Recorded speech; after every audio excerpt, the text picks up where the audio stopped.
Chapter 1. Rebirth and Return. Madam has fallen into the water. Quick, someone come. Madam has fallen into the water. Lingyao, submerged in the icy depths of the pond, paid no heed to the frantic cries of her maid. The initial terror and panic that engulfed her upon plunging into the water dissipated like her very essence, swallowed by the lake.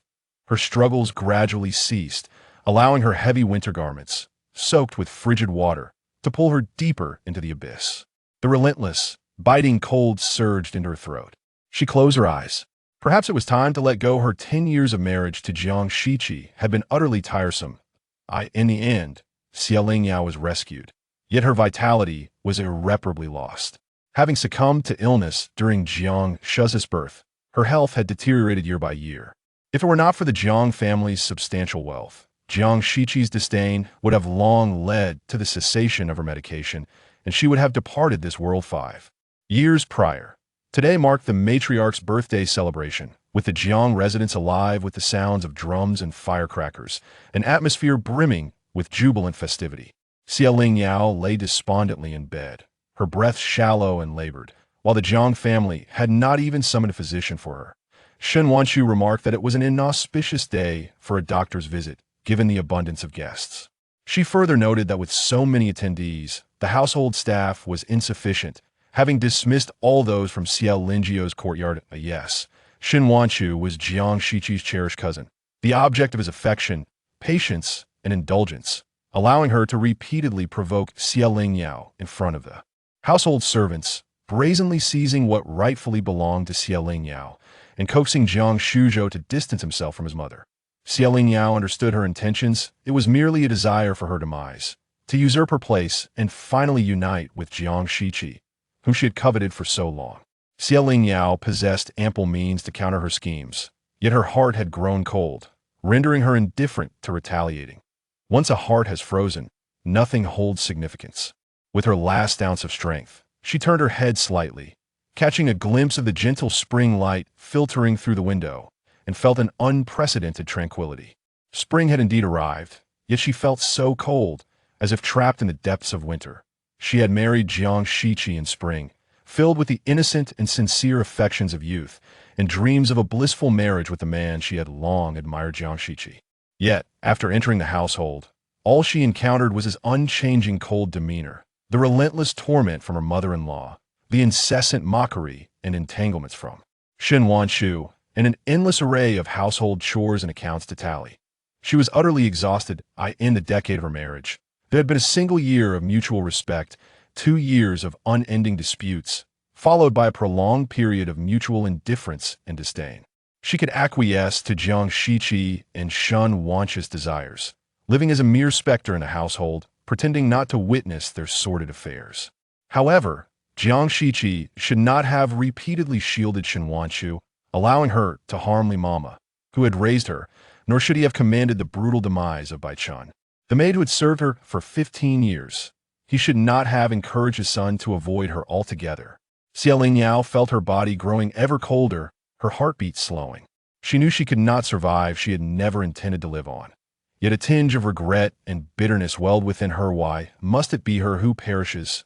Lingyao's consciousness began to blur, and in a daze, she perceived someone forcefully pushing open the door, rushing towards her with wild abandon.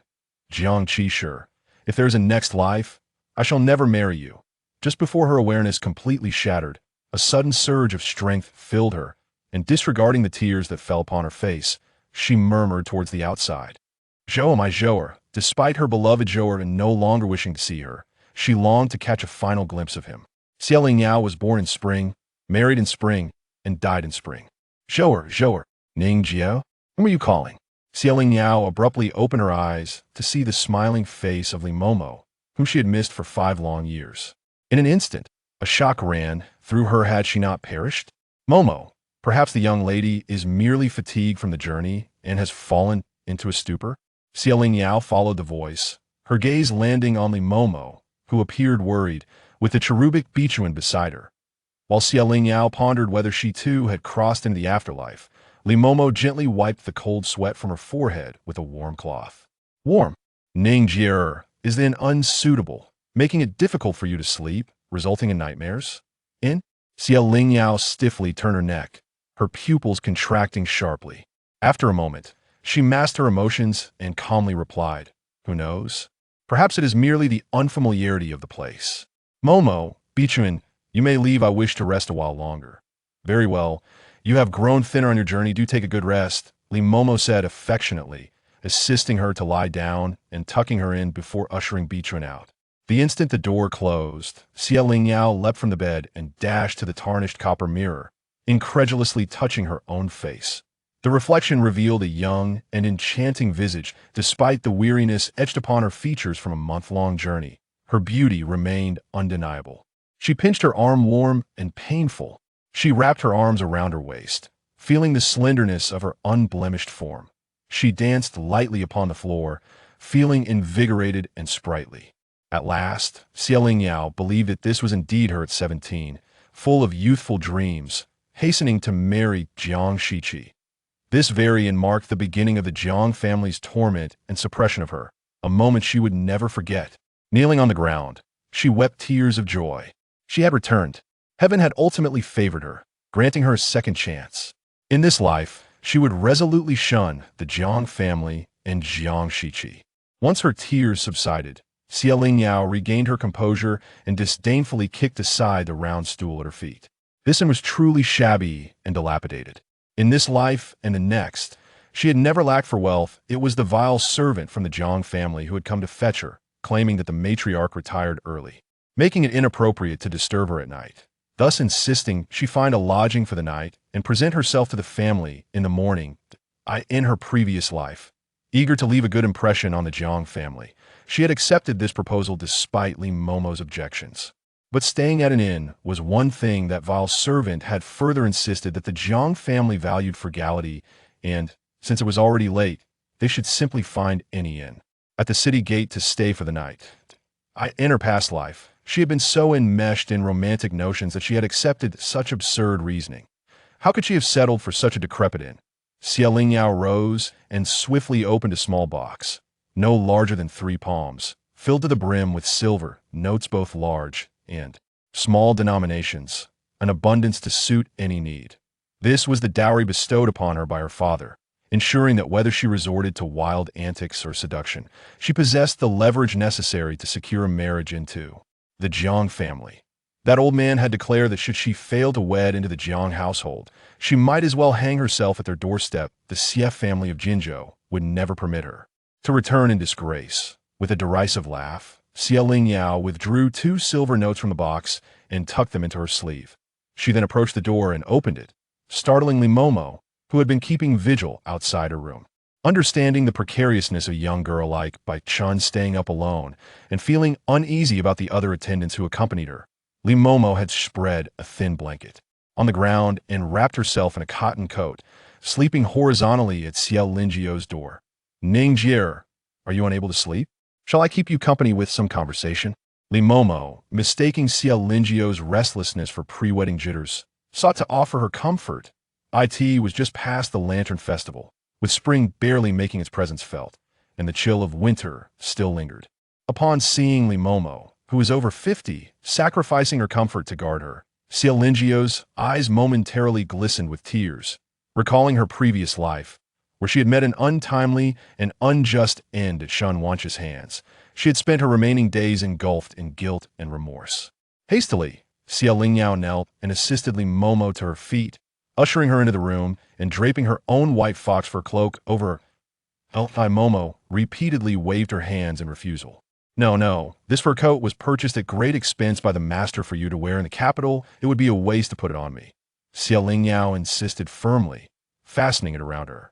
It's merely an object. Nothing is more precious than your well-being. Without allowing any further objections, Lingyao commanded, "Please summon Bai Chun and the others. We must be on our way." Perhaps due to Lingyio's unwavering demeanor or the intensity of her gaze, Li Momo found herself momentarily at a loss to oppose her, cautiously inquiring, "Ningjier, where shall we go at this late hour?" "To Yingsongju," she declared, referring to the grandest and most opulent inn in the capital. Chapter 2. No longer enduring such insufferable treatment the following day, news swept through the capital about a Miss Ye. whose beauty was as enchanting as a flower in full bloom, captivating all with her ethereal grace. Her extravagant display was truly remarkable. She occupied the lavishly priced Tianzino, one room at the esteemed Ingsong residence, and brought along over 20 servants, each granted their own chamber, totaling 21 rooms. The remaining 7 superior rooms were also reserved at triple the price, as she claimed it was to accommodate any servant who might suffer from nightmares due to unfamiliar surroundings. This was merely the beginning. Her attendants were adorned in splendid attire, strutting about with an air of superiority, appearing even more dignified than the legitimate masters of lesser households. This was all orchestrated by Lingyao, who had instructed that the clothing and jewelry originally intended for those ungrateful souls be repurposed for the servants to enhance their fade. Madam, regardless of who from the Jiang family arrives or how they extend their invitation, simply inform them that I am unwell and unable to receive visitors for the next few days. Indeed, it was not long before the Jiang family received word that the visitor was none other than Jiang Shiqi's mother, the esteemed Zhou matron, accompanied by the ever-capable Anton, with her head held high, and entered with her entourage, only to be met at the threshold by the even more imposing Li Momo. Li Momo, having spent decades within the confines of high society, was well aware of the Jiang family's tactics.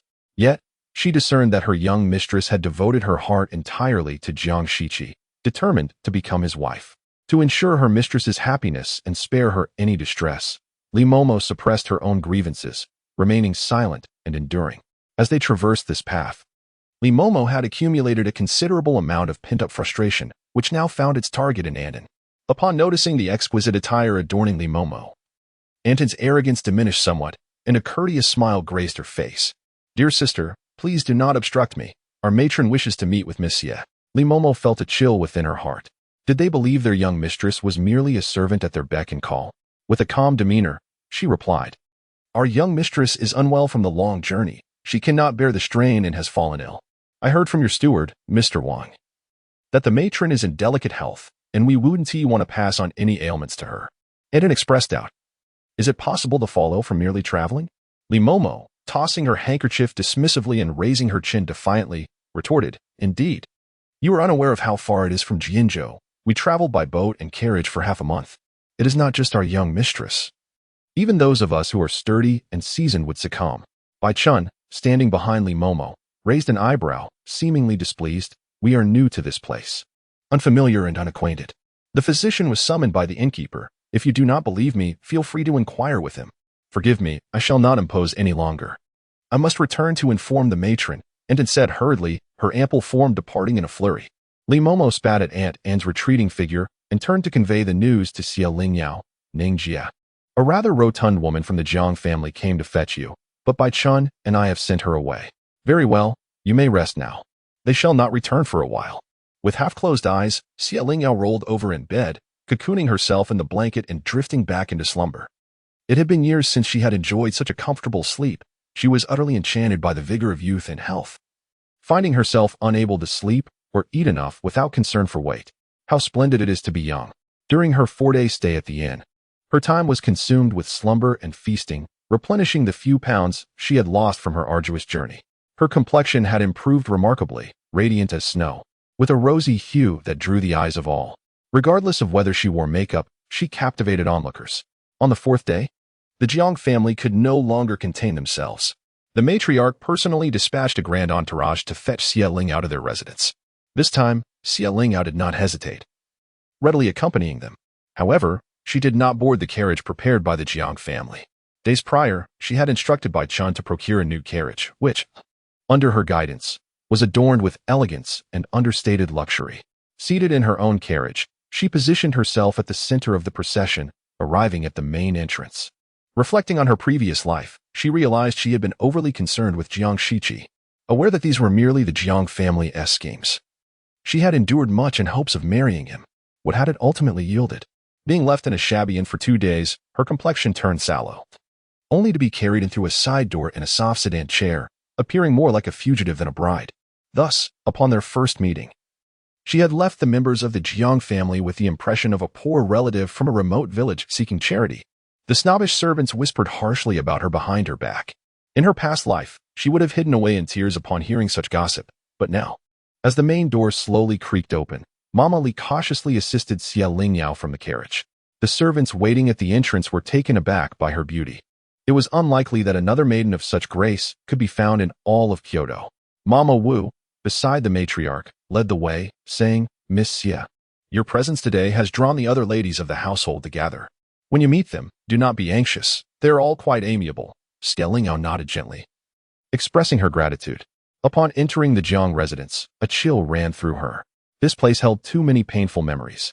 If given the choice, she would never wish to set foot here again. Mama Wu stole a few glances at her, surprised to see Lingyao following closely behind without casting furtive glances. Exhibiting no signs of insecurity. Could a merchant's daughter possess the poise of a noblewoman? In truth, Lingyao had not been so composed in her previous life. The etiquette of Jingzhou differed greatly from that of Kyoto. She had practiced extensively at home, but upon her arrival in Kyoto, her nervousness had led to numerous blunders, providing ample fodder for ridicule. Now, encased in the shell of a 17-year-old, she housed the spirit of a 27-year-old, having weathered countless storms. This small gathering was but a trifle to her. Upon entering the room, Lingyao, under the guidance of the matron, greeted everyone with grace. Each smile and gesture meticulously executed, leaving no room for criticism. Present were familiar faces, all of whom had previously posed obstacles for her. Among them were her former mother-in-law, Madame Zhou, along with several of her sisters-in-law, the Zhao family from the second house, the Gu family from the third, and the Lu family from the fourth. Madame Zhou's niece, Shenwanchu, though only 14, harbored no such ambitions. Her thoughts were solely focused on arranging a marriage for Jiang Shiqi with a highborn lady who could later support him. It mattered little that Lingyao resembled a celestial being. Even if she were truly descended from the heavens, Madame Zhou would not regard her with favor. The matriarch subtly furrowed her brow, disapproving of women with such captivating appearances, fearing they might distract her son from his rightful path. Nonetheless, Lingyao's decorum and composed demeanor were commendable, though they could hardly be deemed exceptional. Chapter 3. She wishes to break off the engagement. I have heard that you are unwell. The matriarch's expression was neither particularly good nor bad, and her tone was neither warm nor cold. Although her words seemed to convey concern at first glance, they carried an air of indifference when spoken from her lips. Lingyao, well aware of her temperament, remained unruffled and smiled serenely, replying, in response to the matriarch, "I have indeed fallen ill. The physician said that I was afflicted by cold, and, after a bumpy journey, my health deteriorated. Fortunately, my constitution is robust, and I shall recover after a few days of rest." The matriarch nodded, refraining from further inquiries. Judging by her complexion, it appeared she was on the mend. The matriarch discreetly scrutinized Lingyao, undoubtedly searching for an imperfection, yet found none. Every aspect of her being was flawless. Her beauty and figure were unparalleled. And even the beauty mark at the corner of her eye was perfectly placed, as if she had stepped out of a painting. Despite her usual critical nature, the matriarch could not help but acknowledge that Lingyao was indeed exceptionally lovely. Lu, known for her loquacity and penchant for stirring trouble, remarked ambiguously, "Lingyao, you must take care on your journey. It would be wise to travel slowly or wait for the weather to warm before setting off. Why the haste in this bitter cold? You should be more mindful of your health." The implication was clear. This young lady, in her eagerness to marry Jiang Shiqi, was rather reckless. Zhou, idly toying with her nails, exhibited a flicker of disdain upon hearing this. She was acutely aware of her son's allure. Countless women, like Lingyao, were eager to wed him, yet it was precisely such an undignified girl that she found most distasteful. The fact that Lingyao hailed from a merchant background only deepened her disdain. Lingyao was momentarily taken aback before her eyes glistened with unshed tears. In a subdued tone, she stated, 5 days ago was the anniversary of my late grandfather's passing. I had hoped to arrive in time." A momentary silence enveloped the room. The matriarch shot a piercing glance at Lu, her attitude towards Lingyao softening slightly. "It is commendable that you remembered." Lingyao wiped away the tears that threatened to fall and said quietly, "Before I left, my father earnestly urged me to light incense on his behalf. Thus, after the second day of the new year, I set off post-haste, but certain roads were still icy, causing significant delays." The matriarch replied coolly, "It is the thought that counts. Once you have recuperated, I shall accompany you to the ancestral hall for worship, which will suffice." Zhou was clearly displeased, muttering that until Lingyao was wed to her son, she had no right to enter the ancestral hall. Noticing Zhou's discontent, Zhao seized the opportunity to gloat, saying, "I have long known that the CF family girl is a celestial being. Today, seeing her, it is evident that she and Shiqi are indeed a match made in heaven. Sister-in-law, you are truly fortunate. Zhou's expression visibly darkened. Gatimely interjected, indeed. I wonder when Shiqi will return. It would be nice to meet him. The matriarch, exasperated by her troublesome daughters-in-law, slammed her teacup down onto the table, prompting them to fall silent. Once the clamor subsided, Lingyao smiled gently, though my arrival was hasty. My father insisted that I bring gifts for the matriarch and esteemed ladies. The offerings are modest, and I hope you will not find them wanting. As Lingyao concluded her words, the occupants of the room merely offered perfunctory smiles. After all, having resided for years in the opulent and thriving capital, they had encountered countless treasures. They had prepared themselves to witness a spectacle of mockery. Yet, in the next moment, their eyes widened in astonishment. What lay before them was the coveted Tianxiang brocade, a fabric for which the noble women of the capital would vie fiercely, and to their surprise, Lingyao had procured in abundance, enough for each of them to possess a piece. The Tianxiang brocade was indeed a rarity, with only a few hundred pieces produced annually. Half would find their way to the imperial court, while the other half was fiercely contested in the marketplace. Presently, it was a premier commodity that even wealth could not secure. It seemed they had all forgotten that the origin of this exquisite fabric was Jianzhou. The scarcity in the capital did not imply that the CF family, engaged in the textile trade, faced the same limitation. In her previous life, Lingyao had brought several boxes to curry favor with these women, only to be met with disdain, leading them to reject both her and the Tianxiang brocade she had traveled so far to present, with the fine fabric being bestowed upon the servants instead. Now, however, the distribution of one piece to each had rendered them utterly enamored. Lingyao personally approached the matriarch, presenting a piece of Tianxiang brocade adorned with a longevity embroidery. Esteemed matriarch, this is specially prepared for you. In 2 months, it will be your birthday, and it would be perfect to wear on that day. Madame Wu promptly bent to receive it. Oh, you recall my birthday? How could I forget?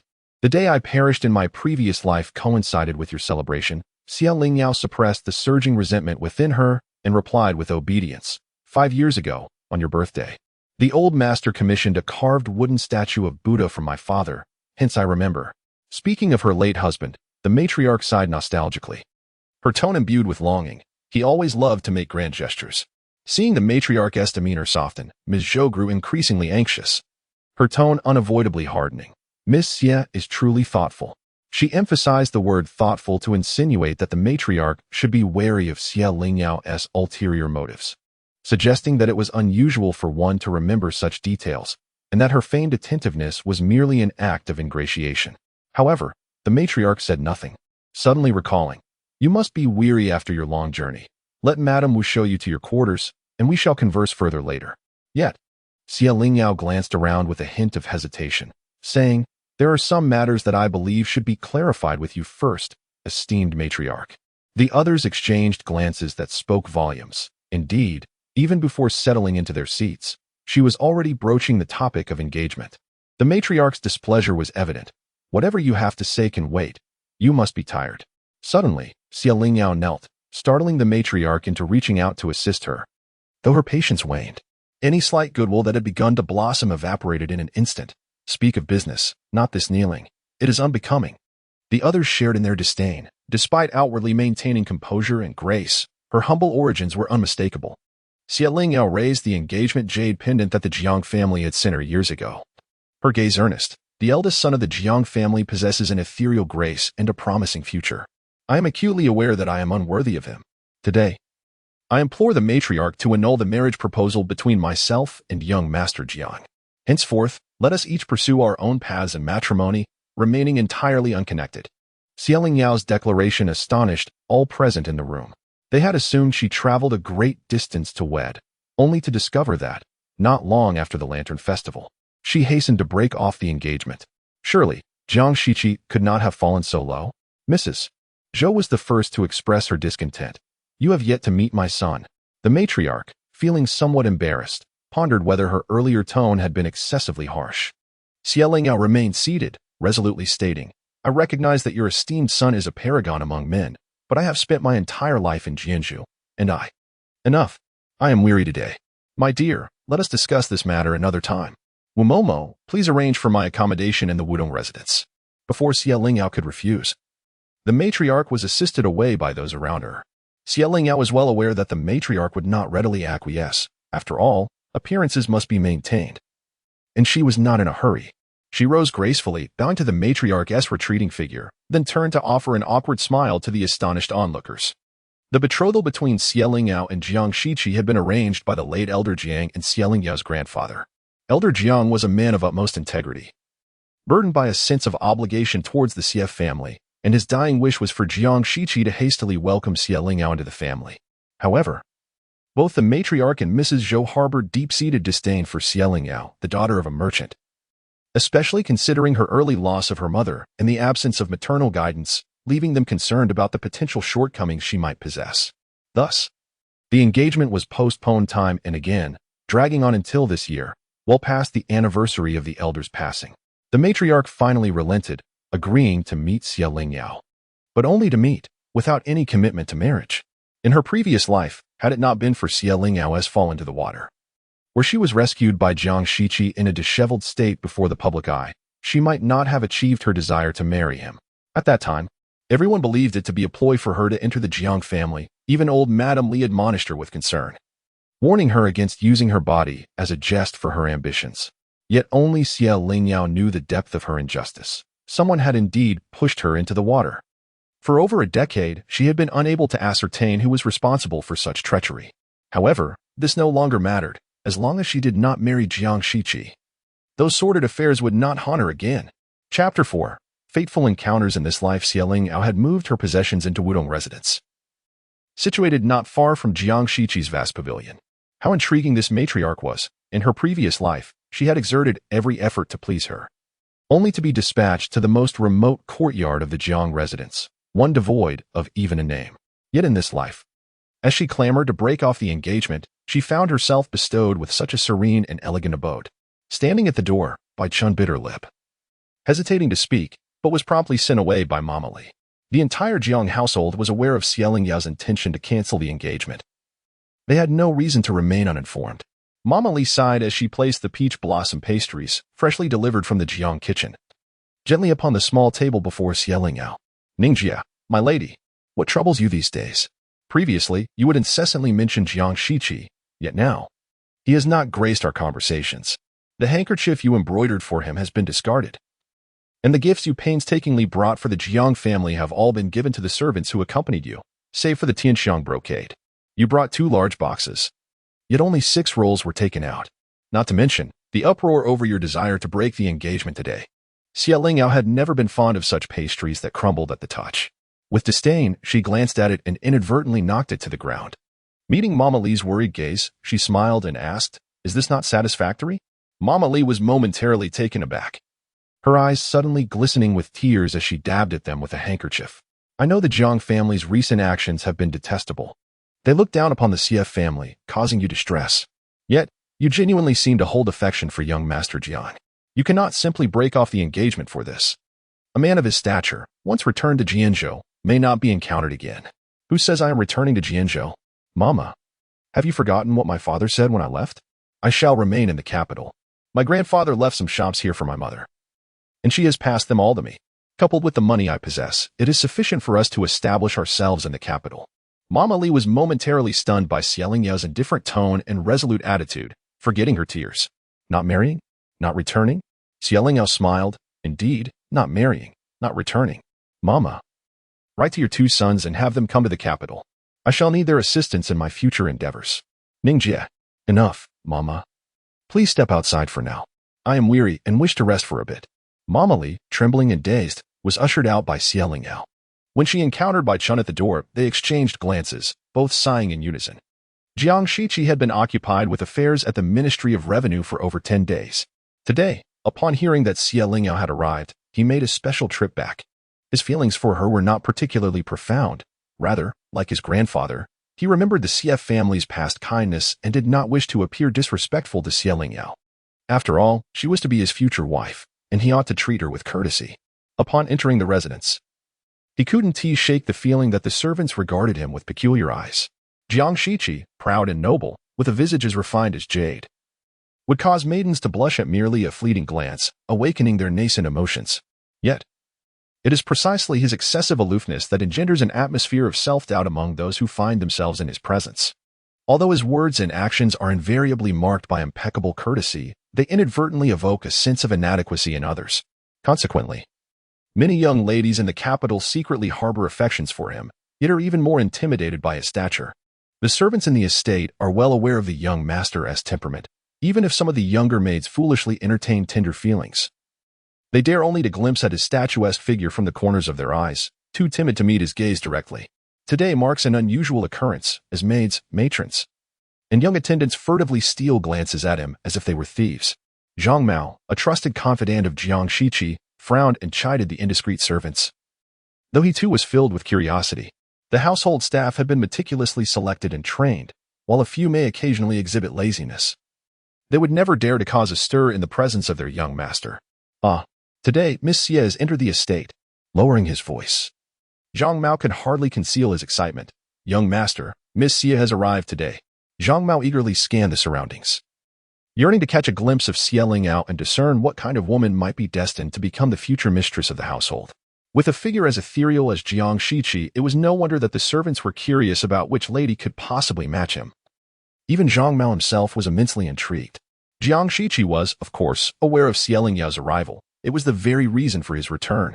He stood motionless, gazing through the flourishing evergreen trees, beyond which the long vacant Wudong residence seemed to harbor faint silhouettes. Following Jiang Shiqi's gaze, Zhang Mao remarked with a smile. The Wudong residence is a splendid location, merely 3 or 4 corridors away from your courtyard. One shall have the opportunity to see it often. Jiang Shiqi remained undisturbed. Responding coolly, let us first pay our respects to grandmother. Unlike his grandmother and mother, who were laden with grievances regarding the marriage arrangement, Jiang Shiqi had resolutely determined that his future wife could only be Xie Lingyao, not for the sake of romance, but to repay the Xie family for their past kindness. In his youth, he had felt a flicker of curiosity towards Xie Lingyao, but as the years passed and responsibilities mounted, that delicate curiosity had been ground away. Ultimately, marrying was merely a matter of marrying. As Jiang Shiqi turned to depart, a graceful silhouette unexpectedly caught his eye, without the heavy cloak to obscure her form. Even through her winter garments, her exquisite curves became apparent. Her lightly powdered visage was strikingly beautiful, captivating enough to momentarily stun even Jiang Shiqi, who was typically indifferent to beauty. In that moment, Xie Lingyao unexpectedly encountered Jiang Shiqi at the corner of the long corridor. Her blood surged within her, boiling and then swiftly cooling to a chilling freeze. The instant their eyes met, Xie Lingyao found herself in a daze, unable to distinguish between past and present. The overwhelming resentment she had harbored felt akin to a seed that had gathered strength throughout a long winter, poised to break free from the earth. The man she had once loved deeply yet also loathed stood before her, and Xie Lingyao exerted every ounce of her will to maintain her composure. Young Master Jiang, I hope you are well. Zhang Mao inhaled sharply, swiftly diverting his somewhat presumptuous gaze. This must be Miss Xie, and yet he found himself lacking the eloquence to articulate his thoughts.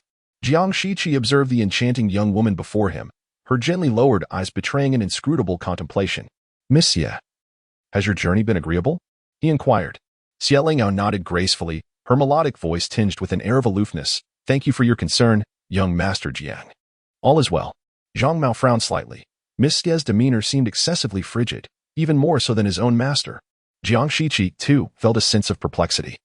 It appeared that Xie Lingyao harbored a certain aversion towards him. Despite her efforts to conceal it, the emotions that slipped through at first glance were palpable, complex, and burdensome, leaving him momentarily at a loss. How could a girl of merely a few years be burdened with such a gaze? Jiang Shiqi did not harbor delusions of grandeur, believing that all unmarried women ought to be enamored with him.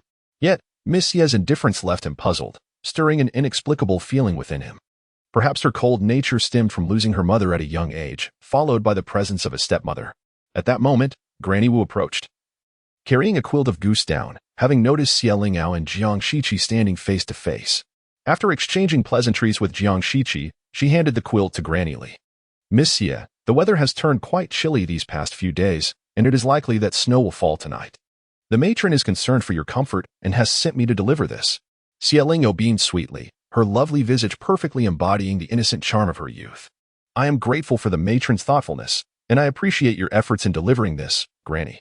As the day has grown late, it would be inappropriate for me to impose further. I shall visit her tomorrow for a chat. Jiang Shiqi silently pondered. It seemed her coldness was merely directed towards him. Chapter 5. Already certain of her during these days, Jiang Shiqi rarely returned home, so naturally he had to pay his respects to the matriarch. Upon seeing Jiang Shiqi, the matriarch felt an overwhelming tenderness. "My dear, it has been quite some time since you last returned home. How have you been eating and sleeping during this period?" "Grandmother, please do not worry. I am doing well," he reassured her. The matriarch sighed, her heart heavy with concern. Jiang Shiqi, the eldest grandson of the Marquis, was exceptionally talented and handsome, excelling in both literary and martial pursuits. In all of the capital, one could scarcely find another youth of his caliber. The noble ladies of the city, eager to form alliances, would line the streets in hopes of marrying him, yet her foolish husband had promised him to a merchant's daughter. Today, upon meeting Lingyao, she found her to be far more agreeable than she had previously imagined. However, regardless of her merits, she was still unworthy of being the Marquis's matron. How could a merchant's daughter bear the weight of being the eldest daughter-in-law of the illustrious Jiang family? To speak candidly, when Lingyao boldly suggested calling off the engagement today, she felt a flicker of temptation. Yet, when the two families had initially agreed upon the marriage, the old Marquis had invited numerous esteemed colleagues to witness the occasion. Many of these individuals still held significant positions in the court. If it were to be revealed that the Jiang family wished to renege on the engagement, even if Lingyao had initiated the proposal, the public opinion would undoubtedly turn against the Jiang family. Fortunately, Jiang Shiqi's return was timely. She could inquire of him directly. "On your way back, did you encounter Miss Ye?" Jiang Shiqi replied honestly, "I did see her." The matriarch took a sip of tea, feeling somewhat uneasy. "What do you think of her? Do you like her?" Although they resided not far apart, Jiang Shiqi had only just returned and met Lingyao. The matriarch couldn't help but feel that Lingyao was playing hard to get. Yet, recalling her demeanor, it did not appear to be feigned. After decades managing the household, she could still discern sincerity from pretense. Lingyao was indeed stunningly beautiful, and the matriarch feared that Jiang Shiqi might be entranced. If that were the case, the implications could be troubling. However, my grandson has only met Miss Ye a handful of times, so it cannot be said that he is enamored. The matriarch breathed a sigh of relief. Her grandson was indeed unlike other men. Had it been anyone else, they might have been completely captivated. Then, what if the engagement were to be called off? "Grandmother," Jiang Shiqi's lips pressed into a straight line, his jade-like countenance extremely serious. "The marriage to Miss Ye is already settled. Please do not mention the cancellation again. Our family owes much to the Ye family. Marrying Miss Ye is both my grandfather's wish and my own. No matter how remarkable others may be, my destiny does not lie with them." The matriarch opened her mouth, feeling somewhat awkward, as it was Lingyao who was proposing the cancellation. But what if the Ye family wishes to call off the engagement? Jiang Shiqi paused, taken aback. Does the Ye family wish to withdraw? Why? He recalled Lingyao's cold demeanor. Was it because she held disdain for him? The matriarch dismissed the attendants and spoke gently. "I assure you, grandmother did not deceive you. Miss Ye brought up the matter of cancellation today in the presence of your mother and several aunts. If you doubt me, feel free to ask them." Jiang Shiqi lowered his long lashes, his fingers unconsciously stroking one another. In those years, the Jingyuan Marquis became embroiled in a scandal that shocked the entire court. Although not the mastermind, the evidence presented by the Dali Temple indicated that the Marquis was deeply implicated. His Majesty was furious and, without waiting for the final inquiry results, imprisoned all members of the Marquis. At that time, Lingyao grandfather firmly believed that his friend, Jiang Shiqi's grandfather, the then Jingyuan Marquis, would never commit such a grave crime as embezzlement. Thus, risking the wrath of the emperor and bearing immense pressure, he tirelessly sought evidence to defend the Marquis. Ultimately, fortune favored them. Thanks to the crucial evidence provided by the Ye family, the Marquis was exonerated and released from accusations. However, the Ye family incurred the emperor's displeasure and was eventually given a pretext to be exiled to Jianzhou, from which they never returned to the capital. It can be said that without the Ye family, there would be no present-day Jiang family, which is why Jiang Shiqi's grandfather insisted on the betrothal between Jiang Shiqi and Lingyao. Lingyao's father, Chen, was ill-suited for an official career and ultimately lost his minor government position, turning instead to commerce. With keen insight and intellect, he leveraged his father-in-law's esteemed reputation and the tenuous connection with the Jingyuan Marquis to thrive in Jianzhou. In just over a decade, he became the foremost merchant in the region. Nevertheless, despite his wealth, a merchant's status remains lowly. Chen, not only considering himself, but also his two sons, saw Lingyao marriage into the Marquisate as the best avenue. With the protection of the Marquisate, his sons would have no trouble establishing themselves in the capital, likely securing respectable positions to elevate the family name. Therefore, every festive season, the Xie family's generous gifts to the Marquisate were unceasing. Even when the Marquisate repeatedly refused, he persisted joyfully in sending them. Jiang Shiqi disdained Xie Chen's mercantile shrewdness, yet he did not project his discontent on his Xie Lingyao. Empathizing with her suffering from the loss of her mother at a tender age, he resolved to accommodate her character, whatever it may be, and provide her with a life of comfort and stability. However, now his grandmother informed him that Xie Lingyao wished to withdraw from their engagement. He could not fathom why Xie Chen would relinquish such a close opportunity. Could it be Xie Lingyao's own desire? But why? Seeing Jiang Shiqi remain silent, the matriarch feared he felt discontented due to being rejected. She advised him, although you and Xie Lingyao were betrothed in infancy, you have never been raised together. No matter how exceptional you are, without the bond of shared childhood, the young lady may not be compelled to marry you. Jianzhou lay 1,000 miles from the capital, and having grown up there, Xie Lingyao could very well have developed affections for another suitor, though the matriarch refrained from voicing this directly. She trusted in Jiang Shiqi's intelligence to infer this possibility. After a moment of contemplation, Jiang Shiqi entertained this notion, yet as the thought surfaced, he inexplicably felt a tightness in his chest. I must inquire of her personally. If she truly wishes to decline, so be it. After all, if this marriage, which was originally meant as a gesture of gratitude, were to hinder her true happiness, it would indeed be a misfortune. Yet, I must ascertain whether this is her genuine intention or if she is being coerced or deceived. The matriarch had no objections to this matter. She had been in a state of disarray earlier, but now realized it was essential to retain Xie Lingyao and inquire further. However, as dusk approached, and considering her recent recovery from illness, having stayed at the inn for several days without proper rest, it would be more courteous to postpone the inquiry until tomorrow. Such hasty eagerness seemed rather discourteous. Jiang Shiqi furrowed his brow, questioning the inn. The matriarch offered an awkward smile, although the arrangement was not hers. She had previously made her discontent regarding the marriage proposal abundantly clear. Consequently, both her daughters-in-law and the household staff had shown disdain for Xie Lingyao, which resulted in her being left at the inn on her very first day in the capital. Otherwise, Xie Lingyao would not have sought refuge at Yingsong residence. Noticing the unease on her face, Jiang Shiqi sensed there were underlying circumstances, yet being a junior, he refrained from questioning his grandmother directly. With numerous servants in the household, he could easily glean the truth without needing to hear it from her lips. The matriarch remained silent, and Jiang Shiqi decided not to press further. After exchanging a few more words, he took his leave. As he stepped outside the courtyard, Jiang Shiqi addressed the attendant Zhang Mao coldly. Investigate the details of Xie Lingyao's arrival in the city up until today. He had only received news that morning about her entry into the residence. Prior to that, he had only heard his grandmother mention during New Year's Eve dinner that Xie Lingyao might come to the capital this year. Jiang Shiqi had assumed she would arrive when the weather turned warmer, never anticipating her swift arrival. Zhang Mao stared blankly at Jiang Shiqi, bewildered. Didn't he miss Xie just arrived today? Until recently, he had shared the same belief as Zhang Mao, thinking that Xie Lingyao had entered the city and arrived on the same day. However, it now appeared that the reality was quite different. Chapter 6. Give him a reason. Jiang Shiqi sat composedly at his desk, quietly listening to Zhang Mao relay the news he had gathered. After Zhang Mao finished speaking, Jiang Shiqi's expression remained unchanged as he cast a fleeting glance out at the deepening night. He calmly instructed, Manager Wang is aging. Send him to the countryside estate to spend his twilight years, never to return to the Ho residence.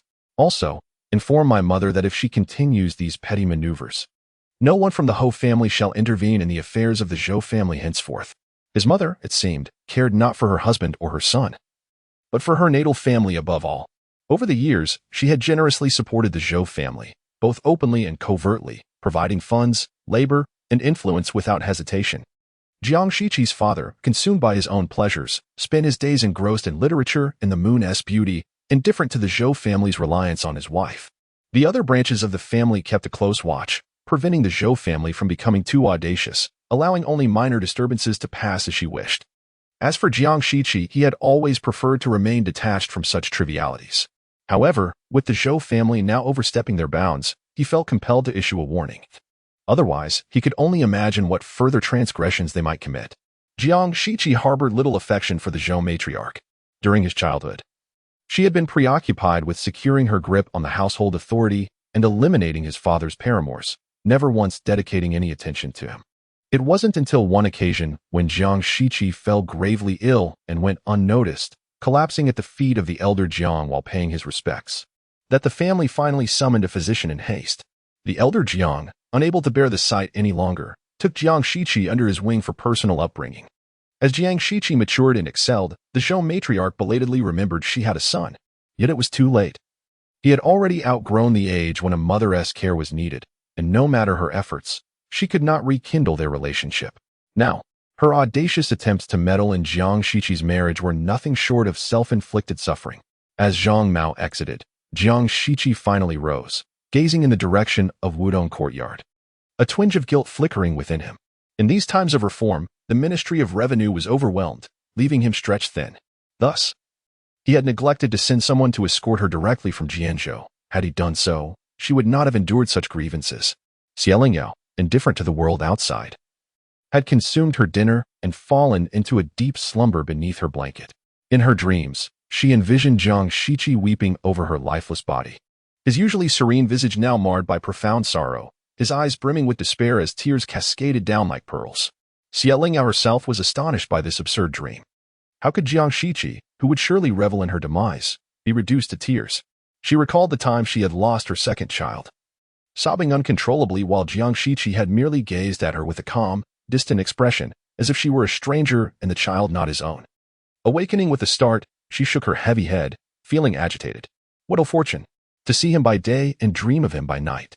It seemed she could no longer remain in the Jiang residence. The more she encountered Jiang Shiqi, the more she feared she might succumb to the impulse of plunging a knife into him.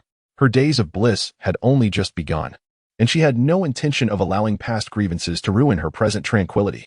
After some contemplation, Lingyao resolved to move out as soon as possible. Yet without a legitimate reason, the Jiang family would likely not acquiesce. As the night wore on, Lingyao found her slumber restless, drifting in and out of dreams filled with tears. Who was crying incessantly? It was maddening. On the following day, just as Lingyao finished her preparations, Bichuan hurriedly arrived to report that Jiang Shiqi had come. Lingyao lowered her gaze in silence, her long lashes casting a shadow upon her face. Miss, shall we go? Indeed, as Wu Mama had foretold, the late spring chill had begun, and snow was falling once more outside. Lingyao wrapped herself snugly, her delicate form concealed within a thick, warm white fox cloak, revealing only a petite face the size of a palm. Jiang Shiqi did not enter Wudong residence, but waited for her at the gate. Lingyao stepped out onto the snow, with Bichuan holding an umbrella behind her. Upon hearing the rustle of movement, Jiang Shiqi turned to see Lingyao, her entire being adorned in fluffiness. Even her deerskin boots encircled with a thick layer of rabbit fur, as she carefully took each step forward, fearful of slipping. An inexplicable urge to reach out and assist her surged within Jiang Shiqi. Lingyao too looked up, and was reminded of the man she had once deeply adored in her past life. Even now, she marveled at the impeccable features of Jiang Shiqi. Standing amidst the vast expanse of white snow, he resembled a painting rendered in ink. Dressed entirely in black, he bore the air of a grim reaper, ominous. Lingyao steadied herself, her red lips parting slightly. Is there a pressing matter that brings young Master Jiang to seek me so early? Jiang Shiqi glanced at the considerable distance between them and took a long stride forward. Instinctively, Lingyao wished to retreat, but thankfully, Bichuan stood behind her as a shield, preventing her from losing composure. Yesterday, I heard my grandmother mention that you wished to break off the engagement. Lingyao deduced that this was the purpose of his visit. Indeed, give me a reason.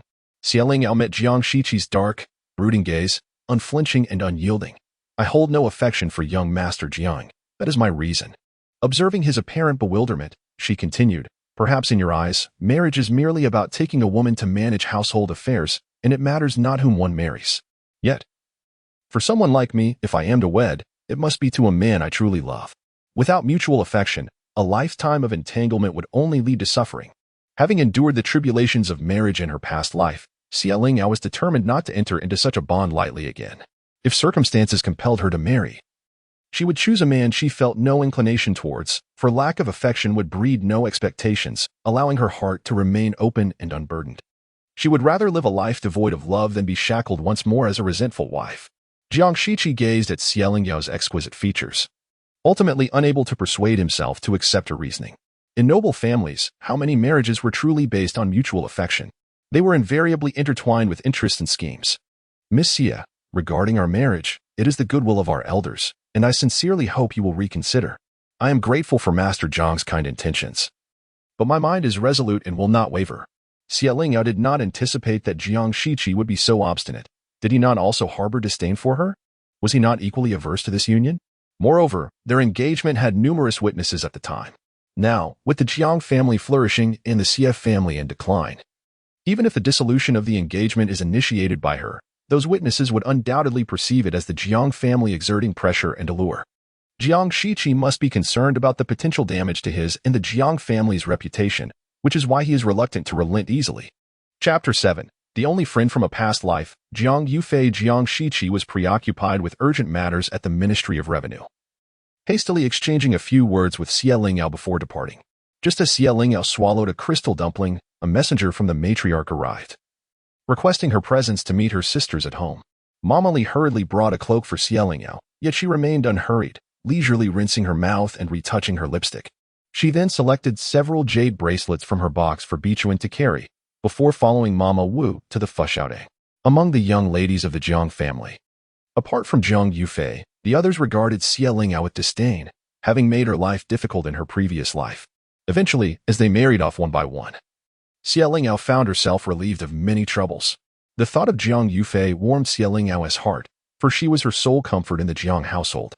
Throughout the entire Marquis's residence, only Jiang Yufei was willing to speak candidly with her. Sadly, Jiang Yufei's own marriage was fraught with difficulties, and as both faced their respective challenges, they gradually drifted apart. Mama Wu parted the heavy curtain at the door, while Bichuan held the umbrella outside, and Mama Li followed Xie Lingyao into the room. Inside, a small brazier provided warmth, and despite the swirling snow outside, the interior felt like spring. The matriarch sat at the head, accompanied by Madame Zhou, while two young women were seated on either side, Jiang Qianro and Jiang Linglong from the third branch, and Jiang Yufei and Jiang Qiuhan from the second and fourth branches, respectively. The moment Xie Lingyao stepped into the room, 4 pairs of curious eyes turned towards her. They had all heard from their mothers the previous night that this young lady from Jianzhou intended to break off her engagement with their illustrious cousin. How could someone like Jiang Shiqi, whom many women aspired to marry but could not, be so readily dismissed by her? They speculated that perhaps Xie Lingyao had become so accustomed to the rural simplicity of Jianzhou that the splendor of the capital had overwhelmed her. As Xie Lingyao entered with composure, the light from the snow and the fragrance of the plum blossoms seemed to accompany her, invigorating those present. The household servants had often remarked on the beauty of the visiting young lady, but the ladies had dismissed it, for in the vast capital, beautiful women were as common as fish in a river. Yet upon seeing her, they could not help but marvel. There truly existed a beauty that was extraordinary. She stood there, and without uttering a word, even Madame Zhou's gaze lingered on her for a moment longer before she regained her composure. Of course, where there is admiration, there also lies jealousy and disdain. Jiang Yufei was among the latest to admire her, while Jiang Qianro, who had always considered herself the most beautiful among her peers, felt a twinge of resentment. After all, she was merely the daughter of a merchant. Madame Zhou suppressed her discomfort and introduced the young ladies to Xie Lingyao before politely inquiring, "Did you feel cold last night when the snow began to fall in the late hours?" Xie Lingyao smiled gently, fortunately. "The matriarch sent Mama Wu to deliver a down quilt to me yesterday evening, and it was quite warm." Upon learning that Xie Lingyao had no intention of pursuing a marriage with the Jiang family, the matriarch's disdain for her diminished. Now, upon seeing her, her expression was significantly brighter than before. With a smile, she remarked, "I have heard that it seldom snows in Jianzhou. Did you take your time arriving because you were apprehensive about walking in the snow for the first time?" Indeed, Jianzhou rarely experiences snowfall, however. She had been ensnared in the capital, witnessing a decade of relentless snowstorms and enduring 10 years of bone-chilling cold. Had it not been for the matriarch's mention, she might have forgotten that Jianzhou was, in fact, a snowless land. Xie Lingyao steadied her thoughts and feigned the astonishment of a young girl. Yes, even during Jianzhou's coldest days, it merely rains with a sprinkle of fine snow, which melts upon touching the ground, failing to create this soft, white expanse. This morning, when she opened her window, the sight of everything cloaked in silver startled her. Jiang Yufei, wide-eyed and incredulous, exclaimed, No snow in Jianzhou? Does that mean winters are always warm there? Observing Jiang Yufei's adorable reaction, Xie Lingyao revealed her first genuine smile of the day. It is indeed cold. Just without snow or ice, nothing like the freezing temperatures of the capital, where water turns to ice. In her past life, they had made a pact that, should the opportunity arise, Xie Lingyao would take Jiang Yufei to Jianzhou to see it for herself. Alas, Jiang Yufei, with a cheerful grin, inquired, Yao Yao, have you never played in the snow? No, I have not, she replied. In her previous life, the first time she beheld snow, she felt genuine joy and wonder. Crouching in the snow to form a snowball. Yet, before she could throw it, she suddenly noticed Jiang Shiqi silently standing behind her, his dark gaze fixed on her hands, and his brow slightly furrowing in mild disapproval. In her fluster, Xie Lingyao regretted her playful demeanor, and the snowball she had just formed fell to the ground, shattering into pieces. From that moment on, she never played in the snow again, fearing the courtiers would deem her undignified, and eventually losing her zest for life. Jiang Yufei's eyes lit up, exclaiming, then I shall take you to play later. Fortunately, this year's unseasonably cold spring has allowed us to see snow at this time. Otherwise, we would have to wait until next year. She continued. I will have the maid fetch a couple of carrots from the kitchen to make a small lantern to place on the snowman. Such nonsense. In this biting cold. You little rascal are unafraid of freezing, whereas Yaoer has just recovered from an illness. How can she join you in such frolics without risking her health? Yet, Xie Lingyao felt a spark of enthusiasm. As for the matriarch's concerns, it matters not. I have prepared leather boots and gloves to keep warm. The weather is unpredictable. It could very well be spring by tomorrow, and I may never again encounter such a heavy snowfall. Using the topic of playing in the snow as a segue, Xie Lingyao subtly broached the subject of the annulment of her engagement, hinting that she might soon return to Jianzhou. The matriarch and Zhou sure discerned the underlying meaning in her words. Very well, if you wish to play, let them accompany you. I shall have the kitchen prepare ginger tea for you to drink before you go. Madam, having reached an advanced age, has developed a fondness for lively and spirited young ladies. Her granddaughters, eager to play, are not restrained by her. Instead, she has simply instructed the Zhou family to invite a doctor to reside in the manor temporarily, ready to attend to any ailments that may arise.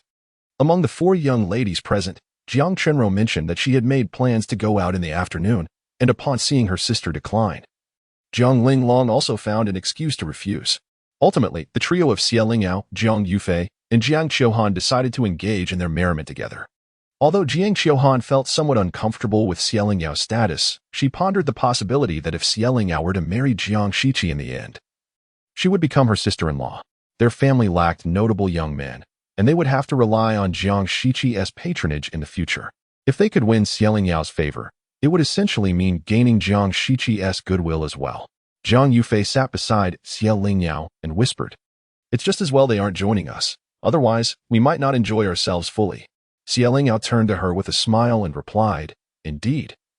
The space outside Wudong residence is ample. We shall gather there this afternoon. I will prepare some white chicken crown tea for you. Jiang Yufei was momentarily taken aback, wondering how Xie Lingyao knew of her fondness for that particular tea. Xie Lingyao's familiarity sparked a fleeting sense of bewilderment in her, yet it filled her with delight, as if their connection was always meant to be. Splendid. Chapter 8. Conversations in the Snow. Agreement to annul the engagement. Madame Tai had invited several younger members of the family to enjoy lunch together at Fushaotang. Xie Lingyao returned to Watangju first, while Jiang Yufei and Jiang Qiuhan headed to their respective courtyards to change their attire. After half an hour, they regrouped at Watangju. Seeing Xie Lingyao eager to engage with the young ladies of the Jiang family, Mama Li felt a deep sense of joy and busily prepared fruits and snacks for them. Xie Lingyao had always been a sensible and obedient child, revealing her youthful exuberance only on rare occasions. Mama Li, concerned for her well-being, often wished she could enjoy life like an ordinary girl, indulging in playful activities without a care. Understanding the elder's heartfelt intentions, Xie Lingyao, having been granted a second chance at life, was determined to live for herself this time, free from the burdens of her past. Jiang Yufei arrived early, draped in a cerulean cloak that concealed all but her round, sparkling eyes. Peeking through the doorway of Watangju, she called out, Yao Yao, am I too early? Xie Lingyao, seated by the window, was in the midst of styling her hair and turned just in time to see her. Please wait a moment, come in and have some tea. Mama Li has prepared the unique milk cake from Jianzhou. You must try it. Bichuan helped Xie Lingyao gather her hair into a neat bun, revealing her smooth, full forehead, adorned only with a jade hairpin. given the preciousness of her white fox cloak. Mama Li urged her to change into a bright red flower-patterned cloak to avoid snow dampening it. As Xie Lingyao finished dressing and stepped outside, she found Jiang Yufei and Jiang Shiqi shoveling snow in the courtyard. The snow had begun to fall again, lightly but enough to create a gentle rustling sound as it landed on the rooftops. Eagerly, Xie Lingyao dove into the snowy expanse, carefully cupping a handful of soft snow in her hands. "Yao Yao, come here. We are going to build a snowman," Jiang Yufei called out. "Coming." The three of them rolled and shaped the snow, and soon enough, a peculiar snowman began to take form. Xie Lingyao, finding her gloves cumbersome, had already discarded them. "Here. Yao Yao, you can put in the nose." Jiang Yufei handed her a short, thick carrot, her expression filled with anticipation. With a gleeful smile, Xie Lingyao delicately pressed the carrot into the snowman's crooked head. Jiang Shiqi stood nearby, a light dusting of snow settling on his shoulders as he observed the scene for a moment. Xie Lingyao's vibrant figure stood out against the white backdrop, her laughter mingling with that of her cousins, and he found himself momentarily rooted to the spot. "Young master," Zhang Mao gently reminded him. "Let's move to the corridor. The snow is getting heavier." Jiang Shiqi's fingers twitched slightly as he took a step forward. Meanwhile, Xie Lingyao was mastering the art of snowball making, crafting them large and round with ease. Noticing Jiang Shiqi standing silently behind her, Jiang Yufei and Jiang Shiqi exchanged glances, stifling giggles as they playfully ran away hand in hand. Xie Lingyao appeared to be deeply engrossed in her task, completely oblivious to Jiang Shiqi, who had been standing behind her for quite some time. She was blowing warmth into her hands while diligently crafting snowballs. A collection of 7 or 8 of varying sizes already gathered before her, resembling a nest of eggs in the snow. Observing her fingers now reddened from the cold, Jiang Shiqi could no longer restrain himself and ventured to speak. "Aren't you cold?" Startled, Xie Lingyao jumped and sat down abruptly, turning to see Jiang Shiqi gazing at her, a delicate layer of snow covering him. Had it been in a previous life, she would have been mortified at being caught in such a playful predicament. But at this moment, apart from the shock of his sudden voice, her heart remained untroubled. She brushed off her cloak and stood up, tucking her hands inside its folds, the smile on her face fading. "Young Master Jiang, you jest. This is the first time Jianzhou has seen such heavy snowfall. I momentarily forgot the chill in my excitement." Indeed, her hands now throbbed with pain and itchiness, a clear indication that they had succumbed to the cold. Jiang Shiqi noticed her fading smile, a sense of discomfort rising within him. Did she truly harbor such disdain for him? Once inside, he planned to have the maidservant prepare warm water mixed with salt for her. Xie Lingyao was momentarily taken aback, surprised that Jiang Shiqi would take the time to concern himself with her well-being. "Thank you," she replied, her words clear and succinct. Jiang Shiqi felt an unfamiliar sting at being dismissed in such a manner. "If young Master Jiang has no further business, I shall take my leave. Ruefei and the others are still waiting for me." Jiang Shiqi remained silent, but just as Xie Lingyao believed he would say nothing more and turned to depart, he called out to her once again. "Miss Xie, I am not one to persist unwarrantedly. If you truly find this engagement burdensome, I am willing to facilitate your release from it. My suggestion this morning was merely to encourage you to reflect, so as not to disregard the goodwill of our elders. I have no intention of entangling you further, and there is no need for you to regard me with such aversion." Xie Lingyao lowered her gaze, remaining silent. Yet she realized that she might have been excessively unable to contain her emotions in Jiang Shiqi's presence. However, she found it impossible to approach this man, who had disrupted the bond between her and her son, with any semblance of cordiality. It was unthinkable to extend warmth toward the man who had caused Bai Chun's demise, or to greet with a smile the one who had shielded the perpetrator responsible for Granny Li's death.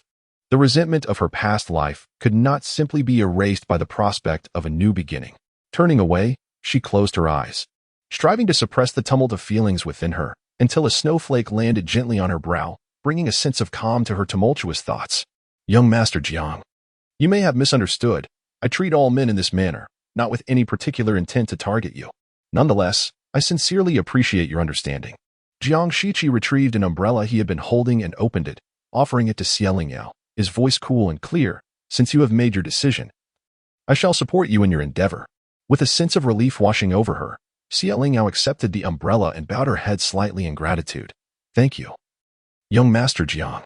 Rest assured, I will expedite this matter and ensure it does not cause any trouble for the Jiang household." As her icy fingertips brushed against his, Jiang Shiqi unconsciously tightened his grip with the other hand that hung by his side. He was indifferent to the troubles at hand. All he understood was that Lingyao was unwilling. If she had made up her mind, then there was no sense in entangling himself further. Having promised his grandfather to assist the CF family, he would fulfill that obligation, regardless of whether Lingyao agreed to marry him or not. Jiang Shiqi suppressed the tumultuous emotions within him and, without waiting for Lingyao to return to Wudong residence, made his way to Haohan Pavilion with Zhang Mao. Zhang Mao, ever lacking in perception, failed to notice the increasing chill in Jiang Shiqi's demeanor and, with an unabashed expression, inquired, "Young master, what did you say to Miss Xia? I noticed she seemed quite cheerful just now." Jiang Shiqi replied, "I told you, no woman in this world could possibly dislike you. So, has Miss Xia mentioned anything about withdrawing from the engagement?" Jiang Shiqi added, "By the way, young master." Silence. Oh, Jiang Shiqi was not one to take his frustrations out on others. Yet today he found Zhang Mao's incessant chatter particularly irksome, as it only served to aggravate his already troubled mind. Chapter 9. Please let the Su family step forward. Jiang Shiqi exhaled softly, and Lingyao felt a measure of relief, though a lingering concern remained. The matriarch held Jiang Shiqi's reputation in the highest regard. And while external rumors would not shake their resolve to end the engagement, they would inevitably cause delays. Lingyao thought it wise to act promptly. For the longer this matter lingered, the more complications could arise. If they were to wait until news of their wedding reached Jianzhou and someone came to inquire, it would be troublesome to retract the engagement. Fortunately, just as she contemplated this, an opportunity presented itself. Granny Wu arrived at Wutong residence bearing 2 invitations. "Miss Xia, these are invitations from the Su and Ming families. They have heard of your arrival in the capital and wish to invite you to their homes." Lingyao accepted the invitations with gratitude, her eyes gleaming with interest. Her grandfather was known for his integrity and kindness, and he had forged friendships in Kyoto that extended beyond the old marquis. The Su and Ming families had also maintained a good relationship with the Xia family, and notably, they were 2 of the 5 witnesses who had been sought by the Jiang family and Xia family to formalize the engagement. The elder Su was still alive, and his bond with Lingyao grandfather was one of deep friendship. If he could be persuaded to speak on her behalf, it would carry far more weight than 100 empty words from Lingyao and Jiang Shiqi. Thus, in the afternoon, Lingyao made her way to the Su family. Clutching the invitations, the Su family was taken aback when they learned that she had arrived shortly after sending the invitations to the Jiang family. The elder Su and the matriarch hurriedly welcomed her into their home, accompanied by 2 daughters-in-law. Surrounded by warmth, Lingyao was somewhat taken aback by the attention. Reflecting on her past life, she recalled that the Su family had been quite supportive of her, even though she had never visited their residence during her time in Kyoto until her marriage. Nevertheless, whenever she faced slander or mockery, the ladies of the Su family would always defend her, and the matriarch had even brought lavish gifts to visit her after the birth of her child.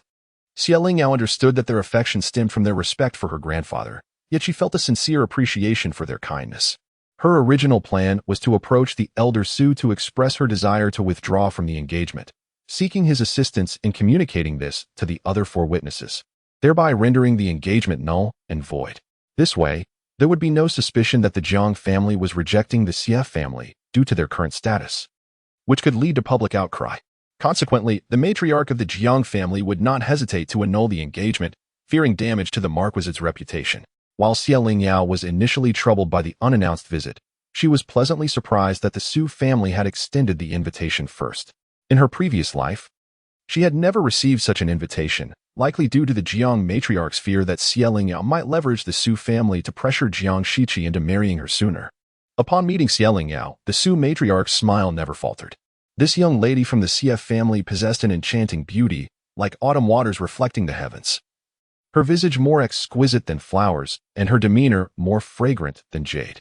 With bright eyes and pearly teeth, her hair elegantly styled like clouds, her fingers as delicate as carved jade, she was a vision of breathtaking splendor, captivating all who beheld her. Beauty alone would suffice, yet she possesses grace and decorum. Her demeanor poised and her expression serene, which brings joy to those who behold her. Upon seeing Lingyao, the elderly Su patriarch nodded with satisfaction. Indeed, indeed. Though you are but a young lady, there is a hint of your grandfather's heroic spirit in your brow. The matriarch shot him a reproachful glance, chiding, "Enough. If you cannot compliment someone sincerely, refrain from forced flattery." After which, she turned to Lingyao with a warm smile. "My dear, I initially thought you would be too occupied with your arrival in the capital to visit us, but he was eager for me to extend an invitation. He insisted I send a note to see if you might be free. Should you be otherwise engaged, he would go to the Ho residence to see you himself. Had we not been concerned about your difficulties at the Jiang family, we would not have allowed you, a stranger, to come to Su Mansion alone. If your visit had not been so sudden, we would have surely sent someone to fetch you. Lingyao gazed in surprise at the kind-faced elders. She had believed that neither in her past life nor in this one did anyone genuinely anticipate her arrival. Yet she was taken aback to discover that someone had indeed been thinking of her. This realization filled her heart with warmth. Thank you, esteemed patriarch and matriarch, for your concern. My stay in the capital is merely to attend to some trifling matters. It cannot be considered busy. I was just about to visit your esteemed residence when, by chance, I received your invitation this morning and came right away. The patriarch nodded. As long as it has delayed your affairs, that is well. Are you settling in comfortably in the capital? Lingyao replied with a smile.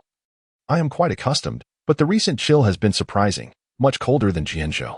I hope you and the matriarch take care of your health. The matriarch's delight grew as she beheld Lingyao, her eyes narrowing into joyful crescents. Wonderful, wonderful. We are all well. Once the weather warms, your marriage to that young man from the Jiang family will surely be brought up, and we shall all rejoice at your wedding. Upon noticing Lingyao's sudden stiffness, the patriarch's expression shifted, and he asked solemnly, is it true that the Jiang family? His eagerness to see Lingyao stemmed from having heard she had lodged at an inn for several days. It was utterly baffling that she, having traveled such a distance, was allowed to stay at an inn while the Grand Ho residence remained vacant. At that moment, he realized the Jiang family harbored dissatisfaction regarding this marriage, perhaps even contemplating a withdrawal. He understood better than anyone the reasons behind this union, had it not been for Lingyao's grandfather's unwavering support for the Jiang family. The Xie family would not have secured a foothold in the capital. Were the Jiang family to renege on the marriage due to this, he would undoubtedly ally with the other four families, even if it meant causing a public uproar, to ensure the Jiang family's reputation as ungrateful would be forever tarnished. Seeing Lingyao remain silent, the patriarch was already 8 parts certain of his suspicions. No wonder she had arrived at the mansion so promptly after receiving the invitation. She likely sought his counsel. Rest assured, even if the Jiang family currently basks in glory, and Jiang Shiqi is a rising star in the court, I am not afraid of them. Speak your mind freely. We shall stand by you. A flicker of concern passed through the matron's eyes as she hurriedly rose to draw Lingyao beside her. Do not be afraid, my dear. Your engagement to the Jiang family's young master was personally arranged by the old marquis. It is not so simple for them to renege now. Lingyao, feeling a touch of embarrassment, fidgeted with her fingertips and spoke softly. To be candid with you both, I indeed have a request to make today. For pairs of indignant eyes turned in unison towards Lingyao, brimming with the intent to champion her cause. Her voice dwindled further. I wish to ask the old marquis to testify in order to annul my engagement to Jiang Shiqi. Chapter 10, The Pursuer of a Past Life. Are you truly seeking to annul the engagement? The voice of old Master Su carried a note of astonishment. He had anticipated myriad possibilities, but never foresaw that the change in this matrimonial affair would stem from Lingyao. With unwavering resolve, Lingyao replied, indeed. The matriarch's eyes glistened, pondering the extent of grievances this delicate young lady must have endured within the Jiang household to make such a resolute declaration. Do you understand? Old Master Su sighed deeply, his tone grave. The reason behind the union of our families? Yes, but you, as a close friend of my grandfather, should also be aware that the late Marquis Jiang insisted upon this betrothal to repay a debt of gratitude, binding me, a mere infant at the time, to his eldest grandson, Jiang Shiqi. My grandfather was initially reluctant. His actions were motivated solely by a sense of justice, devoid of any desire for recompense from the Jiang family. By consenting to this union, my family risked appearing as though we sought to exploit their kindness. Old Master Su pondered for a moment. Indeed, it was the Marquis who, through earnest pleas and assurances, persuaded your grandfather to exchange tokens of engagement before me and several other old friends. What is most infuriating is that it was the Jiang family who clamored for this marriage, yet now they express disdain and seek to evade it. Ultimately, it is the ungrateful descendants and the ignorant women of the Jiang family who, upon the Marquis's passing, seek to belittle Lingyao. Old Master Su's large hands tightened around the armrests of his chair. Where in the world does such good fortune exist? Were it not for the purpose of interceding on behalf of the Jiang family, would your clan have found no foothold in the capital? Do not be headstrong. The union between the Xie and Jiang families concerns more than just your personal happiness. Upon hearing this, the matriarch grew displeased, her brows furrowing. Without regard for the presence of younger generations, she admonished him. What nonsense are you spouting? Must yours sacrifice her happiness for the prosperity of the Xie family? The honor of the family name is a matter for men. Why must it involve women? Lingyao understood that old Master Su's words stemmed from genuine concern. Compared to the late Marquis Jiang, he was truly a close friend of her grandfather. She could not bear to witness the legacy of the Xie family fade away. To align with the Jiang family, even if it could not shield her from the storms of life, would at least provide her with some respite. Lingyao voice was soft yet resonant, akin to a crystalline block of ice plunging into a cool well on a sweltering summer day, producing a sound that irresistibly drew attention. You know my grandfather's character perhaps better than I do, even if not for the Xie family. He may one day incur the displeasure of the emperor on behalf of another. He cannot abide corruption. Old Master Su was momentarily taken aback, feeling a twinge of shame. This young girl had clarity that eluded him, a man of over 60 years. The matriarch, witnessing her husband, who could always breathe life into the dead, rendered speechless, felt a sense of relief. Yet, she still expressed a hint of regret. Yar, why not meet Jiang Shiqi before making a final decision? Lingyao sighed in resignation. Was Jiang Shiqi truly so admirable? Did even the matriarch believe that encountering him would inevitably enchant her? Having traversed 2 lifetimes, Lingyao firmly believed that Jiang Shiqi's only redeeming quality was his acceptable appearance. I have already met him. Madame Tai was genuinely astonished. Having presumed that the young and budding Lingyao would be utterly captivated upon encountering the young Jiang Shiqi, yet to her surprise, the girl exhibited remarkable composure. She seemed destined for greatness. Should Lingyao be privy to Madame Tai's thoughts, she would surely feel a wave of embarrassment, for in her previous life, she had been utterly inept, enchanted by Jiang Shiqi to the point of losing her wits, leaving behind a portion of her very essence. Did the Jiang family become aware of your desire to dissolve the engagement? On the day of my arrival, I conveyed such intentions. Old Master Su and Madame Tai in unison inquired eagerly. What did they say? Lingyao shook her head, her worries plainly etched on her face. Their stance remains ambiguous. Old Master Su inwardly scoffed. What an ambiguous stance. They likely await developments from his end. As for what you mentioned today, allow me to ponder it further. Since you have just arrived in the capital, consider this an outing, and set aside other matters for now. Old Master Su found it difficult to swallow his frustration. Unable to express it outwardly, he sought an excuse to exit and vent his anger, leaving Lingyao with several female relatives to engage in conversation. Dear girl, fret not. I shall persuade him on your behalf. That Jiang Shiqi appears cold and aloof, certainly not a suitable match. We women ought to marry someone who is both considerate and warm-hearted. Lingyao wholeheartedly nodded in agreement. You speak truly. Indeed. Madame Tai's keen insight had allowed her to discern the frigid heart concealed beneath Jiang Shiqi's gentle facade. Once old Master Su departed, the 2 daughters-in-law of the Su family began to converse animatedly, and the 4 of them chattered away, causing even the birds outside to take flight. The Su family possessed a unique ethos, embodying a fearless and straightforward nature from top to bottom, which explained their enduring resilience within the supervisory court for many years. The daughters-in-law and granddaughters-in-law of the Su family exhibited a simple and forthright disposition, thus Lingyao felt at ease conversing with them, and before long, they had unwittingly chatted until dusk. Initially, Madame Tai intended to invite Lingyao to stay for dinner. However, recalling that she had failed to notify the Ho residents in advance, she feared it would be discourteous, and thus had to let Lingyao depart. Madame Tai wished to personally escort Lingyao, yet after being repeatedly declined, she could only watch wistfully as the eldest daughter-in-law, led her out of the Su family estate. I also took a liking to this young lady from the Xie family, who had traveled a great distance. In her eyes, Lingyao's unmatched beauty was not the sole advantage. It was her inner strength and audacity that truly mattered. Having just arrived at the Jiang household, it would be inappropriate to have you brought to the Su family hastily, as it might reflect poorly on the Jiang family. We shall wait for about 10 days. And then we, the Su family, will invite you over as a guest. By then, Madame Jiang would likely find it difficult to object. At that time, the 4 of us can play cards in the house. Lingyao eyes sparkled with delight as she sweetly replied, Very well, and please show mercy then. I am but a novice in this realm. As they exchanged laughter and conversation, they turned a corner and encountered 2 young men. They did not recognize Lingyao, but she was well aware of their identities. One was Su Haosheng, the only son of Bai, destined to become an inspector in the supervisory court. This individual is indeed a formidable character, surpassing even the esteemed Elder Su in both tenacity and ferocity. His ironclad resolve and biting tongue can leave anyone who crosses him with more than just superficial wounds. They may very well emerge with bruised egos. In a previous life, Jiang Shiqi had the misfortune of being rebuked by him, though the specifics of the tirade had long since faded from Lingyao memory, leaving her disinterested in delving further into it. Given Su Haoxing's lineage from the Su family, Lingyao has taken a keen interest in him, recognizing that he is not the typical pedantic official. In times of urgency, he displays a remarkable ability to overlook procedural discrepancies.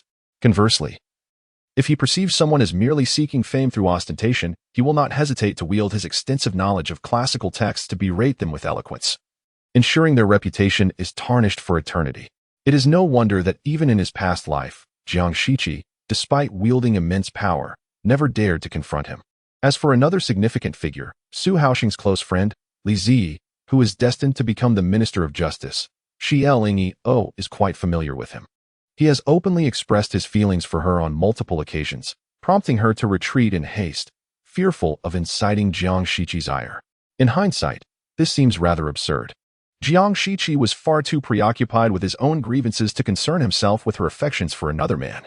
In fact, he might have welcomed the idea of her marrying someone else. Li Ziyi's devotion to her is genuine. He patiently awaited her for 3 years before finally marrying. He is indeed someone worthy of trust. Yet, whether in this life or the previous one, Lingyao has no intention of reciprocating his affections. She is acutely aware of how profoundly his future wife loves him. In their past, a clash of political ideologies had led to a rift between Li Ziyi and Jiang Shiqi, culminating in Jiang Shiqi's unreasonable imprisonment of Li. The gentle and delicate woman, he had even dared to confront Jiang Shiqi with a knife in her determination to defend him. This exchange of genuine devotion led Li Ziyi to finally settle down and lead a blissful life with her. Though she finds no happiness herself, she has no desire to usurp the joy of others. The singular experience of reckless infatuation is a rare phenomenon. It is a peculiar sensation that, after Jiang Shiqi, no one else has stirred any emotions within Lingyao. She has not overlooked the same admiration reflected in Li Ziyi's eyes as in their past life. Yet even though she harbors no lingering affection for Jiang Shiqi in this existence, she feels no flutter of excitement upon encountering Li Ziyi once more. Chapter 11. Hidden intentions. Such encounters with foreign gentlemen were ideally to be avoided, yet having stumbled upon one, it was impossible to entirely disregard it. Lingyao offered a slight nod, acknowledging the meeting. The four passed each other without uttering much. Baisha could not help but glance back at the elegant Li Ziyi, a fleeting smile gracing her features. A mother knows her child best. Her son possessed an eccentric temperament, and his looks were merely average. Lingyao would surely not find him appealing. Though this thought briefly crossed Baisha's mind, she quickly quelled it. Lingyao was indeed to her liking, and she had no desire to impose an unsuitable match upon her. However, Li Ziyi was quite commendable. Although his family background paled in comparison to Jiang Shiqi's, he was undeniably a refined gentleman, making a fitting pair with Lingyao. Should Lingyao choose not to wed Jiang Shiqi, he would be a worthy alternative. Yet, it remained uncertain whether the Li family held the same regard for lineage. What was the point of her fretting over such matters? Observing the elderly matriarch's fondness for her, it would hardly be her place to interfere should the situation arise. Nonetheless, she might mention Li Ziyi in passing when the time came. Baisha personally saw Lingyao off into the carriage before turning to leave. Halfway back, she unexpectedly encountered Su Haoxing, who had been waiting for her. "Why did you leave young Master Li all alone?" "How rude," Su Haoxing remarked, glancing at the 2 maidservants behind Baisha, who discreetly withdrew. "Are you attempting to matchmake for me?" Baisha exclaimed in surprise, realizing he had misconstrued the situation. She reached out to tug at him, inadvertently delivering a light slap to his back. "What nonsense are you speaking? And what is that expression on your face? The young lady is breathtakingly beautiful. Even if she were being proposed to for your sake, would that truly be a hardship for you?" Su Haoxing, caught off guard, recoiled from the unexpected blow, grimacing as he gritted his teeth. "That is not what I meant." With that, he pulled Baisha to the side, and the mother and son engaged in hushed conversation. Earlier, Li Xiong inquired about her several times in a roundabout manner. He has never done so before, and I suspect he may be smitten. Meanwhile, I have no such intentions at the moment, so please do consider uniting a pair of star-crossed lovers. Baisha rolled her eyes, dismissively brushing aside her sleeve. "How fanciful of you to think so." The young lady belongs to the Xie family and is betrothed to Jiang Shiqi. Your grandparents specifically invited her as a guest. Spare me your wild imaginings. Su Haoxing clicked his tongue, lamenting for his friend, yet Bai Shi then inquired with a smile. Is it true that young Master Li has feelings for Miss Xie? Why ask such a question when she is already engaged? Thankfully, I pried a bit today. Otherwise, it would have been quite the farce. Since she is indeed promised to Jiang Shiqi, that complicates matters. Jiang Shiqi is not a man to be trifled with. He must be advised to dissuade Li Zi from harboring such feelings. However, it is curious that news of Jiang Shiqi's engagement had not circulated in the capital. All those young ladies enamored with him will surely be heartbroken. Bai Shi smiled enigmatically. You need only assist me in making inquiries, and soon enough, you will understand. Assist you in asking? Su Haoxing, perplexed, inquired, what concern is it of yours? Bai was already growing impatient, retorting, you are far too serious. Just go ask yourself, and casually let me know the result. With that, Bai hastily abandoned her son, who was left in confusion. If Xie Lingyao were truly to be matched with such a son, it would indeed be a grave waste. In the chilly breeze, Su Haoxing touched his cold nose. Bewilderedly turning back to the study. With a grave demeanor, he exaggeratedly conveyed the engagement between Xie Lingyao and Jiang Shiqi, completely disregarding Bai's words. In the afternoon, Xie Lingyao was in high spirits. Her steps lightened. Noticing no one around as she alighted from the carriage, she playfully jumped down, startling Li Momo into a shiver. Oh dear, there's still some lingering snow on the ground. What would happen if you fell? Xie Lingyao chuckled, feeling a sense of ease. It had been a long time since she had enjoyed such carefree days. With such a buoyant spirit, jumping down posed no danger at all. She even contemplated learning to ride. Ever since her birth until marriage, she had been confined within the square courtyard. She longed to run, to leap, to behold the vastness of the world and the grandeur of the mountains and rivers. Jiang Shiqi's carriage was stationed at the corner of the lane. Though he could not see Xie Lingyao's exuberant figure, he could hear her sweet, teasing voice pleading with Li Momo. Almost envisioning her delightful form leaping down from the carriage. Where had she gone that afternoon? Zhang Mao, bewildered, asked, who? Jiang Shiqi, maintaining his patience, replied, Miss Xie. Oh. Where did she go? Zhang Mao blinked his not-so-large eyes, appearing somewhat innocent. I have been with you all day. How could I possibly know? Noticing Jiang Shiqi narrowing his eyes, a sign of impending anger, Zhang Mao quickly dismounted his horse, stating, I shall inquire at once. Xie Lingyao's carriage halted at the main entrance of the Marquis's residence. After she disembarked, she walked straight inside. In contrast, Jiang Shiqi's carriage smoothly entered through the side gate. He could not help but wonder what in this capital could make her so buoyant. Was it due to a certain someone? Jiang Shiqi's cold eyes closed entirely. If that were the case, he had indeed impeded her. Xie Lingyao initially intended to greet the matriarch upon entering the residence. However, she learned that the matriarch had indulged in too many glutinous rice balls at noon, resulting in some discomfort, and had summoned the physician to prescribe medicine, laying down early to rest. Feeling relieved, Xie Lingyao swiftly made her way back to Wudong Courtyard. She had arranged with Li Momo to set up a stove in the room that night to toast dried rice cakes, sprinkle them with sugar, and warm a pot of fine wine. Just the thought of it made her mouth water. Yet, there always seemed to be someone eager to douse her joy with cold water. Just like Jiang Shiqi had done in her past life, and was doing so again in this one. The very person she had hoped to avoid appeared directly in her path, making evasion impossible. She had no choice but to muster the courage to greet him. Good day, young Master Jiang. Jiang Shiqi's pale eyes shifted, landing on Xie Lingyao's rosy cheeks. The expansive grounds of the Jiang residence meant she had walked quite a distance from the main entrance, which explained her flushed complexion. Next time, one might simply instruct the coachman to guide the carriage through the side entrance directly to the rear courtyard, saving a considerable distance. Xie Lingyao was momentarily taken aback by this abrupt statement. She understood the possibility, yet recognized it as a privilege reserved for the host family, making it rather improper for an outsider like herself. It's no trouble at all. The weather is chilly, and I could use some activity, she replied politely. Despite her confusion over his unexpected comment, did you go out this afternoon? Jiang Shiqi inquired, his brow furrowing slightly. He himself was unsure how the words had slipped out. Yet he believed that once he uttered something, there was no retracting it. Xie Lingyao's heart skipped a beat. Why would Jiang Shiqi, with his precious time, waste it on such trivial inquiries? This did not bode well. The Su family sent an invitation, and since I had nothing else to do, I thought I would pay a visit, she explained. The Su family? Jiang Shiqi mentally rummaged through his memories, recalling one Su Haoxing. Surely it couldn't be him. After all, if Xie Lingyao held herself in such low regard, how could she possibly take an interest in the eccentric Su Haoshan? It's cold. You should go inside and rest. Farewell. Xie Lingyao opened her mouth, but found no words to express, giving a slight bow as her spirits were dampened by his presence, her expression growing dull. Xie Lingyao was nurtured by old Madame Li, who could discern the subtleties of her every frown and smile.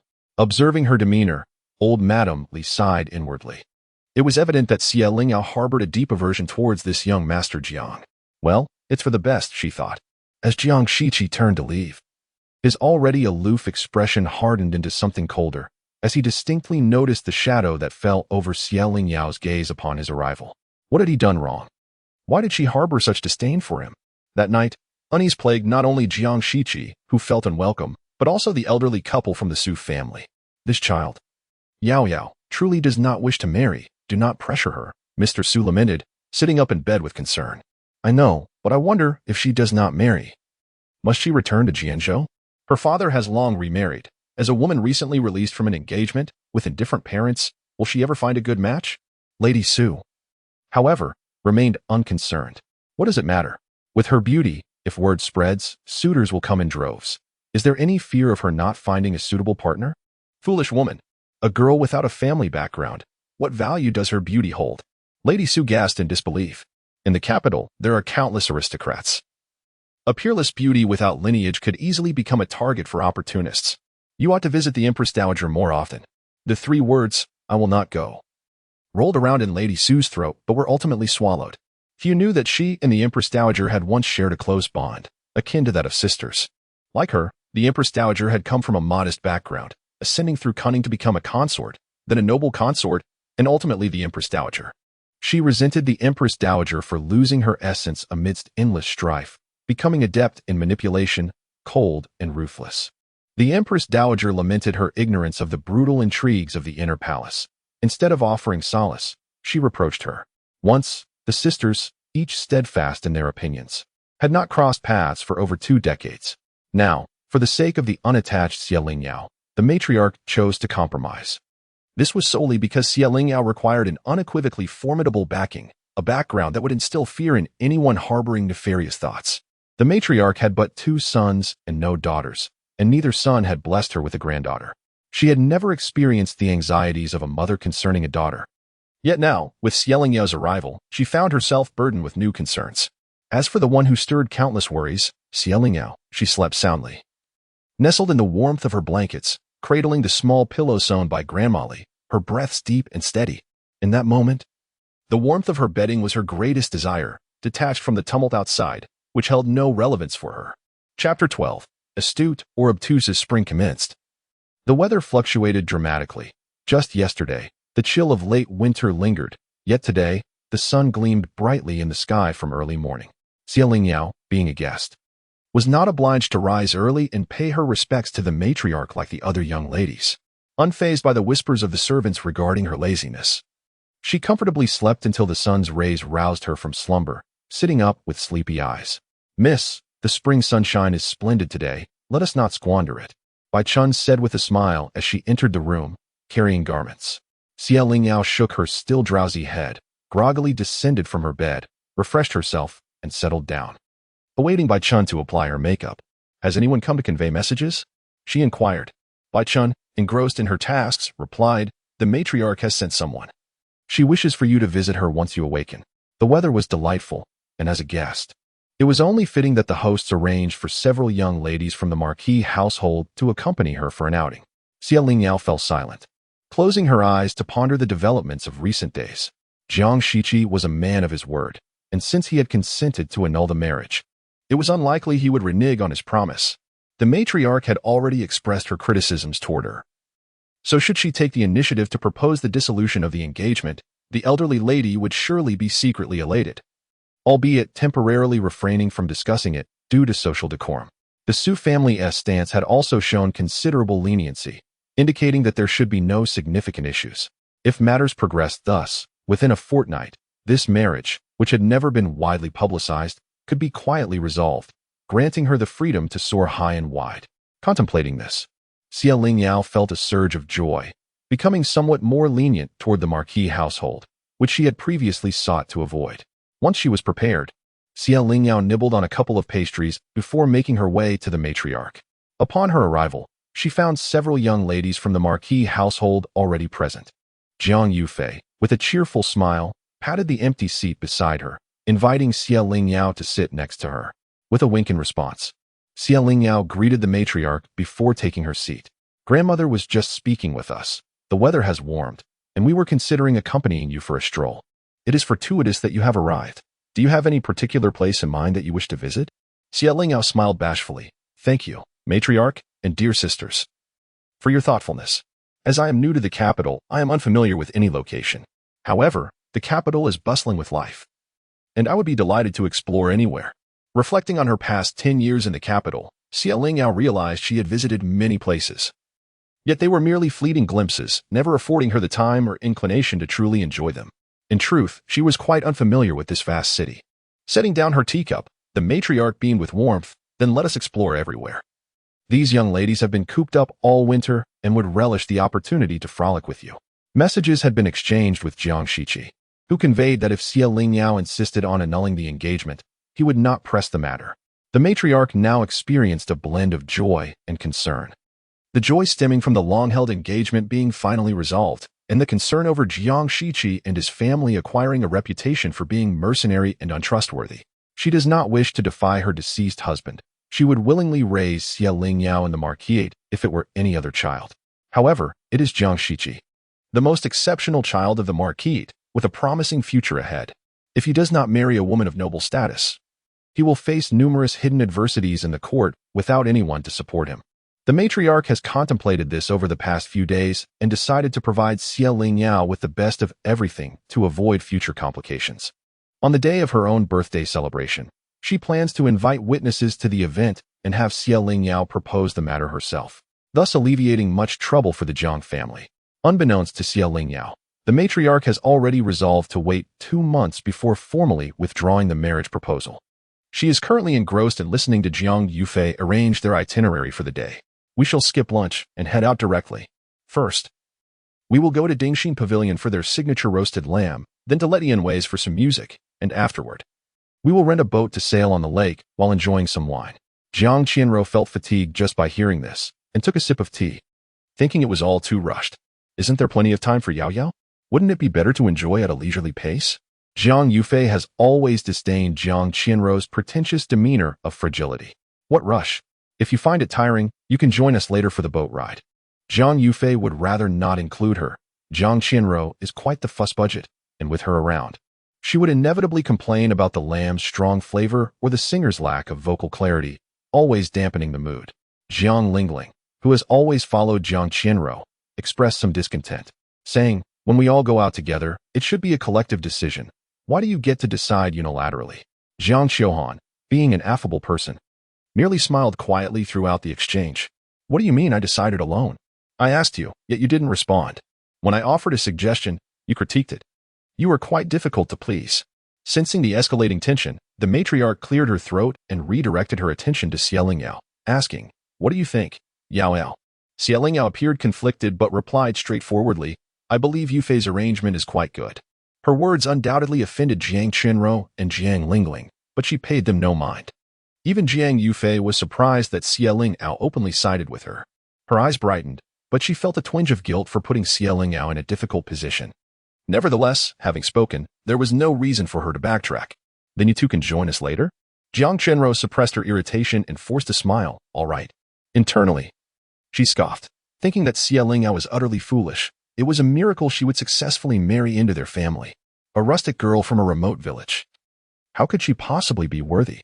Only Jiang Yufei, in her naivety, would pursue her so eagerly. The matriarch was somewhat astonished by Lingyao's candor but refrained from commenting further, merely advising them not to indulge too much in alcohol and to drink sparingly while boating. After the group gradually took their leave, the matriarch remained seated and turned to Granny Wu. "Why do I feel that Lingyao is sometimes astute, yet at other times rather dull?" Madame Wu bent slightly and chuckled. "Even an old woman like me can see that the 2 young ladies of the second house look down upon Miss Xie. Can you not perceive it? Does Miss Xie herself remain oblivious? Are you suggesting that she is doing this intentionally?" Madame Wu nodded. Miss Xie had firmly resolved to withdraw from the engagement, The two young ladies of the second house were inconsequential to her. Fully aware of their disdain, why would she demean herself to curry their favor? The matriarch concurred with Madame Wu's reasoning, smiling as she remarked, "This girl truly is a little firecracker." The matriarch, a lady of high birth nurtured in opulence, held a lifelong disdain for those who compromised their dignity for the sake of others. Upon hearing Madame Wu's words, she found herself appreciating Xie Lingyao. Chapter 13. Unfathomable emotion. Xie Lingyao has always favored warm hues. As the weather warms and the essence of spring envelopes the air, she adorns herself with a charming little coat in the shade of goose yellow, its collar and cuffs embellished with a delicate trim of short white fox fur, which tempers the coat's vibrancy and adds a playful touch. After a winter cocooned in her cloak, she is finally free to unveil her figure, yet without the cloak's concealment. Her curvaceous silhouette and slender waist become undeniably apparent. Jiang Yufei walks alongside, her gaze fixed upon Xie Lingyao, causing her to feel a twinge of bashfulness. "Yufei, why do you keep staring at me?" Xie Lingyao inquires. Jiang Yufei chuckles softly, teasingly responding, "I was pondering how fortunate your elder brother is." Jiang Shiqi, covering her mouth with a handkerchief, joins in the laughter, playfully slapping Jiang Yufei's arm. How shameless. However, Xie Lingyao finds it difficult to share in their amusement. Just look at her beauty and figure. Even women cannot help but praise her. Yet, in Jiang Shiqi's eyes, there is no room for her. He does not even regard her exquisite appearance. After a decade of marriage, the occasions they have shared a bed can be counted on one hand. Noticing Xie Lingyao's momentary silence, Jiang Yufei suddenly recalls the matter of her impending divorce, realizing that such jesting may have been inappropriate. She quickly apologizes, "I'm sorry, Yao Yao. I completely forgot about that. I was merely thinking of how you and your elder brother seem like a perfect match, truly a union made in heaven." Xie Lingyao offers a reassuring smile. "It's all right." However, a man of his stature and resolute will, how could he be easily swayed by mere beauty? This is merely her conjecture. She has only witnessed Jiang Shiqi's aloof demeanor, while his feelings for Shen Yinshu remain a separate matter altogether. She is his cherished little cousin. Perhaps he cares for her more deeply than anyone could know. As Jiang Yufei reflects on Jiang Shiqi's unsmiling disposition, she nods in agreement with Jiang Shiqi. "Indeed. I cannot fathom what it would be like for someone like him to be wholly devoted to a woman. Yet, they will eventually meet." It has only been 2 years since Shen Wanshu arrived at the Marquis, but it remains uncertain which unfortunate woman might be wed to the Marquis in that time. However, any lady who catches the eye of the matriarch would undoubtedly possess a noble lineage. And it will be intriguing to see what antics this pair of lovers might engage in under her watchful gaze. The carriage comes to a gentle halt at the entrance of Dingxin Pavilion, where 4 young attendants precede, and 2 matrons, one on each side, gracefully open the ornate wooden doors of the opulent carriage. The 3 personal maids wait outside, assisting the ladies as they descend. At this moment, it is mealtime, and thankfully, Jiang Yufei had the foresight to reserve a private room in advance. Just as their feet touch the ground, a quick-witted attendant approaches to greet them. "Are you the esteemed guests of Tingyu Pavilion?" Jiang Yufei's maid, Zhu responds, "Yes, please lead the way." Xie Lingyao, surrounded by her companions, follows the attentive guide as they ascend the winding staircase to the second floor's private chamber. Each room has been given a name. As Xie Lingyao glances around, she notes the elegant titles, Pinming Pavilion, Liuxia Pavilion, and Mankeshuan, among others. "Yao Yao, allow me to share with you that aside from their exceptional roasted lamb, their marinated quail is also a delicacy. A single taste will undoubtedly captivate your heart. I intentionally refrained from indulging this morning, as I find myself quite famished at this moment, and I shall certainly indulge in a hearty meal later." However, Xie Lingyao's words were abruptly cut short as a figure emerged from the adjacent accord, locking eyes with her. The man, with a countenance filled with excitement and fervent gaze, was none other than Li Ji, whom she had encountered just the previous day. "Miss Xie," he exclaimed. "I am Li Ji. We met at Su's residence yesterday. Do you remember me?" His youthful features flushed with enthusiasm as he eagerly and nervously awaited her response.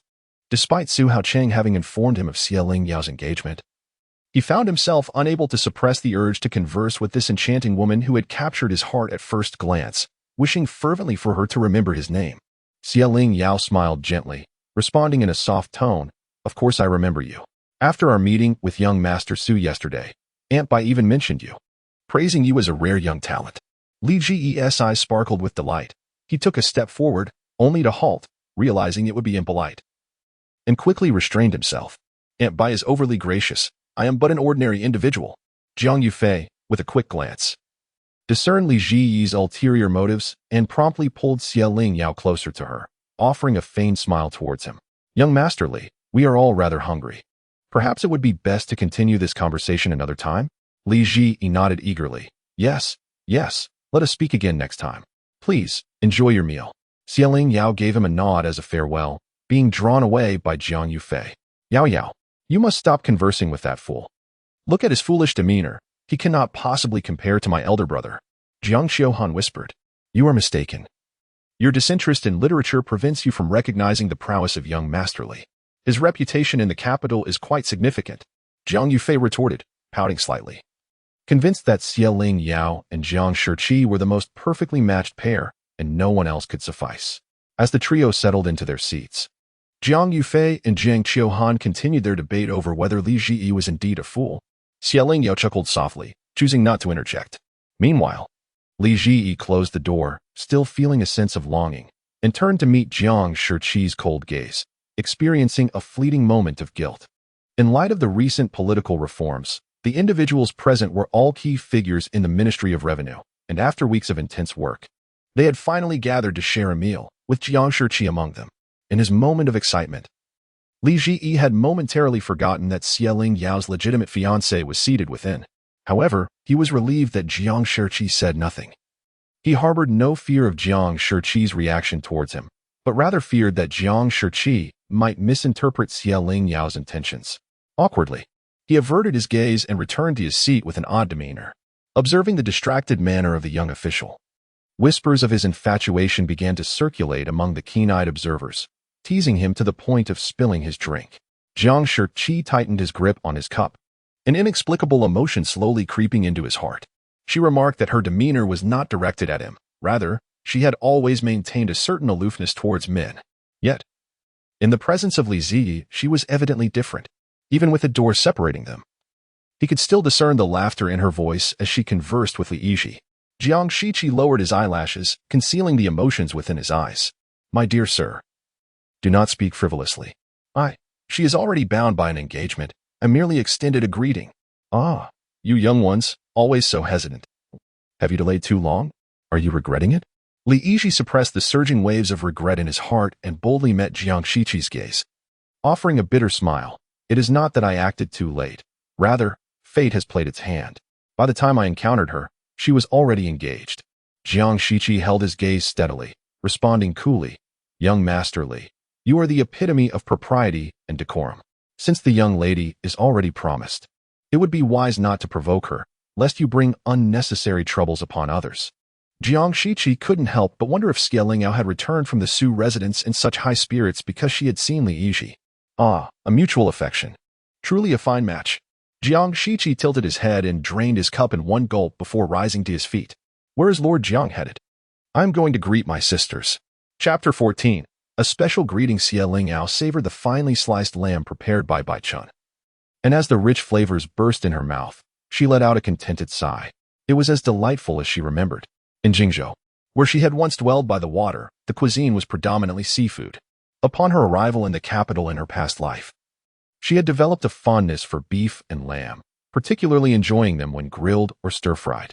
However, Jiang Shiqi preferred a lighter diet and abhorred overly seasoned dishes. Consequently, upon realizing this, Lingyao made every effort to accommodate his tastes. She could hardly recall the last time she indulged in food that suited her palate. Seeing Lingyao's enjoyment, Jiang Yufei's smile deepened. How about it? I wasn't misleading you, was I? Delicious. I heard from that waiter earlier that there is freshly brewed plum wine today. Let us order a pot to cleanse our palates. Jiang Yufei quickly instructed Zhu to fetch a pot, turning back with a smile. I didn't expect you to be such a foodie.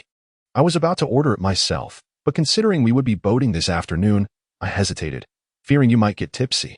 I can handle my liquor. Besides, plum wine hardly counts as real alcohol. It's not intoxicating.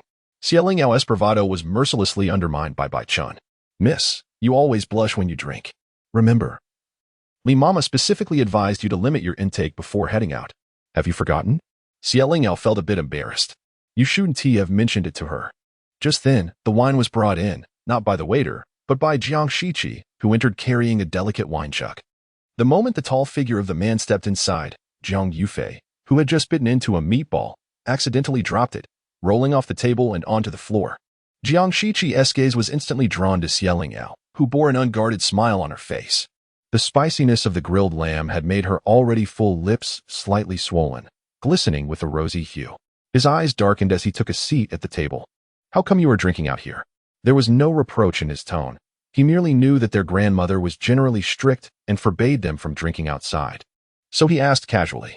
Jiang Yufei and Jiang Shiqi snapped back to reality and simultaneously called out, "Big brother."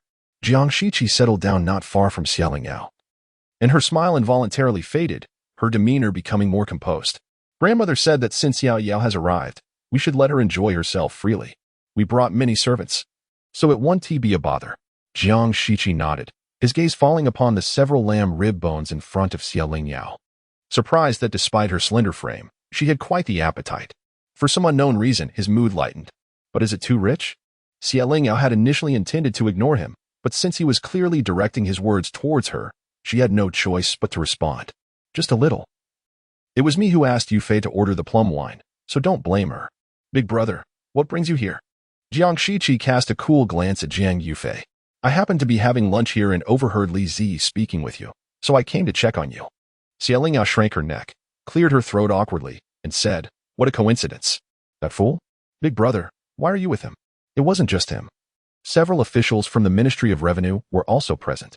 Jiang Shiqi mumbled softly, "They say he is not a fool." Jiang Shiqi lifted his eyelids, his expression inscrutable, and remarked, "Li Zi is profoundly knowledgeable and embodies humility and propriety. How could he possibly be a fool?" "Miss Xie, what do you think?" Xie Lingyao perfunctorily agreed, "Indeed. Someone like young Master Li would not be a fool." Jiang Shiqi felt a pang in his heart but maintained a placid demeanor. "What are your plans after dinner?" Jiang Yufei busily filled Jiang Shiqi's plate with an abundance of dishes and looked up when she heard his question. "We'll go to the tea house for some music first, and afterwards, we'll enjoy the lake and indulge in some drinks." Jiang Shiqi subtly furrowed his brow. "More drinking?" Jiang Yufei stuck out her tongue and smiled playfully. "It's a rare occasion to indulge, big brother, so don't worry about us. The matrons are here. Even if we get tipsy, they'll take good care of us. Besides, we know our limits and won't get ourselves drunk." Jiang Shiqi said no more, only stopping Jiang Yufei's actions. "That's enough. I'm merely passing by. I must return to dine with them. Be mindful and don't lead Miss Xie astray."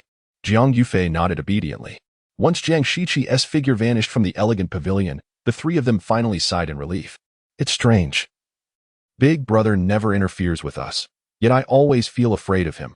Jiang Shiqi nodded vigorously. "Yes, I feel that even when he smiles. There's a chill to him that's quite frightening." Xie Lingyao, however, felt a twinge of unease. Despite their lack of affection, she had been married to Jiang Shiqi for 10 years and knew him well. Why would he come to greet them simply because he encountered his sisters at home? Could it be because of her? Xie Lingyao was not one to indulge in fanciful thoughts. Yet Jiang Shiqi's behavior today was indeed peculiar. No, it can't be. Jiang Shiqi is proud and aloof. He must have come to speak with her out of acknowledgement for her decision to withdraw from the engagement. There's no other explanation. Regaining her composure, Xie Lingyao resumed her cheerful indulgence in food and drink. After satisfying their appetites, the three made their way to listen to music before taking a carriage to the lakeside. Jiang Chenro and Jiang Linglong had already arranged for a spacious boat waiting for them by the shore. Having consumed some wine, Xie Lingyao felt a bit drowsy, but the breeze from the river rejuvenated her. Jiang Chenro gazed at Xie Lingyao from afar, her figure graceful and her beauty striking, with jealousy intensifying in her eyes. Jiang Linglong, understanding her well, tugged at her arm and coaxed, "Sister, what does it matter if a merchant's daughter is beautiful? With such a background, no respectable official family would take her seriously." She foolishly withdrew from the engagement, and in the future, she won't even be able to approach our door. Just treat her like a pet to play with. Don't take her to heart. Jiang Chenro's temper calmed somewhat as she proudly lifted her chin. "You are right. Perhaps in the future, we won't even meet her again. I shall graciously extend my hospitality and enlighten this rustic fellow." The two adjusted their expressions and approached with smiles. "I have instructed the servants to prepare delightful food and fine wine. Let us ascend." "Very well, let us go," Jiang Yufei exclaimed enthusiastically, taking Jiang Shiqi by one arm and leading Xie Lingyao towards the boat. "Lingyao, look, this is Luhua Lake. I have heard it is fed by the waters of the Li River, the very river that flows towards Jinzhou. As Lingyao gazed at the flowing waters, a sudden wave of suffocating memories washed over her, reminiscent of the cold water enveloping her senses. Lingyao? What is the matter? Lingyao snapped back to reality, forcing a smile. It is nothing. I merely indulged in a bit too much wine and feel somewhat disoriented. A moment's rest will suffice. Jiang Yufei couldn't help but tease her. You claim to be able to drink, yet after merely 3 cups of fruit wine, you are still dazed. You must refrain from drinking any more this evening. Lingyao suddenly regretted coming to the lake. She had never anticipated that after having faced death once, she would develop a fear of water. Chapter 15. The serendipitous opportunity once aboard the vessel, with each gentle sway of the hull against the azure waves. A wave of unease washed over Lingyao, her countenance betraying her discomfort. Jiang Shiqi, holding a wine glass, observed with surprise. Yao, are you feeling seasick? To some extent, she admitted. It wasn't this severe initially, but perhaps due to the wine I had at noon, I now feel rather unwell. Seizing upon Jiang Shiqi's words, Lingyao found a convenient excuse as the latter extended the ladder towards her. Jiang Shiqi promptly instructed the removal of the wine before replacing it with tea. Expressing her concern, should we ask the boatman to dock so we can take it slow this afternoon? Yet Jiang Linglong interjected. I have heard that seasickness only lasts a short while. Once accustomed, one no longer feels it. It is a rare occasion for us to gather and enjoy ourselves, and I am certain Yao would not wish to spoil the fun. Jiang Shiqi raised an eyebrow, exchanging a knowing glance with Jiang Linglong, both harboring mischievous intentions. They wished for her to succumb to nausea, rendering her pale and disheveled, a sight to behold. Jiang Yufei gently patted Lingyao's back, offering soft reassurance. I should have been more considerate. I had heard you were unwell upon your arrival from Jinzhou, and now it seems the seasickness has taken hold. I brought you out for a boat ride nonetheless. Lingyao, undeterred by any potential disappointment she might cause, candidly replied. It is my own indulgence in drink that has led to this. I cannot hold you accountable. Once the boat docks, I shall disembark for a brief stroll. Very well. I shall accompany you. As the vessel approached the shore, Lingyao was the first to step off, followed closely by Jiang Yufei. With her feet firmly planted on solid ground, a sense of relief enveloped her. Jiang Shiqi set down her wine cup with a thud. Her disdain unmistakable. To promise a boat outing yet be unable to endure the voyage, how disappointing. Jiang Linglong, however, remained unfazed. Isn't it better that she is not here? We can enjoy ourselves freely. Jiang Shiqi merely smiled, eliciting a sharp retort from Jiang Shiqi. You've put in quite the effort to accompany her for half the day. Yet it appears she hardly values your company. Taking a sip of her drink, Jiang Shiqi replied with a light laugh. I merely fulfilled my grandmother's request to entertain a guest. Why should I seek her regard? Jiang Shiqi had no intention of forging a genuine connection with Lingyao. As long as Lingyao did not marry Jiang Shiqi, she deemed the individual entirely inconsequential, and thus saw no need to curry favor. Jiang Shiqi cast her a sidelong glance but chose to remain silent, and the three resumed their banter as if nothing had transpired. Are you feeling better? Once the breeze blows, it all seems to fade away. Jiang Yufei leaned in curiously, a glint of mischief in her eyes. Yao, are you intentionally avoiding them? Do you not wish to join in the fun? Lingyao, exasperated, rubbed her temples, a bemused smile playing on her lips. It's not that at all. I genuinely feel unwell. The lakeside was bustling with visitors, and along the shore lay a vibrant street, filled with an array of shops that piqued Lingyao's interest. She promptly seized the opportunity to drag Jiang Yufei along for a leisurely stroll. As Lingyao disembarked, she was adorned with a veil hat, firmly secured by Jiang Yufei, who was flanked by several sturdy attendants. Thus, despite the bustling crowd on the street, few dared to cast a glance in her direction. Why is the shop thriving so? Lingyao inquired with curiosity, pointing towards a shop teeming with patrons. Jiang Yufei, upon a brief observation, enlightened her. It is merely a fabric store. It seems that the Tianxiang brocade has arrived this month, and everyone is eager to acquire it. Pondering this, Lingyao asked, is there a designated shop for the Tianxiang brocade? Jiang Yufei replied, no, there isn't.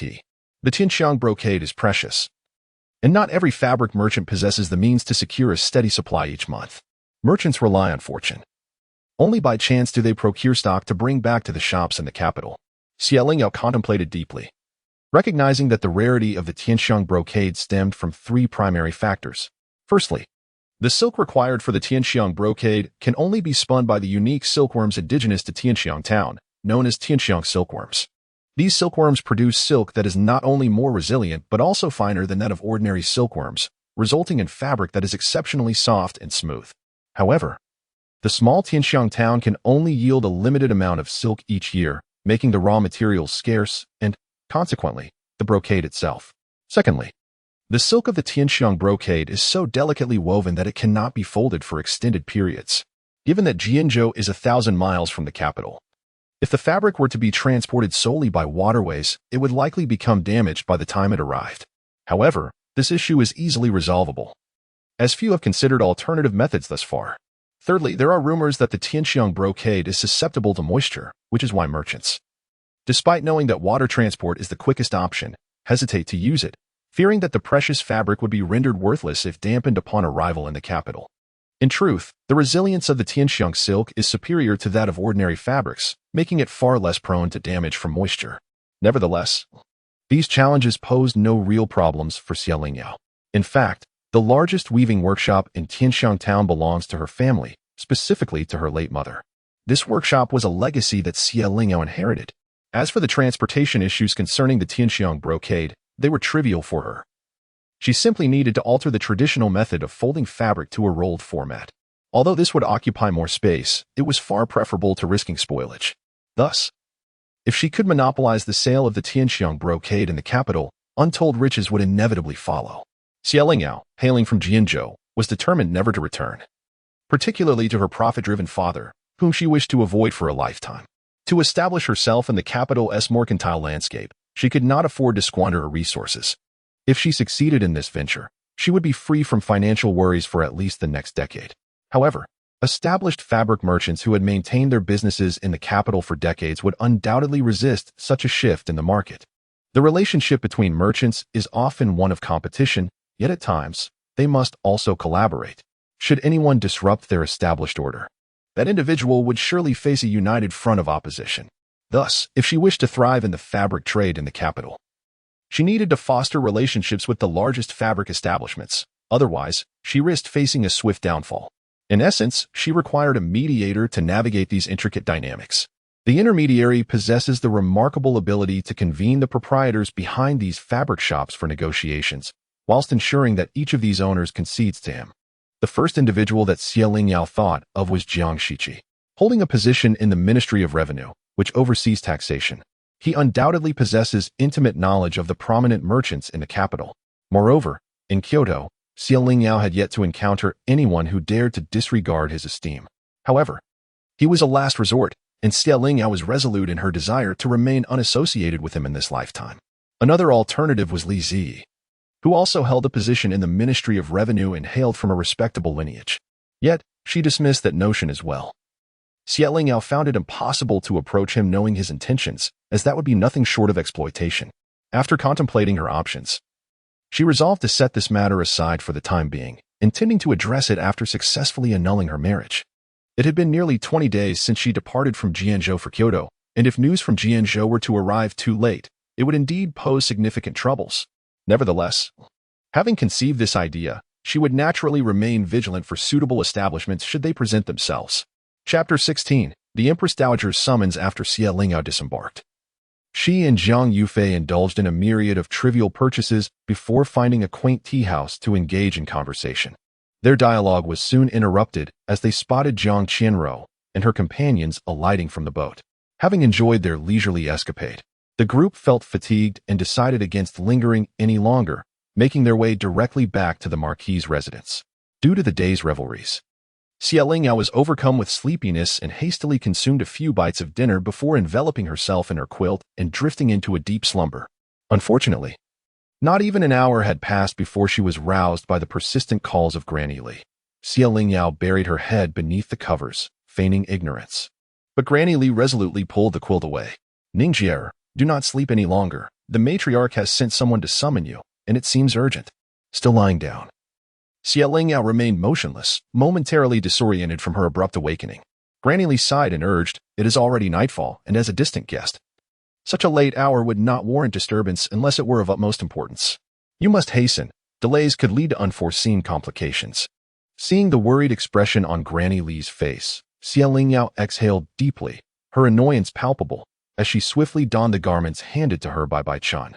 Without any makeup or hairstyling, her long, inky hair cascaded down her back, shimmering softly, which made her already petite face appear even smaller, akin to the size of a palm. Granny Li, anxious, remarked, "Will this appearance not seem somewhat disrespectful?" Lingyao stifled a yawn and poured herself a cup of strong tea before responding, "Is it not more striking to present myself as one who rushed over without delay?" Granny Li shook her head, and with Bai Chun supporting her on either side, they hurried toward the matriarch's quarters. At that moment, Jiang Shiqi and Madame Zhou were seated in Fushaotang, with the matriarch at the head of the table, still grappling with the recent developments. Having just finished dinner, they were taken aback by the unexpected arrival of a messenger from the Empress Dowager. While such occurrences were not entirely unusual given the status of the Marquis's household, after all, it was not unheard of for the Empress Dowager to express a desire to meet any of the noble ladies. The matriarch had already instructed Granny Wu to prepare auspicious attire for an audience the following day. However, the eunuch delivered the surprising news that the Empress Dowager wished to see Lingyao. How could it be Lingyao? The matriarch and Madame Zhou exchanged perplexed glances, struggling to fathom how the Empress Dowager had even become aware of Lingyao existence, let alone the reason behind her desire to meet her. Madame Zhou felt a wave of unease wash over her. If Lingyao were to speak unwisely before the Empress Dowager, could the proposed marriage still be rescinded? Mother, what do you think? The matriarch, equally bewildered, instinctively turned to Jiang Shiqi, who had remained silent, and tentatively inquired, "Qiji, could it be that the Empress Dowager is aware of your betrothal to Lingyao?" Before Jiang Shiqi could respond, Madame Zhou interjected anxiously, "Even if she knows, would the Empress Dowager specifically request to see her for that reason?" The matriarch fell silent, pondering the truth of the matter. It was indeed a fact that not even the royal princes had their future consorts summoned upon engagement. Could it be that in the Empress Dowager's eyes, Jiang Shiqi, a mere subject, would take precedence over them? Why the haste? I have sent someone to invite Lingyao. Perhaps she knows something. Once she arrives, we can simply inquire. Just as I spoke, Lingyao made her entrance. Jiang Shiqi unconsciously tilted his head slightly, his gaze falling upon the languid figure of Lingyao, his eyes darkening. Her long, flowing black hair framed a face untouched by cosmetics, yet her lips remained a vibrant red against her pearly white teeth. The candlelight cast a soft, ethereal glow upon her fair skin, and her moist eyes seemed to twinkle with starlight. "Do not concern yourself with formalities, Yao Bao. Please take a seat." Lingyao did not hesitate and complied, settling comfortably into her place. Jiang Shiqi withdrew his gaze from her, inhaling deeply, almost unconsciously. "Yao, there has been news from the palace. The Empress Dowager wishes to see you tomorrow." Lingyao was taken aback, momentarily questioning whether she was still dreaming. Why would the Empress Dowager wish to meet her? Even in her past life, Jiang Shiqi, despite his high position, had rarely been summoned by the Empress Dowager alone. The only occasion was when Jiang Shiqi acted with excessive assertiveness, prompting the Empress Dowager to summon her for a reprimand, intending for her to persuade him. At that time, she felt both anger towards Jiang Shiqi for dragging her into this and amusement at the Empress Dowager's misjudgment. How could someone like Jiang Shiqi be swayed by her words? Not even the esteemed matriarch could alter his decisions. He was resolute, unwavering in his principles, and would hardly be influenced by the counsel of others, especially not by his wife, whom he regarded with disdain.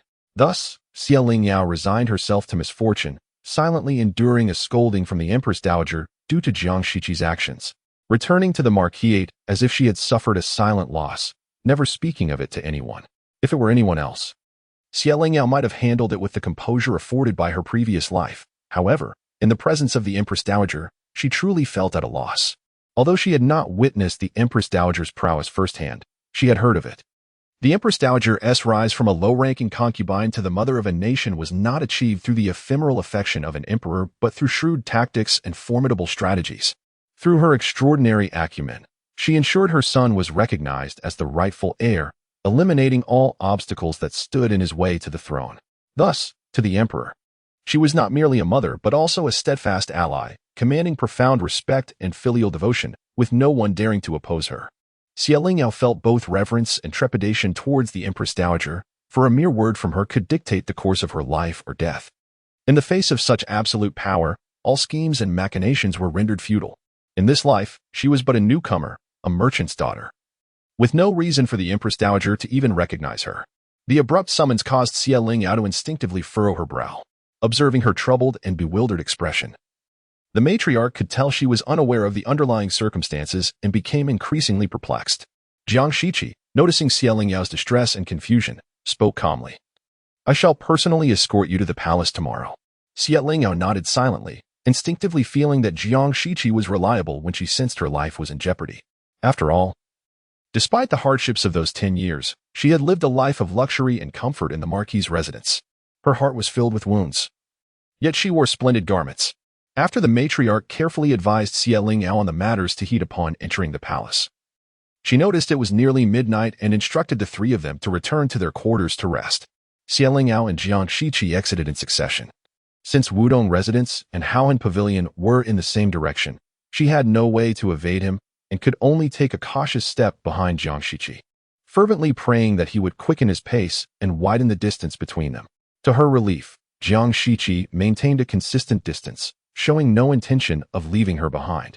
In the night, Jiang Shiqi's long, distinctly structured fingers delicately held a lantern, the dim candlelight illuminating the path beneath their feet. You need not fear. The Empress Dowager is not as terrifying as the rumors suggest. Xie Lingyao was momentarily taken aback before realizing he was speaking to her. His voice was soft, like a gentle breeze. Yes, I understand. Suddenly, Jiang Shiqi stopped, and fortunately, Xie Lingyao had been attentively watching his tall figure. Otherwise, she would have collided directly with him. Jiang Shiqi slightly lowered his head, meeting Xie Lingyao's upturned face, which bore a clear expression of confusion.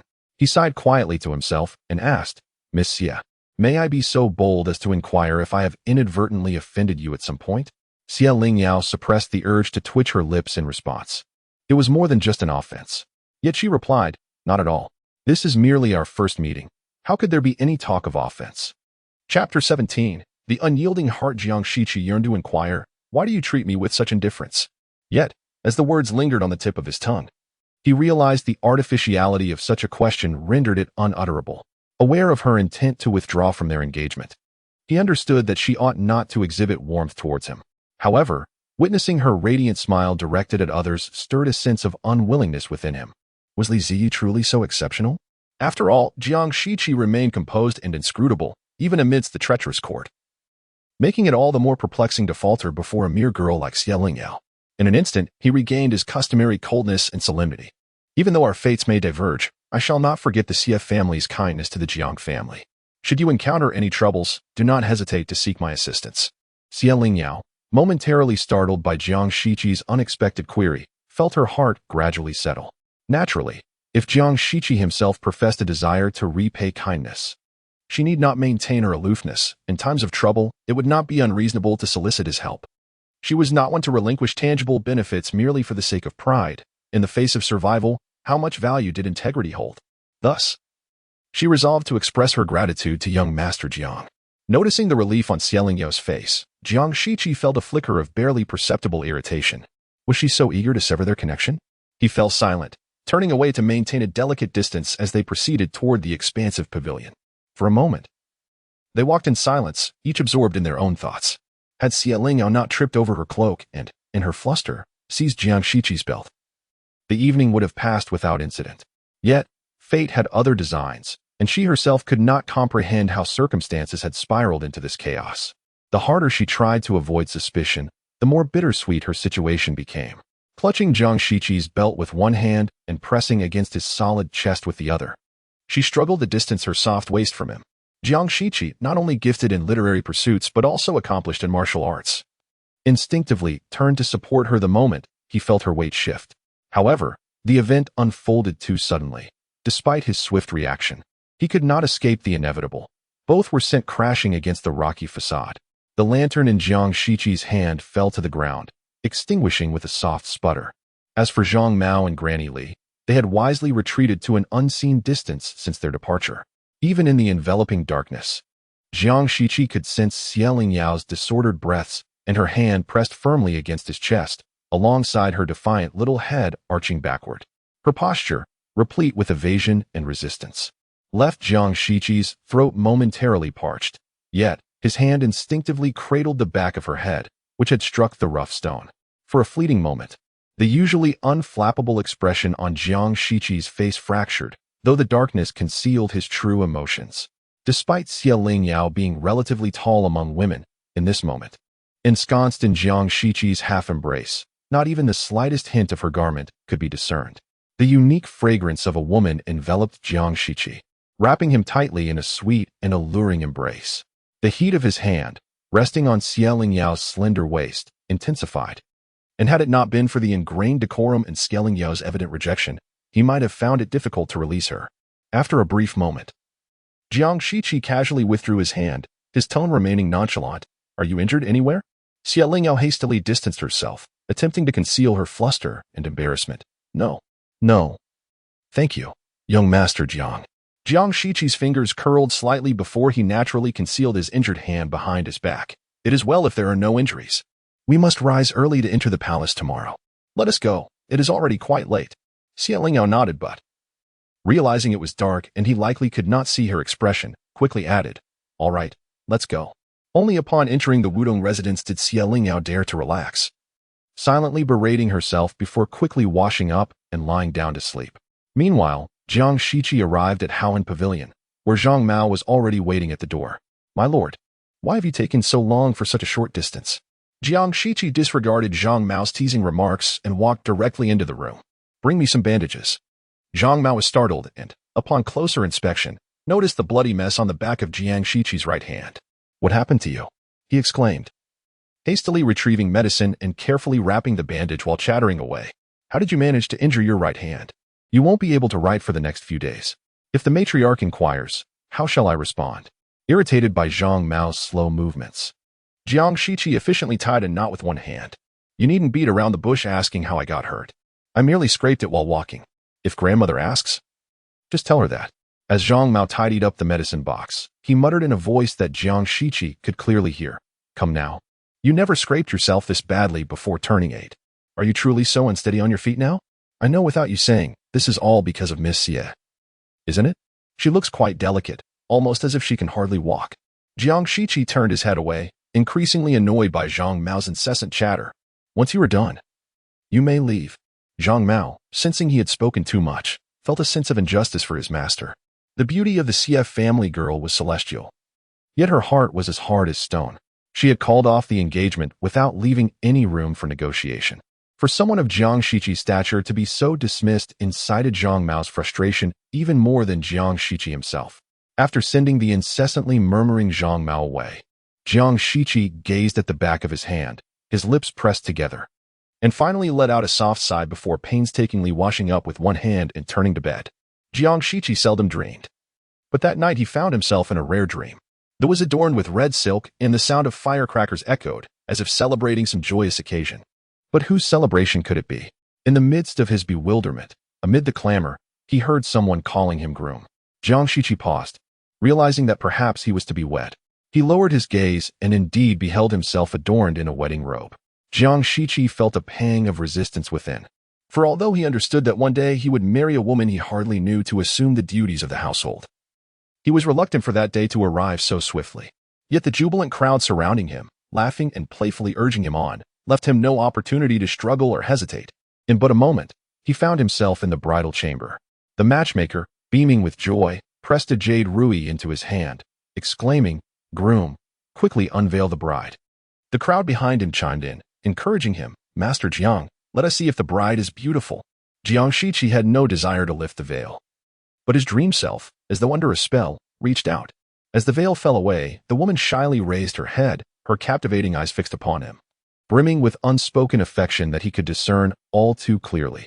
Jiang Shiqi's breath hitched, and his heart, dormant for years, suddenly began to race. Lingyao? He was marrying Lingyao? In an instant, the crowd dissipated, leaving behind an echoing silence in the bridal chamber, with only he and Lingyao poised elegantly at the edge of the bed. "Who? Husband," Lingyao timidly called out, her earlobes and delicate neck flushed with a captivating crimson. Jiang Shiqi found his feet moving of their own accord, drawing him closer to her. At that moment, he was acutely aware that this was merely a dream. The Lingyao of reality had never looked at him with such warmth. Her usual demeanor was one of coldness and distance. Knowing this was but a dream, he accepted her call of husband with grace.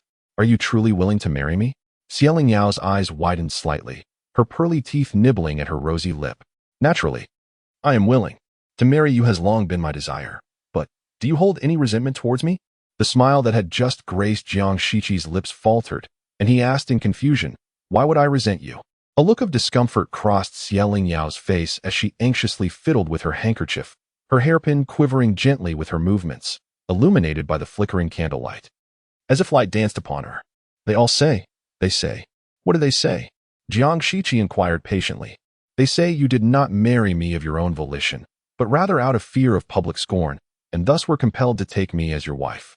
Jiang Shiqi felt a deep sense of misunderstanding from Xie Lingyao. He was not a man of simple virtue, and if he truly cared, he would not fret over others' judgments. No, marrying you is my true intention, whether it be due to the favors of the Xie family or otherwise. Xie Lingyao appeared relieved, her shyness returning. Then will you treat me well? Of course. He, Jiang Shiqi, was a man of integrity, and he would undoubtedly provide for his wife with a life of comfort and the respect she deserved. Jiang Shiqi stood quietly, watching as Xie Lingyao's lips moved. But the words became inaudible to him. Master, it is time to rise. Jiang Shiqi abruptly opened his eyes, a wave of embarrassment and regret surging within him. Xie Lingyao had kept her distance from him, yet he had been dreaming of marrying her. Truly, he had lost his senses. Jiang Shiqi rubbed his brow, feeling a profound sense of exhaustion.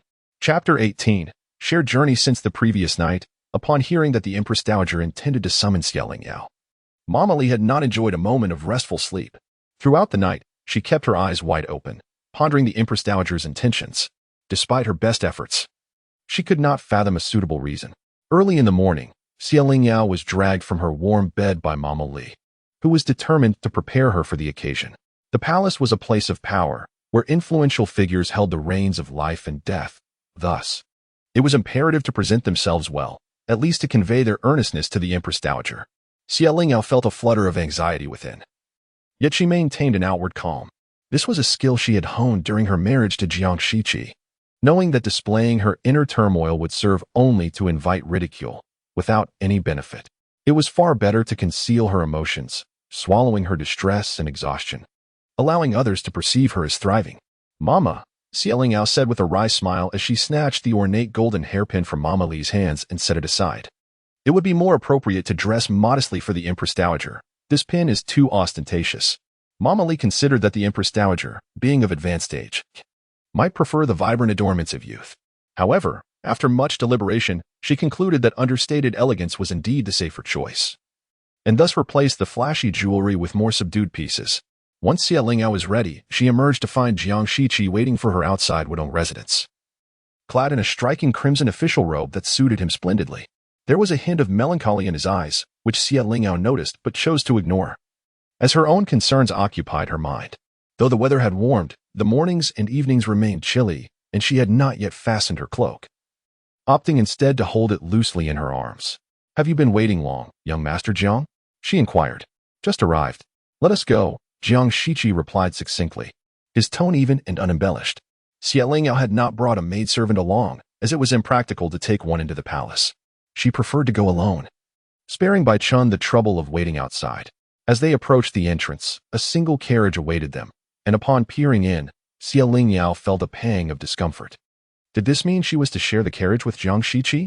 Fear not, the carriage is quite spacious. I shall not encroach upon your space, he reassured her, discerning her hesitation, and stepped into the carriage first. Seeing her remain stationary, Zhang Mao kindly urged, Miss Xie, do hurry. Any further delay may cause us to be late.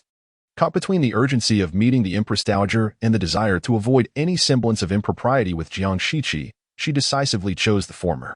After all, should the Empress Dowager take offense, a mere word from her could seal her fate. Quickly, Xie Lingyao climbed into the carriage and settled across from Jiang Shiqi.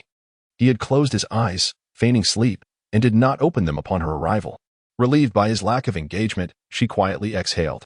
Zhang Mao's driving was less steady than that of a professional coachman, and during several jolts, Xie Lingyao nearly slipped off the cushion multiple times. In contrast, Jiang Shiqi appeared to have long since adapted to Zhang Mao's reckless driving style. Even with his eyes closed, he remained as steadfast as a mountain, unperturbed by the tumult.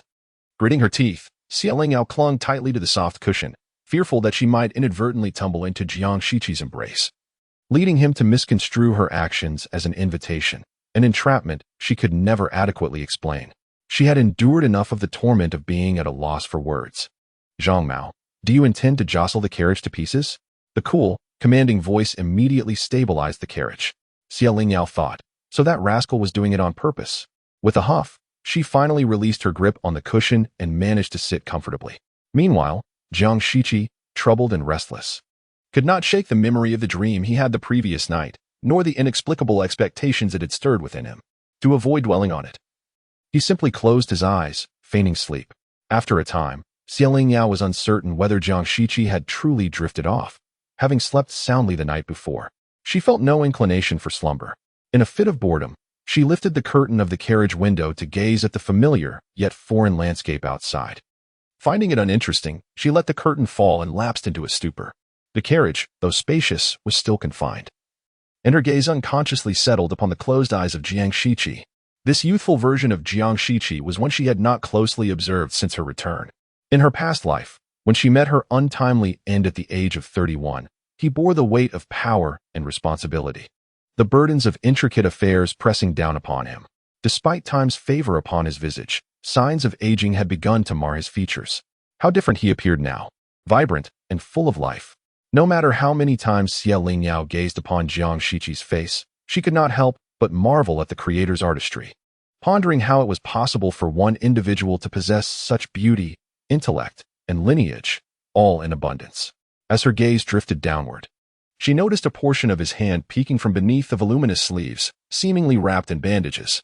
With the stealth of a thief, she leaned over the cushion, angling herself to peer into the sleeve. Indeed, his hand was tightly bound in gauze. Lingyao was certain that when she had seen him in the dowager's courtyard the night before, his hands bore no injuries. Recalling the fall from the previous evenings, she felt a pang of uncertainty. Could it have been from that incident? She closed her eyes, reflecting carefully. She distinctly remembered a hand pressing against the back of her head while behind her loomed the treacherous rocks of the artificial mountain. It was indeed an injury sustained last night.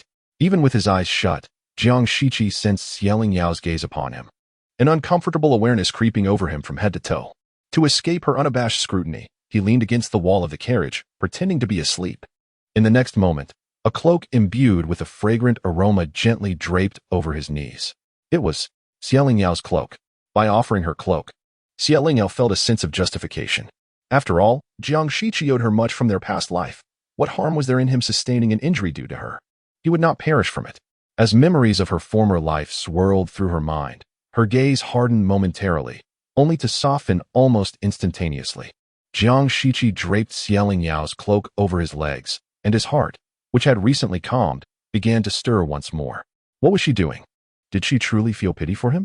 It struck Jiang Shiqi as somewhat tragic that there came a day when he, too, could be the object of someone else's sympathy. How absurd. The two shared a tacit understanding and maintained their silence until the carriage came to a gentle halt, at which point Jiang Shiqi finally opened his eyes. Lingyao's hand, poised to reclaim her cloak, hesitated in midair. Jiang Shiqi feigned ignorance of the embarrassment etched upon her face, casually removing the cloak before disembarking from the carriage. "Let us proceed. The palace gates are still a short distance away, where a waiting eunuch shall guide you." Lingyao perked up, momentarily disregarding the cloak left behind, and hurriedly followed Jiang Shiqi out of the carriage. "And what of you?" she inquired, not genuinely concerned about his destination, but rather apprehensive that she would find no one to escort her upon exiting the palace. Jiang Shiqi paused, his tone even. "I have matters to discuss with His Majesty. Should I emerge first, I shall wait for you outside the palace gates. If you should happen to exit first, you may have Zhang Mao escort you home." "Ah, understood. I am grateful for your assistance today, young Master Jiang. Merely a trifling matter, not worthy of mention." As Jiang Shiqi led Lingyao into the palace, the guiding eunuch approached them from a distance. Lingyao exhaled softly, her heart fervently hoping that all would proceed smoothly today. "If you have not emerged within an hour and a half, I shall seek you in the Empress Dowager's palace." Lingyao steadied her nerves, well aware that Jiang Shiqi had the means to extricate her if necessary. "Thank you." Chapter 19. The sin of possessing a precious jewel. The towering walls flanking the narrow palace pathway resembled shackles of power, transforming all who entered the palace into mere servants of imperial authority. Each time Lingyao stepped into the palace, she was suffocated by its heavy and solemn atmosphere. Accompanied by the guiding eunuch, they walked for what felt like an eternity until they finally halted before an imposing palace garden. Monsieur, we have arrived at the Changlu Palace of Her Majesty the Empress Dowager. Please wait a moment, the eunuch announced, bowing respectfully before entering the palace grounds. Shortly thereafter, a young palace maid emerged, advancing gracefully. Monsieur, please follow me, she beckoned. Xie Lingyao nodded slightly, keeping her gaze fixed ahead as she trailed behind. Once inside the hall, the young maid withdrew, leaving Xie Lingyao alone with the Empress Dowager, who sat regally at the head of the room, accompanied only by an elderly matron, while all other attendants remained outside. After properly greeting the Empress Dowager, Xie Lingyao lowered her head, patiently awaiting the Empress Dowager's words. Her appearance was quite charming. Thank you for your kind words, Your Majesty, Xie Lingyao replied, bowing again. The Empress Dowager waved her hand dismissively, signaling the matron to leave, thus leaving only the two of them in the room. Xie Lingyao felt a flutter of anxiety, beads of cold sweat forming on her back. Do you know why I summoned you today? The Empress Dowager inquired. Your subject is dull-witted and unaware of Your Majesty's deeper intentions, Xie Lingyao replied humbly. Despite being over 60, the Empress Dowager appeared vigorous and spoke directly, unlike the Lady Jiang, who often cloaked her words in mystery. Ever since your arrival in the capital, Yan Pian has been pestering me almost daily, insisting that I must meet you, she continued. Xie Lingyao furrowed her brows, as she was unfamiliar with this Yan Peiyun. Oh. It is only natural that you do not know the given name of an elder. She is the old matron who married into the Su family, the Empress Dowager clarified. That lady. Xie Lingyao suddenly comprehended the reason for the Empress Dowager's summons, realizing the connection between the two women. From the Empress Dowager's familiar tone, it was evident that they shared a close relationship. She is quite audacious, knowing well that I do not wish to see her. Yet she insists on intruding upon the Changlu Palace. Truly tiresome. Xie Lingyao. Fortunately, her past life had granted her a cursory understanding of the Empress Dowager. Otherwise, she might have taken the Empress Dowager's words at face value. The Empress Dowager held a position of such stature that if she truly wished to avoid the ladies, the latter would not even be granted entry to the palace. Enduring her incessant chatter was a clear indication of the Empress Dowager's delight. Why so silent? Have you lost your tongue? Xie Lingyao quickly responded with respect. I merely find myself somewhat perplexed. Perplexed as to why that old matron insists on my meeting you? The Empress Dowager pressed. Xie Lingyao nodded candidly, admitting her confusion regarding the lady's desire to connect her with the Empress Dowager. Being new to the capital, she acknowledged that having powerful patrons could be advantageous. However, the Empress Dowager's lofty status was far beyond that of a merchant's daughter like herself. Are you aware of the saying, possessing a precious jewel is a crime? I am aware, but your subject possesses nothing of value. So how can I be said to hold a jewel? Xie Lingyao represented the key to the thawing relationship between Yan Peiyun and the Empress Dowager, who harbored great forbearance towards her. The Empress Dowager patiently endeavored to elucidate her intentions. You possess remarkable beauty. Do you not realize how many will cast their covetous eyes upon you once you sever your engagement with Jiang Shiqi? Without the protection of the Jiang family, who would concern themselves with your desires? Xie Lingyao fell silent. The Empress Dowager's words echoed events from her past life. When she first arrived in the capital, merely a month had passed before a peach blossom banquet captured the attention of the aging Marquis Jingyao. Upon discovering she was merely the daughter of a merchant, he brazenly proclaimed his intent to take her as a concubine. Had it not been for Jiang Shiqi's sudden appearance, who publicly acknowledged their engagement, she would have been at a complete loss as to how to navigate the situation. Even now, she vividly recalls the humiliation and dread of that moment. Afterward, their engagement became common knowledge throughout the capital, and no similar incidents occurred thereafter. But what of this life? Without the bonds of engagement, should a powerful noble take an interest in her, what reason would Jiang Shiqi have to intervene on her behalf? In a city like this, a mere flick of the wrist could spell doom for an esteemed official. Who could she possibly afford to offend? Xie Lingyao felt her eyes moisten involuntarily. She had only just met the Empress Dowager, yet the latter was already contemplating her well-being to such an extent. Looking across the realm, who could surpass the Empress Dowager in nobility? As long as she secured the Dowager's protection and refrained from grievous misdeeds in the capital, she could navigate her life without incident. Indeed, the kindness of the Dowager and the Empress was a debt she could never repay. All she could do was fervently wish for their continued health and prosperity. It is futile, for I, in this life, do not believe in deities. I trust only in myself while living, and what comes after death, well, that can wait. In life, one must focus on the present. In her past existence, Xie Lingyao had also held no belief. Yet, Having been granted a second chance, she found herself burdened with taboos and newfound faith. The Empress Dowager did not harbor a strong affection for Xie Lingyao, yet she bore no disdain either.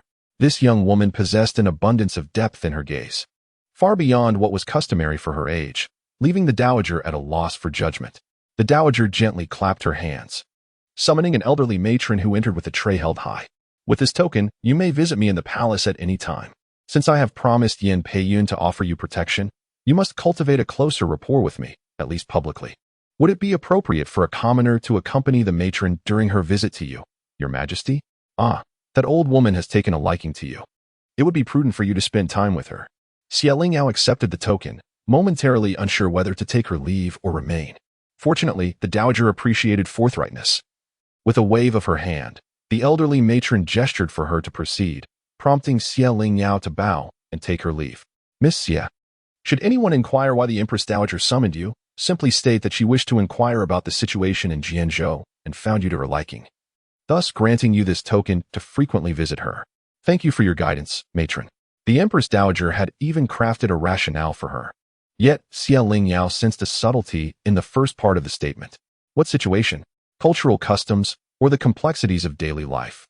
It seemed the court intended to intensify its oversight of Jianzhou, and disseminating this information could serve as a warning to the officials there. Even the Empress Dowager has personally inquired about Jianzhou. How dare they continue their reckless behavior? Xie Lingyao spent less than half an hour in the Empress Dowager's palace, and by the time the eunuch led her back to the palace gates, Jiang Shiqi had yet to emerge. She navigated her way to the carriage and fortuitously found Zhang Mao, who was lost in thought beneath a tree. Ants crawled beneath the tree. Xie Lingyao pointed out an ant that had already climbed onto Zhang Mao's boot, intending to offer a kind reminder. Upon seeing Xie Lingyao, Zhang Mao felt a mix of annoyance for her having rejected Jiang Shiqi's marriage proposal and an unintentional admiration for her beauty, resulting in a rather complex expression on his face. What is the matter? Xie Lingyao asked, startled by his bewildered countenance. Nothing. Miss Xie, you've come out so soon? Zhang Mao replied. The young master instructed that if you emerged early, I could escort you back. Xie Lingyao was reluctant to wait for Jiang Shiqi. Yet she equally did not wish to return to the Jiang family. Are we to leave now? Zhang Mao hoped she would not depart just yet. Otherwise, after his return to fetch Jiang Shiqi, the young master would have to wait for quite some time. Moreover, he surmised that Jiang Shiqi would prefer Xie Lingyao to wait for him. Is the young master heading somewhere else? The young master took leave this afternoon and will return directly to the residence. Then let us wait for him together. With the sun shining pleasantly outside, Xie Lingyao chose not to enter the carriage. Instead, she retrieved 2 handfuls of fodder from a nearby bag and eagerly began to feed the 2 robust horses. After all, Jiang Shiqi would not deliberately seek conversation with her, so waiting for him was not a burden. Moreover, with no one around, she could discreetly gauge the Empress Dowager's stance on the annulment of the engagement through Jiang Shiqi. Although she understood that the Empress Dowager was quite pleased with the annulment, the lack of any response from that side over the past several days left Xie Lingyao feeling somewhat anxious. Upon hearing that Xie Lingyao was willing to wait for Jiang Shiqi, Zhang Mao's demeanor softened considerably. Miss Xie, these horses can be quite restless. It would be wise for you to stand back. Xie Lingyao remained captivated, watching as the horses eagerly munched on the fodder, their thick lips curling in a curious manner. Do they only eat hay? She asked, intrigued. How can they pull such a large carriage just by eating grass? Hay alone would not suffice. They also require some beans, wheat, and millet. That's all I know. For more details, you'd have to ask the groom. Do they take baths? Yes, Zhang Mao was at a loss as to where her fascination with horses stemmed from, but could not feign ignorance. So he answered her seemingly nonsensical questions as best as he could. When Jiang Shiqi finally emerged, he noticed from a distance that Xie Lingyao and Zhang Mao were engaged in conversation. As he drew closer, he discerned a smile on Xie Lingyao's face, a rare expression that she seldom revealed to him. Jiang Shiqi was tempted to question her, wondering why she claimed all men were so indifferent, yet here she was, displaying warmth towards Li Zi and Zhang Mao. However, he felt neither the authority nor the right to voice his concerns. Had Jiang Shiqi been more patient, he might have realized that the smile on Xie Lingyao's face was not directed at Zhang Mao, but rather was a response to the playful antics of the 2 horses before her. Chapter 20. A twist of fate. The Empress Dowager inquired about her purpose. It was only when Xie Lingyao heard the voice that she realized Jiang Shiqi was standing behind her. After stuffing the last few strands of dry grass into the horse's mouth, she clapped her hands and turned to relay the words she had just learned from the old woman to Jiang Shiqi.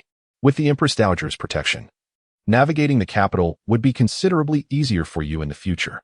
Lingyao smiled faintly and said nothing, gesturing towards the carriage. Let us depart. The two sat across from each other in silence, reminiscent of their earlier journey, yet this time Lingyao harbored the intention to initiate conversation. The matriarch's eagerness for the Empress Dowager's protection stemmed primarily from her concern that, after the dissolution of the engagement with Jiang Shiqi, she would have no support. This indirectly indicated that the Su family had already accepted her decision to break the engagement, with the Su family intervening to explain to the other four families. The annulment of the betrothal would face no further obstacles. After much hesitation, Lingyao cautiously spoke. Young Master Jiang. Sensing her hesitation, Jiang Shiqi set aside the small folded paper in his hand and took the initiative to speak. Miss Xie, please feel free to express what is on your mind. Even though he anticipated that she would not utter anything particularly favorable. Regarding the matter of our engagement dissolution that we discussed earlier. When might we formally commence the process? Jiang Shiqi did not inquire but instead replied, Is Miss Xie in a hurry? Lingyao smirked slightly. Such matters are not suited for procrastination. Young Master Jiang has come of age. It is time to seek a suitable match. And you? Lingyao inquired, puzzled. What of me? Are you eager to break the engagement, as well as to seek another match? He questioned, with Li Ziyi? For the first time. Lingyao smiled at Jiang Shiqi, but the smile held a mocking undertone that he could not comprehend. How could I possibly compare to young Master Jiang? Your esteemed status and boundless future demand that the matriarch and the lady of the house are preoccupied with finding a well-matched noblewoman to manage your household. As for me, never mind. I simply ask that young Master Jiang understands what the matriarch intends. Jiang Shiqi was genuinely curious about what Lingyao had left unsaid, but ultimately, he complied with her wishes and shared what he knew. According to my grandmother's wishes, on the day of her birthday celebration, she intends to invite all 5 families who witnessed our engagement to formally annul our betrothal in their presence. The birthday celebration? Lingyao exclaimed in surprise. That is nearly 2 months away. Jiang Shiqi's expression darkened involuntarily. Miss Xie, 2 months is not considered a long wait. To hastily dissolve the engagement would be a sign of disrespect towards you. Could she not wait 2 months? How could Lingyao not feel anxious? If her profit-driven father learned of her intention to break the engagement, he would undoubtedly rush to the Marquis's residence, forcing her into marriage. Honestly, we need not adhere to such formalities. If we merely return the tokens and tear up the engagement certificate, it would suffice. Jiang Shiqi paused, his tone neutral. Miss Xie, our engagement has never merely been a matter between 2 individuals. It is a serious affair that reflects not only my respect for you, but also the Jiang family's respect for the Xie family. Lingyao pressed her lips together, choosing to remain silent. 2 months, after all, was bearable. At worst, should inquiries arise from Jianzhou, she could fabricate excuses and reveal the truth only after the engagement was annulled. Now that she has the Empress Dowager's protection, what is there to fear? Moreover, given the current circumstances, having witnesses to their annulment of the engagement would be advantageous, sparing them from much future trouble. I intend to visit the Su family this afternoon. Jiang Shiqi was momentarily taken aback. What was this tone of discussion and arrangement? Lingyao, regaining her composure, realized that it had been less than a month since her rebirth, and she occasionally found herself in a daze. Just like earlier, in her reverie. She momentarily forgot the distinction between her past and present lives, inadvertently revealing her demeanor from her previous interactions with Jiang Shiqi. Recognizing her lapse, Lingyao subtly sought to rectify it. Jiang Gongzi, may I? Of course, you are a distinguished guest of the Jiang family. You need not ask us where to go or what to do. Simply proceed as you wish. By the time Lingyao and Jiang Shiqi returned to the Jiang residence, news of Lingyao being favored by the Empress Dowager had spread to many. The matriarch specifically summoned her to inquire about the details, and upon seeing her waist token, she could say no more. Even a matriarch of a noble house like hers could not enter the palace at will. Yet Lingyao could accompany the Empress Dowager at any time. What immense honor that was. Was this girl truly so endearing? Lingyao also informed the matriarch that she intended to visit the Su family in the afternoon. The matriarch's response mirrored Jiang Shiqi's. She could go wherever she pleased, as long as someone informed the matriarch of her whereabouts. Upon returning to Wudong residence, Lingyao sent a message to the Su family. Just then, Zhang Yufei, clutching 2 round bottles, rushed into Wutong residence with excitement. What is this? Lingyao moved the pastries on the small table aside to assist Jiang Yufei in placing the bottles down. This is called Luo Shinzue, which I procured from Dufang. It appears to be a type of peach blossom wine. When shall we taste it together? Dufang is the largest winery in the capital, owned by Du Su, who is knowledgeable about wine and travels extensively to collect various exquisite brews. Lingyao, intrigued, poked the round wine bottles. Is it delicious? Jiang Yufei leaned closer to poke the bottles with her. I don't know. This is a unique item. There are only these 2 bottles in the entire wine cellar of Dufang, and I bought them both. Lingyao felt tempted. I have plans to go out this afternoon. Perhaps we could savor the wine together tonight? Yes. I heard from the nanny that the sun is shining brightly today, and we are sure to see the moon this evening. Let us enjoy the moon and wine together. How delightful. As noon approached, the servant who had gone to deliver the message returned, saying that the matriarch had gone to the outskirts of the city to pay respects and would not be at home.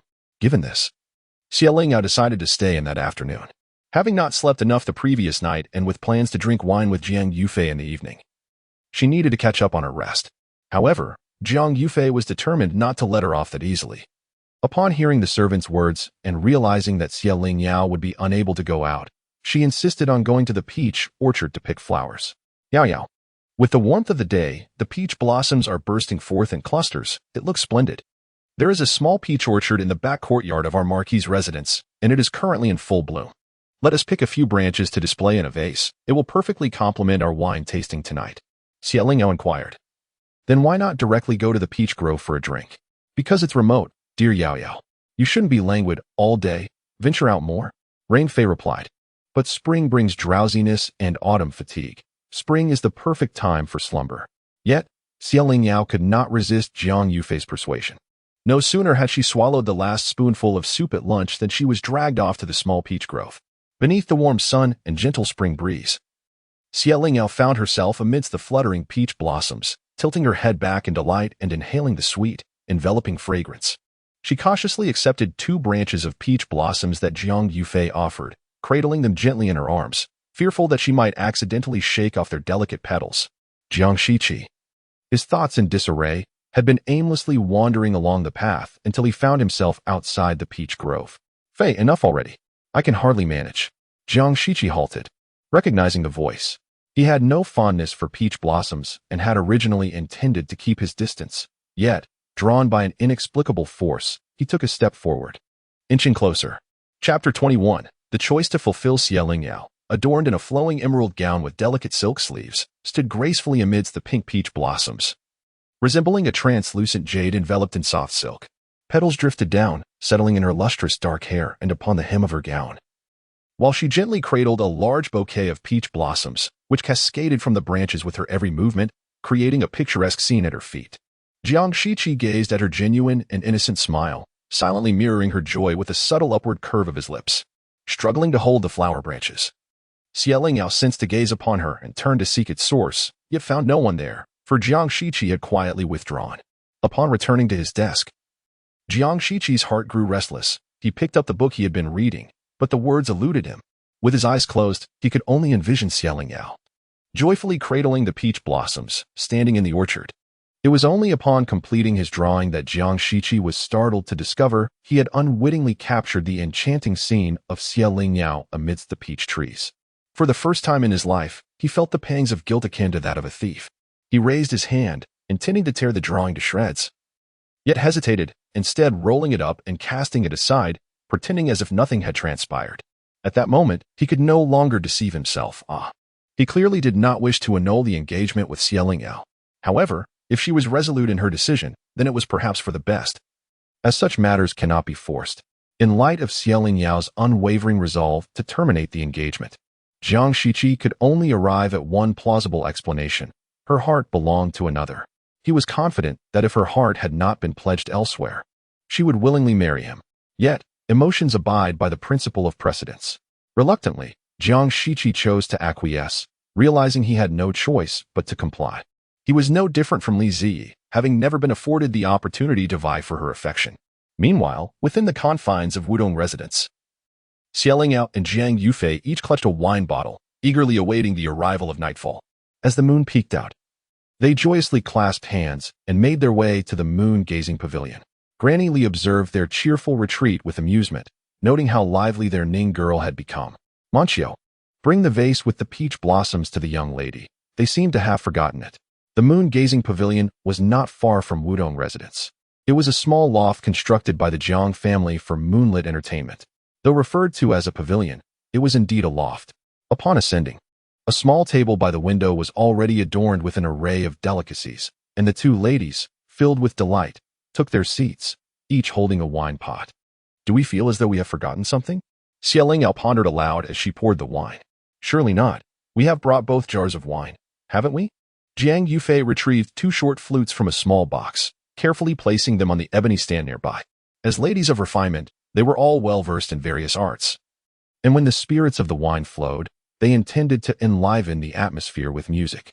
My lady, Manchio has delivered the peach blossoms. Shall we bring them up? The two exchanged a knowing glance and erupted into laughter. After Bai Chun arranged the flowers, she retreated gracefully. In any case, they were in the Jiang residence's backyard, unperturbed by the presence of outsiders. The two brought only their personal maids, Bichuan and Zhuo. The lower level was furnished with tables and chairs, allowing Bichuan and Zhuo to indulge in pastries while admiring the moonlight. The intoxicating aroma of flowers and wine wafted through the air, with the specially crafted glass cup reflecting a captivating sheen that tempted one to partake. Xie Lingyao took the lead and sipped, her eyes sparkling. This wine is smooth and sweet, with a fragrant aftertaste, exactly to my liking. Jiang Yufei followed suit, her delicate brows furrowing. Something is amiss. What is it? This is not peach blossom wine. It is rose wine. Yet, it matters not what the wine is, for it is delightful nonetheless. After sharing 2 cups, their conversation flowed freely. Lingyao, your elder brother is such a fine man. Why do you insist on rejecting him? This question had lingered in Jiang Yufei's mind for quite some time. However, she hesitated to ask directly, fearing it might put Xie Lingyao in a difficult position. Today, emboldened by the wine, she found herself unable to hold back. Xie Lingyao gazed intently at her cup and replied, perhaps he is indeed admirable, but he is not suited for me. Jiang Yufei, a bit anxious, countered, how can you know he is unsuitable if you have never tried?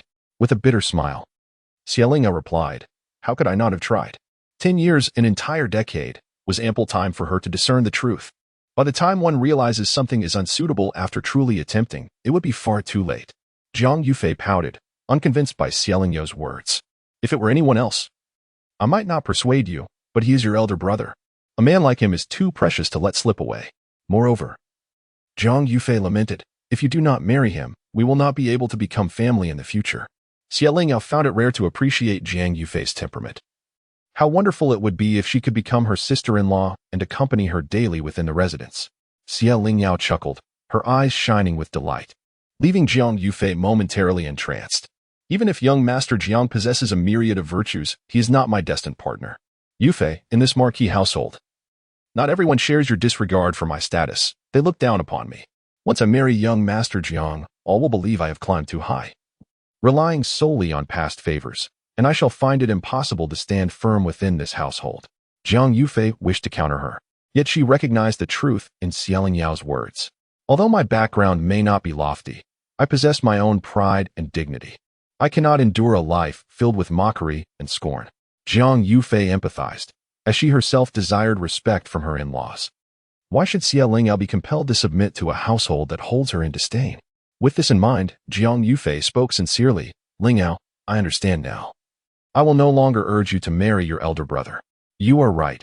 Even if he is unparalleled, it cannot compare to your own freedom and happiness.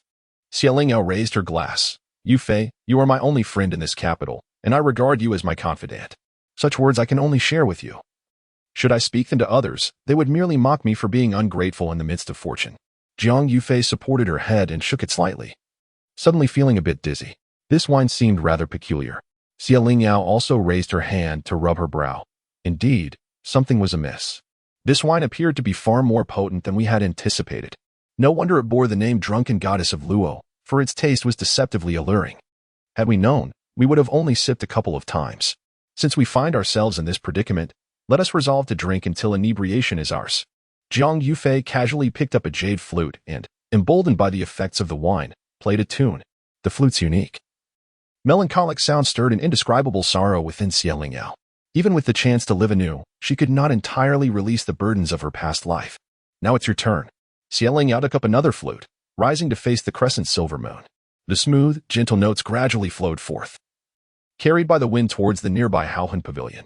Within, Jiang Shiqi, engrossed in his writing, felt a jolt, causing his brush to slip, leaving a mark upon the pristine paper.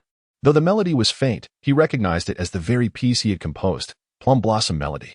He distinctly remembered that he had never shared this piece with anyone. Setting down his brush, he hastened his steps, following the sound to the moon-viewing pavilion. To his astonishment, he discovered that the figure bathed in the silvery moonlight on the pavilion was none other than Xie Lingyao. Chapter 22. The reckless assault fueled by alcohol. Xie Lingyao set down her flute and, swaying slightly, returned to her seat, only to find Zhang Yufei, unbeknownst to her, had succumbed to drunkenness, slumped over the table. With her delicate, alabaster fingers, Xie Lingyao gently lifted her exquisite wine glass and drained its contents in one go, her consciousness gradually dissipating. Jiang Shiqi stood outside the loft, lingering for a considerable time, pondering whether to inquire about the origin of Xie Lingyao's melody. Could it be that in this vast world, there existed melodies so similar despite 1,000 miles separating them? Young master. Upon noticing Jiang Shiqi approaching with a steady gait, Zhu were hastily pulled by Chun to pay their respects. Jiang Shiqi, with an air of indifference, instructed them, "There is no need for you to follow. I shall ascend to take a look." With an indescribable sentiment weighing upon him, he entered the loft. "Jiang Shiqi? What brings you here?" A tremor coursed through Jiang Shiqi's heart. Xie Lingyao had always addressed him as Jiang Gongzi, maintaining a polite, yet distant demeanor. This was the first time he had heard her call him by his name directly. "You." He inched closer, enveloped in the fragrance of wine that permeated the room. Jiang Yufei remained sprawled across the small table, not lifting her head even at his entrance, indicating her complete inebriation. As for Xie Lingyao, she sat there motionless, her expression betraying no signs of severe intoxication. However, the fact that she could utter his name suggested she was indeed quite drunk. "Jiang Shiqi." Xie Lingyao tilted her head slightly, one hand resting on the table's edge while the other supported her chin. The pallor of her face was flushed with two vibrant shades of crimson due to the alcohol. Her bright, shimmering eyes were now veiled in a watery sheen, gazing at him in a daze. "I am here." Jiang Shiqi completely forgot the purpose of his visit. "Jiang Shiqi." Xie Lingyao's gaze suddenly transformed into one of fierce intensity, akin to an enraged little beast. Jiang Shiqi found himself rooted to the spot, unable to move under the weight of her piercing stare. He had always sensed her unabashed rejection and avoidance. Previously, he had assumed it was a tactic to compel him to break off their engagement or to avoid suspicion regarding another person in her heart. Yet, the hatred reflected in her eyes now suggested that the reality might be far from his assumptions. Suppressing his rising doubts, Jiang Shiqi patiently replied, "Speak." "Scoundrel." Jiang Shiqi. In 2 decades of navigating the corridors of power, this was the first instance he had been openly insulted in such a manner.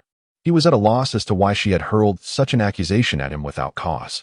Rather than feeling anger, he found himself questioning if perhaps he had unknowingly committed some egregious act against Xie Lingyao. While he was still contemplating, Xie Lingyao suddenly rose unsteadily and approached him. Jiang Shiqi looked down at the top of her head, instinctively retreating a step, wary of her next move. "Bow your head." Jiang Shiqi's breath hitched, a flicker of panic crossing his elongated eyes. Why did she want him to bow? What was she intending to do? He swallowed hard and retreated another step, his cool voice laced with a warning. "Xie Lingyao, you are intoxicated." Yet, Xie Lingyao was relentless, following closely as she leaned towards him. The intoxicating scent of roses enveloped her, ensnaring Jiang Shiqi in a relentless embrace, compelling him to push this troublesome woman away. Yet he found himself at a loss as to how to proceed. The distinction between genders rendered any touch inappropriate. Xie Lingyao stubbornly lifted her chin, her delicate face still fierce, her voice sharp and cold, akin to a small beast's growl. "Jiang Shiqi, bend down." Jiang Shiqi's breath became utterly disordered, and against his will, he complied with her request, bending down with a flicker of covert anticipation in his heart. Suddenly, a resounding slap echoed through the air as Xie Lingyao struck him with startling swiftness. Even though he attempted to evade her, the impact landed heavily on his chin. "Ouch!" Xie Lingyao exclaimed, cradling her hand and squatting on the ground, indignantly lamenting her plight. Jiang Shiqi, who was enduring both blows and scoldings, suppressed his desire to hurl her from the loft, grinding his molars. Xia Lingyao, have you lost your mind? Jiang Shiqi, she responded, her voice trembling. You need to squat down. Jiang Shiqi thought to himself, this is utterly absurd. He had no intention of indulging this inebriated woman further. His jaw had already learned its lesson. He turned to leave, intending to summon the two maids downstairs to assist their drunken mistress back to rest. However, Xia Lingyao was not about to let him have his way. With his clothing firmly grasped by her, his patience waning, he coldly commanded, Xia Lingyao, let go. Jiang Shiqi, you squat down. The intoxicated Xia Lingyao was unreasonably persistent and tenacious.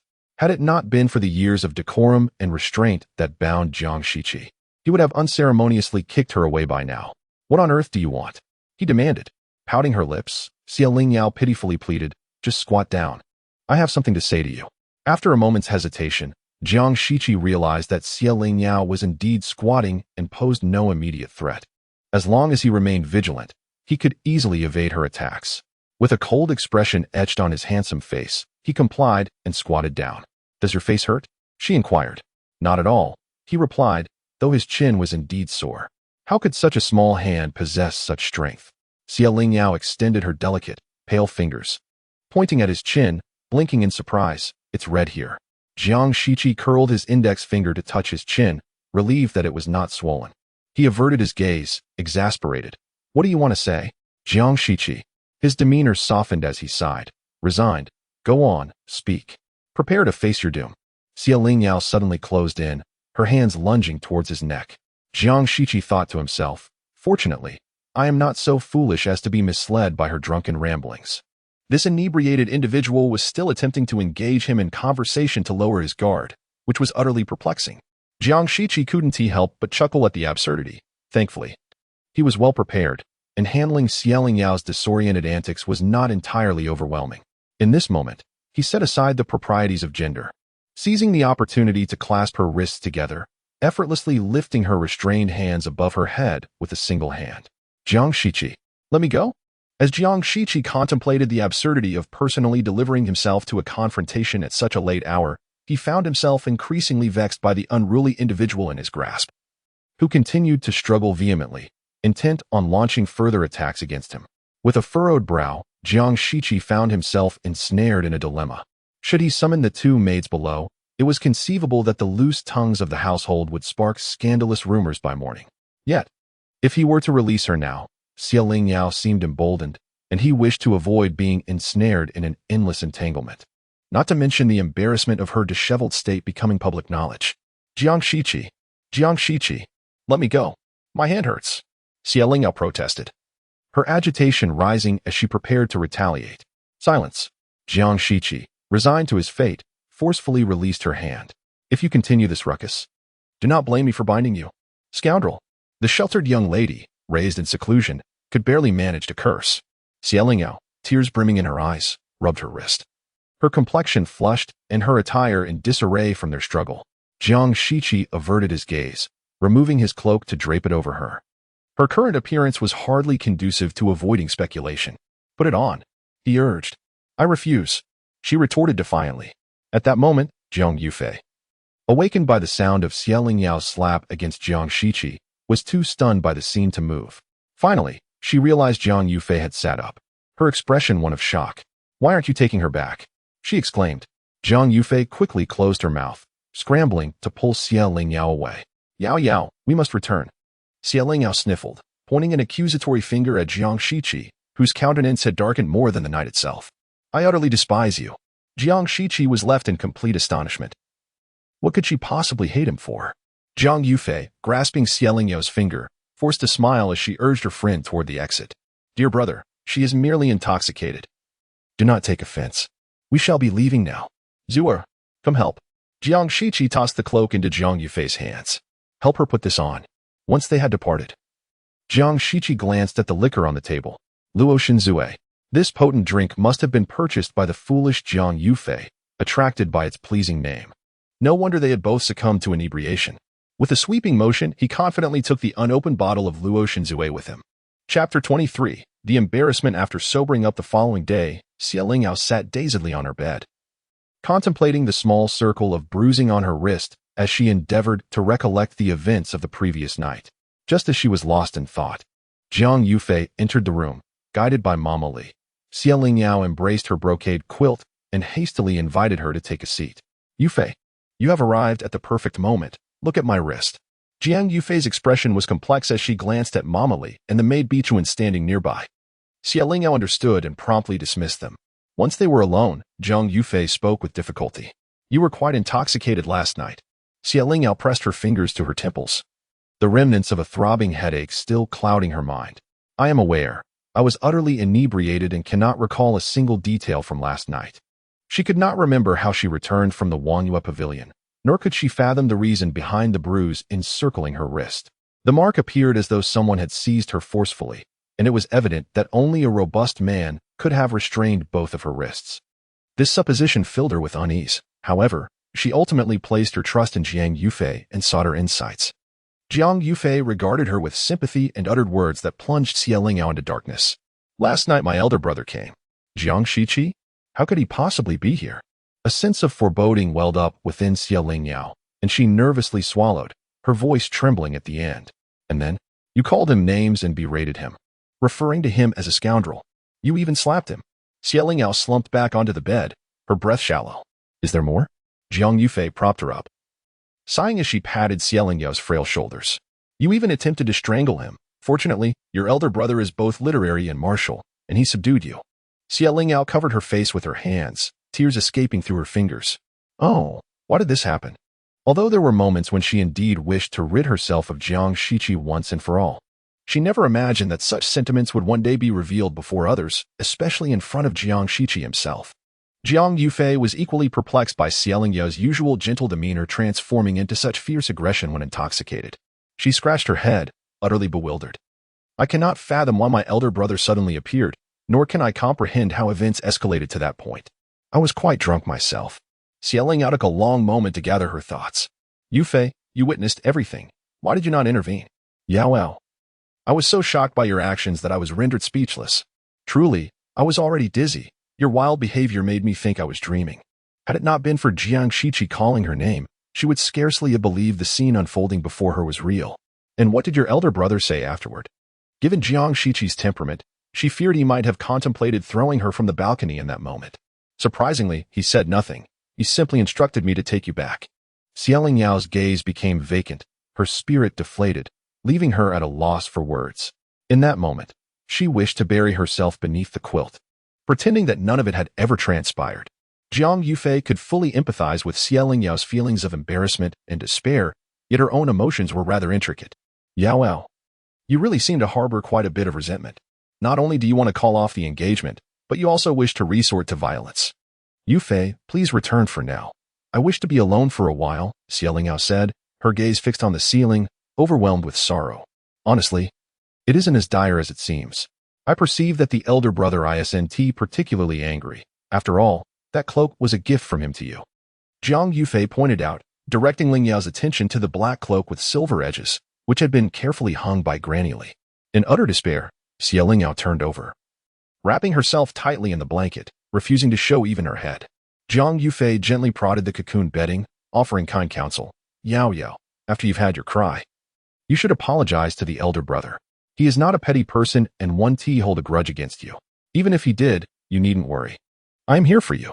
I was the one who coaxed you into drinking, so I will take responsibility. I want to abandon you. From within the blankets came a muffled response. I understand. Allow me a moment to gather myself. Jiang Shiqi isn't a petty person? What a joke. Lingyao thought bitterly. In her past life, because she had inadvertently let slip the cat meant for Shenhuachu, he had discarded the dog she had cared for so long. Remembering this, she stubbornly decided against apologizing to Jiang Shiqi, reasoning that her apology wouldn't be sincere anyway. Jiang Shiqi, having spent a sleepless night, had consumed most of a bottle of Luotian wine, yet his mind remained clear. The image of Lingyao's expression of despair, laced with hatred toward him, lingered in his thoughts throughout the night. He found it incomprehensible that she harbored such unwarranted resentment towards him. Jiang Shiqi meticulously recalled every interaction he had with Lingyao, struggling to fathom the origins of her grievances.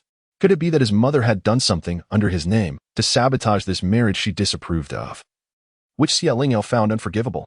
As dawn broke, Jiang Shiqi contemplated and then summoned Zhang Mao. Investigate everything regarding Miss Xie and Jianzhou, particularly any connections with the Hou family. Sensing Jiang Shiqi's suppressed emotions, Zhang Mao wisely refrained from prying further, acknowledging the request before departing. Jiang Shiqi anticipated that Xie Lingyao would soon come to apologize to him. However, with a mischievous intent, he decided not to let the matter pass so easily. He promptly donned a clean outfit and stepped out into the morning dew. As expected, Xie Lingyao found herself at a loss. After much effort to compose herself, she approached Haohong Pavilion, carrying a disheartened demeanor as she lowered her head beneath the eaves, only to be informed that Jiang Shiqi had already left. Disappointment washed over her, yet she couldn't help but feel a sense of relief. Faced with such a challenging situation, she instinctively opted to evade it. Having listened to Jiang Yufei's vivid recounting and her own persistent memories, she vaguely recalled the events of the previous night. The slap she had forcefully delivered was the first thing that came to mind.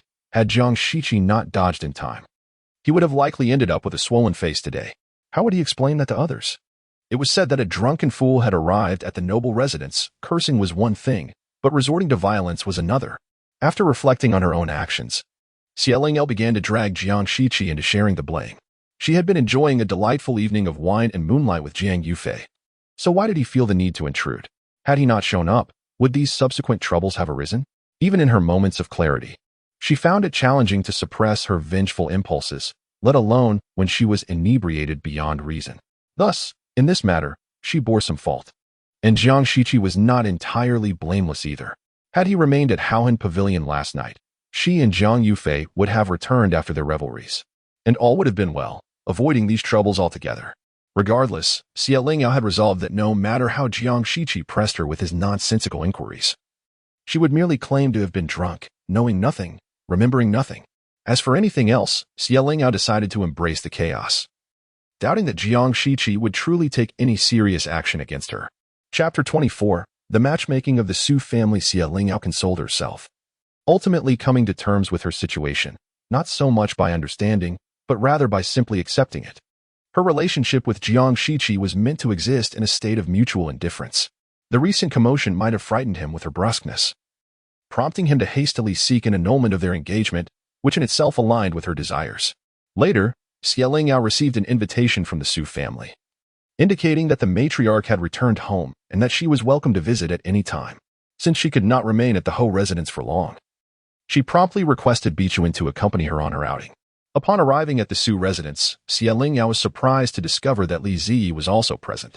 Initially, she assumed it was merely a coincidence, but to her astonishment, he remained even after her conversation with the matriarch concluded, and she prepared to depart. Dressed in a blue and white robe that accentuated his composed demeanor, Li Ziyi stood quietly beneath a nearby parasol tree, as if awaiting someone. Bai Shi held Xie Lingyao's hand, gently patting it with a knowing smile. "Xiao, go ahead. There are many fine gentlemen in the capital. Let us not hang our hopes solely on Jiang Shiqi." Xie Lingyao pressed her lips together and offered a faint smile. Though she understood that her fate with Li Ziyi was unlikely to intertwine, she did not wish to oppose the sentiments of the matriarch and Bai Shi. Thus, she nodded in acknowledgement and gracefully approached Li Ziyi. Bichuan attempted to follow, but was pulled away by Bai Shi. "Silly girl, what are you following for? Do not worry. There are no outsiders in this residence, so there is no need for concern. Young Masterly, it seems we meet again. What a coincidence." Li Ziyi, initially anxious, found solace in Xie Lingyao's warm smile. He had resigned himself to the notion that he would always be destined to be apart from her, yet yesterday, Su Haoxing had mysteriously pulled him aside, inquiring whether he still harbored feelings for Xie Lingyao. Knowing he should not, he nonetheless refrained from denying it. Li Ziyi was forthright. He liked her, and there was no need for pretense. His only fear was that his untimely affections would cause her distress. He had expected Su Haoxing to reprimand him for his lack of discernment, yet instead, he brought forth exhilarating news. The engagement between Xie Lingyao and Jiang Shiqi was soon to be dissolved. Li Ziyi could not help but marvel at the fortune bestowed upon him, for this meant he might have the opportunity to win the heart of the woman he admired at first sight. "Miss Xie, this is no mere coincidence. I have come specifically to see you." Xie Lingyao had anticipated Li Ziyi's candidness, recalling that in her previous life, he had boldly interrupted her to confess his feelings. It was amusing to think how startled she had been by his directness. Had he not possessed the countenance of an honorable gentleman, she might have cried on the spot. Wishing to avoid further awkwardness, Xie Lingyao stated plainly, "Young Masterly, I believe I understand your intentions, but our encounters have been so few. Is it not a bit too hasty to discuss such matters now? Li Ziyi, undeterred by her words, found his eyes sparkling with renewed hope. What you imply is that we should meet more often to deepen our understanding of one another. Xie Lingyao, is this what she means? Rest assured, I shall not be a constant disturbance to you. Li Ziyi, noticing Xie Lingyao's slightly stiff expression, hastily clarified his thoughts. He realized that he had acted impulsively, upon reflection. He acknowledged his impatience and immediately desiring to convey his feelings to Xie Lingyao. It would be far more prudent to proceed gradually, winning her affection step by step. At least until she successfully annuls her engagement, he should refrain from any overstepping actions, lest it tarnish her reputation. As it stands, my engagement with Jiang Shiqi is still valid. Perhaps we could revisit this matter when the timing is more opportune? At that point, he would be left with no hope and would be rejected outright. Once his destined wife appears, everything will become clear. Li Ziyi nodded in agreement, his expression reflecting remorse. I understand, Miss Xie. Today, I was overly hasty. I hope you do not feel burdened by it. Xie Lingyao offered him a reassuring smile. I know that Master Li possesses a sincere and straightforward nature, truly a person of integrity, and would not hold it against me. After exchanging a few more pleasantries with Li Ziyi, Xie Lingyao seized the opportunity to take her leave. Her carriage came to a gentle halt in front of the Duke's residence when Jiang Shiqi, having just seen her off, caught a glimpse of her and inquired, Is this your guest? Jiang Shiqi cast a disdainful glance, unable to conceal her contempt. Isn't this the one I mentioned to you? Yao Linlin let out a soft snort and strode purposefully towards her. I must see what sort of person she is. How could she possibly look down on Jiang Shiqi? Linlin, you. Jiang Shiqi's hand, which intended to stop her, suddenly stilled. Yao Linlin had always been willful and reckless, unrestrained in her actions.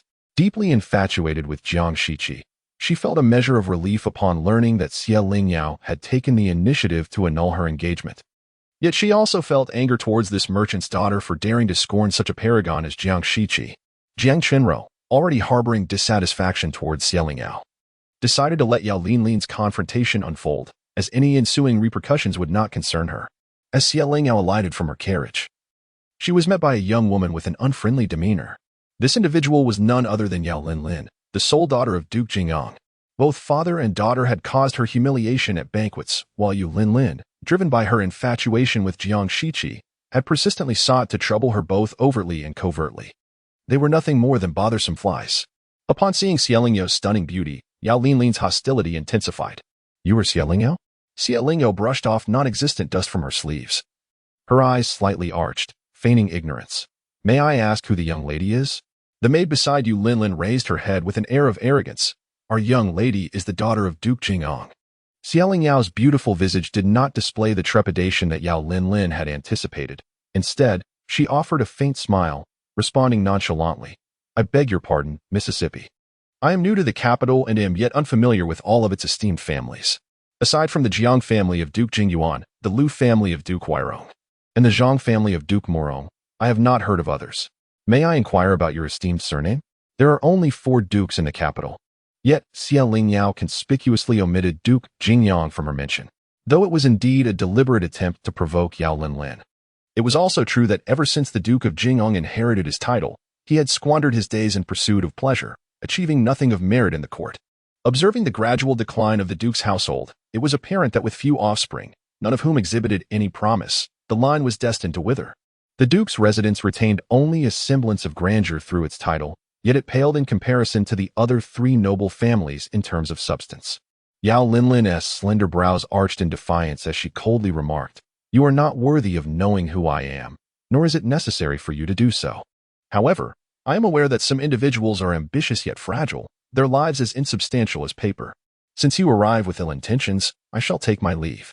The imperial token bestowed by the Empress nestled securely within her sleeve provided her with confidence. She saw no need to remain and endure Yao Linlin's scornful jibes. Xie Lingyao, do not presume that in a place like the capital, mere beauty suffices to secure your standing, Yao Linlin sneered. Xie Lingyao chose to ignore Yao Linlin's incessant prattle and began to walk away. Stop. I have not finished speaking. Do you dare to leave? Almost as soon as Yao Linlin's words fell, her maidservant swiftly surrounded Xie Lingyao, blocking her escape. Through the gaps in the crowd, she caught sight of Jiang Shiqi, hesitating, uncertain whether to step forward. This foolish girl, regardless of her status, was a guest of the Jiang family. To be bullied at the entrance of their home by members of the Yao family was undoubtedly a slap in the face to the Jiang family. It was truly laughable that Jiang Shiqi, raised with such care, failed to grasp this most elementary truth. Chapter 25. Relentless Denial. As Lingyao stepped outside, she was accompanied only by a coachman and by Chun. At this moment, both had been firmly restrained by two robust women, leaving them unable to assist the encircled Lingyao. Was the young lady truly intent on resorting to violence in the streets? In her previous life, Lingyao was well aware that Yao Linlin was both venomous and foolish. Any unfortunate servant who fell into her hands would either meet a grim fate or suffer greatly. However, she was not a servant, and despite Yao Linlin's esteemed status as a daughter of the Marquis' household, she had no right to lay hands on her publicly. Otherwise, the officials of the censorate would not remain idle, and the petitions against the Marquis of Jingyang would likely flood in like snowflakes. Over the years, the Marquis of Jingyang had acted recklessly, offending numerous individuals within the court. Should he be caught in wrongdoing, there would be far more eager to take advantage of his misfortune than to offer support. Lingyao knew well that the emperor had long harbored dissatisfaction towards the Marquis of Jingyang. Otherwise, he would not have dared to offend the petty and vindictive Jiang Shiqi, leading to the swift downfall of such a prominent household. At that time, Lingyao had been married to Jiang Shiqi for merely a year. Although Jiang Shiqi wielded considerable power, it paled in comparison to the influence he would command after the ascension of the new emperor. Back then, even if the Marquis' house was in decline, Jiang Shiqi would not have acted so decisively without the former emperor's backing. For a lean camel is still larger than a horse, and moving against the Marquis would not have been so effortless. A malicious smile adorned Yao Linlin's face as she attempted to touch Lingyao cheek, only to have her wrist seized firmly by Lingyao. Yao Linlin exerted some force to retract her hand, altering her demeanor to feign friendliness. "Miss Xie, we are like old friends at first sight. I merely wish to invite you to the Marquis of Jingyang's residence as a guest." Why such a strong reaction? Lingyao nonchalantly retrieved a handkerchief from her waist and meticulously wiped each of her delicate, fair fingers before responding indifferently, "I shall not go. Everyone in the capital knows that the cook at the Marquis of Jingyang's residence is unparalleled. There is no need for Miss Xie to be so polite. It would be delightful to accompany me to sample the capital's signature dishes." Unfazed by Lingyao refusal, Yao Linlin continued to speak grandiloquently, gesturing to forcibly take Lingyao away. Jiang Shiqi, witnessing Yao Linlin's intent to escalate the situation, could no longer pretend to ignore the unfolding drama. If anything were to happen to Lingyao today, the matriarch would not let her off easily. "Linlin, what are you doing?" "Miss Xie is a guest specifically invited by my grandmother. If you wish to invite her to the Marquis of Jingyang's residence, you can wait until next time to send an invitation. There is no need to rush." Jiang Shiqi discreetly tugged at Yao Linlin's garment, signaling her to refrain from making a scene. Yet, Yao Linlin, emboldened by her obstinacy, paid no heed to Jiang Shiqi's subtle hints. "She is merely a merchant's daughter. Do you truly elevate her status? You may fear your grandmother, but I do not. I shall speak with the matriarch myself. Do not concern yourself, I will not truly harm her." Though Yao Linlin was foolish, she was not entirely devoid of sense. She recognized that if anything were to happen to Lingyao, the troubles for the Marquis of Jingyang would be far from trivial. Thus, her intention was merely to take Lingyao back, frighten her a little, and verbally humiliate her before releasing her, hoping to instill a lasting impression. In the process, she aimed to assert her authority, ensuring everyone knew that Yao Linlin was not to be trifled with. "Linlin," Jiang Shiqi signaled her personal maid with a glance, urging her to find someone capable of managing Yao Linlin promptly. After some prolonged tugging, Yao Linlin, having entirely lost her patience, declared, "All right, I know my limits. You need not concern yourself. I will ensure she returns unharmed. If you continue to obstruct me, do not blame me for disregarding our years of friendship." She softly reassured Jiang Shiqi before turning to take Lingyao away. "Miss Yao, where do you intend to take our guest?" Jiang Shiqi emerged slowly from the main entrance, his expression perpetually cool and devoid of emotion, yet inexplicably, the aura he exuded conveyed his simmering anger. Jiang Shiqi shot a glare at her maid, frustrated that she had brought such a formidable figure as Jiang Shiqi. The maid felt aggrieved as well. She had originally intended to summon her mistress, but had inadvertently encountered Zhang Mao. Noticing her flustered demeanor, he had prodded her until she divulged everything. "Brother Shiqi." Yet, Yao Linlin remained blissfully unaware, greeting him with a cheerful smile. "Oh, I didn't know you were here. Qianro told me you were away." With that, She cast an indignant glance at Jiang Chenro. Jiang Chenro's expression darkened. How could she have known that Jiang Shiqi would be at home this afternoon? It was unjust to blame her for his unpredictable presence. Jiang Shiqi, unfazed by her, strode directly towards the expressionless Xie Lingyao, who appeared lost in thought. Did they lay hands on you? Xie Lingyao instinctively looked up, her gaze falling on his shadowed jaw, and promptly chose to feign ignorance. No, Jiang Shiqi had never found Yao Linlin's arrogance so intolerable. Previously, he had been lenient due to her youth and gender, but today, he felt no inclination to show her mercy. Zhang Mao, detain all these vile servants. Yao Linlin quickly approached Jiang Shiqi, somewhat bewildered by his words. Brother Shiqi? They are my people. Today, let the Duke of Jingyang personally come to retrieve them. Time is of the essence. Otherwise, they shall not leave my Jingyuan Duke's residence. Although Jiang Shiqi's tone remained calm, Xie Lingyao understood him well enough to sense the barely contained fury beneath his composed facade. See, this is how one ought to respond when the Yao family bullies them to their doorstep. Yao Linlin, in disbelief, pointed at Xie Lingyao, her almond-shaped eyes brimming with tears. Brother Shiqi, are you defending her? I have yet to do anything to her. Jiang Shiqi's gaze fell, cold and unyielding. Monsieur, you may address me as Jiang Gongzi. As we seem to be unacquainted, Xie Lingyao was hardly inclined to concern herself with whether Yao Linlin's tender heart had been shattered. After a long day without respite, all she yearned for was to return home, enjoy a meal, and retire to her bed. Growing impatient, Xie Lingyao paid little heed to how Jiang Shiqi intended to deal with the servants of the Duke of Jingyang. May I take my leave? She inquired. Certainly. Jiang Shiqi replied, disregarding the sobbing Yao Linlin and directing a warning at Jiang Chenro. In the future, I do not wish to see anyone from the Yao family darken our doorstep again. The Duke of Jingyang was but a fading shadow, and the Jiang family had no obligation to honor him. After walking a short distance, Xie Lingyao could no longer contain her irritation and turned to Jiang Shiqi, who was trailing half a step behind her. Do you have something to discuss, Mr. Jiang? Jiang Shiqi cast her a cool glance, seemingly nonchalant as he raised his hand to stroke his chin.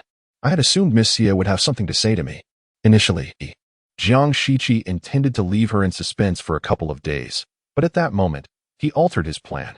Xie Lingyao swiftly turned her head, feigning ignorance of his suggestive gesture. Rainfi visited me earlier, she stated. Swallowing nervously, she pressed on. What did she say? Jiang Shiqi elongated his words, deliberately building her anticipation. Yet he hesitated to reveal the information. Xie Lingyao, fully aware of Jiang Shiqi's intentions, found herself unable to resist the urge to inquire further. What did she say? She mentioned that you were filled with remorse and regret for your actions towards me last night and wished to seek my forgiveness. However, from the look on Miss Xie's face, it seems you were not sincere. Xie Lingyao, I apologize. I was quite muddled last night and cannot recall much. If I have caused any offense, I hope Mr. Jiang can be magnanimous.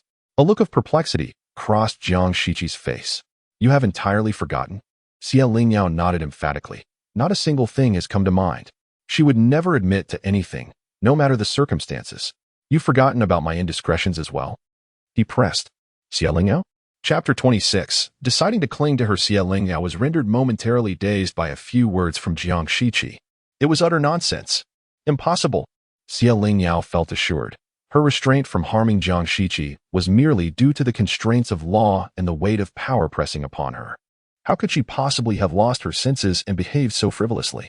Yet, Jiang Shiqi did not strike her as a person who would lie about such matters. As these thoughts swirled in her mind, her confidence began to wane. The subtle shifts in her expression were keenly observed by Jiang Shiqi, who remained silent, his gaze fixed intently upon her.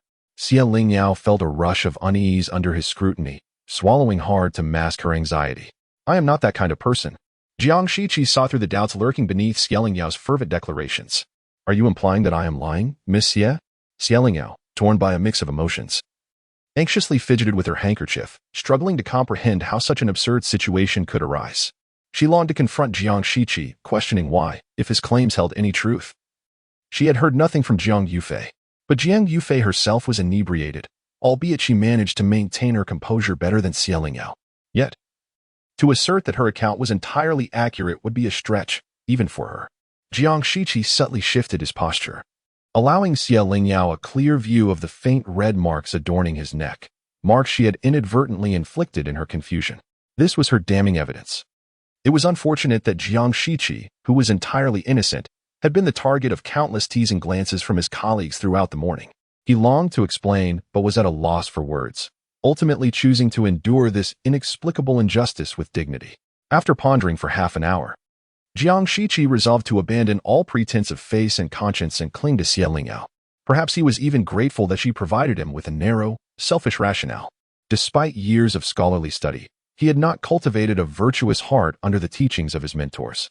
In the court, he could engage in schemes with Lingyao.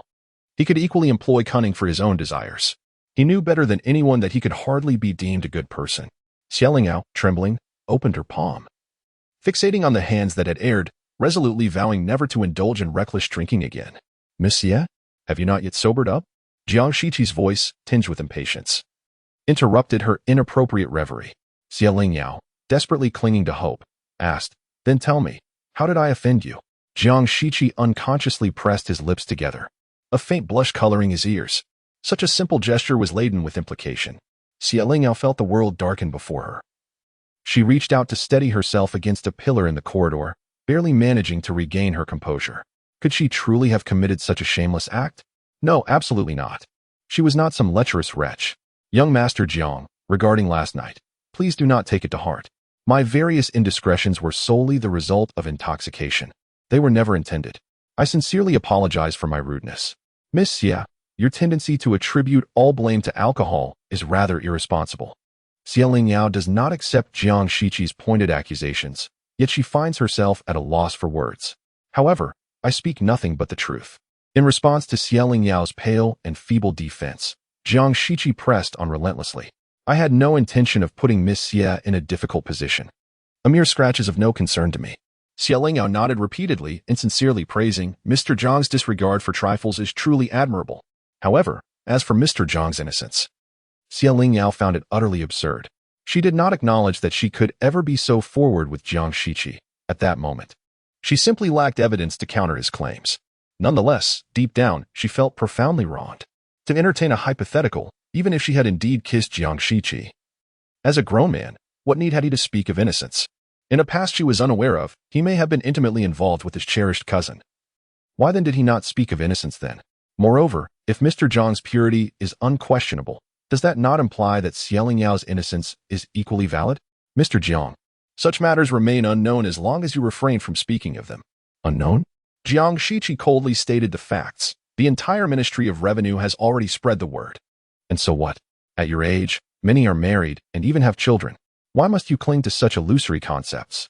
Lingyao thought to directly express, as a man. Do you truly concern yourself with such pristine notions? Yet her instincts told her that these thoughts must remain unvoiced. Jiang Shiqi let out a slight scoff, turned, and strode away, leaving Lingyao with a frigid silhouette. From a distance, Bai Chun noticed Jiang Shiqi's departure and hurriedly approached Lingyao, cautiously assisting her. "Miss, what troubles you? Your complexion appears dreadful. Did Mr. Jiang say something unpleasant?" Lingyao rubbed her temples, feeling a headache coming on. In this new life, she found herself increasingly unable to decipher Jiang Shiqi's intentions. What on earth did he wish to achieve? "It's nothing, Bai Chun. Please deliver a letter to the Su residence." Despite having lived alongside this man for a decade, she had never truly understood him. However, Lingyao had long since lost the desire to unravel his intricate thoughts. Rather than remain at the Ho residence and risk another blunder, it would be wiser to simply retreat. Upon returning to Wudong Courtyard, Lingyao meticulously sealed the letter in an envelope, instructing Bai Chun to personally deliver it to the matriarch of the Su family. Previously, the matriarch had discussed with her the prospect of extending her stay at the Jiang residence before moving to the Su household. Now, it seemed the time had come.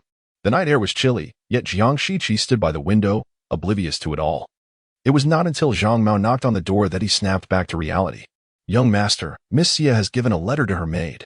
Jiang Shiqi gently rubbed the scab on the back of his right hand with the fingertip of his left, his expression growing cold. "To the Su family? Who it is for remains unclear, but that maid, she has gone to the Yilan Pavilion. The courtyard of the leaning railing belongs to Jiang Shiqi's mother." "Madame Zhou." Jiang Shiqi suddenly raised his head, his gaze taking on a somewhat perilous quality. "Do you wish to pay a visit?" Zhang Mao was well aware that Jiang Shiqi despised any interference in his affairs, even if that person happened to be his mother. He resolved to discreetly convey the message to her, leaving her to handle it herself. Jiang Shiqi did not specify who she was. Yet Zhang Mao instantly understood he was referring to Miss Xie Lingyao. However, Miss Xie, being young and inherently kind-hearted, would likely approach such matters with delicacy, treating the rebellious maid with a light touch rather than imposing severe punishment. Jiang Shiqi was uncertain how Zhang Mao had arrived at this conclusion. His judgment of character was typically astute, and the true Xie Lingyao was entirely different from the persona she projected. She bore no resemblance to Zhang Mao's description. Proceed as I have instructed. Chapter 27. The betrayal of Bichuan. It was not until dusk that Bichuan hurriedly returned. Xie Lingyao, who was engaged in writing, paused momentarily, wondering why she was so late when she had only been instructed to make a delivery. Bichuan wiped the thin sheen of sweat from her forehead with her sleeve. Still slightly breathless. When I arrived at the Su residence, the matriarch had guests, so I had to wait for a while, she explained. Xie Lingyao did not press further and returned to her practice, saying, Very well, you may go now. You must be tired today. There is no need for you to serve me tonight. Rest well. Bichuan bowed slightly and gently pushed the door open to leave. Once she was certain Bichuan had gone far away, Xie Lingyao's expression darkened suddenly, and she placed her brush down heavily. Upon closer inspection, Xie Lingyao noticed a tiny white petal in Bichuan's hair, a petal from the white-rayed ginkgo tree. As the weather warmed, flowers blossomed in abundance, and it was not uncommon for petals to settle upon Bichuan. However, the distinct silver edge of this particular petal caught Xie Lingyao's discerning eye. Madame Zhou, who held a deep affection for apricot blossoms, had received such a rare variety as a gift upon her marriage into the Jiang family. Knowing her preferences, Jiang Yiqing had specially arranged for one to be transplanted into the Yilan courtyard. Thus, the apricot tree had stood there for as many years as Madame Zhou had been part of the Jiang family. Had it not been for Xie Lingyao's previous life spent in the Jiang residence for over a decade, she might not have recognized the species so readily.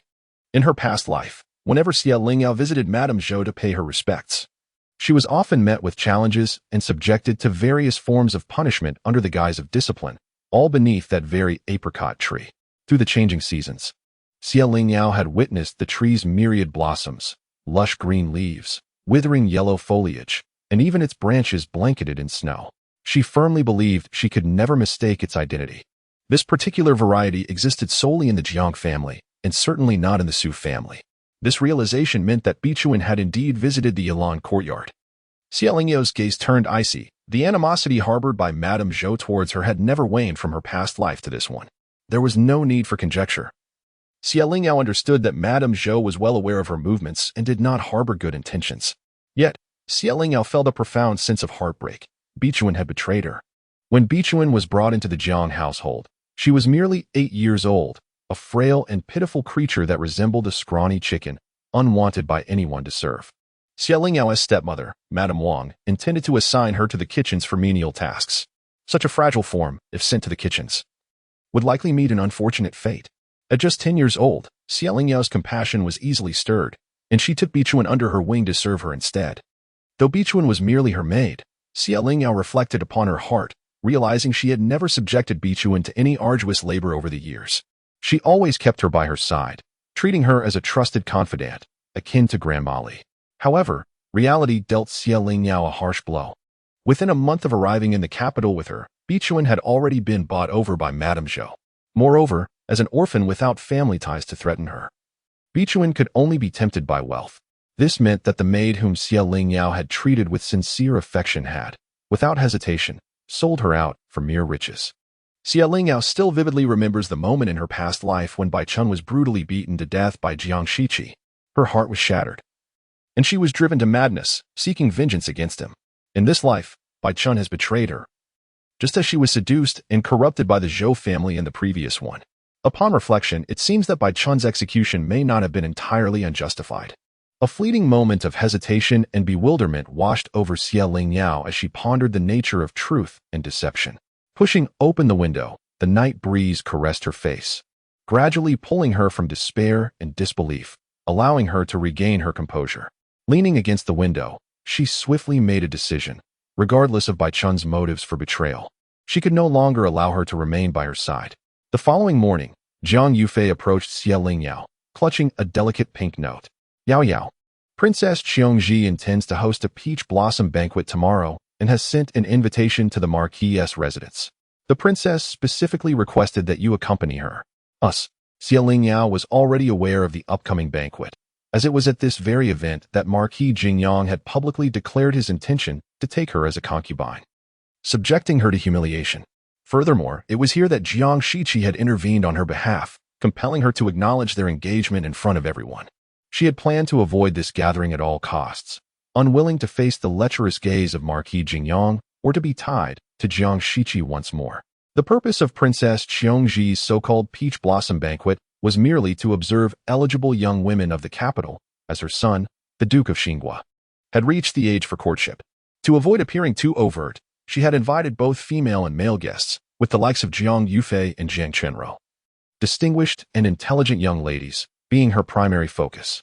Suddenly, Lingyao recalled that Princess Qiongji was the daughter of the Empress Dowager, and being favored by the latter, it was only natural for the princess to afford her some respect. Thus, Lingyao felt compelled to attend. Otherwise, it would be rather ungrateful. The times had changed. She had been personally invited by Princess Qiongji, and should Marquis Jingyang cause a scene again, the princess would likely not remain indifferent. Moreover, Lingyao could deliberately avoid Marquis Jingyang, as long as she mingled within the crowd. It would be inappropriate for a man of his age to fixate on a throng of young maidens. Indeed, I shall come to fetch you tomorrow, Jiang Yufei exclaimed. You have no idea how esteemed Princess Qiongji is, being a full sister to His Majesty. I dare say, throughout the capital, apart from the imperial kitchen, there is no other establishment that can surpass the culinary skills of her household. Suppressing the myriad of thoughts swirling in her mind, Lingyao smiled and replied, Is that so? Then I must savor the delicacies tomorrow. Jiang Yufei glanced toward the door, where only a young maid awaited. Before daring to inquire about the events of the previous evening, what did your elder brother say about it? Lingyao opened her mouth, uncertain of how to convey to Jiang Yufei that she might have shared a kiss with Jiang Shiqi, or perhaps multiple kisses. Despite her lingering doubts that Jiang Shiqi was slandering her, Lingyao voice bore a hint of bitterness as she reluctantly lied. Young Master Jiang possesses a magnanimous heart and has chosen not to elaborate further. It was only then that Jiang Yufei clapped her chest and teasingly remarked, You are fortunate to have encountered my big brother. Had it been someone else, you might have been compelled to make amends with yourself. Lingyao felt an urge to weep, as Jiang Shiqi's inexplicable demeanor left her feeling rather unsettled. Otherwise, she would not have so unreasonably contemplated evading the situation entirely. Chapter 28. The Peach Blossom Banquet of Princess Qiongji. The banquet hosted by Princess Qiongji is not an event that everyone can attend. It is reserved for high-ranking officials and royal relatives, individuals who frequently grace the emperor's presence. Thus, amidst such distinguished company, the exquisite beauty of Lingyao inevitably draws attention, despite her efforts to remain inconspicuous.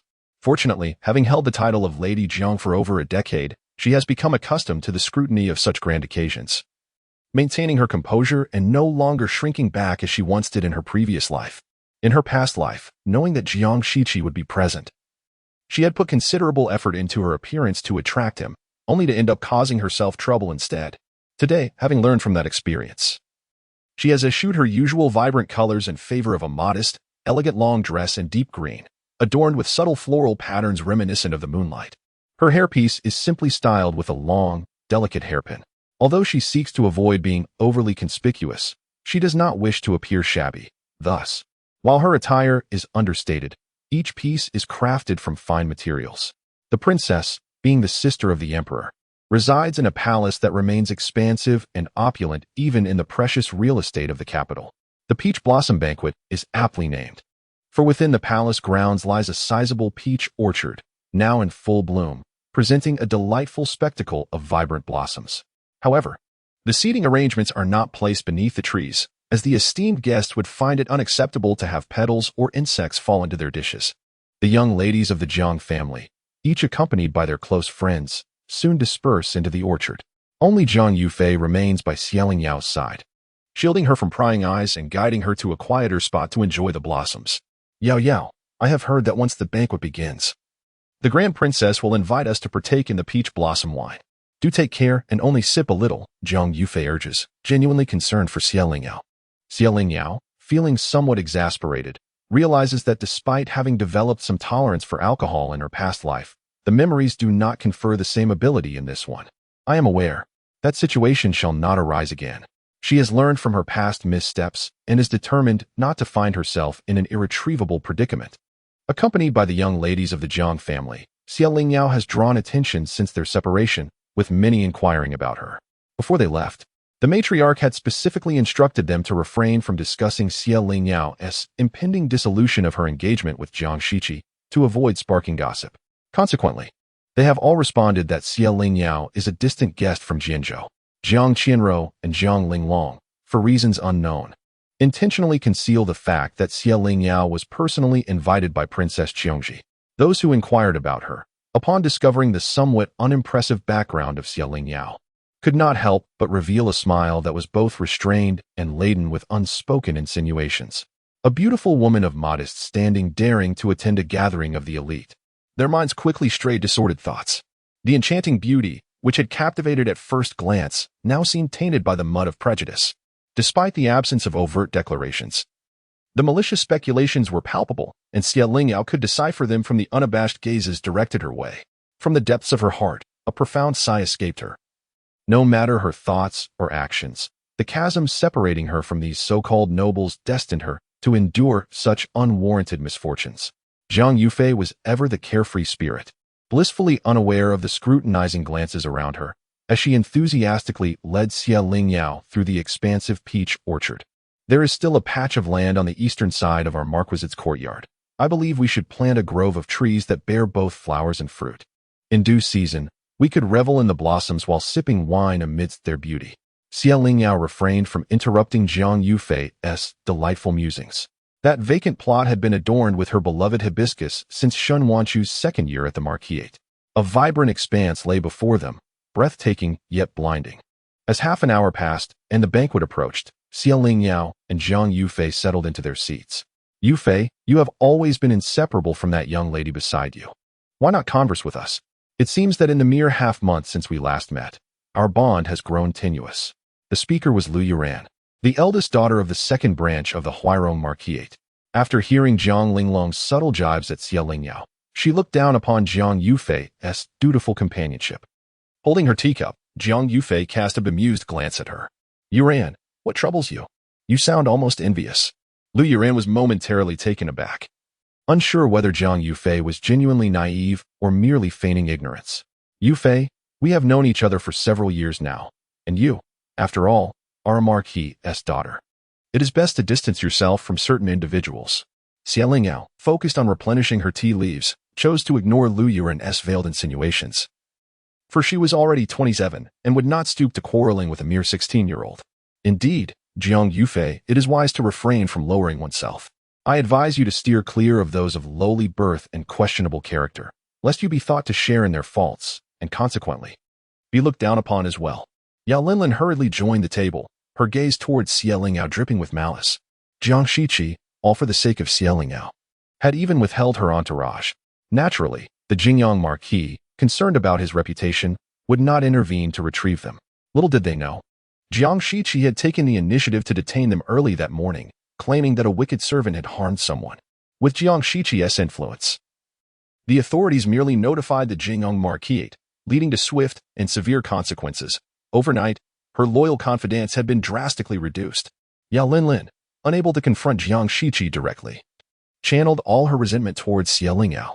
At that moment, seeing her, she could hardly contain her desire to tear apart Lingyao's alluring visage. Zhang Yufei placed her teacup heavily on the small table, opening her mouth to speak, only to be restrained by Lingyao's grip on her wrist. Zhang Yufei understood Lingyao's intention to avoid offending both young ladies from the Marquis families. While she could overlook Yao Linlin, Lu Yuran was someone with whom she had a prior acquaintance, and Jiang Yufei ultimately wished to avoid creating an embarrassing scene. Thus, she chose to feign ignorance of Yao Linlin's remarks, just as Lingyao had done. Yao, come, this is this year's new tea, refreshing and delightful. Do have a taste, she suggested.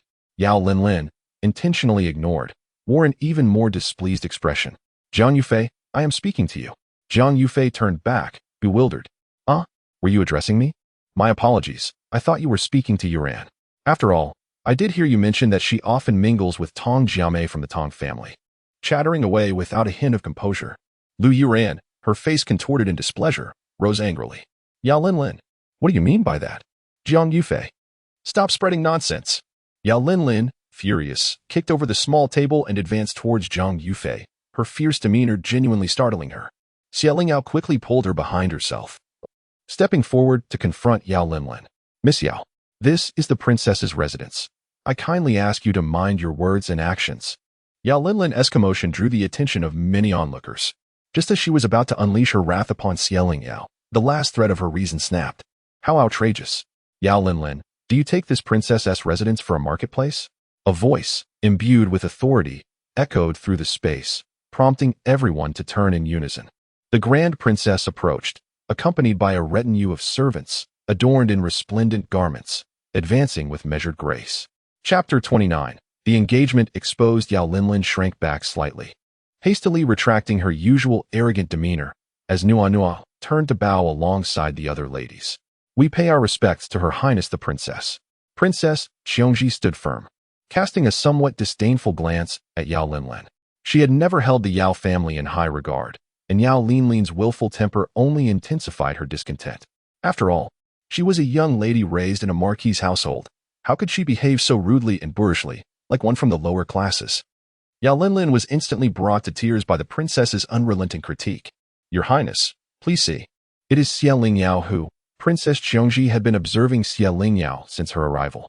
With a unique appreciation for beauty, she held a particular obsession for all things exquisite, extending great tolerance towards those of striking appearance. You are Xie Lingyao? She disregarded the sobbing Yao Linlin, her gaze alighting on Xie Lingyao's face, her previous sternness completely vanishing. Before Xie Lingyao could respond, Princess Qiongji had already beckoned her closer. Come, stand beside me and let me have a closer look. In her past life, Xie Lingyao had little interaction with Princess Qiongji, yet each encounter bore a resemblance to today's demeanor.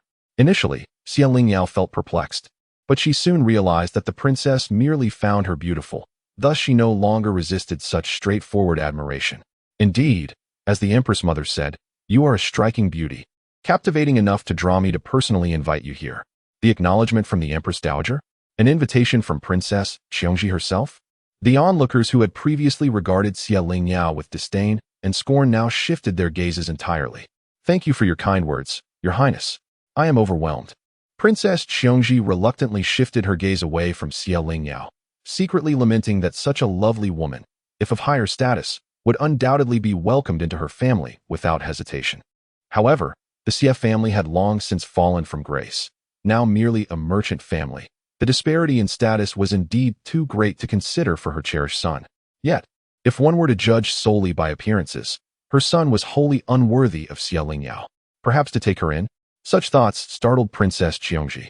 As the Empress Dowager had already made her intentions clear with the gift of the palace access token. No one shall belittle Xie Lingyao, not even the royal family. Should she dare to do so, it would undoubtedly be a slap in the face to the Empress Dowager, despite their mother-daughter bond. Princess Qiongji had witnessed the formidable capabilities of the Empress Dowager firsthand, and even familial ties were tinged with trepidation. Moreover, Princess Qiongji recalled the engagement between the Xie family and the Jiang family. The third brother of the Duke of Exine, Liang Jie, was one of the witnesses to that betrothal, a detail she had once overheard him mention. Jiang Shiqi, with his exceptional talent, would surely achieve greatness in time. Even someone as elevated as Princess Qiongji would not risk offending him over trivial matters. Do not be afraid, you are worthy. As Princess Qiongji spoke, she burst into laughter. In the past, I pondered how that young man Jiang Shiqi, with such an indifferent countenance, could ever secure the affection of a lady from the capital. I never anticipated that he would establish a betrothal with you so early on. However, in my view, you two, a match of the esteemed Jiang and the graceful Xie, are indeed well suited. Xie Lingyao's mind erupted in confusion, momentarily stunned, starkly contrasting with the raucous crowd around her. She never imagined that her carefully concealed engagement would be so thoroughly unveiled by Princess Qiongji. Jiang Gongzi is engaged? How could there have been no whispers of this in the outside world? How is it possible? What status does Jiang Gongzi possess to marry a merchant's daughter? Would the Jiang family even consent to this? Your words suggest you are in a state of distress. It has been said that this engagement was arranged long ago, which naturally implies an agreement between both families. Would the Jiang family truly object? I must say, Miss Xie is indeed fortunate to be marrying Jiang Gongzi. If I were in her position, I would likely be smiling in my dreams. Lower your voice. How can you utter such indiscreet remarks? I believe that this Xie Lingyao possesses little more than mere appearance. Jiang Gongzi would surely find her lacking, otherwise. How could such an engagement be kept under such tight wraps? Xie Lingyao's head spun, and she gradually became oblivious to the surrounding chatter, until Princess Qiongji departed. Jiang Yufei gently shook her arm. Yao Yao, I fear this matter cannot remain concealed any longer. With so many people at the banquet, by evening, this news will undoubtedly spread throughout the capital. Even if the Jiang family wishes to suppress it, they will not succeed. Do not worry, as long as you stand firm. This marriage can still be rescinded. Xie Lingyao closed her eyes to gather her thoughts, and after a moment, her expression returned to normal. Yufei, I am fine. Please sit down. Jiang Yufei was not mistaken. Whether or not the engagement became common knowledge would not affect her ability to annul it. Jiang Shiqi arrived late. Nearly at the moment the banquet commenced. As soon as he took his seat, several familiar colleagues surrounded him. Young Master Jiang, your silence is quite remarkable. Jiang Shiqi, puzzled, inquired, what are you all discussing? TSK, still feigning ignorance. We heard Princess Qiongji mention that you and Miss Xie have long been engaged. She's your legitimate fiancée, and yet you have concealed it so deeply from us. Not far away, Li Zi clenched her fists, her head drooping in despondency. Suddenly, Jiang Shiqi thought of Xie Lingyao. She must be utterly exasperated. Miss Xie had only recently arrived in the capital, and this matter was not urgent. When the time truly came to address it, he would certainly inform the esteemed gentleman of the truth. Not urgent? One official leaned in eagerly. You may not be anxious, but others are. Young Master Jiang, you arrived late and missed the spectacle. The Duke of Jingyang was practically fixated on Miss Xie. Indeed, he did not even intervene when his daughter clashed with Miss Xie. He merely sat there drooling. That old man, with a daughter of Miss Xie's age, still harbors such unseemly thoughts, truly disgraceful for one of his years. The Duke of Jingyang had a notoriously poor reputation, so there was little hesitation in speaking of him. The Duke of Jingyang? Jiang Shiqi felt a wave of nausea rising in his throat. His fingers, hidden beneath his sleeve, clenched tightly. Had he known that Xie Lingyao would come today, he would have arrived earlier. In just a short span of time, she had already suffered grievances once more. Jiang Shiqi cast a fleeting glance towards the direction of Duke Jingyang, his expression betraying no hint of emotion, yet his mind was already formulating a plan. Chapter 30. A turbulent heart and stirred emotions after lunch. Xie Lingyao was once again engaged in conversation for quite some time with Princess Qiongji before she was finally allowed to return. The winds of the capital are notoriously fickle. Upon her arrival, the gazes directed at her were laced with arrogance, yet concealed a hint of scrutiny. However, as she departed from the princess's residence, those who encountered her greeted her warmly, their demeanor suddenly transformed into one of amiability. Once inside the carriage, Xie Lingyao's artificially maintained smile finally had a moment to relax. Jiang Yufei and her companions had already departed, leaving Xie Lingyao alone to travel to the Marquis's residence. Leaning against the soft cushions, she closed her eyes to gather her thoughts. Suddenly, the carriage dipped, prompting her to open her eyes, only to see a long, graceful hand brazenly lifting the curtain. Jiang. Young Master Jiang? Xie Lingyao exclaimed in surprise, unable to believe that Jiang Shiqi would audaciously intrude upon her carriage, behaving so inappropriately. Jiang Shiqi, however, appeared entirely at ease as he settled into a seat. I arrived in a colleague's carriage, and since Miss Xie is also heading to the Marquis's residence, I would be grateful if you could accommodate me for a portion of the journey. Xie Lingyao had never witnessed such an impudent side of Jiang Shiqi. In a daze, she instinctively nodded. Thank you. With him having already boarded, it would seem inconsiderate to ask him to leave. At that moment, she lacked the inclination to dwell on such trivialities. She subtly adjusted her posture, making a bit more space for Jiang Shiqi's tall figure before closing her eyes once more. Jiang Shiqi's gaze traversed Xie Lingyao's features, ultimately resting upon the hairpin that swayed gently with the motion of the carriage. Jiang Shiqi inquired, Are you troubled by the princess's meddling in our engagement? It is not merely that. What else weighs upon you? Xie Lingyao kept her eyes closed, her voice tinged with fatigue. It is also your attitude, young Master Jiang. She was aware that Jiang Shiqi would never waste energy on trivial matters. His willingness to engage with her was a clear indication of his wavering resolve. A light chuckle escaped Jiang Shiqi's lips, as he had not anticipated Xie Lingyao's directness. Young Master Jiang, at this moment, with just the two of us, it would be prudent to speak frankly. Jiang Shiqi lightly stroked his chin, feeling somewhat troubled. He himself had yet to clarify his intentions, ensnared in a web of hesitation and conflict, desiring both to fulfill and to possess. Jiang Shiqi was skilled at controlling situations. If Xie Lingyao challenged him, he would reciprocate by challenging her. Since Miss Xie believes in the necessity of candor, might I trouble you to answer a question for me?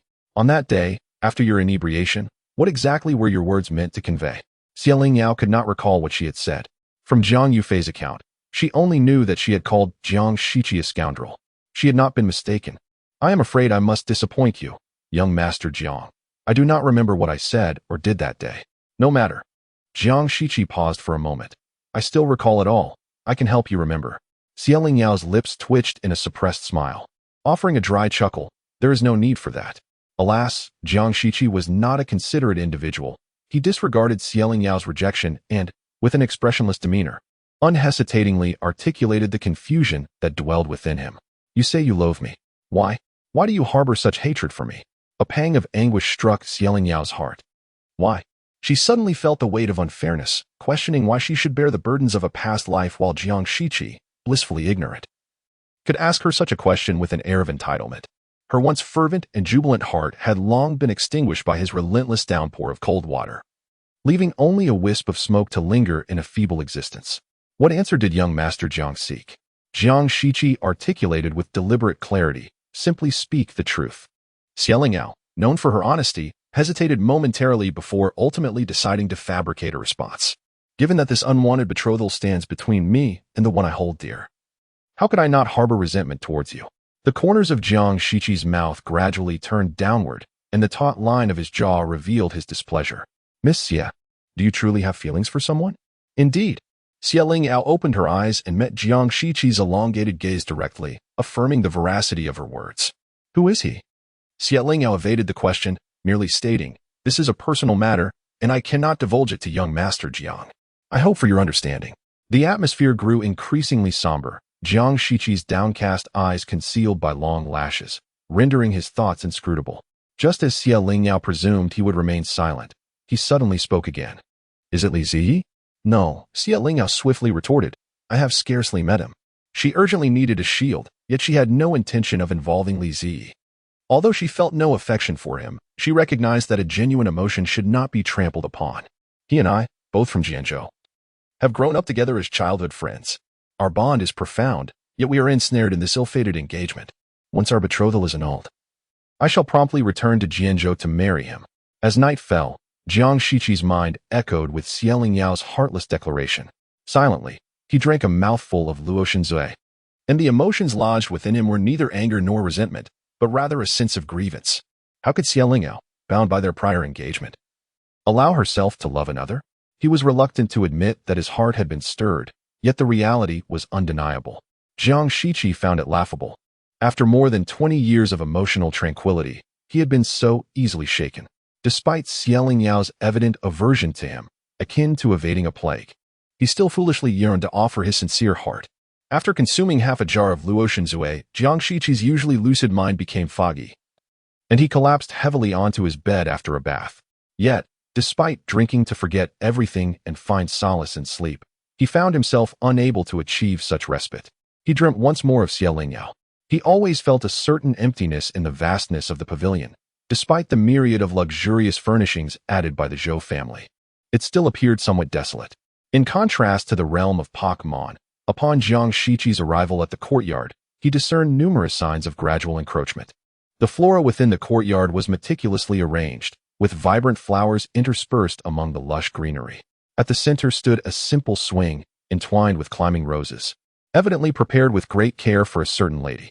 As Jiang Shiqi ventured along the path, a mixture of anxiety and anticipation stirred within him. Could it be her? Upon entering through the gate, the bustling servants seemed oblivious to his presence, engrossed in their tasks. The vast hall had never been so lively. Upon reaching his bedroom, Jiang Shiqi raised his gaze, and his pupils dilated in shock. Through the wide-open window, he beheld Xie Lingyao. She adorned herself in the semblance of a matron, her hair elegantly arranged, revealing a delicate neck, while cradling an infant in her arms. The sunlight filtering through the blooming silk tree cast gentle shadows upon her serene and warm smile. Was that Xie Lingyao's child? Momentarily stunned, Jiang Shiqi found his feet moving closer involuntarily. Once inside, he surveyed the room, where a grand vanity was laden with Lingyao cosmetics. The bed curtains and bedding had been replaced with vibrant, tender hues, and the open wardrobe overflowed with her exquisite garments. His once desolate chamber was now imbued with the myriad traces of Lingyao gradually weaving herself into his life. Hearing the sound, Lingyao looked up, a touch flustered, and hurriedly rose to place the child back in the crib. Why has my husband returned today? A warmth enveloped Jiang Shiqi's heart. So that was Lingyao and his child? Husband? Lingyao approached him cautiously, gently wrapping her arm around his. Are you tired? Jiang Shiqi froze, glancing at the sleeping infant, unsure of how to respond. Lingyao eyes sparkled as she released his arm and lifted the child once more. Suddenly, Jiang Shiqi found his arms empty, and before he could feel disheartened, a soft bundle landed in his embrace. Joer has been quite good today. Sleeping soundly after a hearty meal, not a peep out of him. Jiang Shiqi curiously pinched the baby's tender fingers, marveling at their softness. Weighing the child in his arms, he chuckled. He is rather heavy. Lingyao blushed and replied, Joer must have eaten well. He insists on me feeding him personally, refusing the wet nurse. Jiang Shiqi instinctively glanced at Lingyao already ample bosom, and indeed, a rush of warmth surged through him, compelling him to avert his gaze. Lingyao appeared somewhat hurt, biting her lip with tears brimming in her eyes. Does my husband think I have gained weight? No, Jiang Shiqi replied awkwardly. You look splendid just as you are. He spoke the truth. The additional softness on Lingyao did not render her bulky. Rather, her voluptuousness possessed a unique charm. Yet, since my pregnancy, you have not touched me. Lingyao, overwhelmed with embarrassment, turned away, unwilling to let Jiang Shiqi see her flushed face. Jiang Shiqi nearly faltered, almost dropping the child in his arms. He is a normal man, and even though he has yet to experience the depths of life, he understands the implications behind Lingyao's words. His breath quickened, and he felt a constriction in his throat. The child in his grasp suddenly became a burdensome presence. Yet, this was merely a dream.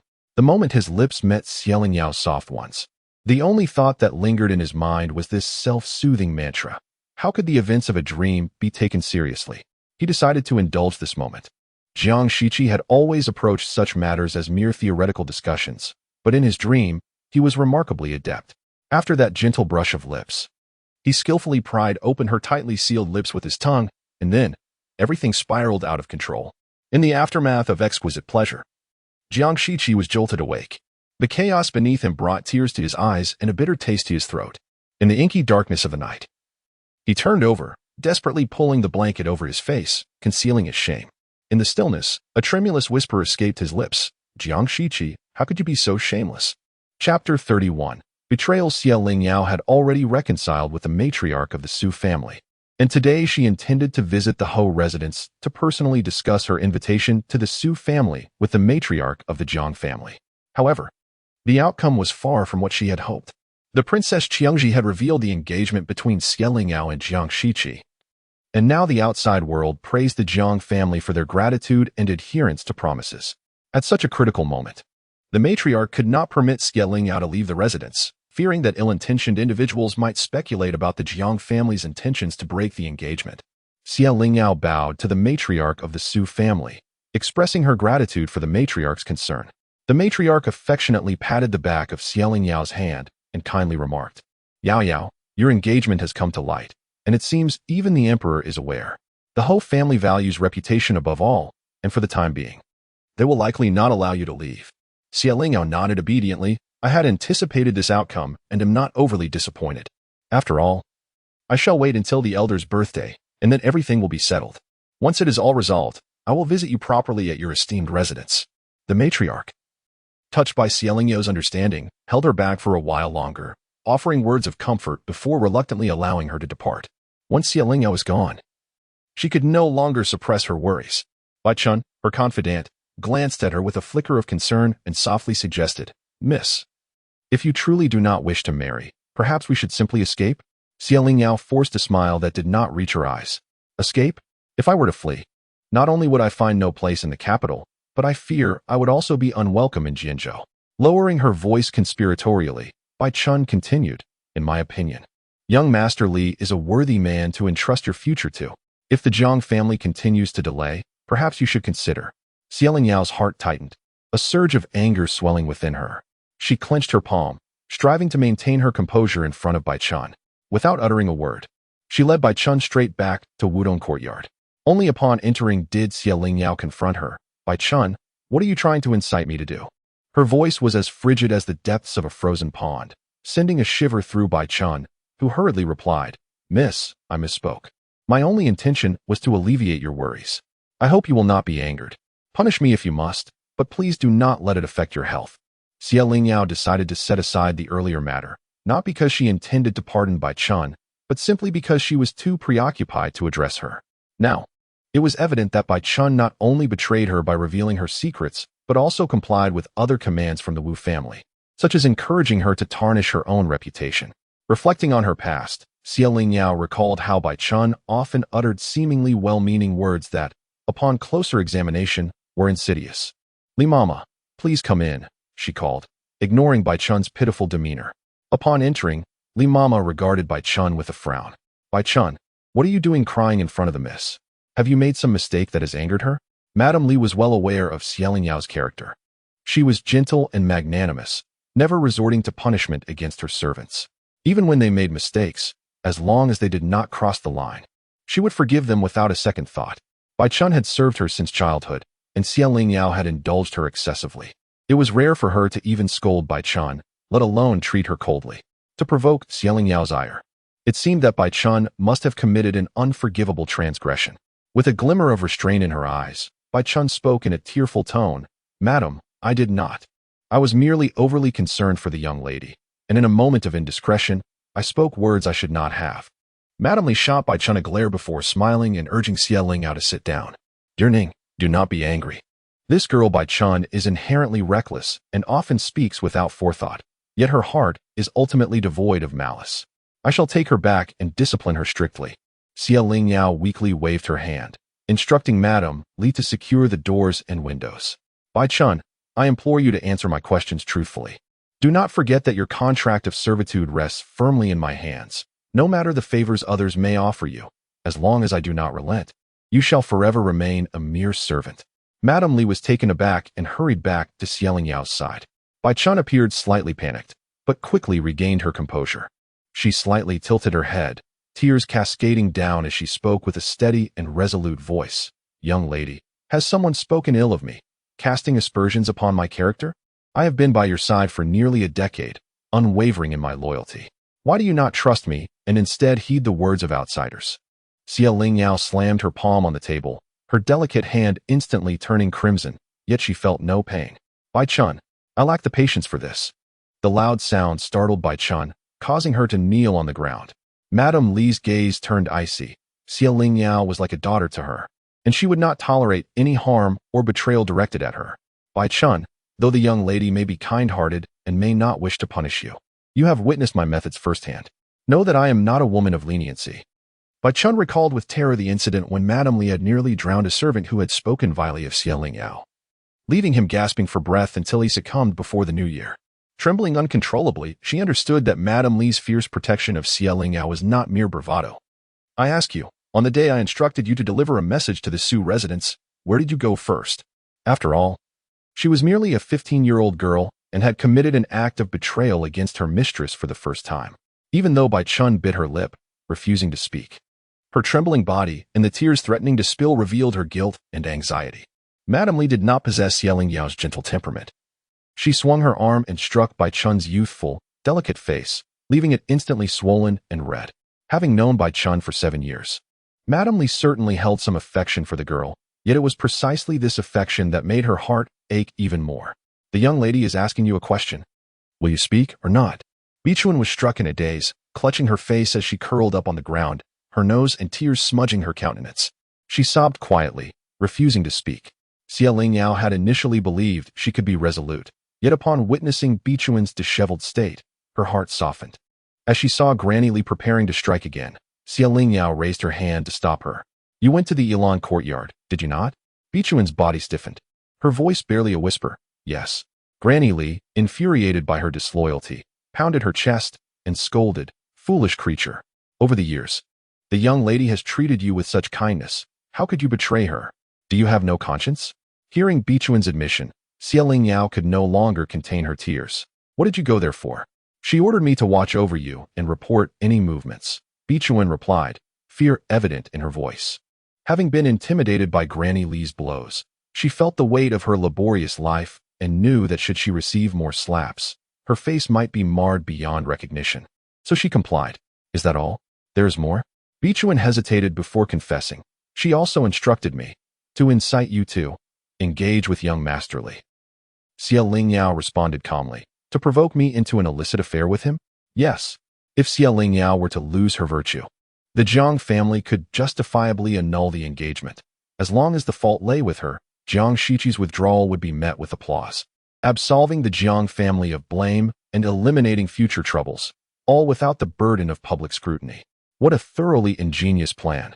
This time, Granny Li refrained from striking. Instead, she delivered a swift kick to Bichuan's chest, sending her sprawling to the ground, her vision dimming as she struggled to breathe. Bah! Despicable wretch! Lingyao lowered her head with a bitter smile. What did she promise you? Gasping for air, Bichuan lay limp on the floor, her gaze fixed on the darkened beams above, her eyelashes fluttering. I do not wish to serve as a slave or maid, even if my talents are lacking. I refuse to live a life of servitude. Granny Li coldly regarded her from above. The 15th birthday gift the young lady prepared for you still remains with me. And you are not curious about what it is? It is your contract. The young lady does not wish for you to be a servant for life. Yet she is currently unable to protect herself. How can she shield you? Bichuan, you truly are an ingrate. Granny Li's words struck Bichuan like a hammer, her pupils gradually losing focus until she finally succumbed to unconsciousness. Whether the last tear that overflowed from her eyes was a mingling of regret or some other emotion remains unknown. Granny Li cast a disdainful glance at her before returning to Lingyao. Miss, it is not worth grieving over such a treacherous maid. Lingyao sipped her tea, swallowing the bitterness along with it. I understand. Granny, find a doctor for her. Once she regains her strength, give her the contract and arrange for her departure from the capital. From then on, let her soar freely and ensure she does not appear before me again. Granny Li sighed silently. You have ultimately softened your heart. Softened my heart? Lingyao let out a derisive laugh. Administer that medicine to her.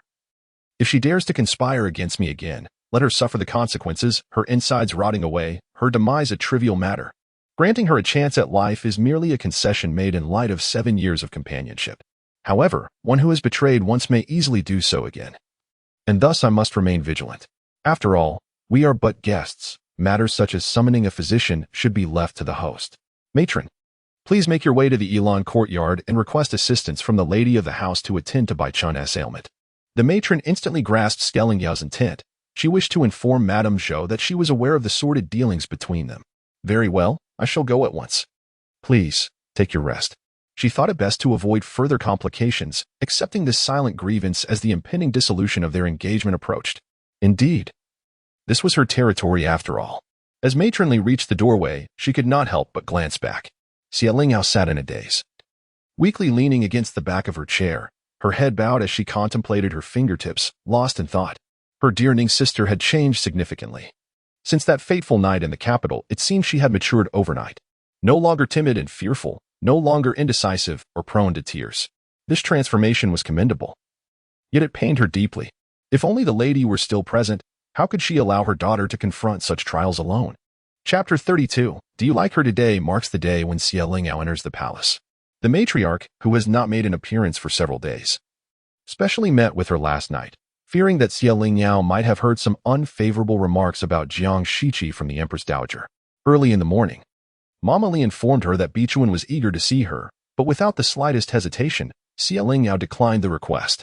After years of sincere devotion, she felt as though it had all been wasted, and she had lost the desire to argue her case with Bichuan. If Bichuan wished to see her, it would either be to express righteous indignation, lamenting the injustice of fate and her lot as a servant, or to kneel in repentance, weeping and regretting her past mistakes. Neither scenario held any interest for her. After instructing Mama Li to ensure Bichuan was sent far away, Lingyao boarded the carriage to the palace. Upon her arrival at the Empress Dowager's residence, Lady Su was already seated with the Empress Dowager, enjoying tea and conversation. The Empress Dowager, in good spirits, waved her hand for Lingyao to sit beside Lady Su without waiting for her to pay her respects. I had thought Xiongji was unaware of your engagement to Jiang Shiqi, hence I did not caution her further. I did not expect her to know and to speak of it. It appears I have been remiss. the Empress Dowager remarked. Lady Su, however, dismissed the matter with indifference. Your Majesty need not worry. This will not affect the outcome of the engagement. Noticing Xie Lingyao sitting quietly to the side, neither fawning nor fidgeting. Her exquisite beauty combined with her calm demeanor further endeared her to the Empress Dowager. The Empress Dowager was known for her clear distinctions between affection and indifference. And she found herself quite pleased with Xie Lingyao, willing to engage her in conversation. Look at you two. What is it that Jiang Shiqi lacks? Why this urgent desire to break off the engagement? Xie Lingyao awkwardly chuckled and replied, Mr. Jiang is undoubtedly admirable. However, the disparity between us is vast. Almost like the chasm between heaven and earth, rendering us ill-matched.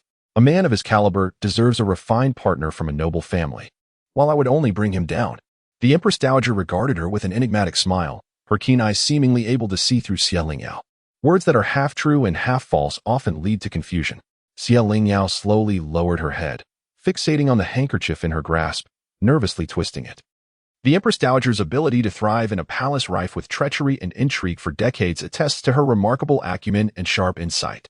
Faced with such an inscrutable figure, Xie Lingyao felt an overwhelming sense of impotence, as if she had nowhere to hide before the Empress Dowager. Fortunately, the Empress Dowager did not delve deeper into her thoughts.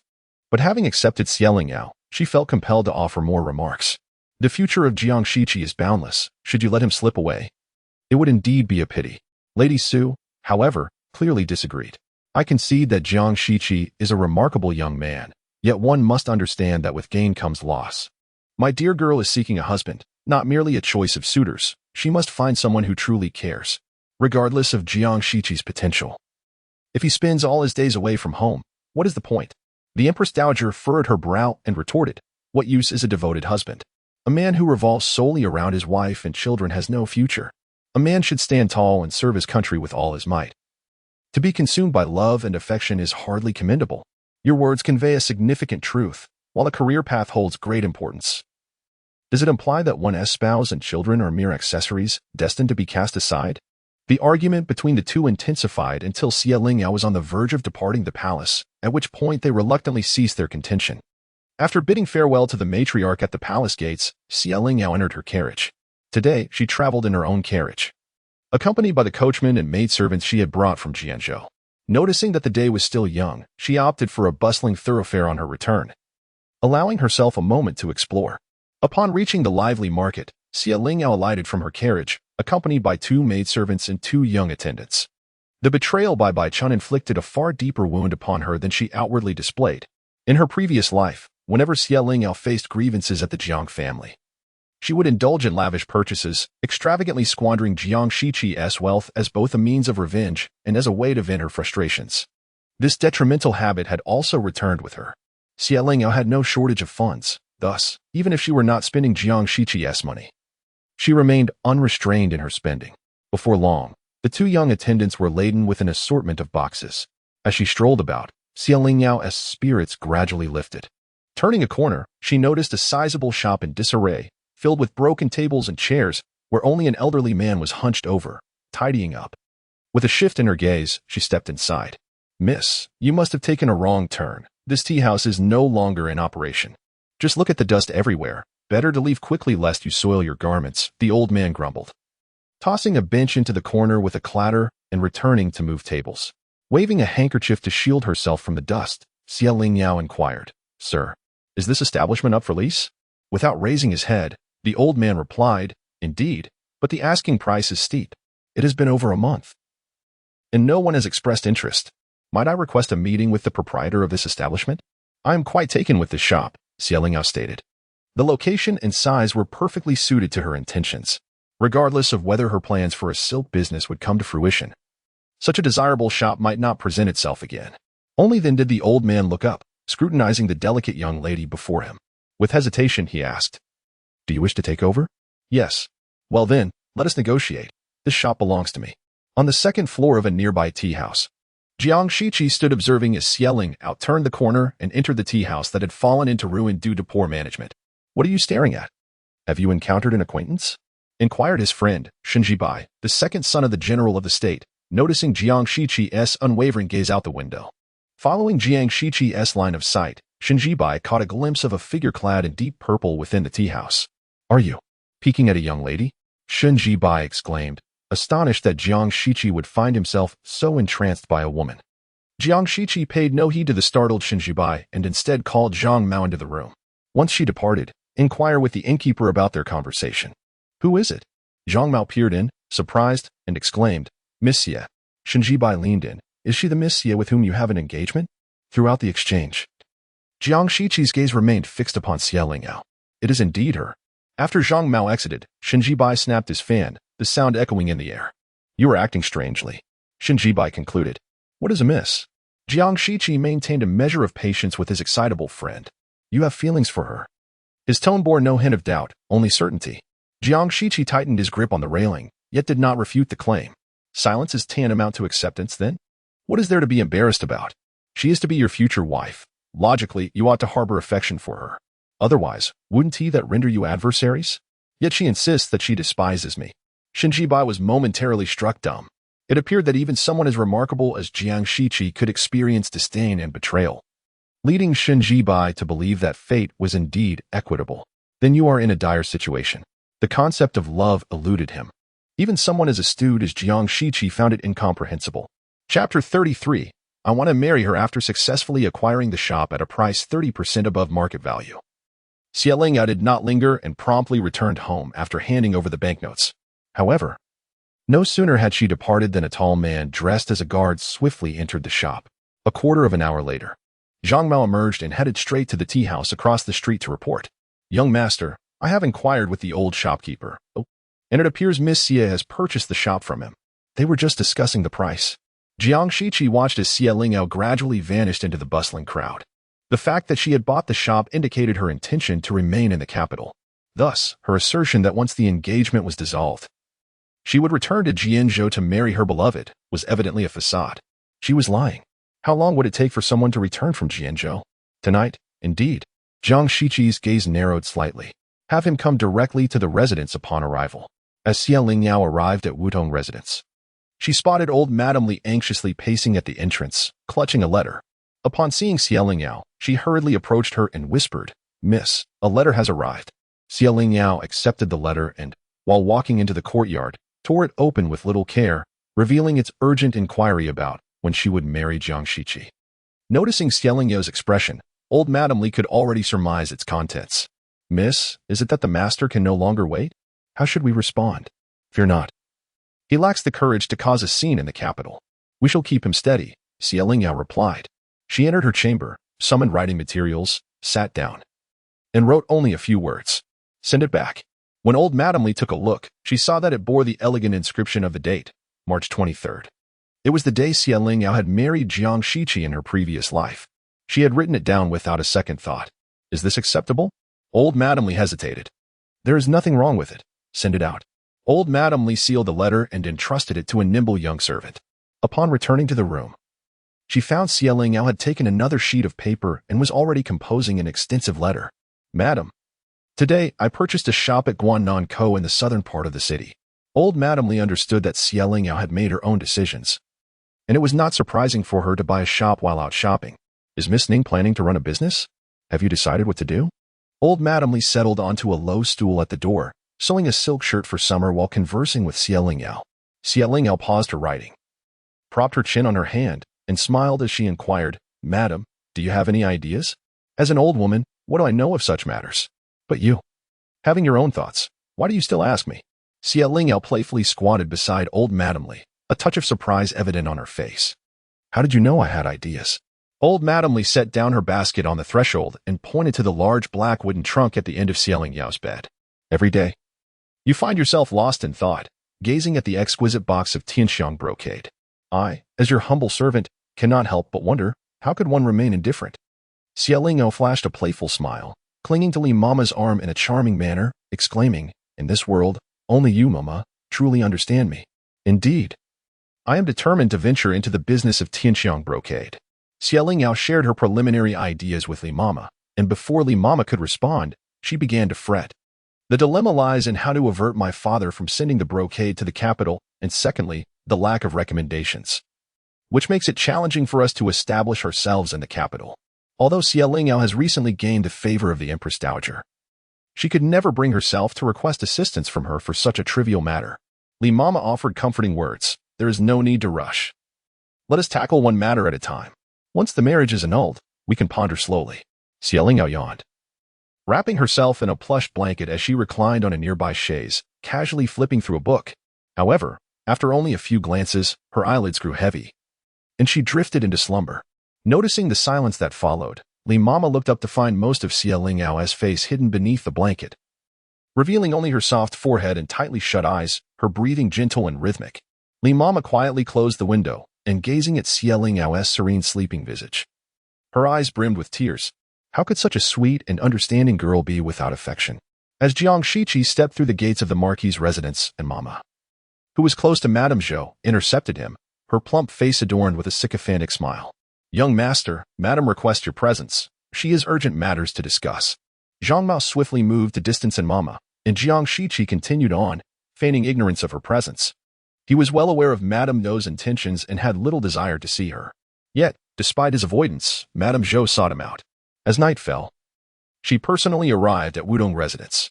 Shiqi, have you been overworking yourself lately? This soup is specially prepared by your mother. Drink it while it's warm to soothe your stomach.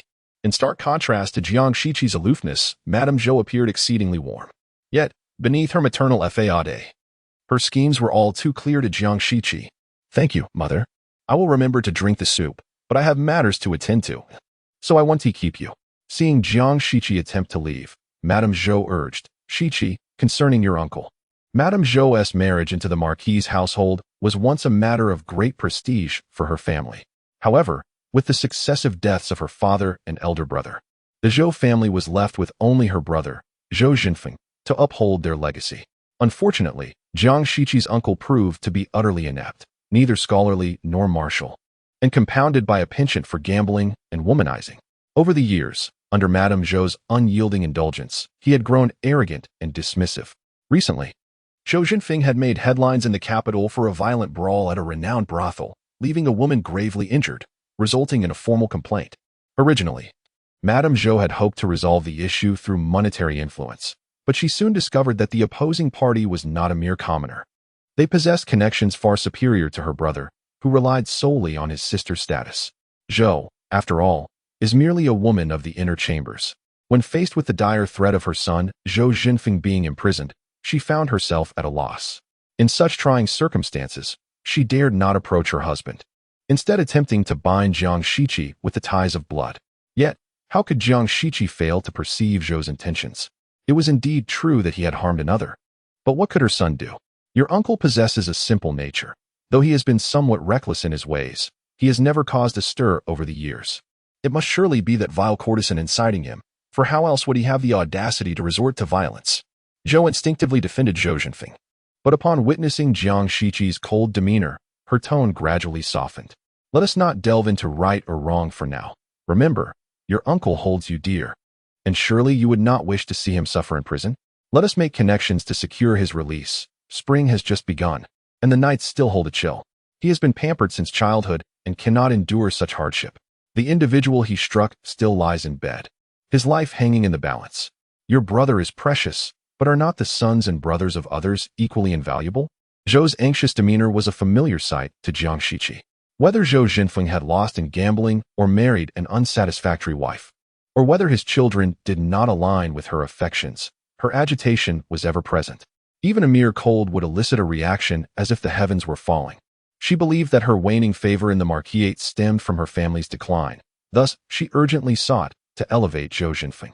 Unbeknownst to her, her unwavering focus on the Zhou family had already incited the discontent of many, gradually eroding her support. Is it not the same? Jiang Shiqi humbly inquired. How can it be the same? He is your uncle. Zhou retorted in exasperation. Jiang Shiqi chuckled softly, causing Zhou to bristle with unease. Mother, I have cautioned you before against meddling in my affairs, yet you persist, even attempting to influence Xie Lingyao by bribing her maid. Do you not recall what I entrusted to Zhang Mao that day? I warned that if you continued to interfere, the Marquis would no longer intervene in Zhou family matters. Zhou was taken aback, astonished that Jiang Shiqi was aware of this. However, she would never concede. Do not heed Xie Lingyao's nonsense. That girl harbors ill intentions.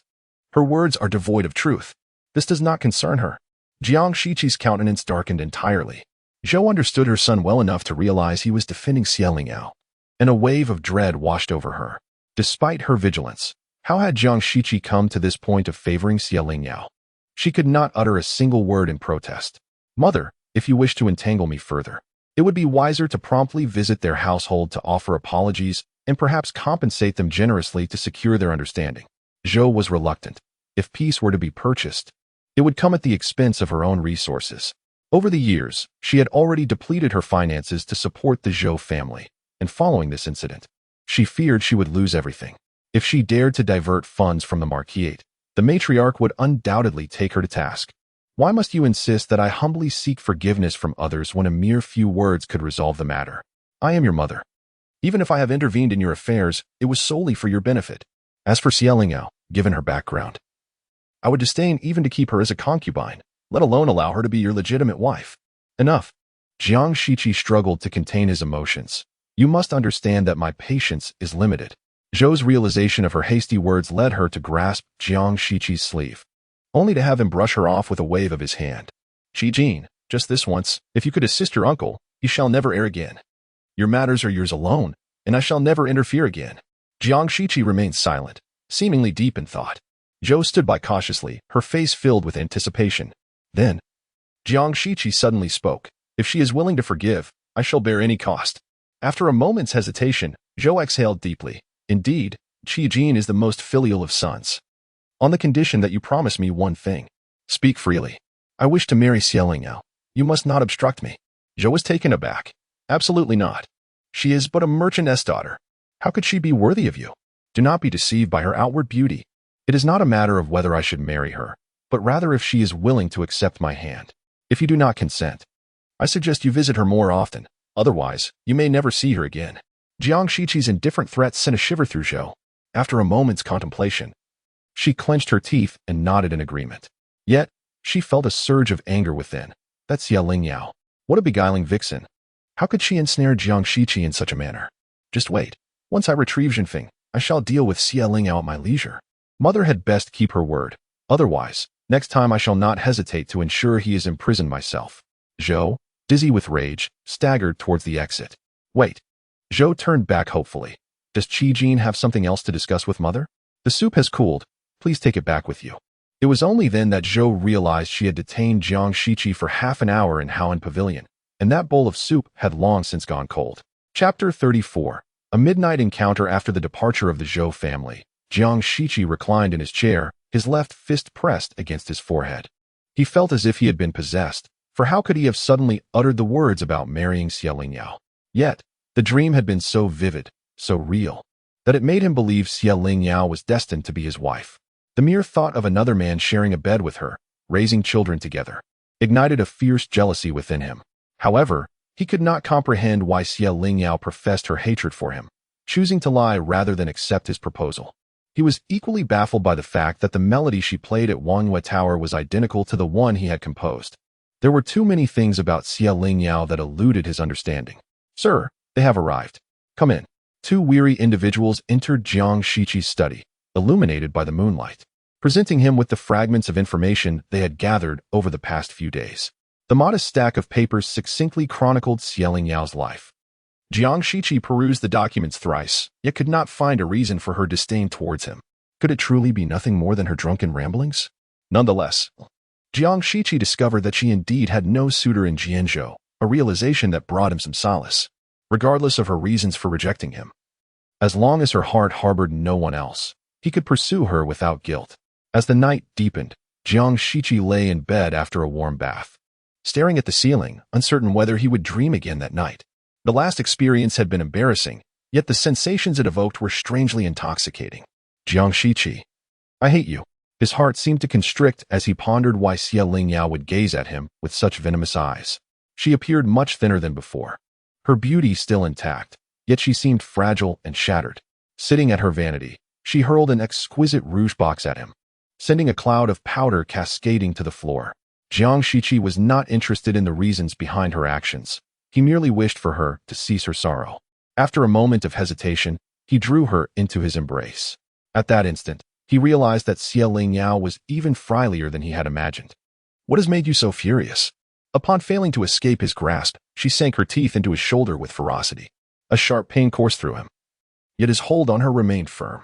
Zhou is still so young, and you would allow that woman to take him from me with just a word. Jiang Shiqi incredulously raised his head from where it had rested against Lingyao neck. That woman? Had he betrayed her? Impossible. Lingyao ceased her struggles, weeping uncontrollably. Desperately seeking Zhou, their child. Unsure how to console a weeping woman, Jiang Shiqi could only hold her tightly, offering silent comfort. This must be a misunderstanding. Jiang Shiqi was certain he was not one to easily be swayed. Lingyao was an exception. And he refused to believe that his life would be filled with multiple exceptions. Therefore, he could never betray her. Lingyao sobbed, her breath hitching as she cried, Then give Zhou back to me. Shiqi gently lifted her chin, kissing away the remnants of tears from her lashes, tender and sincere. All right. I shall return him to you. Please, do not cry. Lingyao opened her eyes in a daze, confusion flickering in her swollen gaze. Jiang Shiqi. You are acting strangely today. Jiang Shiqi, noticing the strands of hair tucked behind her ear, gazed intently at her. In what way am I strange? You are not usually like this. Jiang Shiqi found himself pondering. How am I usually? Lingyao sniffled, pinching his cheek, even doubting his authenticity. You feel so cold. As though I owe you a great debt. How could that be? Jiang Shiqi acknowledged his demeanor was somewhat frosty, but only towards others. That is merely a fade. Lingyao blinked, utterly perplexed. Why do you put on an act? Jiang Shiqi contemplated. Yet he too could not fathom why he felt the need to feign indifference towards Lingyao, especially within the confines of the Ho residence where he had no reason to guard himself. Ultimately, Jiang Shiqi took Lingyao hand and placed it against his chest. It is destiny that Jiang Shiqi loves Lingyao. Perhaps aware that this was merely a dream, Jiang Shiqi spoke these sweet nothings without hesitation. As if the words were queuing up at his lips, eager to escape. Lingyao withdrew her hand, suddenly scoffing, that woman resides within the estate. Do you not find your words somewhat hypocritical? Jiang Shiqi's temper flared. He was determined to confront the woman Lingyao had mentioned. Come. Let us seek her out and clarify things. He swept her up in his arms, yet as he reached the doorway, a flash of white light engulfed him. And Jiang Shiqi awoke. He felt a twinge of regret. The Lingyao from his dreams was now sorrowful, and he wondered why he had awakened. At that moment, he longed to see Lingyao, whether in dreams or reality. Draping a robe over himself, he found himself outside Wudong residence before he realized it. Lingyao, having napped for an extended period, was brimming with energy, crouched beneath the peach blossom tree outside Wudong residence, plucking flowers under the moonlight. When she turned and met the silent gaze of Jiang Shiqi, who had appeared behind her, she nearly pricked him with her scissors in fright. Startled, and not bothering with pleasantries, Lingyao tossed the scissors aside in exasperation. Jiang Shiqi, what are you doing awake at this hour? This was the first time Lingyao called his name while awake, reminiscent of their exchanges in dreams. Jiang Shiqi, momentarily lost in thought, regained his composure. Miss Xie, have you not also been awake? I am just about to sleep, she declared, turning to leave, only to have her wrist seized. Will you stay and chat with me? Though phrased as a question, his grip remained firm. Lingyao, are you out of your mind? I am tired. Why do you always avoid me? Lingyao found herself both amused and vexed, gesturing to her disheveled attire, and then to Jiang Shiqi's equally disarrayed appearance. Do you think we can explain ourselves if we are caught in this situation? Jiang Shiqi nodded in agreement, pulling her into the shadows with a sense of righteousness. This way, we shall remain unseen. Lingyao, feeling helpless, perched herself on a nearby stone stool, wanting to weep without tears. Had she known better, she would have remained in Wudong residence, wandering about until sleep found her, rather than venturing out. Jiang Shiqi's temperament was now as unpredictable as ever, even more so than in his previous life. He stood beside Lingyao, lowering his gaze to her fluffy head. Can't sleep? Yes, I napped too much this afternoon. Are you cold? Lingyao adjusted her cloak and shook her head. I am not cold, and do not think of offering me your cloak. You are merely clad in an undergarment beneath, and it would be unseemly for you to remove it. Jiang Shiqi responded with a pause. I have done something. Do not hold it against me. Lingyao, now vigilant, rose to her feet, attempting to look down on him, only to realize that even standing atop the stone stool, she was barely at eye level with Jiang Shiqi. What have you done? Jiang Shiqi candidly confessed. I sent someone to Jianzhou. Lingyao felt a surge of anger. You are investigating me? I do not comprehend why you profess to hate me. Clenching her fists, her chest heaved with emotion. I have already stated. That was merely drunken talk. Words spoken in inebriation often hold a kernel of truth. I believe it was not merely the ramblings of a drunkard. The sound of approaching footsteps echoed, revealing a night watchman. Xiaolingyao's crescent white cloak emitted a faint glow, even in the shadows. Instinctively, Jiang Shiqi enveloped her entirely within his cloak. After all, their current predicament would not bode well if witnessed by others. While he was indifferent to his own reputation, he could not disregard Xiaolingyao's. Chapter 35. Destiny's adversary. Lingyao was more afraid of being seen than Jiang Shiqi. She hardly rejected his sudden and fervent advance. Instead, she quickly lowered her head and rested it against the man's sturdy chest. Within her was not merely an innocent and naive girl. In her past life, she and Jiang Shiqi were akin to an old married couple. Such a hint of intimacy, though unfamiliar, did not warrant her to scream in embarrassment. Yet, the relatively youthful Jiang Shiqi held a different perspective. The moment Xiaolingyao's soft, warm body pressed against him, he found himself frozen, unable to move. A dream, after all, remained just a dream, no matter how vivid. It could not evoke the same fluttering sensation as the present moment. The unique fragrance that belonged solely to Lingyao lingered in Jiang Shiqi's nostrils, momentarily clouding his thoughts. As the footsteps gradually faded away, Lingyao cautiously peeked out. Yet she dared not move further. She had heard Jiang Shiqi's chaotic and rapid heartbeat. Was it fear of being discovered? Lingyao found herself in a muddle. Someone like Jiang Shiqi seemed to be confident and unflappable. How could he be so frightened by this? Seeing that Lingyao neither fled nor struggled, Jiang Shiqi firmly lifted her off the stone platform with one arm, setting her down steadily. Before Lingyao could utter a word, Jiang Shiqi tightened his embrace. Her head barely reached his chin, and enveloped in darkness. Neither could discern the other's expression. Jiang Shiqi's slightly hurried breaths echoed clearly in the stillness of the night. A sudden sense of fear washed over Lingyao. She was bewildered by Jiang Shiqi's actions and found the situation utterly absurd. Young Master Jiang, the person has left. Please let me go. Jiang Shiqi held her slender waist firmly, remaining motionless. Young Master Jiang? Panic surged within Lingyao as she attempted to push him away, only to have him grasp her wrist instead. Lingyao, Jiang Shiqi's voice emerged, husky and low. Marry me. Lingyao already flustered mind went blank at his words. Silence enveloped them. She ceased her writhing, and Jiang Shiqi remained silent, patiently awaiting her response. The cold night breeze wafted past. Yet their heated bodies pressed together felt impervious to the chill. Lingyao struggled to articulate her feelings, perhaps finding them laughable. Impossible. Her resolute rejection left Jiang Shiqi somewhat sorrowful. Why? If your heart belongs to no one, why not marry me? You have stated that my heart is unclaimed, and naturally, there is no place for you within it. So why should I marry you? Because I am a commendable choice. Jiang Shiqi added, I will not let you suffer. Lingyao laughed, tears escaping despite her mirth, fortunate that the night was so dark that Jiang Shiqi could not see. Her past grievances had all stemmed from the very man before her. At that moment, she yearned deeply for Jiang Shiqi to return to this very instant. Confronted with the utterly oblivious Jiang Shiqi, she found herself unable to do anything but distance herself, her heart brimming with unexpressed resentment, and her only refuge was in evasion. Yet, he persistently approached her. Why was she incapacitated? In her previous life, despite her fervent efforts to win Jiang Shiqi's heart, she remained unsuccessful. In this life, yearning to shed the burdens of her past, she discovered that Jiang Shiqi was equally unyielding. Was it fate that Jiang Shiqi was destined to thwart her? Lingyao? Raising her head, she let the wind carry away a solitary tear. Jiang Shiqi, I could marry anyone, but you must never be the one. Why? Jiang Shiqi had never encountered a situation so fraught with complexity. It was simply a desire to avoid repeating history. There was no reason.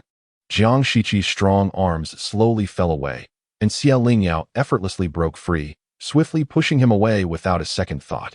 The night deepened. I must return now. Young Master Jiang, please take care. Lingyao figure flickered and vanished into the Wudong residence. Were it not for the lingering warmth and fragrance of her presence on him, Jiang Shiqi might have believed it all to be a mere dream. He stood tall for a long moment before gradually fading into the shadows of the Wudong residence.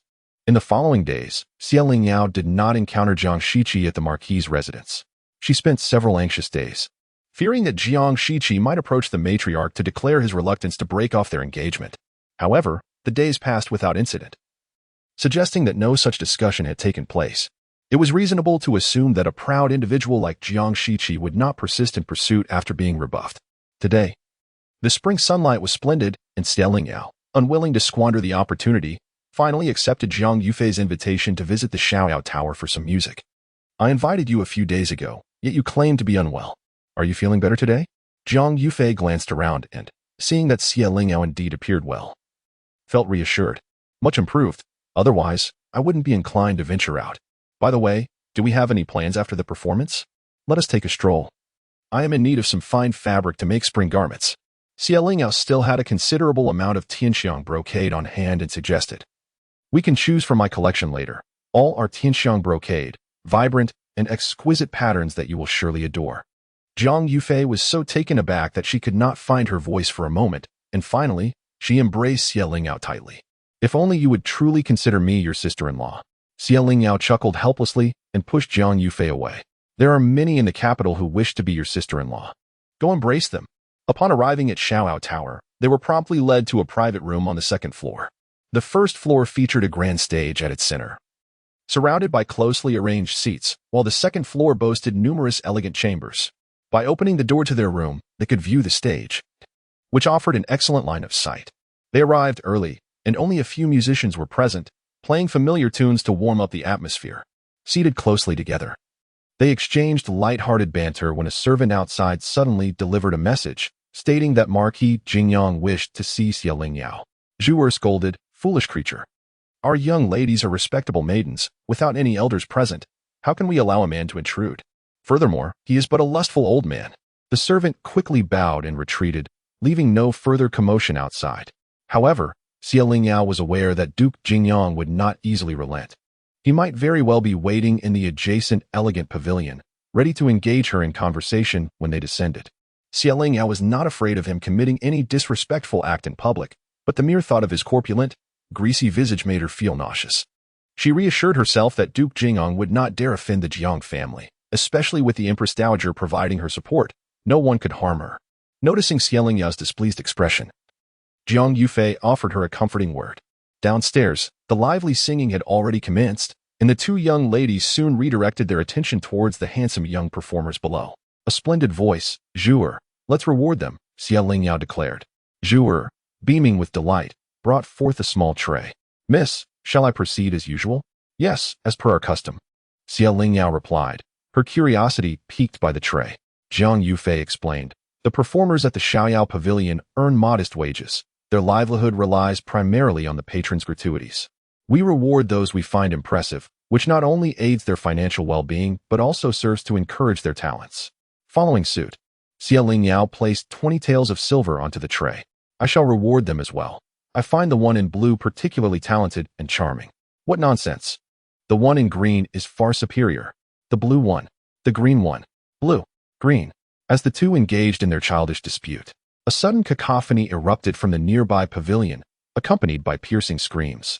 Chaos ensued, with servants bustling about in a flurry of activity. Young Master Jiang, how dare you lay your hands on our duke? Exchanging a glance filled with alarm, Jiang Yufei and Lingyao abruptly dropped their teacups and hurried towards the source of the commotion. Chapter 36. The Allure of Beauty for several consecutive days. Jiang Shiqi did not return to the residence, prompting even the matriarch to assume he was preoccupied with official duties.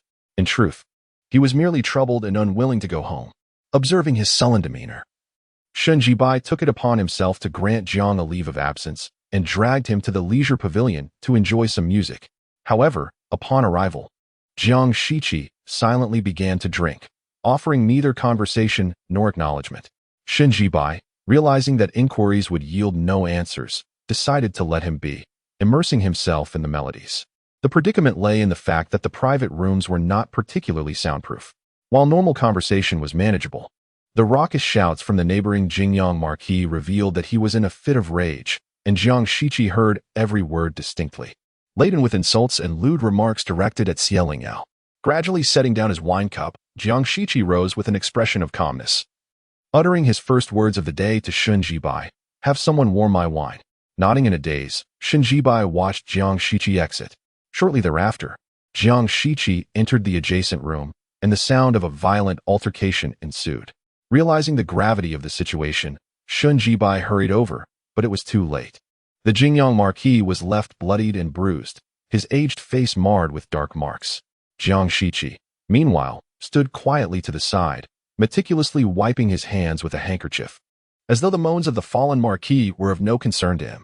When Lingyao and Jiang Yufei arrived in haste, they witnessed Jiang Shiqi's stern visage as he carelessly tossed the bloodied handkerchief onto the Marquis. Once the Marquis recovers, we shall present our case before His Majesty. Turning to Lingyao, Jiang Shiqi's gaze did not linger on her, but instead directed towards Jiang Yufei. Return to the residence. Jiang Yufei was profoundly startled by Jiang Shiqi's fierce demeanor and violent actions. Big brother. Return. Lingyao was the first to turn away, pulling Jiang Yufei back home. Do not worry, he can handle it. Though uncertain of the reasons behind Jiang Shiqi's confrontation with the Marquis, Lingyao had faith that Jiang Shiqi was not impulsive. If he chose to act, it was assuredly with a plan in mind. Yet this time, her instinct was evidently flawed. As Jiang Shiqi stepped aside, the Marquis's attendants rushed in, hastily lifting him from the ground and taking him for medical attention. Jiang Shiqi felt a throbbing headache. What shall we do now? The Marquis, despite his unpopularity with His Majesty, is still a legitimate nobleman. Why act so recklessly? There are countless ways to deal with him, yet you chose such a troublesome method. Unable to contain himself any longer, Jiang Shiqi shook his head and sighed deeply. The allure of beauty is indeed beguiling. Moreover, I noticed she left without a hint of hesitation. Indeed, even if she had cast him a fleeting glance, it would have eased his heart considerably. Had I known, I would not have dragged you to the leisure pavilion. Where are you going? To bathe, change, and pay my respects to the emperor. Descending the stairs, Jiang Shiqi took the initiative to compensate for the damaged items. On the counter lay a tray, upon which rested two 20-tael weights, each secured beneath a note, presumably inscribed with the names of the two singers who had performed moments ago. One of the notes bore familiar handwriting, none other than that of Jiang Yufei. The identity of the other writer was, of course, self-evident. Among them, who was Qing Shan, the one dressed in blue attire? Jiang Shiqi followed Jiang Shiqi's pointing finger, scrutinizing Qing Shan intently several times before departing with an inscrutable expression. Lingyao taste was rather unremarkable. Jiang Yufei and Lingyao arrived with high spirits, but departed in disappointment. On their way home, Jiang Yufei placed a hand on her chest, filled with trepidation. She had assumed her elder brother merely possessed a cold temperament. Little did she know that when provoked, he could be so ruthless. Yao, do you think I should inform grandmother first? If Lord Jingyang truly suffers harm at the hands of my elder brother, we ought to devise a strategy. As for the affairs of the Jiang family, Lingyao felt it was inappropriate to interfere, merely suggesting, "This matter is best left for you to decide." Jiang Yufei nodded thoughtfully, and after a brief moment, she resolved, such matters are ultimately difficult to conceal, and besides, my elder brother did not instruct me to remain silent. I shall discuss it with grandmother. Perhaps I can assist my elder brother in finding a solution. Upon entering the estate, Jiang Yufei hurried to the Grand Matriarch's quarters, while Lingyao returned to Wudong residence alone. As night fell, Jiang Shiqi emerged from the palace, only to be summoned by the Grand Matriarch. Today, the incident at Xiaoyao Tower has reached my ears through Yufei. Do not blame her for speaking out. Such a significant event warrants inquiry, even if I am powerless to assist you. Within the chamber, only Jiang Shiqi and the Grand Matriarch remained, yet the atmosphere was palpably tense. Qichin, how exactly did Lord Jingyang offend you to the extent of resorting to violence? Were it not for Jiang Yufei's eyewitness account, the Grand Matriarch would never have believed that Jiang Shiqi could ever engage in physical confrontation. Since the age of 7 or 8, he had been nurtured under the careful guidance of the old Marquis, his every action and word measured and deliberate. Never had he exhibited such impulsiveness as today. Being his grandmother, she understood him far better than the Zhou family ever could. If the matter stemmed from political affairs, she would not be convinced. Lord Jingyang held merely a title with no substantial role in court, and there was little reason for conflict with Jiang Shiqi. Moreover, even if it were a political dispute, Jiang Shiqi possessed ample means to address it and would never foolishly surrender his leverage to another. Seeing Jiang Shiqi remain silent, the Grand Matriarch's tone grew stern. Qichin, do you require the humiliation of kneeling before your grandfather's tablet before you will speak the truth? Grandmother, it is merely a personal matter. I have already presented my grievances to His Majesty in the palace. Lord Jingyang has long acted inappropriately, accumulating enemies over the years. and His Majesty has been displeased with him for some time. This incident provides a fitting opportunity to reprimand him. I am not inquiring about how you intend to resolve this. I seek to understand why you resorted to violence. The Grand Matriarch, recognizing Jiang Shiqi's determination to remain reticent, refrained from further probing and stated plainly, when Yufei arrived, your mother was also present. Upon learning that Yao Yao was there as well, she immediately remarked that you had lost your senses over her. I am well acquainted with your mother. Although she often speaks nonsensically, she would not dare to do so regarding your affairs. Pray, did you act upon her influence? Previously, Jiang Yufei casually mentioned in her presence that Duke Jingyang, despite his advanced age, was still consumed with lecherous thoughts, unable to move his feet upon encountering Lingyao. The matriarch had ample reason to believe that Duke Jingyang had uttered or performed something towards Lingyao that incited Jiang Shiqi to lose his composure and engage in a violent altercation. Jiang Shiqi did not refute this notion. The Duke's vile words and slanders against her could not go unchallenged by her grandson. Hearing Jiang Shiqi's declarations firsthand, the matriarch found it difficult to fathom. The grandson she held in such high regard had, for the sake of a woman, truly come to blows with another. And this very woman was intent on severing their engagement. Have you developed feelings? Jiang Shiqi chose silence in lieu of a response. The matriarch struck the smooth surface of the table in distress, exclaiming, what folly! What is there to commend in Lingyao aside from her beauty? Which esteemed young lady in the capital does not surpass her? Noticing Jiang Shiqi's slight frown, she realized he was displeased with her remarks and abruptly ceased her discourse. Inquiring instead, so, will the engagement be annulled? Jiang Shiqi recalled Lingyao's resolute demeanor. If she wished to dissolve it, so be it. The matriarch, exasperated, cast aside the 2 polished walnuts she held in her hand. What on earth is this? Grandmother, she knows nothing. Please do not discuss such matters with her. Jiang Shiqi interjected. The matriarch pondered. It seemed she could not wait for the banquet. She must act swiftly to dissolve the engagement before Jiang Shiqi altered his decision. Chapter 37. The Princess of Alliance. As soon as Duke Jingyang managed to rise, he dragged his ailing body into the palace to face the emperor, intending to accuse Jiang Shiqi, compelling him to bow his head and confess before the throne. To his astonishment, the sovereign not only refrained from punishing Jiang Shiqi but also delivered a severe reprimand to Duke Jingyang, nearly causing him to faint from indignation. As if that were not enough, the Empress Dowager dispatched 2 elderly eunuchs to the Duke's residence, where they scolded him thoroughly. Under the dual chastisements from the Emperor and the Empress Dowager, the people of the capital began to sense the shifting tides, leaving Duke Jingyang increasingly isolated and neglected. The haughty Yao Linlin, who usually paraded her arrogance, also began to shut herself away, fearing ridicule from the outside world. Meanwhile, the Duke's matriarch was not idle.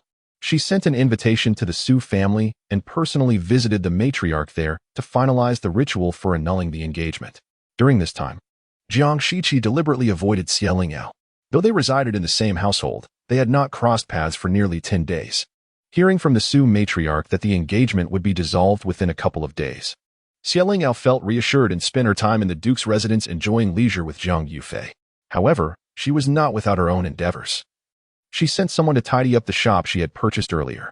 Shortly after noon, Jiang Yufei came to seek her out. Without waiting for an invitation, Jiang Yufei plopped down beside Lingyao and poured herself a cup of tea, draining it in one go. Yao Yao, I have a piece of exciting news to share with you today. Lingyao chuckled. How intriguing could it be to warrant such a special visit? Setting her cup down, Jiang Yufei leaned in conspiratorially. Qiangfu is sending a princess here for an alliance. Lingyao was already aware of this. Qiangfu was merely a small border nation, and its princess could hardly be deemed precious. The emperor, advanced in years, had no intention of taking additional consorts, and the princes already had their lawful wives. Thus, it remained uncertain how the princess would be accommodated. Although Qiangfu was a minuscule territory, it was the first to voluntarily submit to the Great Li, and thus, the latter was quite willing to accept their overtures without conflict. In gratitude for Qiangfu's sincerity, the Great Li would surely treat the princess with the utmost respect. It would be rather unkind to summon her across great distances merely to serve as a concubine. Nevertheless, Qiangfu understood the circumstances of the Great Li and did not overreach, suggesting instead that a marriage with a noble household would suffice. This broadened the possibilities considerably, allowing for an array of youthful talents to be available for her selection. Lingyao recalled that in her previous life, this very princess from Qiangfu ended up marrying the second son of Princess Jiangxi.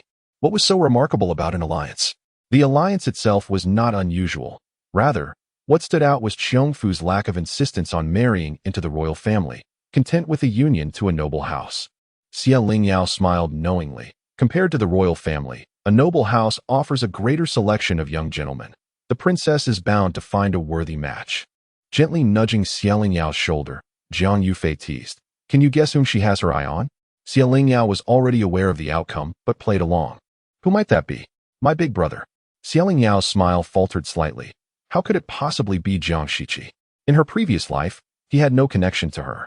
She was indifferent to whom Jiang Shiqi had caught the eye of.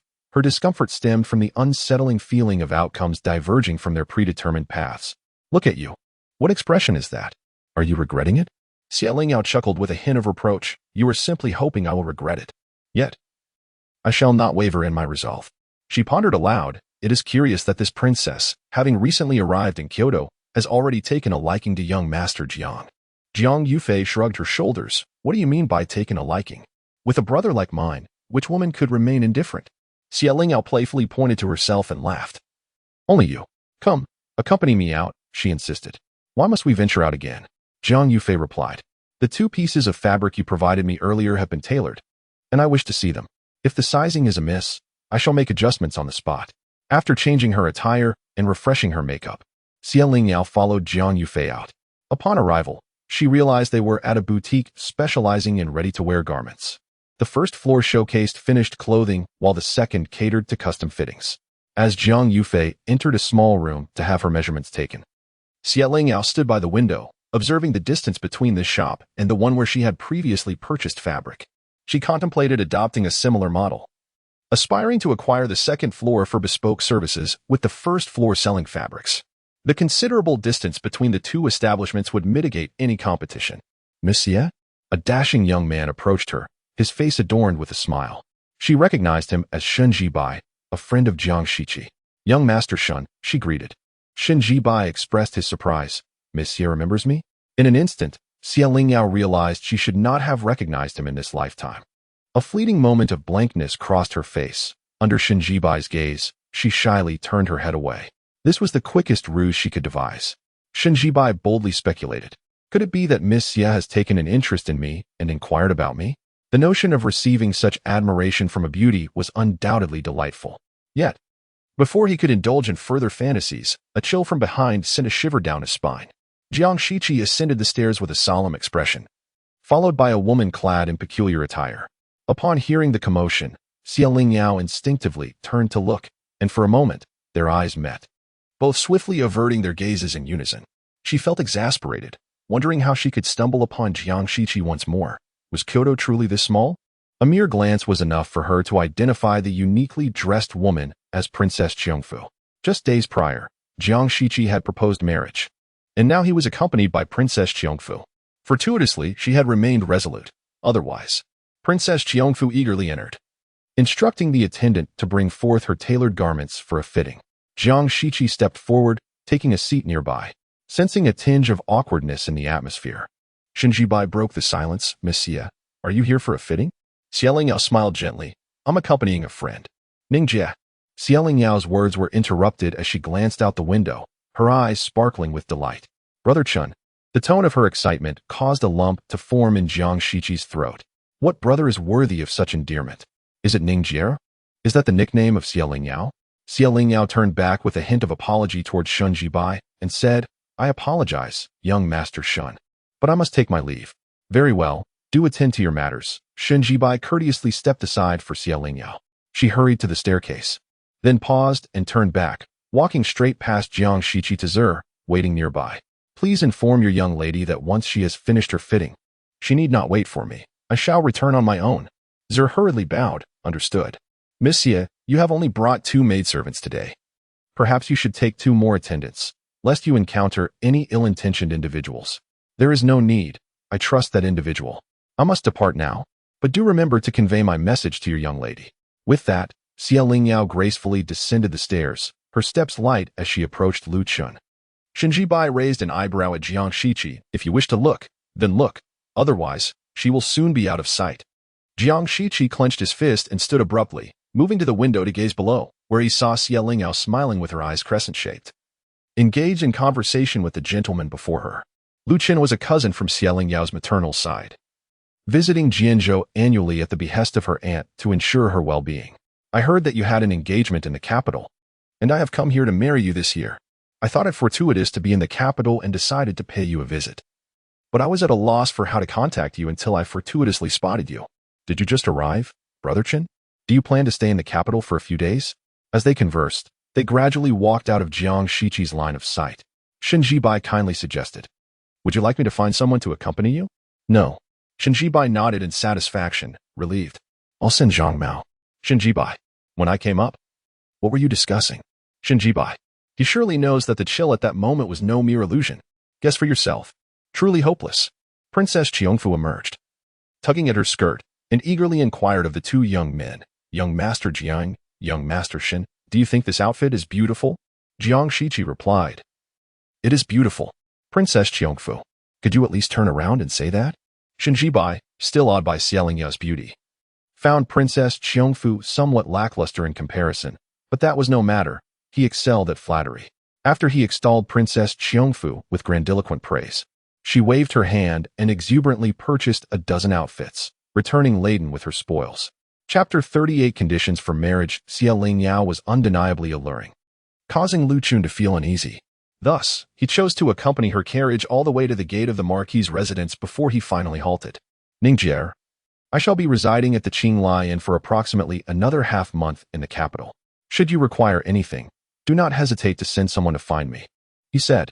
Xie Lingyao did not utter more words, merely acknowledging Lu Qin with a gesture of courtesy before entering the mansion. She felt at ease, unaware that chaos had already ensued within the Marquis's household. The matriarch and several daughters-in-law sat in solemn silence, while Zhou Shi was already in a state of distress, tears streaming down her cheeks as she dabbed at her eyes with a handkerchief. "Mother, if that princess of Qiongfu truly marries Qi Jin, what shall we do? Are we really to welcome a foreign princess as our eldest grandson's wife?" Although Gushi had always been at odds with Zhou Shi, she could not find joy in the current situation either. The princess of Qiongfu, despite her size, was still of royal blood, and the emperor held her in high esteem. If she were to truly enter their household, it would surely require everyone in the Marquis's residence to cater to her. Indeed, mother, Qi Jin is the eldest grandson, his legitimate heir. How can he have foreign blood? Zhou Shi exclaimed.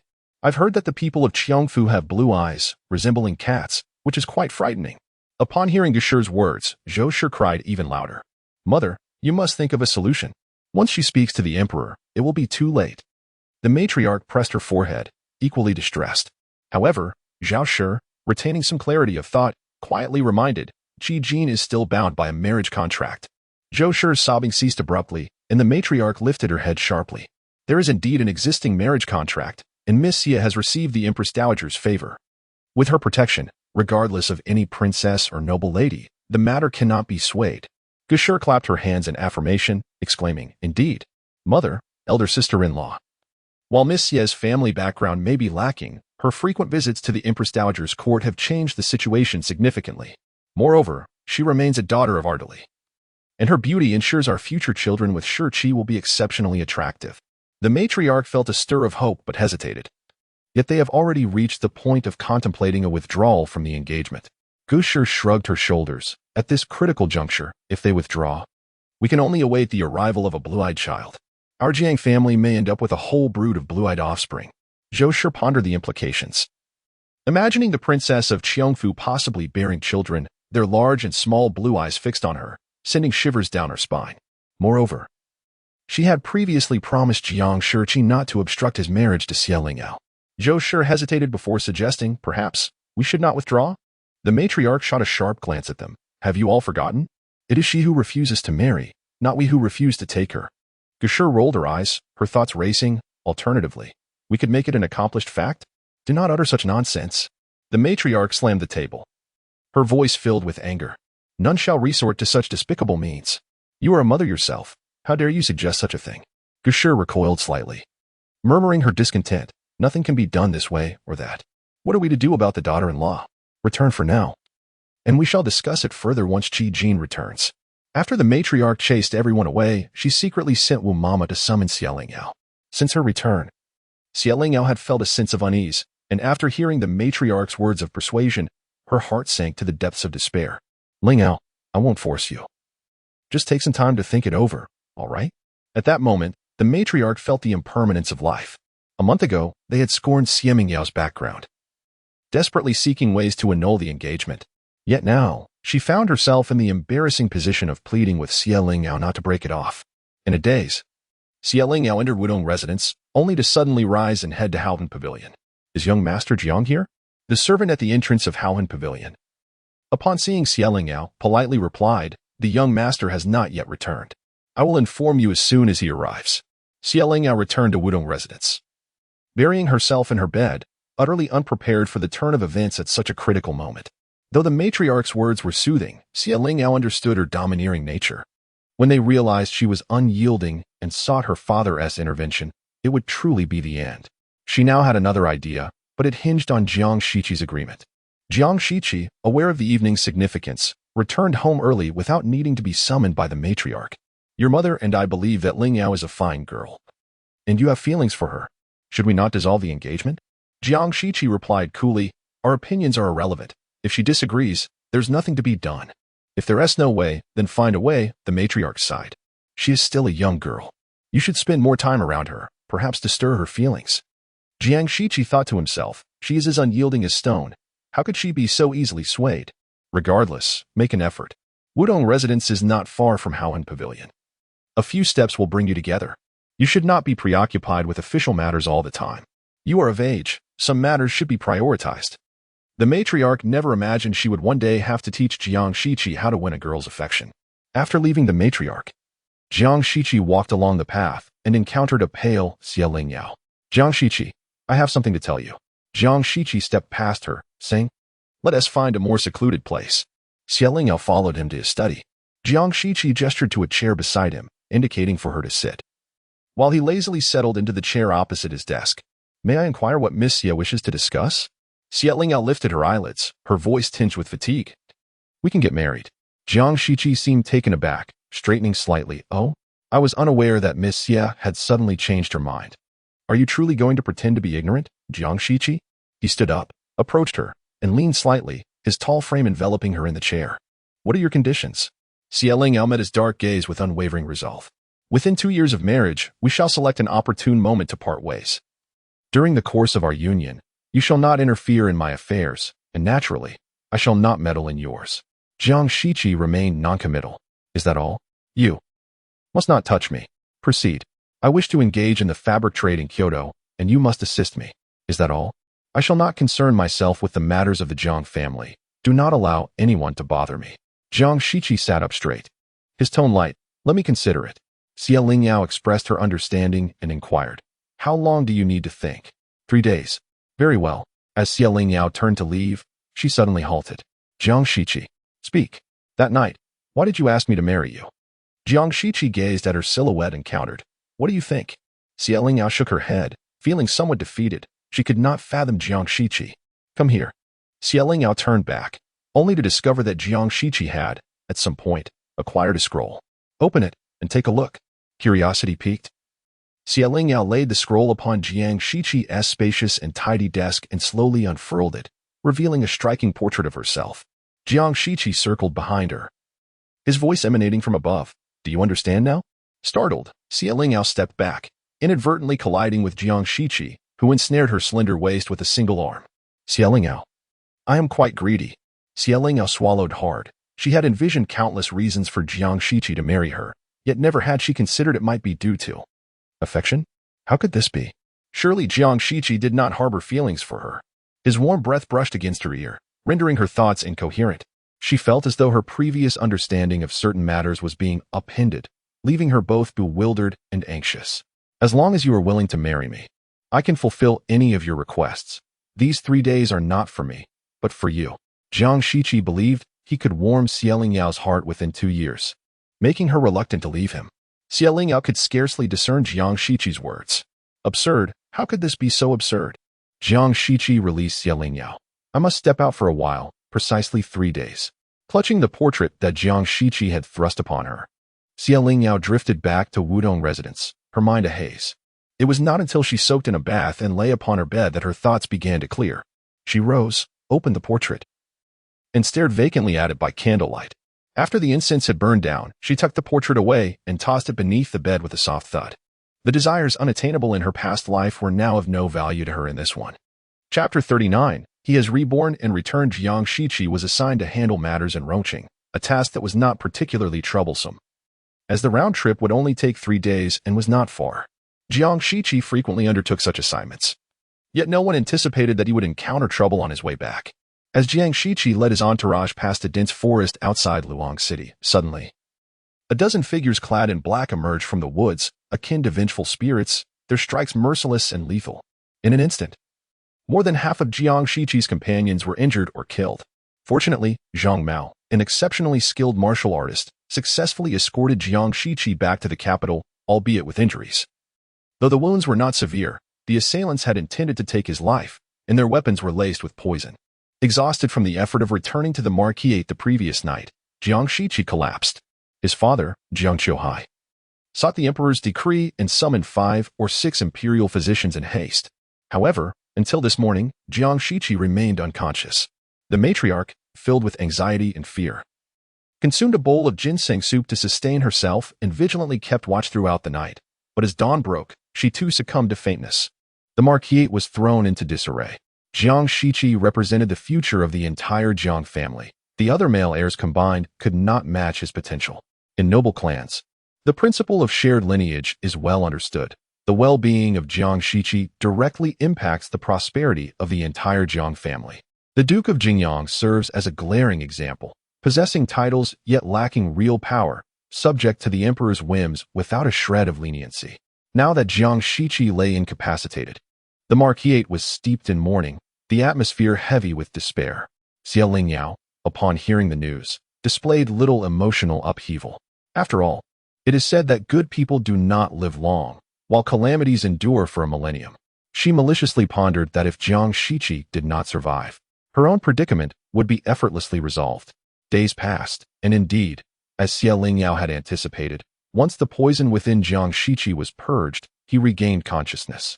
After resting for a day, Jiang Yufei visited to invite Lingyao to see Jiang Shiqi. Initially intent on declining, Lingyao curiosity regarding his near-death state prevailed, leading her to accept the invitation.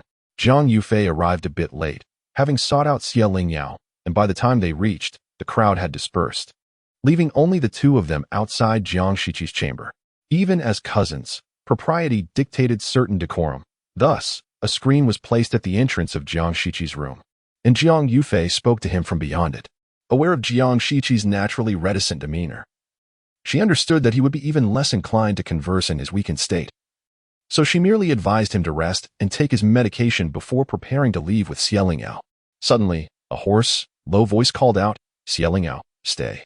Jiang Yufei, taken aback, peered through the screen at Jiang Shiqi's hazy figure. Why would her elder brother directly call upon Lingyao by name and even request her presence in his chamber? This seemed utterly inappropriate. Lingyao, however, paid no mind to such thoughts. She presumed Jiang Shiqi wished to discuss their engagement, so after informing Jiang Yufei, she calmly stepped into the inner room. Jiang Shiqi lay upon the bed, devoid of color, his face as pale as a blank sheet of paper. His strikingly handsome and profound features remained, yet he appeared exceedingly fragile in that moment. Lingyao stood by the bedside, a frown creasing her brow. The pungent scent of medicine lingered heavily in the air. Jiang Shiqi remained silent and still, his gaze fixed intently upon Lingyao. She touched her face, a look of confusion crossing her features. "Is there something on my face?" Lingyao, Jiang Shiqi spoke softly, his voice imbued with an emotion that eluded her comprehension. Lingyao crossed her arms, instinctively distancing herself from the overwhelming medicinal aroma that enveloped Jiang Shiqi. "Young Master Jiang, please, do speak. It has been a long time." Meeting Jiang Shiqi's gaze, she felt a strange familiarity in his eyes. Narrowing her own slightly, she smiled faintly and remarked, "Indeed, it has been a long time. Jiang Shiqi, you have returned as well." Chapter 40. Whom to marry? Since awakening yesterday, Jiang Shiqi has been quietly lying on that familiar yet strange bed, his mind incessantly replaying the events of recent times. Although it is hard to believe, in just 1 hour, He has come to accept the astonishing reality he has returned to 10 years prior, the year he came of age. He fervently revisits the memories concerning Xie Lingyao over the past month, recalling the vibrant, healthy, and youthful figure of her, Xie Lingyao, who did not perish in his embrace. He longs for her deeply. At 20, Jiang Shiqi would recklessly and selfishly scheme to make Xie Lingyao his wife. He would deliberately approach Princess Qiongfeng, captivating her, creating the illusion within the Jiang family that the princess must marry him, thus compelling his mother, Madame Shou, to accept Xie Lingyao and even plead with her not to call off the engagement. Yet now, at 30, having lost Xie Lingyao once, Jiang Shiqi dares not entertain any thoughts of coercing her. That woman is resolute. When she declares she no longer wants him, she departs in a hurry. Jiang Shiqi remembers that before leaving, Xie Lingyao had promised to marry him, but like in their previous life, she did so with reluctance. Before he could decide whether to let her go and grant her the freedom she desires, she has surprisingly come to see him, such a rare occurrence. In his past life, he had fallen from his horse and spent half a month recuperating, during which that heartless individual couldn't even be bothered to bring him a bowl of soup. Xie Lingyao slowly approaches, playfully toying with a green peony hairpin she has removed from her head. Young Master Jiang, how does it feel to have to start anew? To taste the bitterness of power, fame, and fortune all over again? Her voice is both crisp and sweet. Yet her words have always incited within Jiang Shiqi a rage that makes him wish to devour her whole. The arduous journey they traversed step by step was fraught with challenges. Now, retracing their steps should yield results with half the effort. How liberating. Seated upon the bed, Jiang Shiqi finds himself at last beneath Xie Lingyao's gaze, looking down upon him. Truly, he is the powerful Lord Jiang, unlike someone as carefree as myself, still harboring ambition. A flicker of dark light dances in Jiang Shiqi's eyes as he scoffs. Carefree? Monsieur, you have quite the selective memory. After you left, Zhou'er was consumed with thoughts of you, his mother, unable to eat or sleep. And yet you dare to declare he is far removed from you. If only he knew. Would he rejoice at your indifference or resent your callousness?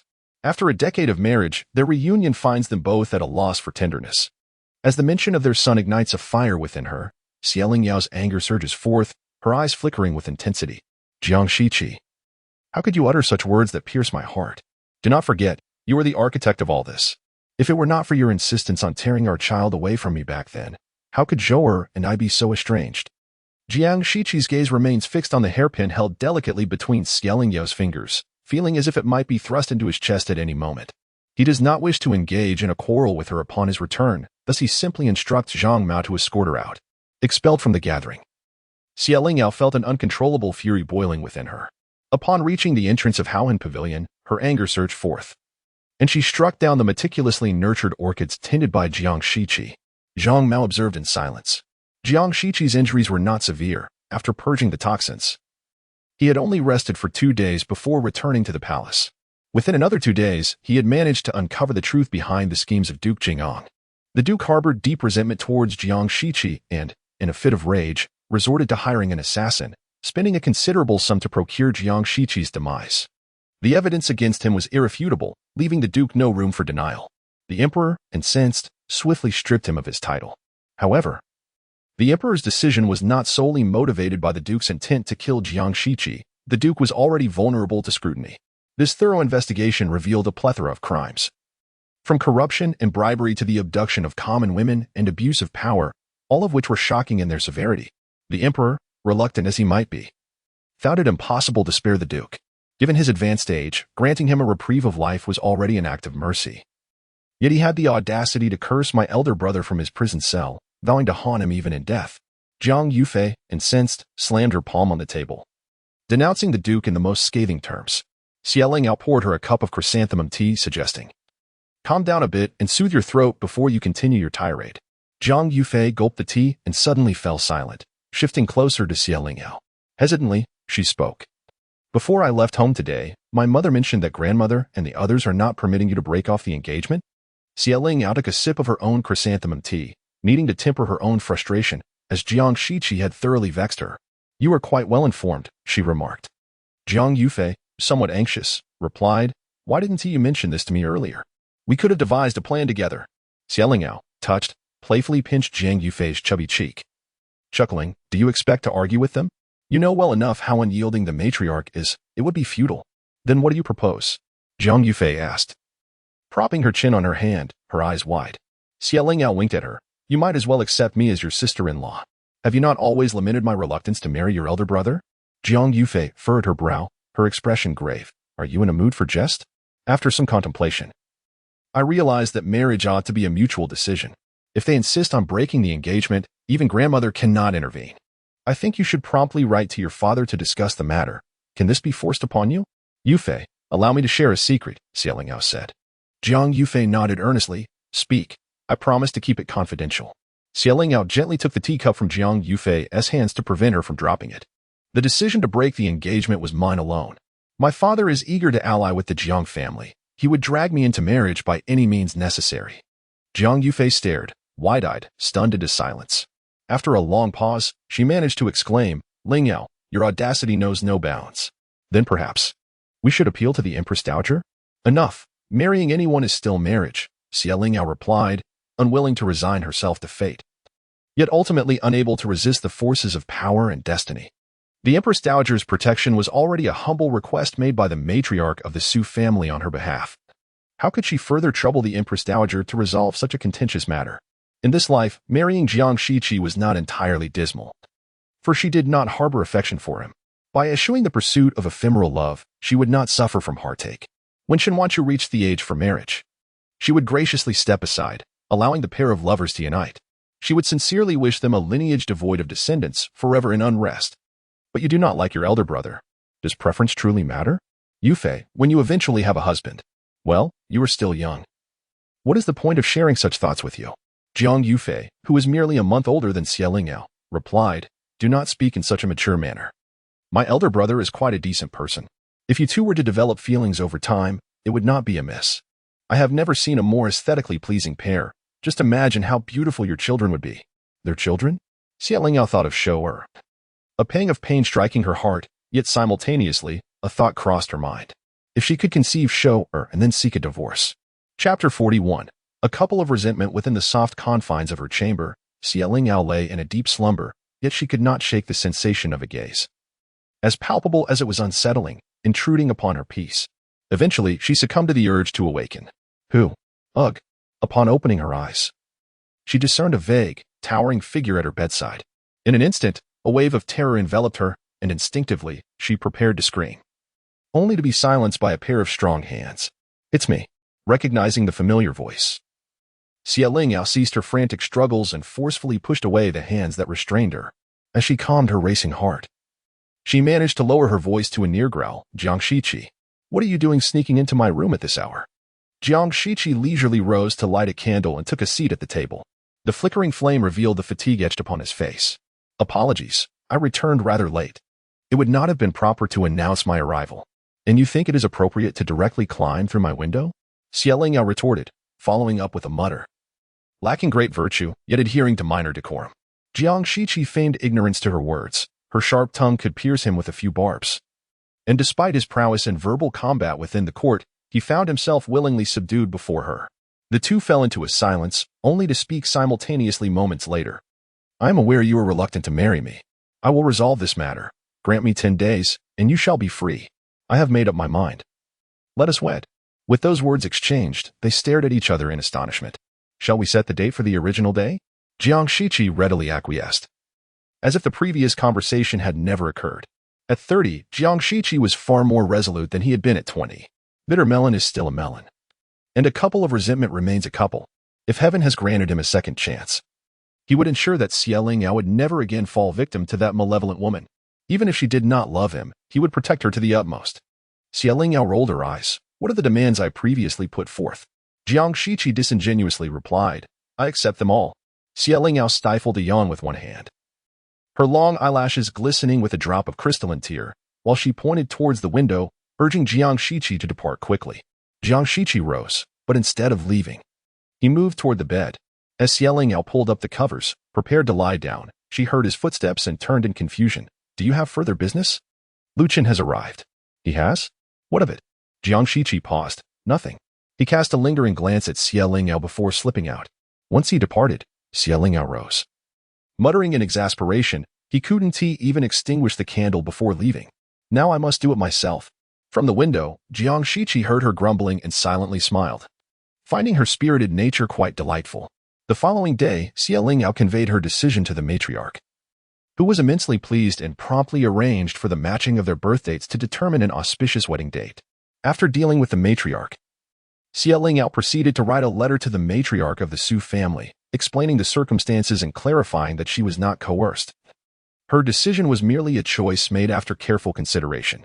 Initially, Lingyao feared that the matriarch of the Su family would be disheartened by her inconsistency.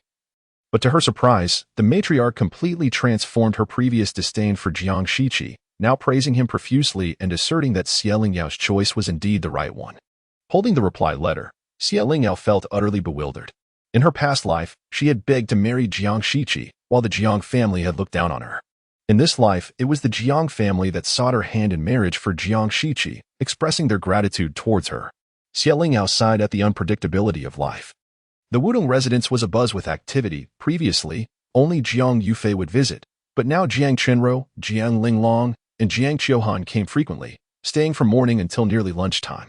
Lingyao, exhausted from entertaining them, had intended to take Jiang Yufei out for some peace, but recently, Jiang Yufei had been dragged around by the Zhao family to look at potential matches, leaving her little time for merriment with Lingyao. Speaking of Jiang Yufei's in-laws, Lingyao recalled that they were from the Hu family, the Minister of Rights. Logically, the two families matched well, and Jiang Yufei and her husband, Hu Jingxi, were a pair of talented individuals with shared interests. Yet, for some unknown reason, ever since Jiang Yufei married, she always appeared troubled whenever Lingyao saw her. When asked, Jiang Yufei refused to speak about it. Although Jiang Yufei hailed from a noble family, she was straightforward and cheerful, well-liked by both elders and peers alike. It made no sense for her to become unlikable after marrying into the Hu family. Lingyao was almost certain that there was an underlying issue. And it was certainly not Jiang Yufei's fault. Given their bond across lifetimes, Lingyao was unwilling to allow Jiang Yufei to remain in the Hu family without investigating further. However, before doing so, she needed to ascertain what peculiarities surrounded Hu Jingxi. After some contemplation, Lingyao changed direction and headed towards Haohan Pavilion. Jiang Shiqi, having recently recovered, was attending to matters concerning the Duke of Jing'an. She had heard that he had a slight fever the previous night, and the matriarch had forbidden him from going out today. Thus, she surmised he must be at home, without Bichuan by her side. Lingyao was accompanied by a young maid named Huanxia, a sprightly girl of about 14 or 15, whose only flaw was her tendency to chatter. The Wudong residence was not far from Haohan Pavilion, and Lingyao arrived in no time. Given that everyone in the household knew of her impending marriage to Jiang Shiqi, the servants treated her with the utmost respect as the future lady of the house. Moreover, Zhang Mao had previously instructed the staff at Haohan Pavilion to welcome her without the need for an announcement, as Jiang Shiqi's trusted aide. Everyone understood that his wishes were essentially Jiang Shiqi's. Thus, as soon as Lingyao arrived at the entrance, she was warmly ushered inside by two attentive maids. "Miss Xie, the young master is in the study. Please follow me." Lingyao recognized these maids as honest and diligent, which was why Jiang Shiqi had retained them. In her previous life, after 3 years of marriage, she observed that the two maidens had indeed devoted themselves wholeheartedly to their duties. As they had reached the age where remaining unmarried would render them spinsters, she inquired about their wishes and, in her benevolence, granted them the opportunity to marry and leave the estate. Upon learning this, Madame Zhou accused her of jealousy and expelled the maids who had served Jiang Shiqi for many years, chastising her severely. Lingyao was led to the vicinity of the study, where the maid Fei Yin performed a courteous bow, her face adorned with a kind smile. "Miss Xie, the young master has forbidden us from approaching the study. Please proceed alone." Lingyao was aware of Jiang Shiqi's peculiar habit and, with a slight nod to Fei Yin, turned to walk down the corridor into the inner chambers. However, as she rounded the corner, she collided with a maid who had her head lowered, causing her to stumble. Before Lingyao could utter a word, the maid bent low and fled with remarkable speed, as if pursued by something foul. The servants of the Marquis household were meticulously chosen, especially for Jiang Shiqi, the highly esteemed eldest grandson. Those who were permitted to serve in his quarters had been carefully selected by the matriarch herself, chosen from among the best of the household. Thus, it was inconceivable for a careless and unruly maid to appear in the grand hall. Lingyao delicate brows furrowed slightly. In her haste, she had only managed to catch a glimpse of the maid's profile and could recall nothing but the striking pallor of her skin, which seemed too refined for that of a servant. Who could she be? Could it be that Jiang Shiqi had another favored companion aside from Shen Wanchu? Chapter 42. A lingering kiss. Lingyao stood at the threshold of Jiang Shiqi's study, her hand poised to knock, yet she noticed the door was slightly ajar. Not fully closed. However, her hand could not retract, and as the door creaked open, Jiang Shiqi remained seated at the table, his head bowed, indifferent to her arrival. Observing this, Lingyao rapped gently on the doorframe. Jiang Shiqi, may I enter? Yet, he offered no response, maintaining his posture of half-bowed silence. For a fleeting moment, Lingyao even questioned whether the maid she had encountered was a disguised assassin and that Jiang Shiqi had already departed from this world. Jiang Shiqi?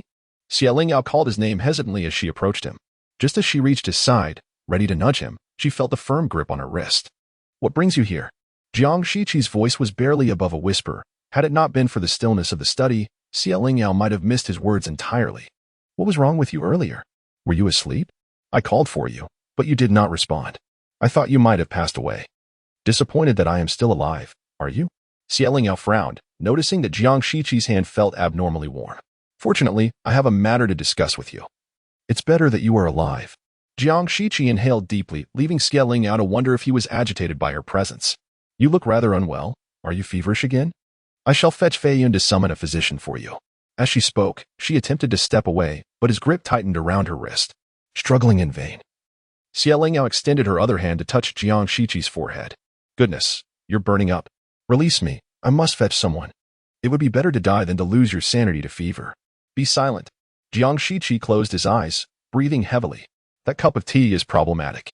Lingyao glanced over to see a cup of tea beside him, only half drained, indicating that Jiang Shiqi had consumed some.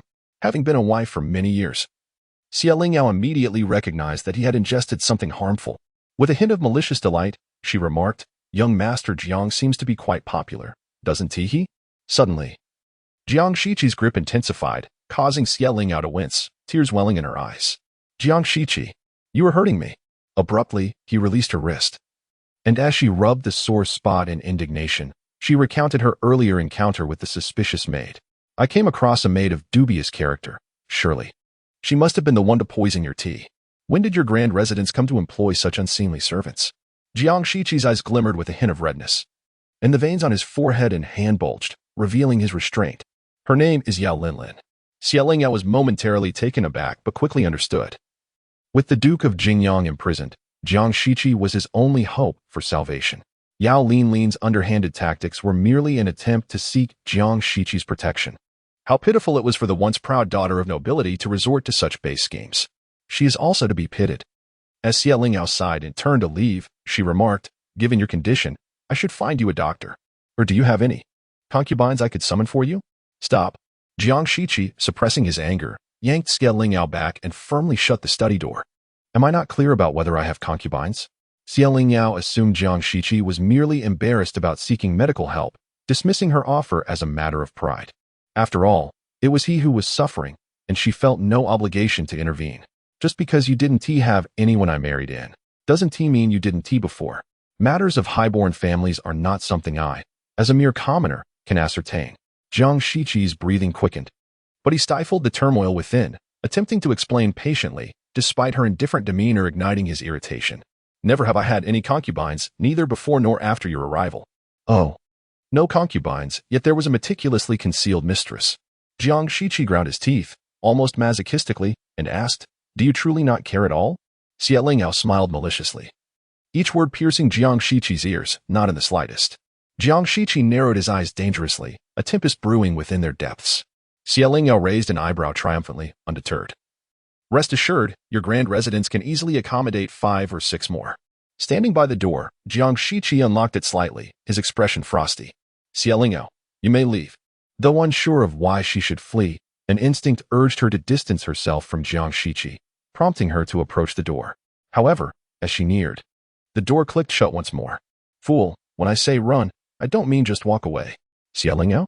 In the next moment, Jiang Shiqi seized her waist with one hand and cradled her head with the other, forcefully pressing her against the door. Shielded by Jiang Shiqi, all the pressure was absorbed by him, so she felt no pain from the impact. However, his embrace was so tight that it left her breathless. Apologies. What?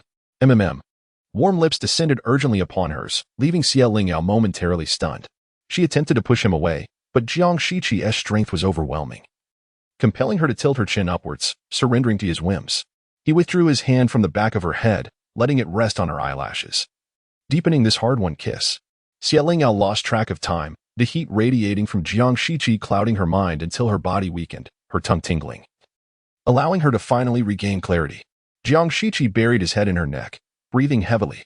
Fury ignited within Xie Lingyao as she realized Jiang Shiqi had relaxed his grip.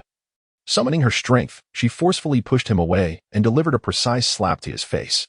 Jiang Shiqi willingly accepted the blow, unbothered by the red mark blooming on his cheek, instead leaning down to ensnare Xie Lingyao once more in his embrace. It was an imbalance. Xie Lingyao was perplexed by Jiang Shiqi's intentions, yet Jiang Shiqi, through his actions, conveyed the answer. Her already swollen lips endured another round of excruciating abuse. Jiang Shiqi turned his face to the other side, his breath unsteady, his voice hoarse. "Come on." Xie Lingyao, undeterred, promptly delivered another slap. In the end, both felt a sense of relief. Jiang Shiqi received 2 lingering kisses, while Xie Lingyao struck him twice. In her past life, she had not managed to do even that. However, Jiang Shiqi's condition did not improve with the kisses. Rather, it intensified, as if he were boiling with fever. "Summon a doctor," he commanded. Xie Lingyao covered her swollen, unrecognizable lips and nodded repeatedly, hastening towards the door. Upon reaching the threshold, she found Jiang Shiqi calling her back, his voice chilling. "If you dare to bring another woman to me, you will know the consequences." "Understood." As Xie Lingyao stumbled out, Jiang Shiqi let out a low chuckle, which was soon followed by a fit of violent coughing. This medicine is indeed potent. Chapter 43, confused and out of control. Xie Lingyao, preferring to avoid trouble, enlisted Zhang Mao to fetch a physician for Jiang Shiqi and leisurely strolled back to Wudong residence. Distracted by this, she inadvertently forgot to discuss important matters with Jiang Shiqi. Yet there was no urgency at the moment. Gazing into the bronze mirror, she gently pressed her swollen lips, recalling how Jiang Shiqi had demanded like a ferocious dog. She could not help but lament the depths of Yao Linlin's malice. Even a cold-hearted individual like Jiang Shiqi could be driven to confusion and infatuation by the effects of the medicine. With Jiang Yufei absent from the residence, Xie Lingyao, fearing that Jiang Qianrou might seek her out to chatter about trivialities, decided to hire a carriage and, accompanied by Granny Li, headed straight to Qinglian. She lingered at Haohan Pavilion for quite some time, initially thinking that Lu Chun would likely be busy and might have already departed. She had prepared herself for the possibility of a fruitless trip, but to her surprise, Lu Chun was indeed available today. The Lu family had been engaged in commerce for generations, amassing wealth over a century, making them unrivaled in Jianglong. Originally, Lu Chun had purchased a residence in the capital. Yet it was far from his place of business. Since he would not be in the capital for long, he opted to reside in the inn. Lu Chun had reserved the entire 3rd floor of Qinglian, and upon sending a message, he promptly hurried out to greet her within a quarter of an hour. "Ningjier, Granny Li, what brings you here so suddenly? Have you encountered some trouble?" Xie Lingyao playfully reproached. "Brother Chun, can you not wish for my well-being? I have come today to discuss business with you." Lu Chun laughed heartily, teasing her. "Then, Miss Xie, follow me. Let us find a refined place to converse." Granny Li, with a warm smile, handed over a box of pastries to Lu Chun's attendant. "These are sweet pastries from the Su Wushuang family. Even our discerning Ningjier finds them delicious. You should give them a try too, Brother Chun." Granny Li held a favorable view of Lu Chun. In her eyes, he was more suitable for Xie Lingyao than the distinguished and exceptional Jiang Shiqi. Unfortunately, both families' elders had not nurtured such intentions, and over the years, Lu Chun and Xie Lingyao had merely interacted as siblings, harboring no other sentiments. While she felt regret, she also found solace in the thought that if the two had other feelings yet could not be together, it would only lead to further sorrow. Qinglian was also one of the renowned inns in the capital, offering not only guest rooms, but also a serene and elegant tea pavilion on the 2nd floor, to which Lu Chun led Xie Lingyao.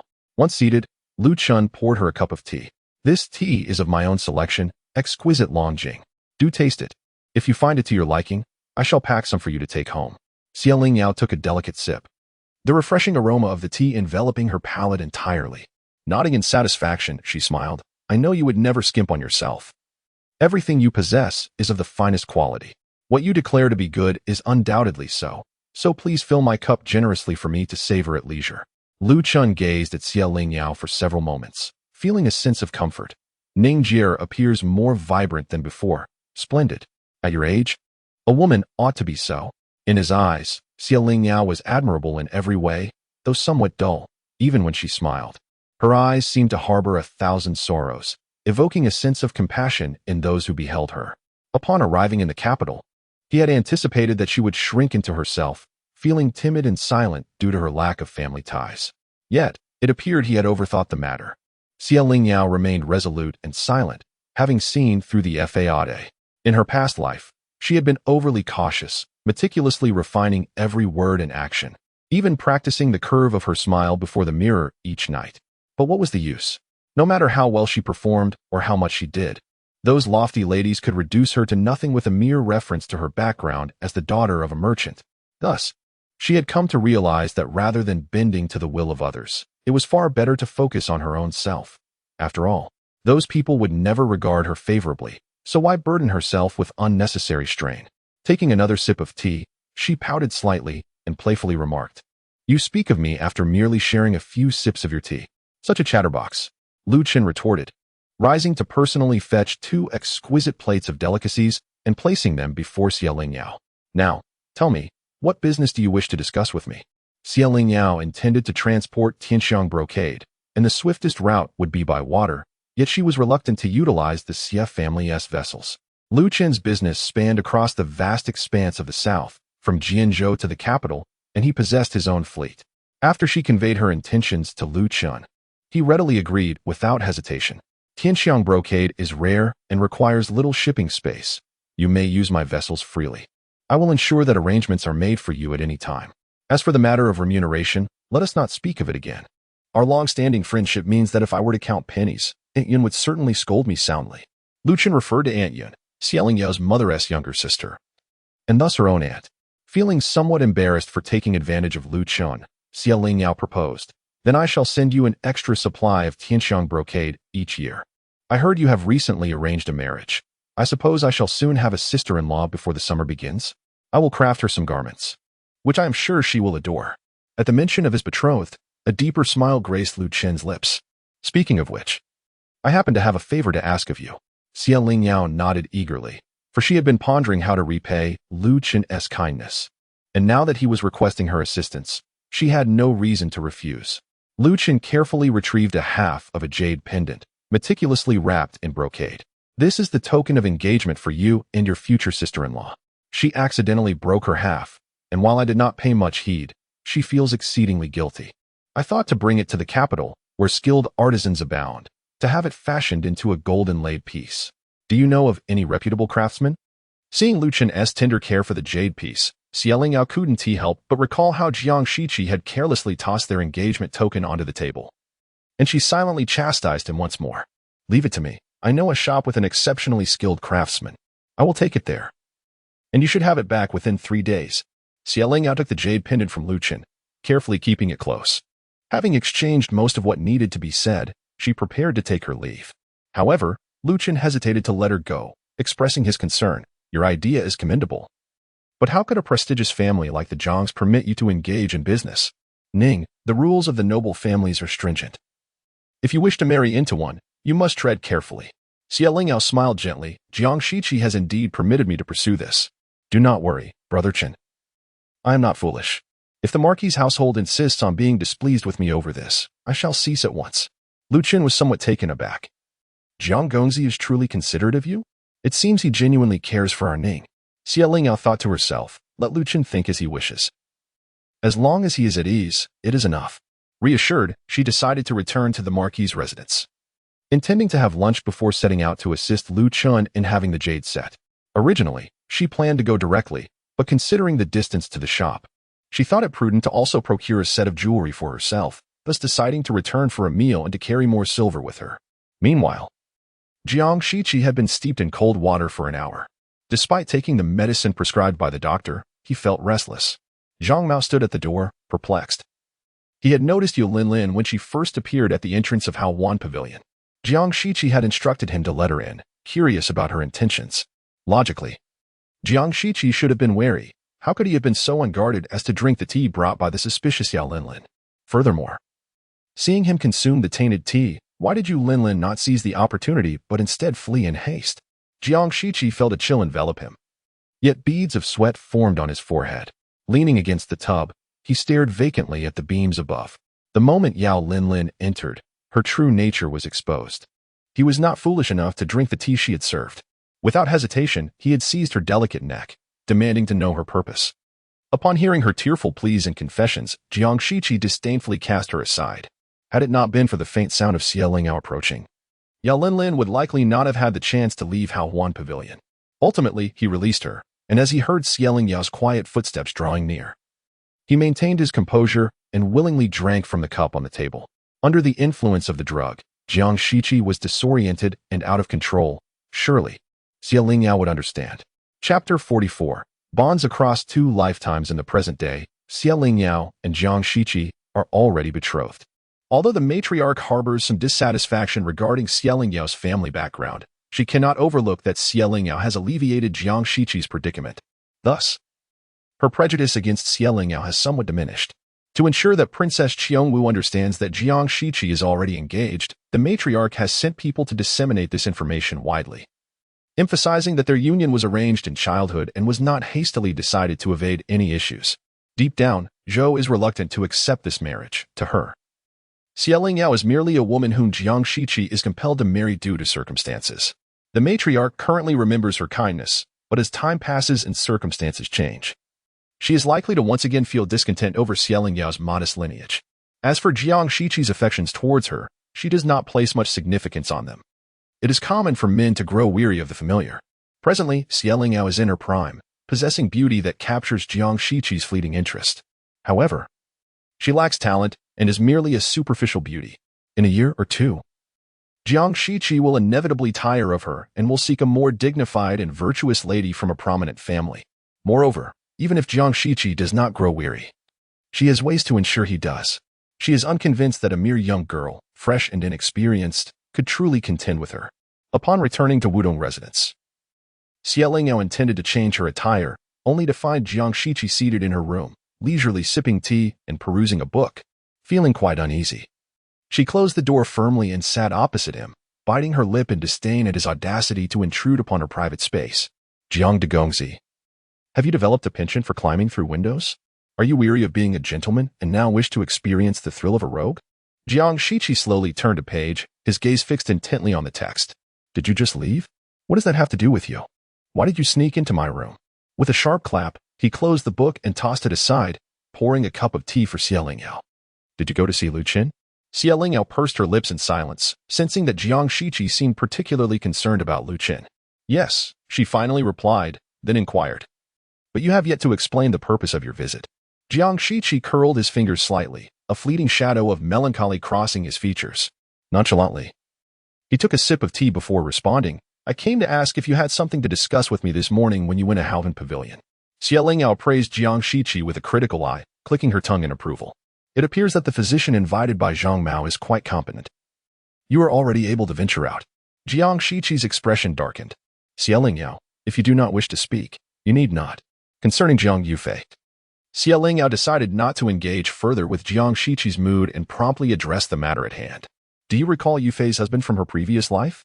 Jiang Shiqi nodded lightly. Hu Jingxi from the Hu family, a minister of the Taichung Temple.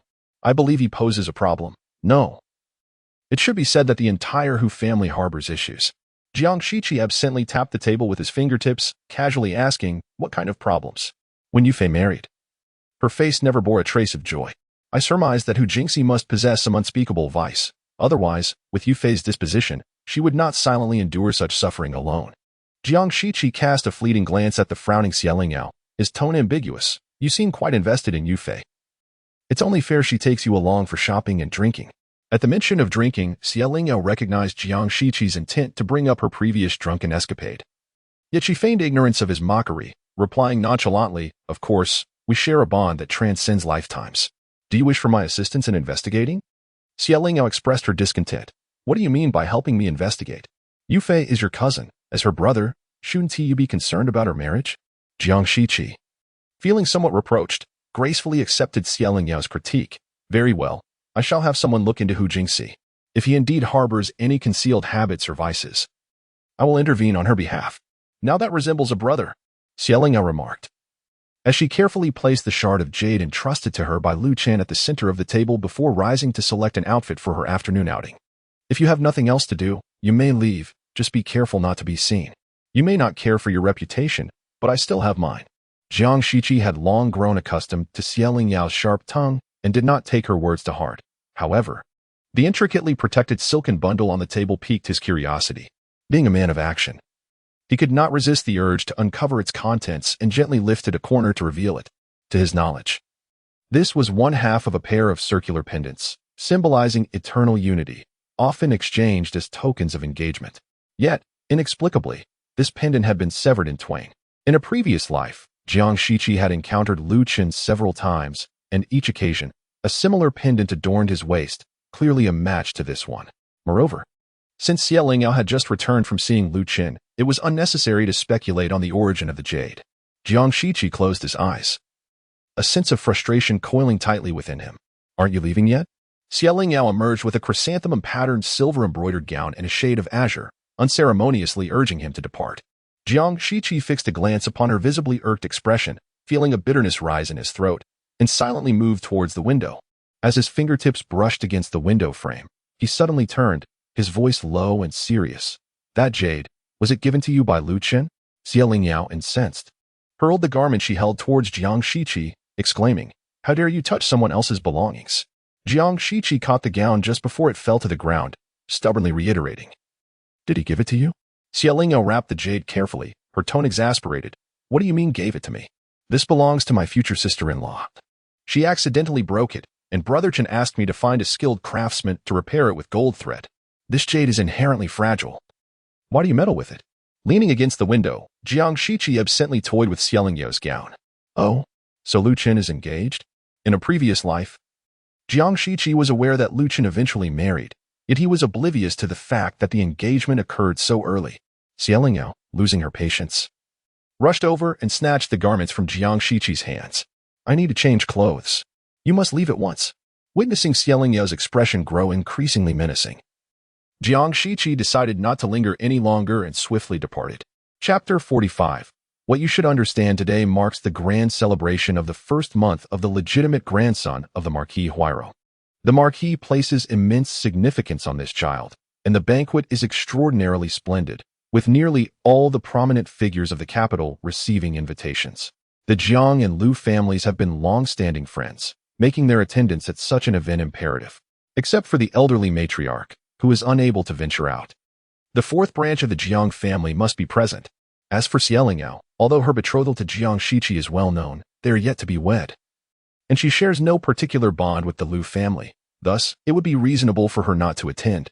However, due to the connection with the Empress Dowager, the Lu family sent her an invitation, which was exceedingly considerate. According to memories from her previous life, even if she had not received an invitation, the Jiang family would have taken her along. It was at this very banquet where Xie Lingyao was pushed into a small lake, her attire disheveled, only to be rescued by Jiang Shiqi.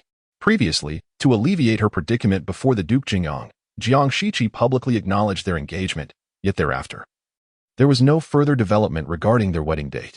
Merely 10 days after Xie Lingyao's fall into the water, the Jiang family announced the wedding date, leading the outside world to speculate that her plunge was a deliberate act to hasten Jiang Shiqi's proposal. Consequently, those ladies who had never favored her began to openly express their disdain upon seeing her. Logically, Xie Lingyao should have distanced herself from this banquet that tarnished her reputation. Yet she was unwilling to accept this injustice in silence. Typically, if she were to go out, Jiang Yufei would have arrived early to accompany her, and today was expected to be no exception. However, upon her emergence, she was met with the sight of 4 individuals seated neatly in the hall. Jiang Yufei, Jiang Qianrou, Jiang Linglong, and Jiang Qiuhan had all come. Upon seeing Xie Lingyao, Jiang Yufei promptly stood and embraced her arm, pouting with a hint of jealousy. Xie Lingyao understood that Jiang Yufei was displeased with the 3 who approached her with ulterior motives. She herself had little desire to associate with Jiang Qianrou and Jiang Linglong. Yet knowing they would remain unmarried for years to come, she had to endure and engage in polite conversation for the sake of future tranquility. Jiang Qiuhan, discreetly observing the affectionate interaction between Xie Lingyao and Jiang Yufei, felt a pang of regret for not establishing a similar rapport with Xie Lingyao. Given the current circumstances, Jiang Shiqi, as the legitimate son of the Marquis, is assured of inheriting the title, being the only son of the primary branch. Thus, Xie Lingyao is destined to become the future Marquis' wife. Whether she can win Jiang Shiqi's affection remains to be seen, yet based on Jiang Shihan's understanding of him. As long as Xie Lingyao avoids any significant blunders, she will receive the honor befitting a Marquis' wife. Moreover, Jiang Shiqi himself is exceptionally gifted. At merely 20, he has already attained the esteemed position of Deputy Minister of Revenue. The current minister, Lord Mo, being advanced in years, has become increasingly preoccupied, and he holds Jiang Shiqi in high regard, intending to mentor him. Thus, many powers have already been entrusted to Jiang Shiqi. This is merely a glimpse of Jiang Shiqi's current brilliance, as the future holds limitless potential for his ascent. However, Jiang Shihan was certain that for the decades to come, Jiang Shiqi would undoubtedly be the pillar of support for the entire Jiang family. To curry favor with Xie Lingyao was to curry favor with Jiang Shiqi. Her mother had taught her never to underestimate the influence of a whisper. Fortunately, it was not too late, although she and Xie Lingyao were not particularly close. At least she had not wronged Xie Lingyao as Jiang Qinro had. The group, engaged in light-hearted banter, was about to make their way from Wutong residence towards the entrance when they noticed a carriage already waiting on the open ground outside. From the east gate of the Jiang residence, one could drive a carriage into the courtyard, thus avoiding much of the walk, but such privilege was not bestowed upon everyone. Even the cherished young ladies like Jiang Yufei and Jiang Qinro often alighted from their carriages at the entrance and walked in, not because they could not, but rather out of fear of being deemed ostentatious. Jiang Shiqi, however, paid no heed to the opinions of others, yet everyone believed that his actions were entirely justified. Therefore, Xie Lingyao needed not to guess whose carriage it was. Perhaps Jiang Shiqi was dissatisfied with Zhang Mao's driving skills and had opted instead for the Jiang family's coachman. As for Zhang Mao, upon seeing Xie Lingyao and the others emerge, he hurried over. "Miss Xie, the young master invites you to join him. The carriage is ready. Please follow me." Jiang Yufei and the others laughed teasingly. Jiang Yufei deliberately inquired, "Zhang Mao, isn't the elder brother usually too busy to be seen? What brings him here today to specifically fetch Yao Yao?" Zhang Mao winked and replied, "What else could it be? Since ancient times, heroes have struggled to resist the charms of beautiful women." Even though Xie Lingyao was already a woman in her 30s, she felt a twinge of embarrassment surrounded by their jests. After offering a brief greeting, she hurriedly boarded the carriage. Jiang Shiqi today wore a peacock blue robe adorned with subtle patterns, a striking contrast to his usual somber black, white, and gray attire, and his finely chiseled features bore a hint of warmth for the first time. Nevertheless, despite Jiang Shiqi's evident vitality, Xie Lingyao found his choice of such a fresh, clean color somewhat juvenile. Noticing Xie Lingyao seemingly scrutinizing him, Jiang Shiqi instinctively straightened his posture. "Do you have something to discuss with me?" Xie Lingyao averted her gaze, which she believed she had concealed well, and instead looked towards the lavish interior of the carriage, where a small table held 2 plates of pastries. Recognizing them as the wisteria cakes and lotus root cakes from Su Wushuang's establishment, she recalled that although she was not fond of crumbly pastries, she had discovered that Su Wushuang also offered other delightful treats, which she had come to enjoy. She was surprised that Jiang Shiqi, a man seemingly devoid of culinary desires, would have snacks prepared in the carriage. Seeing Xie Lingyao's attention drawn to the pastries, Jiang Shiqi assumed she was merely hungry from an early rise. "If you're hungry, have a few bites. We will have to wait an hour before the banquet begins at the Huairong Marquis' residence." Jiang Shiqi's voice usually bore a cold tone, and Xie Lingyao did not notice his sudden thoughtfulness. "I am not hungry. If you have something to say, please do." Xie Lingyao retrieved a small copper mirror, no larger than half a palm, from within her garments, meticulously inspecting whether the hue of her lip color harmonized with her makeup for the day. All was well. She pursed her lips before the mirror, adjusting the lipstick to achieve a more natural appearance. "Indeed?" "Absolutely." Jiang Shiqi furrowed his brow as he observed her, captivated by the reflection in the mirror. He was well aware of this woman's vanity. Despite her innate impatience, she could spend an entire morning before her vanity. Yet, he could not refrain from reminding her, "The pastries are growing cold." Xie Lingyao tilted her head again, admiring her newly acquired earrings. "Jiang de Gongzi, if you are hungry, feel free to help yourself. There is no need to keep urging me. I am not famished." Xie Lingyao understood that Jiang Shiqi, at his core, was quite polite. He was simply too bashful to indulge in the pastries alone, hence his persistent nudging. In truth, she was not entirely without hunger.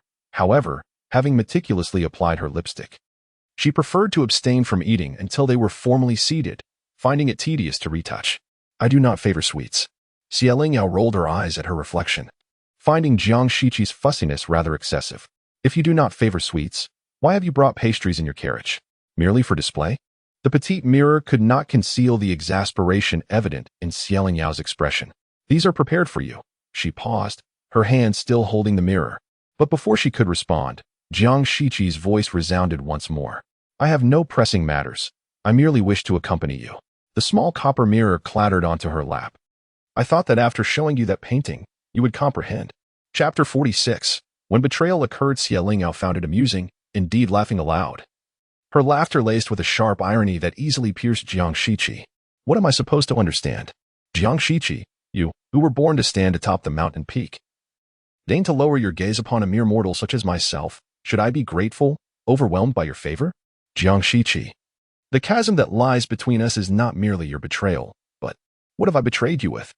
Jiang Shiqi astutely pinpointed the most troubling aspect of Xie Lingyao's words, his inquiry sincere. Xie Lingyao laughed once more, this time out of anger. Jiang Shiqi. Do you dare act yet shy away from accountability? Jiang Shiqi was taken aback by the sudden and unfounded accusation, a fissure appearing on his typically serene face, revealing his confusion. You had best clarify how I have betrayed you. You want me to explain? Xie Lingyao retorted with a cold laugh. What have you done that requires me to recount it in detail? Jiang Shiqi was momentarily at a loss.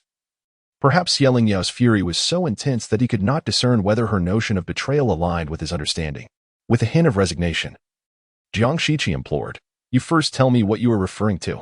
Naturally, it pertains to your indiscretions with Shenhuachu. Absurd. A surge of anger rushed through Jiang Shiqi. In his past life, regardless of how Xie Lingyao treated him with disdain or coldness, he had always chosen silence and acceptance, never once raising his voice or entertaining thoughts of taking a concubine. Yet now Xie Lingyao, harboring her own delusions, dared to tarnish his reputation. Furiously, Xie Lingyao pressed, you do not deny it? Why should I acknowledge something I have not done? Jiang Shiqi yearned to understand how Xie Lingyao had arrived at such a ludicrous conclusion. But the approaching sound of firecrackers signaled the imminent arrival at the Huairong Marquis's residence, making it an inopportune moment for discussion. He inhaled deeply, suppressing the tumult of bewilderment within, and stated, come find me at Haohan Pavilion this evening. Xie Lingyao offered no reply, merely presenting him with a top profile, a testament to her profound displeasure. Jiang Shiqi patiently elaborated, the crowd at Wudong residence is too numerous and inquisitive. It is not a suitable place for conversation. Xie Lingyao, I am speaking to you. As the carriage came to a halt, Xie Lingyao disembarked first, leaving Jiang Shiqi with a decisive silhouette. At that moment, Xie Lingyao was filled with disdain for Jiang Shiqi's feeble justifications. She had once thought him different from ordinary men, despite possessing the same inherent flaws, such as fickleness and arrogance. Yet, in her heart, he had always been a figure of integrity, bold enough to face his actions, to her dismay. He could not even acknowledge his past love for another. A wretched coward. Jiang Shiqi, weary of squabbling with Xie Lingyao, followed suit and exited the carriage. Had he truly wished to contest with her, he might have perished before her in his previous life. The thought of Xie Lingyao's demise struck Jiang Shiqi like a heavy blow, momentarily draining the color from his face. At that moment, Xie Lingyao happened to capture it, and she naturally assumed that Jiang Shiqi felt guilty. The ones warmly welcoming guests at the door were Lu Zhani and his wife, the eldest son of the Marquis of Huairong. The Lu and Jiang families had been friends for generations, and Lu Zhani shared a childhood friendship with Jiang Shiqi. Upon seeing Jiang Shiqi's carriage, Lu Zhani smiled and descended the steps to greet him. However, unexpectedly, the first to disembark was a charming young woman whose face was unfamiliar to him. He was momentarily taken aback, but his wife, Mrs. Tan, gracefully walked past him and gently addressed the young lady. You must be Miss Xie, am I right? Jiang Shiqi was always polite and would not casually bring along a woman of unknown status, knowing that he was already engaged. It was not difficult to deduce the identity of the young lady before him. Xie Lingyao felt a sense of familiarity towards Mrs. Tan in her previous life. When she had fallen into the water, it was Mrs. Tan who had comforted her and taken her to change her clothes. Whenever they met thereafter, Mrs. Tan was always gentle and kind, in stark contrast to the harshness of others around her. Xie Lingyao performed a respectful greeting to her, responding in kind with a soft tone. Seeing her speak so gently, Jiang Shiqi felt as if he was observing a completely different person from the one who had earlier displayed a fierce demeanor. Noticing Jiang Shiqi's intense gaze fixed upon Xie Lingyao, Lu Zhani sidled up to him and playfully nudged his shoulder, whispering, "Stop staring. Your eyes might as well be glued to her." Jiang Shiqi, with a serious expression, averted his gaze. "I am quite familiar with the Lu residence, so it will not impede your hospitality. I shall escort her inside myself." Meanwhile, Mrs. Tan was engaged in conversation with Lingyao, and although it was their first meeting, they seemed to have an endless array of topics to discuss. Jiang Shiqi wished to intervene but did not want to dampen Lingyao enthusiasm. So he simply took a step back and stood behind her. Feeling somewhat pressured, Mrs. Tan hurriedly concluded her remarks and allowed Lingyao to move on.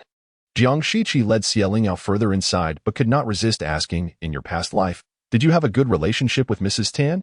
"At least better than with you," Lingyao replied. Jiang Shiqi fell silent. The two were not seated together as they walked through the corridor. Lingyao intended to head towards the ladies' quarters. She had already changed her direction when Jiang Shiqi called out to her from behind. "If you encounter anyone difficult to deal with, just send someone to call for me." Lingyao did not turn back. She had never considered relying on Jiang Shiqi. She was guided by the Lu household servants into the hall, where Jiang Yufei and the others had already arrived. Upon seeing Lingyao, they all rose to approach her. "How come it took so long, when Big Brother's carriage wheels are larger than ours?" Lingyao cryptically remarked. "Well, just like people. Some things are merely gilded on the outside, with nothing of substance within. Young Master Jiang's carriage only appears splendid on the surface." Indeed, she was referring to Jiang Shiqi. The others were somewhat puzzled by Lingyao words and quickly changed the subject. Jiang Qiuhan scanned the room, noticing the eyes gathered around Lingyao, and whispered, "I heard that Princess Qiongfu will also be attending today." Jiang Yufei's expression immediately soured. "What brings her here?" "It is merely a celebration for a full moon. It is quite something for a princess to lower herself to attend such a modest gathering." Lingyao remained silent. After all, Princess Qiongwei was a distinguished guest, newly arrived in the capital and with little connection to the Huairong Marquisate. If she were to come, it was certain she would be accompanied by someone, and that individual would undoubtedly belong to the royal family. Without much contemplation, Lingyao surmised that she had arrived alongside Princess Qiongji, who would eventually become her mother-in-law. Meanwhile, Mrs. Zhou's expression was far from pleasant. Since taking her seat, she had overheard numerous individuals fervently extolling the virtues of the Tan family. The Marquis of Huairong placed immense importance on this child, not only because he was the legitimate grandson, but also due to the esteemed Tan family of the Duke of Tsionghua, which had earned the unwavering trust of emperors throughout the ages and had stood resilient for centuries, unmatched in the capital. Although Lu Zhani, the legitimate eldest son of another marquisate, paled in comparison to Jiang Shiqi in many respects, he had decisively outperformed Jiang Shiqi in the matter of marriage. Mrs. Zhou maintained a facade of cordiality, yet inwardly she ground her teeth in frustration. Chapter 47. Prepared and poised those who received invitations from the Marquis's residence. No matter how humble, were all legitimate officials' families, no one would decline such a meal. In this setting, the outer courtyard was naturally filled with lively toasts and animated discussions. The ladies in the inner courtyard were equally engaged, seemingly discussing trivial family matters, yet each harbored countless ulterior motives, exchanging the latest news in their conversations. Among them was the Zhao family, eagerly matchmaking for their children. Such a well-attended occasion was a veritable playground for her. Lingyao glanced towards another table. Recognizing the woman with whom she was engaged in spirited conversation, was that not Jiang Yufei's mother-in-law from her previous life, Madame Jiang? Lingyao expression darkened slightly. It appeared little had changed since her past life, as Zhao continued to deliberate, ultimately finding the Hu family most satisfactory. On the other hand, Jiang Yufei observed her mother's jovial exchange with Madame Jiang and understood the implications. She had also seen Hu Jingxi. While he could not compare to Jiang Shiqi, he was nonetheless handsome and possessed considerable talent in poetry, with prospects of success in the civil service imminent. Overall, Jiang Yufei found Hu Jingxi to be an appealing match, harboring substantial expectations for this union. Setting aside feelings of affection, from a purely objective standpoint, Hu Jingxi seemed a commendable choice for a husband. Jiang Qiuhan, perceptive as ever, noticed the flush of shyness on Jiang Yufei's face, while Zhao radiated joy. In an instant, she grasped the underlying complexities. A wave of bitterness rose within her, though her demeanor remained composed as she continued to converse amiably with Lingyao. Men like Hu Jingxi were certainly beyond her reach. Her father's lack of ambition meant that without the Marquis's patronage, he would not even hold an official title. Her mother showed little concern for her. Despite being 2 months older than Jiang Yufei, Xiao tirelessly sought the best match for Jiang Yufei, while her own mother had yet to even mention her marriage prospects. This stark contrast inevitably left Jiang Qiuhan feeling disheartened. As the meal approached, Princess Qiongji arrived fashionably late, just as Jiang Qiuhan had anticipated, with Princess Qiongfeng by her side. Xie Lingyao rose with the others to greet Princess Qiongji, her gaze inadvertently skimming over Princess Qiongfeng. Unlike the first time Xie Lingyao had encountered her, dressed in the distinctive attire of Qiongfu, she now donned a fashionable long gown from the capital, paired with her striking blue eyes resembling precious gems. While undeniably beautiful, there was an element of incongruity. It was as if she, a princess of Qiongfu, found herself in a foreign land, subjected to the curious stares directed at her once proud blue eyes.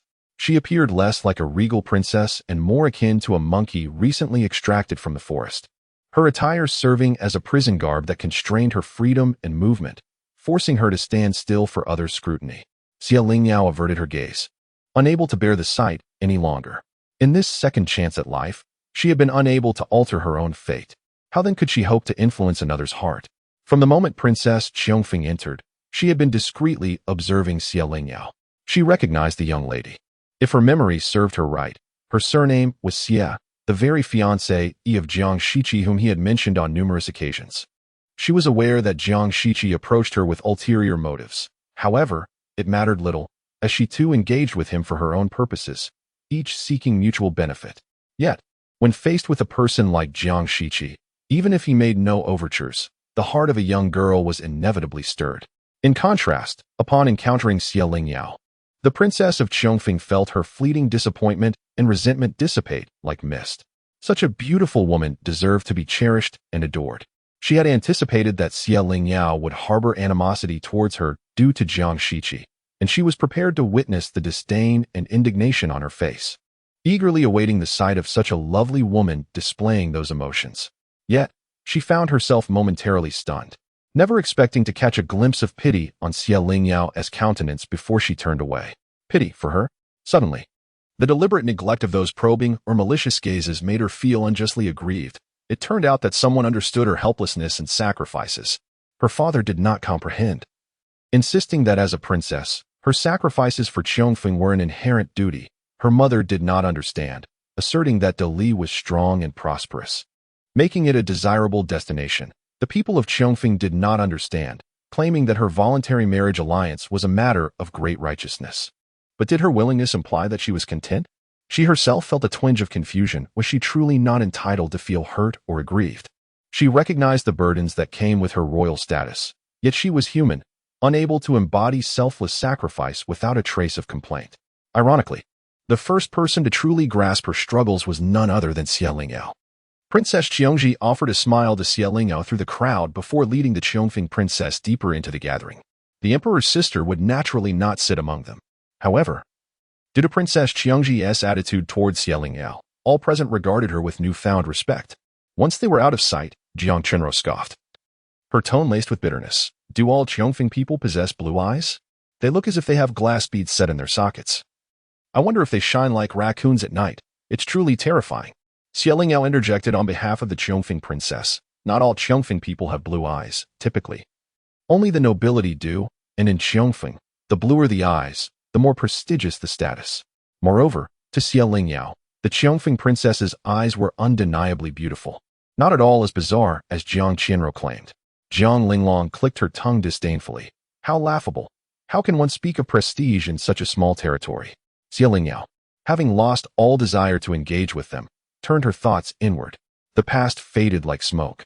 Her memories had long become hazy, compounded by the fact that in her previous life, she had been naive and timid, fearful of making a misstep that would invite ridicule and disdain, bringing shame upon herself and Jiang Shiqi. She had no inclination to scrutinize anyone who might wish her harm. Reflecting on it now, Xie Lingyao remained at a loss, opting instead to observe the unfolding events. She vaguely recalled the Liu family setting up a stage in the garden, having invited a renowned theatrical troupe from the capital to perform, with the celebrated actor Mu Jioi playing a leading role, captivating the audience to the point that nearly everyone was drawn to the performance. Amidst this chaos, she had been pushed into the water. This time, Lingyao deliberately brought Mama Li to attend to her closely, repeatedly instructing her to stay right behind her without deviation, except during mealtimes. The inner courtyard was filled with women, and the only attendants were maids and elderly servants. Even the young lads tasked with moving tables and chairs were forbidden to enter without prior notice. Therefore, Lingyao deduced that the individual who had pushed her into the water, regardless of their status, was undoubtedly a woman. She had witnessed Mama Li's strength with her presence. Even if Lingyao could not immediately seize the one who had shoved her, she could ensure that she would not find herself as helplessly drenched as in her previous life. Moreover, at this moment, the only person Lingyao could wholeheartedly trust was Mama Li. She could not conceive of entrusting her back to anyone else. It was a pity that Mama Li, at her age, still had to exert so much effort on her behalf. Mama Li had always protected Lingyao like a mother hen with her chick, and upon hearing this, she became even more vigilant, her eyes fixed on her without a blink. Indeed, just as nearly everyone had set down their chopsticks, Ten entered, announcing that a stage had been set up outside and inviting everyone to watch the performance. Lingyao glanced at Mama Li, who promptly pushed through the crowd of slender maids and swiftly approached her side. Jiang Yufei grasped Lingyao's hand, urging her to hurry outside, quickly. We must secure a good spot. I've heard that Mu Jia possesses a remarkable physique, and I've yet to witness his performance. Today, I shall see if he is truly as impressive as the rumors suggest. After a pause, Jiang Yufei lowered her voice conspiratorially. I've also heard he is extraordinarily handsome. Undoubtedly more so than the one you previously praised, Qing Shan. Lingyao, resigned, trailed behind her, feebly attempting to clarify. I have said that I merely found his voice commendable, not his looks. All right, you simply admire him for his talent. Now, let us go. No more dawdling. Lingyao sighed.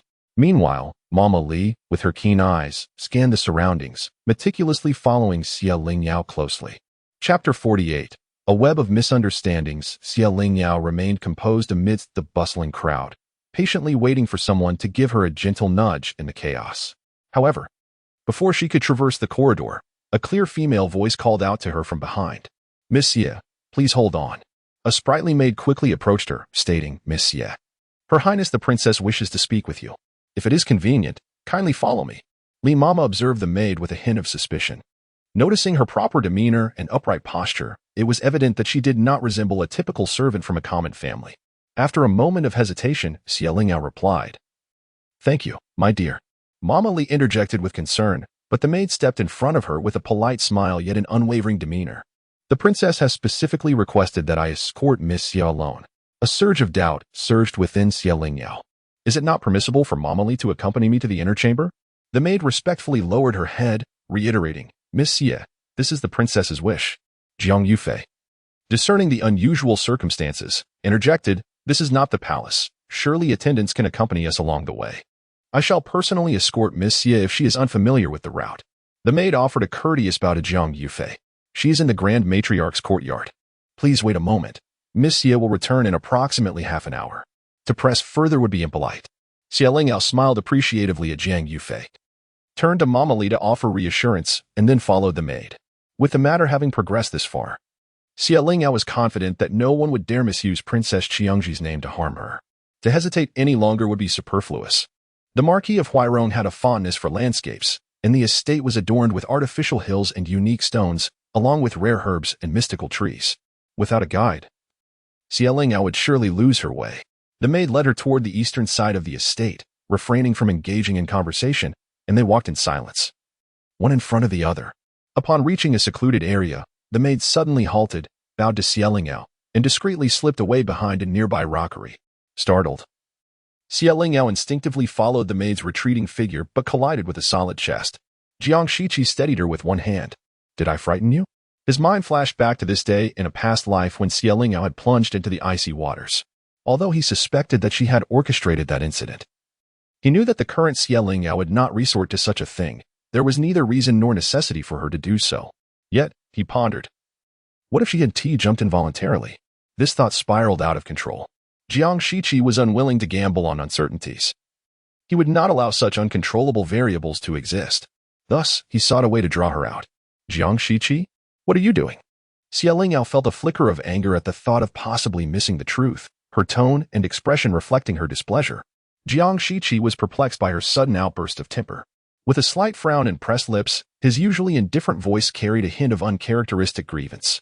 Jiang Shiqi found himself at a loss for words once again. He could hardly confess that he had summoned her merely for a fleeting conjecture. That maidservant, is she yours?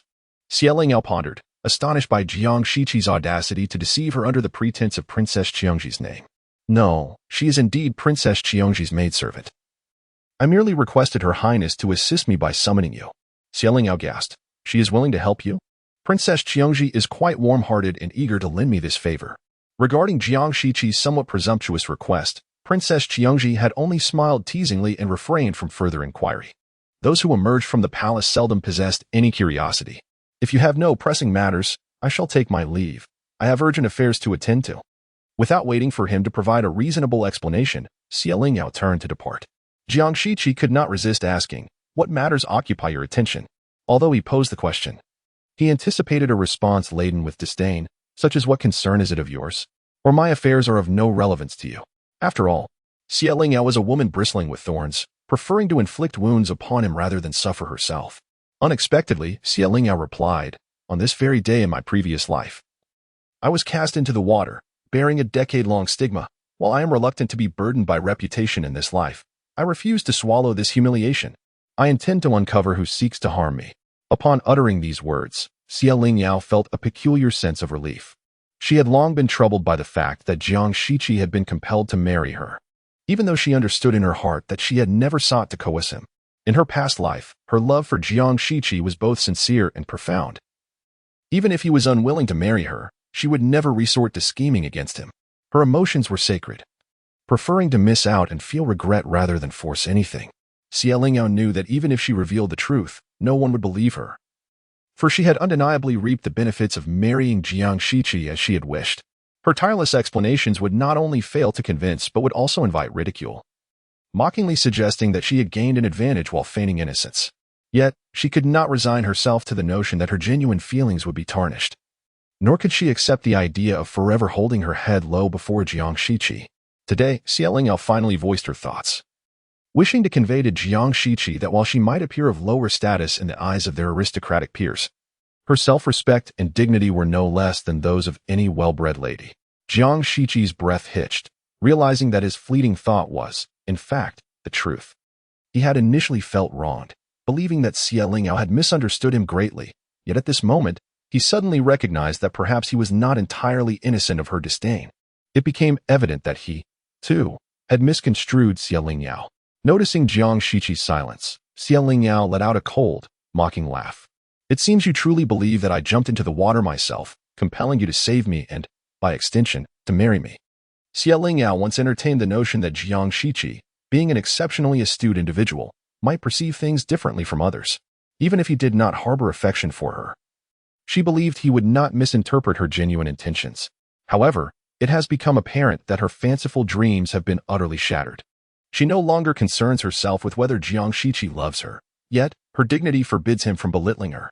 Jiang Shiqi, I am not so base. I am not. Jiang Shiqi reiterated each word. I have never thought of you in such a manner. Xie Lingyao felt as though something had struck her heart heavily, and she gazed up at Jiang Shiqi, bewildered. Do you know I was pushed down? As Jiang Shiqi opened his mouth to respond, his expression suddenly hardened. He swiftly grasped Xie Lingyao's arm and led her to conceal themselves in the nearest grotto amidst the rockery.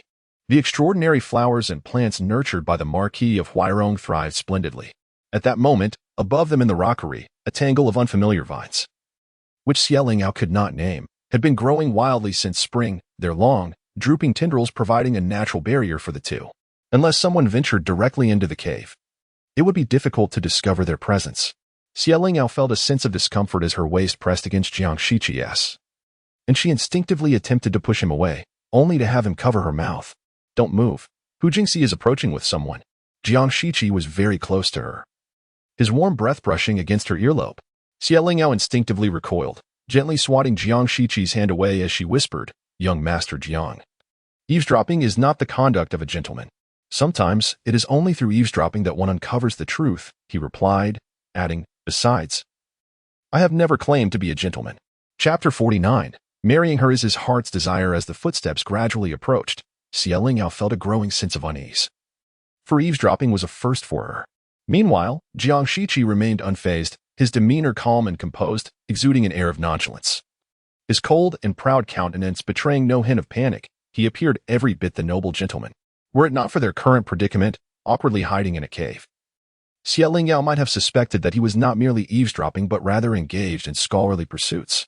The rustling footsteps came to a halt just ahead of them, and with a slight turn of her head, Lingyao could discern two figures outside. She had encountered Hu Jingxi a few times in her past life. Though they were not intimately acquainted, she could still recognize his face. The other figure, clad in the garb of a servant, was slender with rosy lips and white teeth, possessing an appealing countenance, yet their proximity to Hu Jingxi seemed rather excessive. The two were almost entwined, Hu Jingxi's tall frame appearing to envelop the other entirely. Curiosity about their relationship piqued Lingyao's interest, prompting her to subtly lean forward and gaze upward, only to witness an unexpected display of intimacy between them. The sound of their lips meeting caused both Jiang Shiqi and Lingyao to feel a wave of embarrassment.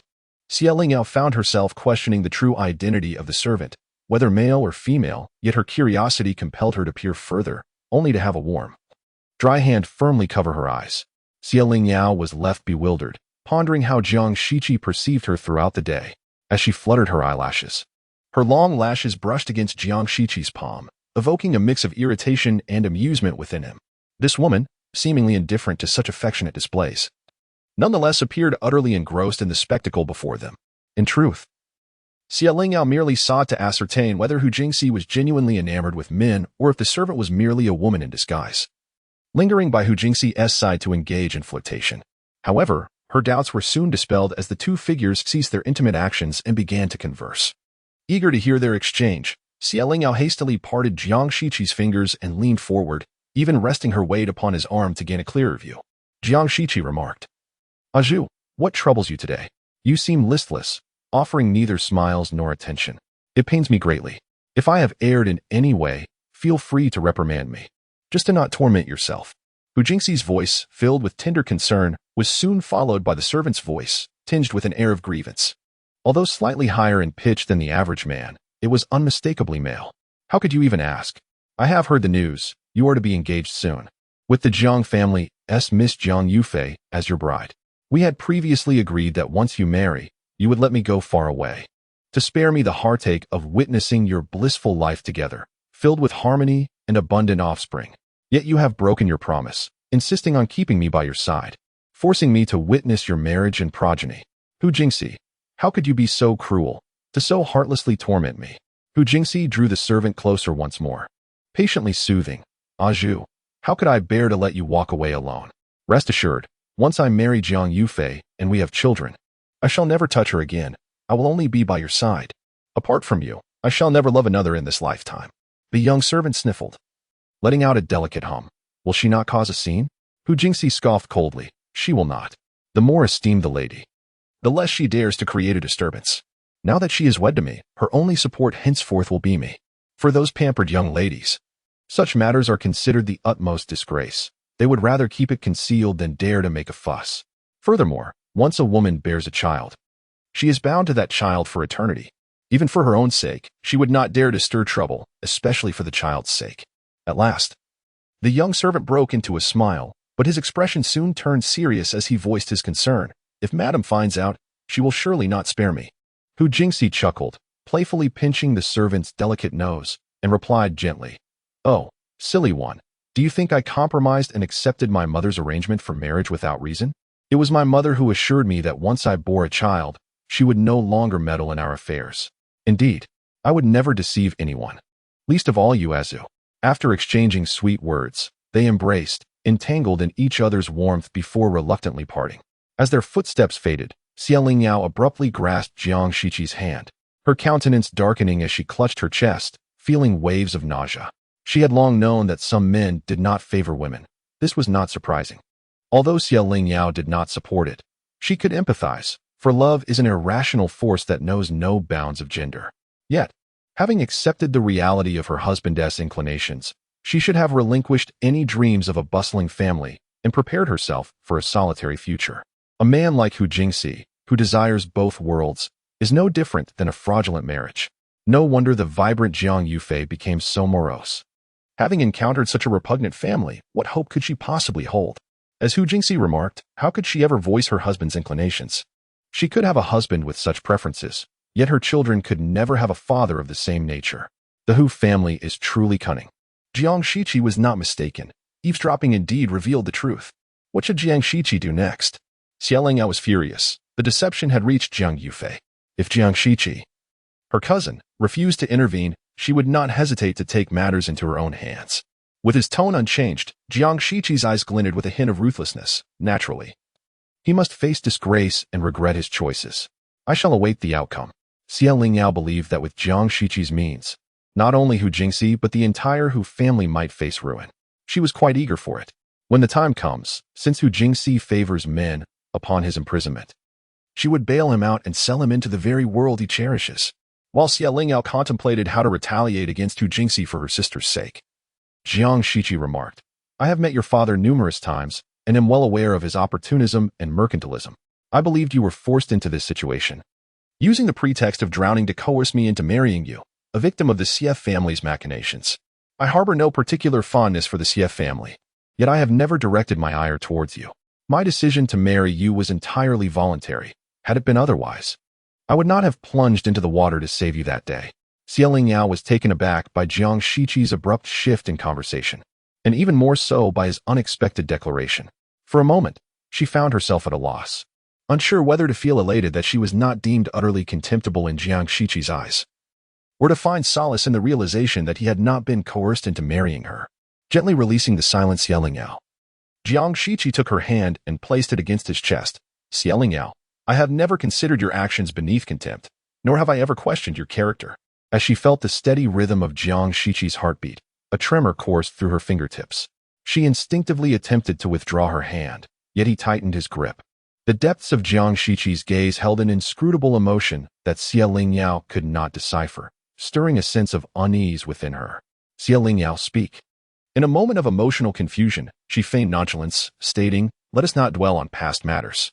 Though her words were delivered with an air of indifference, Jiang Shiqi, well acquainted with her, could easily discern the turmoil concealed beneath her composed faade. In a previous life, his feelings for Xie Lingyao had initially stemmed from a sense of duty, followed by an irresistible attraction to her enchanting exterior, and eventually a deep-seated compassion for her plight. Ultimately, he found himself hopelessly entangled in a web of emotion. In this life, even in ignorance, Jiang Shiqi once again found himself grappling with hesitation.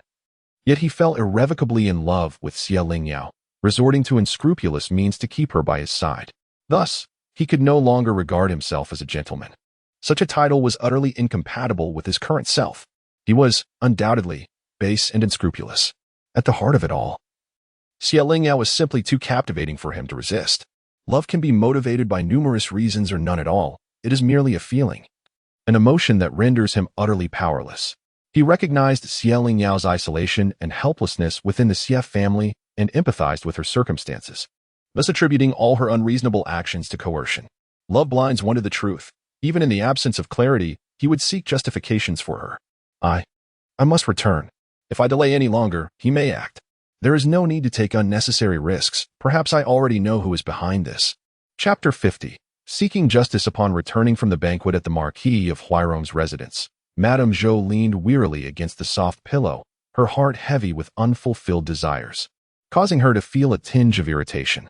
A maid approached with tea, placing it gently beside her while softly conveying, Madam, the young master has arrived and is waiting for you in the small hall. Madame Zhou's eyes flickered open, her brow furrowing slightly. Did he mention the purpose of his visit? The maid bowed her head respectfully, stepping aside to respond. The young master did not specify, but he did say.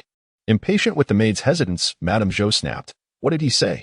The young master stated that if you do not see him, he will summon the Marquis personally to request your presence. In a fit of frustration, Madame Zhou threw aside the thin blanket, letting it fall heavily to the floor. Though she could not find the words to chastise him, she knew that despite being her son, Jiang Shiqi was the only one in the Jiang family wielding real power. Even the matriarch treated him with respect. How could she dare to lecture him? Jiang Shiqi sat composedly in a chair, perusing a small booklet, his expression stern and focused. Madame Zhou had hastily donned an outer robe after removing her hairpins. Why do you insist on visiting me at this hour? She inquired. Has your mother troubled the vast hall at every hour, even during the late night? Jiang Shiqi deflected her complaints, leaving her no face to criticize them further. Madame Zhou, feeling her authority undermined, could not mask her usual warmth and gentleness. Her voice now tinged with coldness. "Speak. What urgent matter necessitates your late-night visit?" Jiang Shiqi closed the booklet and posed a seemingly unrelated question. "Where has that capable Granian gone?" Madame Zhou, perplexed, replied, "Why do you suddenly inquire about her?" Jiang Shiqi countered, "She has always been by your side. Today, however, she is nowhere to be found. Is it possible that you have sent her on some clandestine errand?" At his words, Madame Zhou felt as if her tail had been stepped on, and disregarding decorum, she exclaimed, "Shiqi, I am your mother. Who has incited you to slander me so? If I catch that wretched girl, she will certainly pay for it." Madame Zhou's fierce demeanor was alarming. What if her husband were to witness such a display? The Marquis of Jingyuan had long indulged in romantic entanglements. And it was no secret that Madame Zhou was not his only woman. He had 3 concubines, albeit none born children. It had been half a year since he had last visited the alienation. This thought darkened Madame Zhou's expression further. "What is it that you wish to convey?" Jiang Shiqi placed the booklet aside, fixing his gaze upon Madame Zhou. "Why do you feel compelled to oppose Lingyao?" He did not inquire whether she was responsible because he was already certain that in their previous life, the one who had orchestrated Lingyao's downfall was none other than Madame Zhou herself, and now, in this life, she appeared intent on repeating the same machinations. In a previous life, Jiang Shiqi, as an outsider, should not have reappeared in the inner courtyard. However, the matriarch of the Huiron Marquis suddenly expressed her desire to congratulate him on his engagement, inviting him to meet with the elders, which led to his fortuitous encounter with Lingyao as she fell into the water. But why did the matriarch suddenly take such an interest? It was not difficult to deduce that the Zhou family had whispered something to her. After all, the matriarch of the Huiron estate also bore the surname Zhou. The reason behind the Zhou family's elaborate scheme was straightforward. Jiang Shiqi was resolute in his intention to marry Lingyao, and seeing that she could not sway him, they decided to relent. Yet, it would not be so simple for Lingyao to marry smoothly. Zhou's maneuver was merely intended to tarnish Lingyao's reputation, spreading rumors throughout the capital that Jiang Shiqi's marriage to her was out of necessity. Should they later part ways, the public would applaud, making it easier for Jiang Shiqi to pursue other matches. Initially, Jiang Shiqi had only harbored suspicions, but after interrogating old Madame In, his doubts vanished entirely. Zhou's expression stiffened, and she instinctively retorted, "Nonsense. What grievance could I possibly hold against her?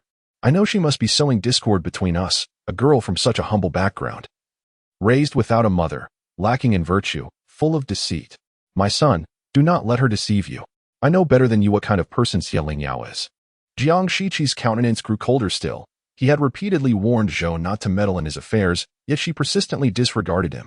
It was one thing to involve herself in other matters, but this time she was targeting Lingyao. "Zhang Mao, bring them in." Almost as soon as he spoke, 2 individuals, tightly bound, were thrust into the room by Zhang Mao. Zhou caught sight of them and recognized old Madame In and the maid dispatched to Lu's household. Realizing her scheme was exposed, Zhou felt a momentary panic before regaining her composure. After all, Lingyao had not reappeared, rendering all her plans futile. No matter how furious Jiang Shiqi became, he could not possibly act against his own mother. Understanding this, Zhou shed her astonishment, adopting her usual amiable demeanor, and said earnestly, "My dear, I only wish what is best for you. Lingyao hails from a lowly background, and now we—" Jiang Shiqi picked up the booklet he had carelessly tossed onto the table and wrapped it against his palm, interrupting Zhou's words. "Mother, I have told you repeatedly. Do not interfere in my matters." Jiang Shiqi's tone grew more forceful as he handed the booklet to a waiting maid. The maid promptly delivered it to Zhou. "Have you taken my words as mere whispers in the wind? You are simply confident that I would not dare to confront you." Upon opening the booklet, Zhou's face turned ashen. It contained records of her misappropriation of funds from the Jiang family to support the Zhou household. She believed her actions to be discreet. Yet Jiang Shiqi had meticulously documented each transaction with clarity, including specific details and specifications. "I beseech you, mother, to return everything from the Zhou family within 3 days. Otherwise, this ledger shall find its way into father and grandmother's hands. At that point, how they shall regard you is beyond my control." Zhou, in a fit of rage, pointed a trembling finger at Jiang Shiqi. "Jiang Shiqi, I am your mother. Are you truly willing to treat me thus for the sake of a mere woman devoid of substance?" For the first time, Jiang Shiqi's voice was unmistakably tinged with anger. "Indeed, you are my mother, yet she is my wife." A wave of guilt enveloped Jiang Shiqi. He had long known of Zhou's disdain for Lingyao, but never anticipated she would resort to such actions. He was aware of this single transgression. But how many more had transpired in his previous life, unbeknownst to him? He had never felt such resentment towards Zhou as he did today. She was wholly devoted to the Zhou family, viewing him merely as a tool to uphold their name. Jiang Shiqi had grown indifferent to this. For the debt of life owed to her warranted some form of gratitude. Yet, she should not have meddled with Lingyao. The bond between them had frayed. Undoubtedly influenced by Zhou's interference. You would do well to remember the promises you made when I provided you with funds. Otherwise, I possess the power to rescue him, as well as to consign him to despair. With that, Jiang Shiqi swept away, leaving Zhou seething, her fury causing her to overturn a steaming teacup, splashing those kneeling nearby. Zhou's face contorted as she muttered through clenched teeth, Lingyao, you wretched woman, what cunning you possess. Upon exiting the courtyard, Jiang Shiqi's steps faltered, leading him to the exterior of Wudong residence. He was aware that Lingyao would not be attending Haoan Pavilion that night. She, it seemed, cared not a whit for him any longer. Jiang Shiqi's imposing figure concealed in the shadows, his expression inscrutable, remained there until the dew-soaked fabric of his garments prompted him to turn and depart. Chapter 51. A reputation in ruins at this moment. The spring scenery is akin to a picturesque painting. The ninth prince, with a profound appreciation for poetry, has taken the opportunity to invite numerous talented youths from the capital to the scenic heights by the Lijiang River to compose verses. His disposition is carefree. He eschews wealth and worldly desires. Despite his noble status, he remains amiable and unassuming, earning the respect and admiration of scholars. Naturally, his gathering is filled to capacity. After a lively banquet, the attendees have spiritedly presented a plethora of poems to the ninth prince. After perusing the submissions, he smiles and remarks, with so many talented individuals present, how can our Dali literary circle fear a lack of successors? However, in my humble opinion, today's standout must be Hu Jingxi. His choice of words is both grand and delicate, truly a remarkable piece. As he surveys the room, the ninth prince furrows his brow and inquires, where is Hu Jingxi? The crowd turns in search, yet he is nowhere to be found.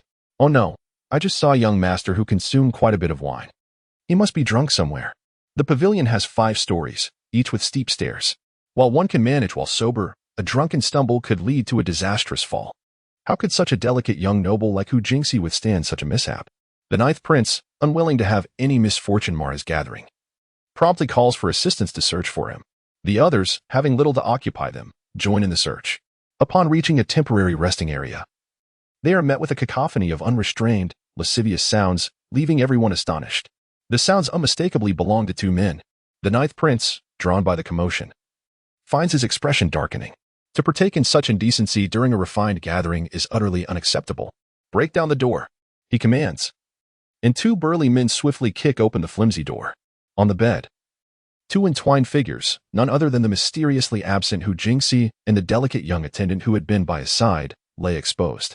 The ninth prince is momentarily stunned, as are the gathered scholars, rendered speechless in shock.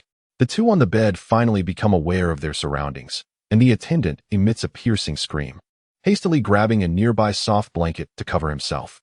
Hu Jingxi, his hazy mind clearing due to the attendant's frantic yell, realizes the gravity of the situation. His thoughts spiral into despair. It is all over.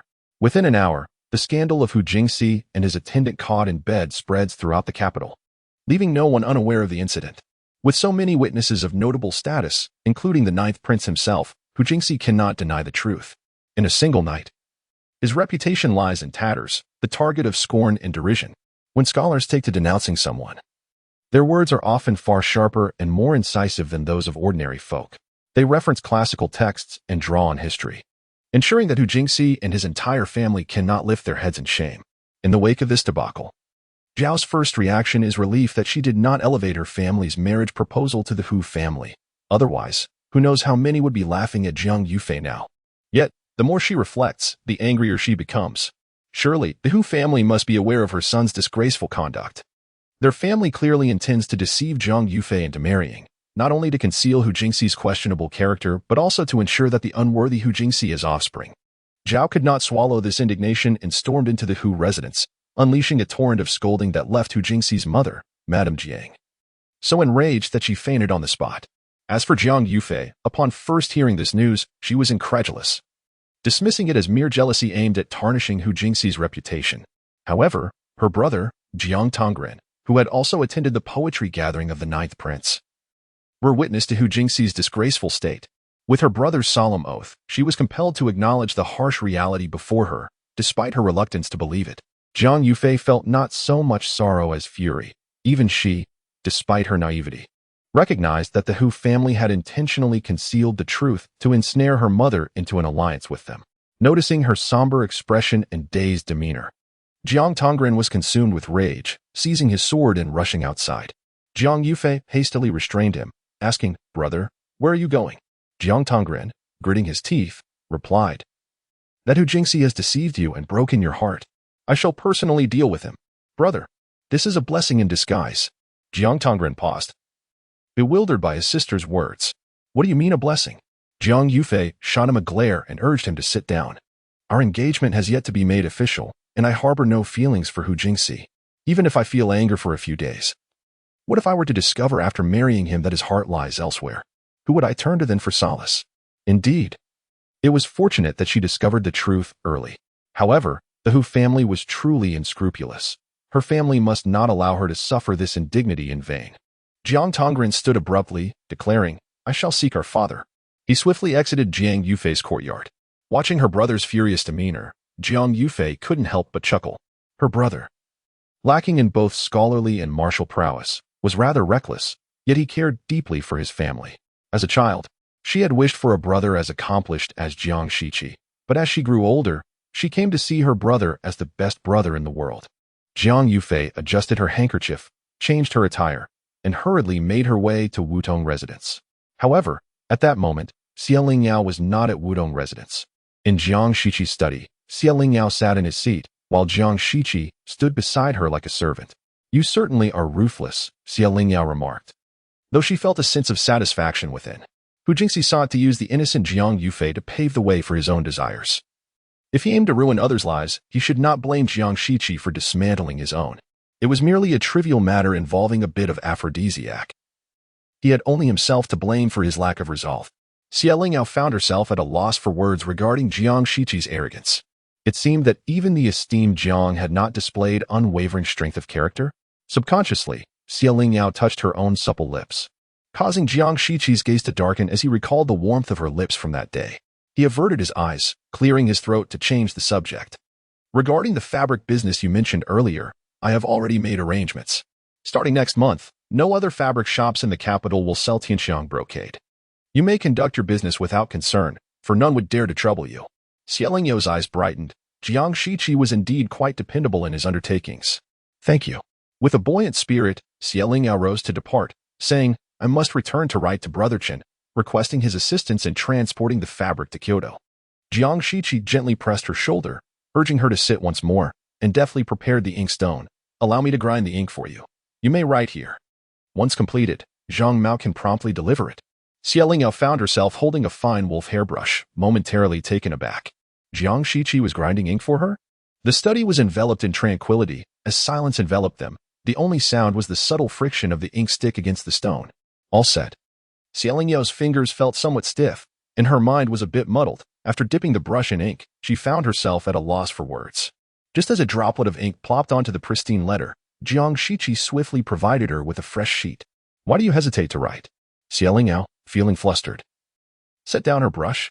"Your presence beside me is rather distracting. Please, stand a little farther away."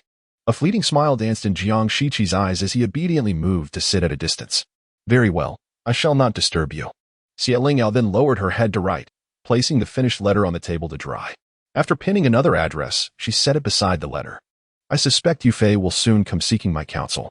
Once the ink dries, please send it for me, as I must take my leave." "Understood." Once Lingyao departed, Jiang Shiqi meticulously ensured that the letter contained no ambiguous sentiments before carefully sealing it. Chapter 52, The Art of Eloquence. Previously, Lingyao had already sent a letter to the fabric shop in Tianxiang town, requesting them to reserve a batch of the finest quality materials, ready for shipment at any time. As the weather warmed and the river no longer froze, boats from Jianshou could reach her within 3 days. Lingyao planned to open her business within 5 days, thus becoming increasingly busy. Originally, she intended to purchase the second-floor shop as well. She had even negotiated with the shopkeeper, but the latter, satisfied with his thriving business, remained unmoved despite Xie Lingyao's generous offer. Although Xie Lingyao felt a tinge of regret, she refrained from pressuring him. To her surprise, a few days later, the shopkeeper proactively reached out, expressing his willingness to sell the shop to her. Overjoyed, Xie Lingyao promptly made the purchase. However, there were many occasions where it was inappropriate for her to personally intervene, and at that moment, she lacked trustworthy individuals at her side. The servants she had brought from Jiangzhou were trained only in domestic service, and expecting them to handle business transactions posed a challenge. After considerable contemplation, Xie Lingyao resolved to muster the courage to seek assistance from Lu Qin, coincidentally needing to return the jade he had set for her. Upon hearing Xie Lingyao's predicament, Lu Qin immediately provided her with two capable individuals to assist her. One was a slightly older man, adept at managing affairs and possessing a keen understanding of social nuances. The other was a young man, whose refined appearance belied his sharp tongue, excelling in negotiation and debate. With these two at her disposal, Xie Lingyao felt invigorated. She trusted Lu Qin's judgment and entrusted the management of her affairs to them. After several days of relentless activity, Xie Lingyao finally found a moment to rest. It was then she realized that she had not seen Jiang Shiqi for several days. Nevertheless, she dismissed the thought, knowing well that Jiang Shiqi was typically engulfed in his own busy schedule. Calculating the days, she remembered that she was to visit the Empress Dowager the following day, prompting her to have an early dinner and retire for the night. The next morning, as Xie Lingyao stepped out of Wudong residence, she encountered Jiang Shiqi. "Let us go," he said. Even though Xie Lingyao was certain he was addressing her, she could not help but glance around. "Us?" Jiang Shiqi appeared somewhat exasperated, his stern brow softening slightly. "Who else? I recall you were to see the Empress Dowager today. Let us go." Each time she visited the Empress Dowager, Xie Lingyao had to rise before dawn to prepare herself, maintaining a dignified appearance. Thus, as the carriage began to sway, she found herself increasingly drowsy. Jiang Shiqi observed her delicate head drooping gradually, and he felt an urge to support her, yet he knew that any attempt would likely earn him a sharp reprimand. "What are you doing?" Xie Lingyao questioned, noticing his hand hovering near her chin, irritation flickering in her eyes. "I was going to support you," Jiang Shiqi thought, dismissing the fear of her slap. Xie Lingyao. As anticipated, Jiang Shiqi's hand received a sharp smack, and with an impassive expression, he withdrew it, instead placing a package of pastries on the small table between them. "Since you're not sleeping, you should eat a bit." Xie Lingyao rose early, feeling little appetite. Despite Mama Li's persistent coaxing, she could not bring herself to sip even a spoonful of porridge. By now, the sun had risen high, and hunger indeed gnawed at her.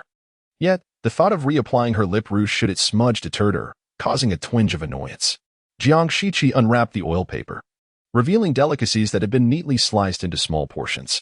A delicate silver fork was deftly inserted into one of the pastries. "Eat," he urged. "It won't ruin your lip color." As Xie Lingyao raised the fork he offered to her lips, her expression shifted slightly. Ultimately, she said nothing, taking small bites of the delicacies and sipping a cup of scalding tea before cocooning herself in the soft blanket Jiang Shiqi had brought, drifting into a deep slumber. When she awoke again, the carriage had halted at a distance before the palace gates. After entering together, Xie Lingyao sought out the Empress Dowager while Jiang Shiqi went to see the emperor, parting ways. Upon arriving at the Empress Dowager's residence, Xie Lingyao was taken aback to find Princess Jiangji present. The princess appeared to be discussing an important matter with the Empress Dowager in the inner chamber. A maidservant beside the Empress Dowager served tea to Xie Lingyao, inviting her to sit for a moment. "Miss Xie," the maid addressed her. Princess Jiangji, who had just moments ago been outside admiring the flowers, entered the room and took a seat opposite Xie Lingyao. Xie Lingyao set down her teacup and smiled. "How do you do, princess?" Today, Princess Jiangji donned traditional Qiongfu attire. Yet her spirit appeared even dimmer than when Xie Lingyao had last encountered her at the residence of the Marquis of Huairou. "The climate of Dali nourishes the spirit." "I am well enough," she replied. Xie Lingyao forced a smile, complimenting, "Your attire is truly exquisite. I have long heard of Qiongfu's exceptional embroidery skills. To witness them firsthand today is indeed a stroke of fortune." With a self-deprecating smile, Princess Jiangji looked down and tugged at her garment. The Empress Dowager mentioned she had never seen Qiongfu attire and asked me to wear it for her to see. In that moment, Xie Lingyao grasped the princess's plight. In a foreign land, if others deemed her outfit inappropriate, she must comply and don the attire of Dali. If the Empress Dowager wished to see something rare, she had to oblige. She felt like an object, toyed with and manipulated. Yet, Xie Lingyao understood that the Empress Dowager's intentions were not so trivial. The woman possessed the means and authority to entertain herself with such frivolities. She was simply genuinely curious. It was said that Qiongfu's garments were unique and beautiful, and the dullness of the inner palace would naturally evoke the Empress Dowager's intrigue. Princess Qiongji, seemingly unfazed, suddenly asked, "Do you pity me?" Xie Lingyao's expression stiffened. Noticing the absence of others, she gently exhaled and replied, "Why would you say that, princess? I detest conversing with you dolly people, always so roundabout. I dislike it. You look at me with eyes full of pity. Why not just admit it?" Xie Lingyao smiled but remained silent, instead inquiring, "Princess, is Qiongfu far from Dali?"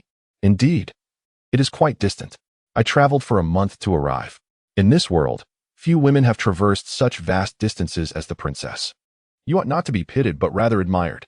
I do not pity you, as I lack the right to do so. Yet, as women, I perceive the hardships and struggles you endure. I can empathize with the solitude and trepidation you experience in a foreign land." Princess Qiongwu turned her head, her tone tinged with confusion. "Do you not see me as a monster?" Xie Lingyao's voice, resolute yet gentle, responded softly, "You are the brightest jewel of Qiongwu. How could you be a monster? It is merely that some people find the unfamiliar peculiar. Your eyes are exquisite, more transparent and clear than my most precious sapphire. You should not hide them, nor think of yourself as an outlier." The princess of Qiongwu shyly turned her head back. "You dolly people have such a pleasing way of speaking." Xie Lingyao blinked, her eyes sparkling as she smiled. "This comes from the heart. Moreover, since you are here, you ought to find peace in your situation. If the princess is always concerned about others' gazes, life will indeed be difficult." The princess of Qiongwu smiled wryly. "Living in a foreign land, must one not consider the expressions of others? Can I truly live as I please? That said, could the princess truly enjoy complete freedom while in Qiongwu? Regardless of one's location, one is always bound by rules and propriety. Why not adopt a more open mindset? Freedom? It is not so simple. As a princess of a nation, supported by the people, one naturally bears her own responsibilities. Those who carry burdens seldom know what it means to be free." Chapter 53. The autumn wind. Zhou Zhenfeng endured considerable hardship in prison. After only a brief respite, he deliberately arrived at Ilan courtyard with his head wrapped in bandages, seeking to lament and complain. He slammed the table with a resounding thud, his face a mask of fury. To think that this Qi Ying has become increasingly unseemly. After all, he is a deputy minister of the Ministry of Revenue and has considerable influence before His Majesty. Yet it took him 5 or 6 days to secure my release, subjecting me to untold suffering. Zhou Zhenfeng's wife, Yang, cradled their 8-year-old son, Gair, in her arms. Without a word, she pinched him sharply at the waist, causing the child to wail loudly throughout the room. Father has been beaten. Aunt, you must avenge him," Gair cried, gasping for breath while still managing to repeat the words Yang had taught him prior to their departure. Although she recognized that these words were prompted by another, Zhou could not help but feel a pang of heartache.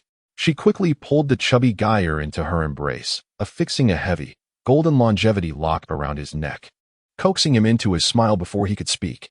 Qi Ying, at present, was in the emperor's favor and thriving within the Ministry of Revenue, provoking jealousy among many. Countless eyes were upon him, and he must proceed with caution and discretion to avoid giving his adversaries any leverage to present to the emperor.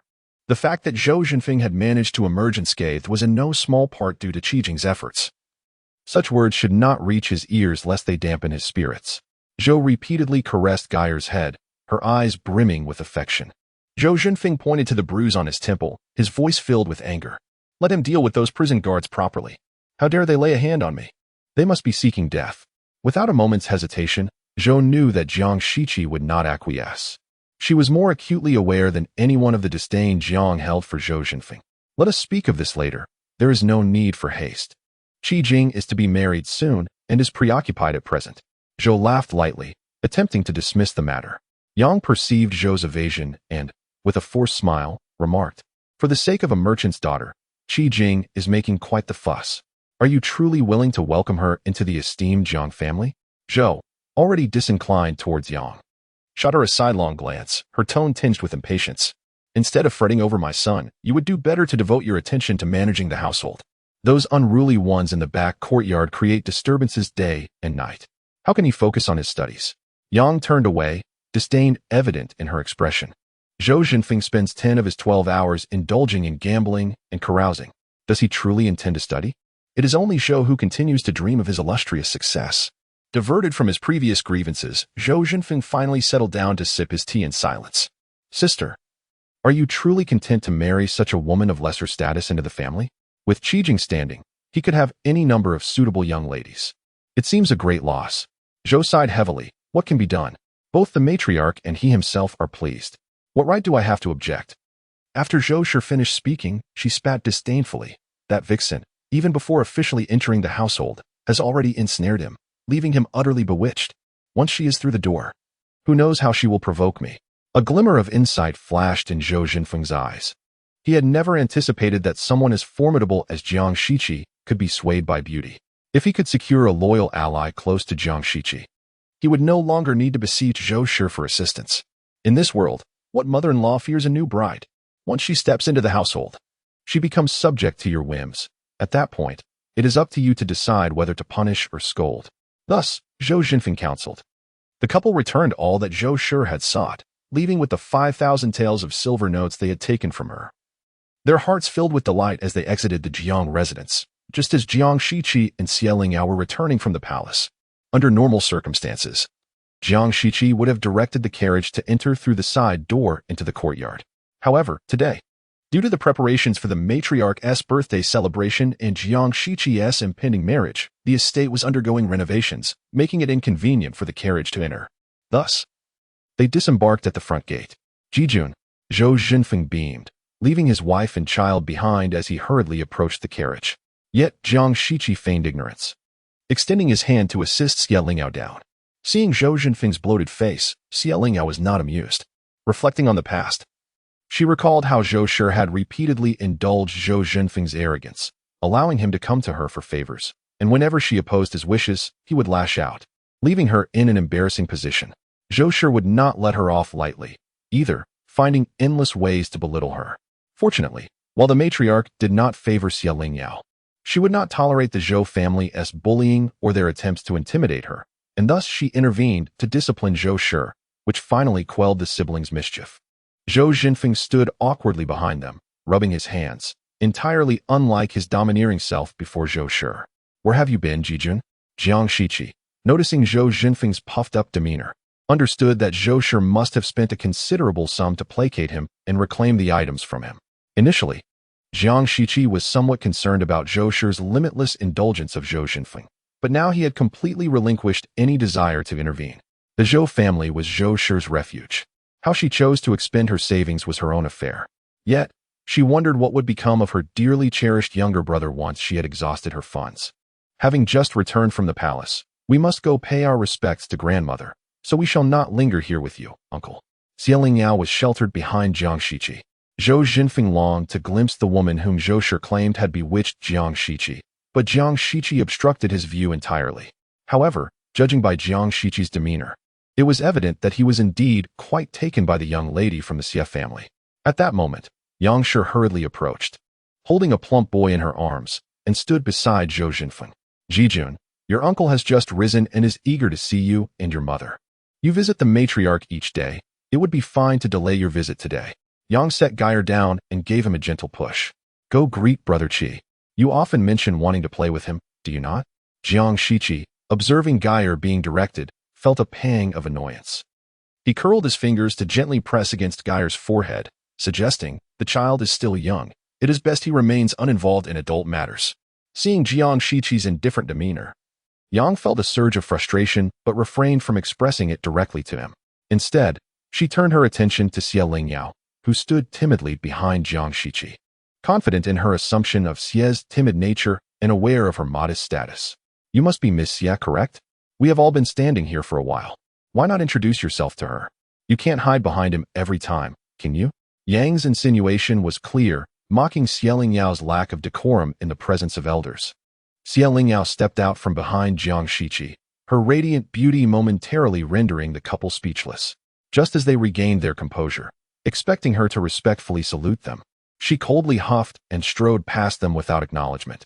Having received the news early, Granny Li, accompanied by attendants, was already waiting at the entrance.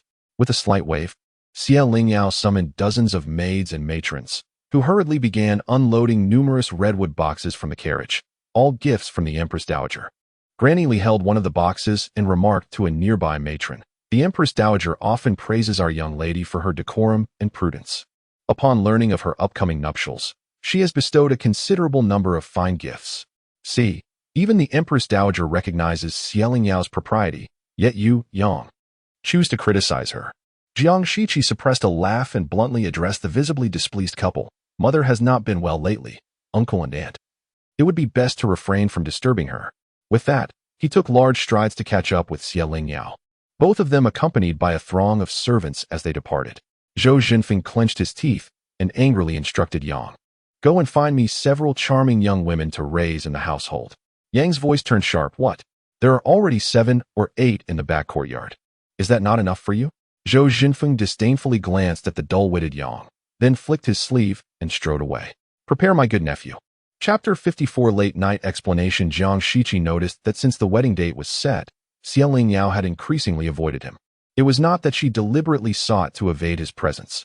Rather, she refrained from meeting his gaze even during their conversations. Jiang Shiqi felt a sense of helplessness, for he understood her better than anyone else. Beneath her delicate exterior lay an unyielding heart. Initially, he had hoped to gently and silently weave his way into her heart. But it now appeared that if he continued at this leisurely pace, he would remain stagnant until Li Ziyi returned from his assignment in Qingqing. Once, due to Li Ziyi, he had unknowingly swallowed countless bowls of jealousy. Now, with Xie Lingyao returning to this life without rekindling her past with Li Ziyi, Jiang Shiqi could not help but harbor a hidden sense of expectation. Perhaps, in this lifetime, he might have the opportunity to claim her heart exclusively for himself. Standing by the window, he lingered until he faintly heard the distant sound of the night watchman's bell before rising to leave. Under the cover of darkness, Jiang Shiqi skillfully climbed into Wudong residence, arriving at Xie Lingyao's window. It was now the witching hour. Apart from a few night watchmen, all the maids and servants of Wudong residence had long since retired for the night. Xie Lingyao, known for her early bedtime, had a solitary lamp still aglow in her chamber. From his vantage point outside, Jiang Shiqi could vaguely make out her busy figure. Wondering what she could possibly be occupied with at such an hour, he lightly traced his fingers along the window sill, only to discover that the window was securely locked from the inside. Clearly, someone was guarding against him.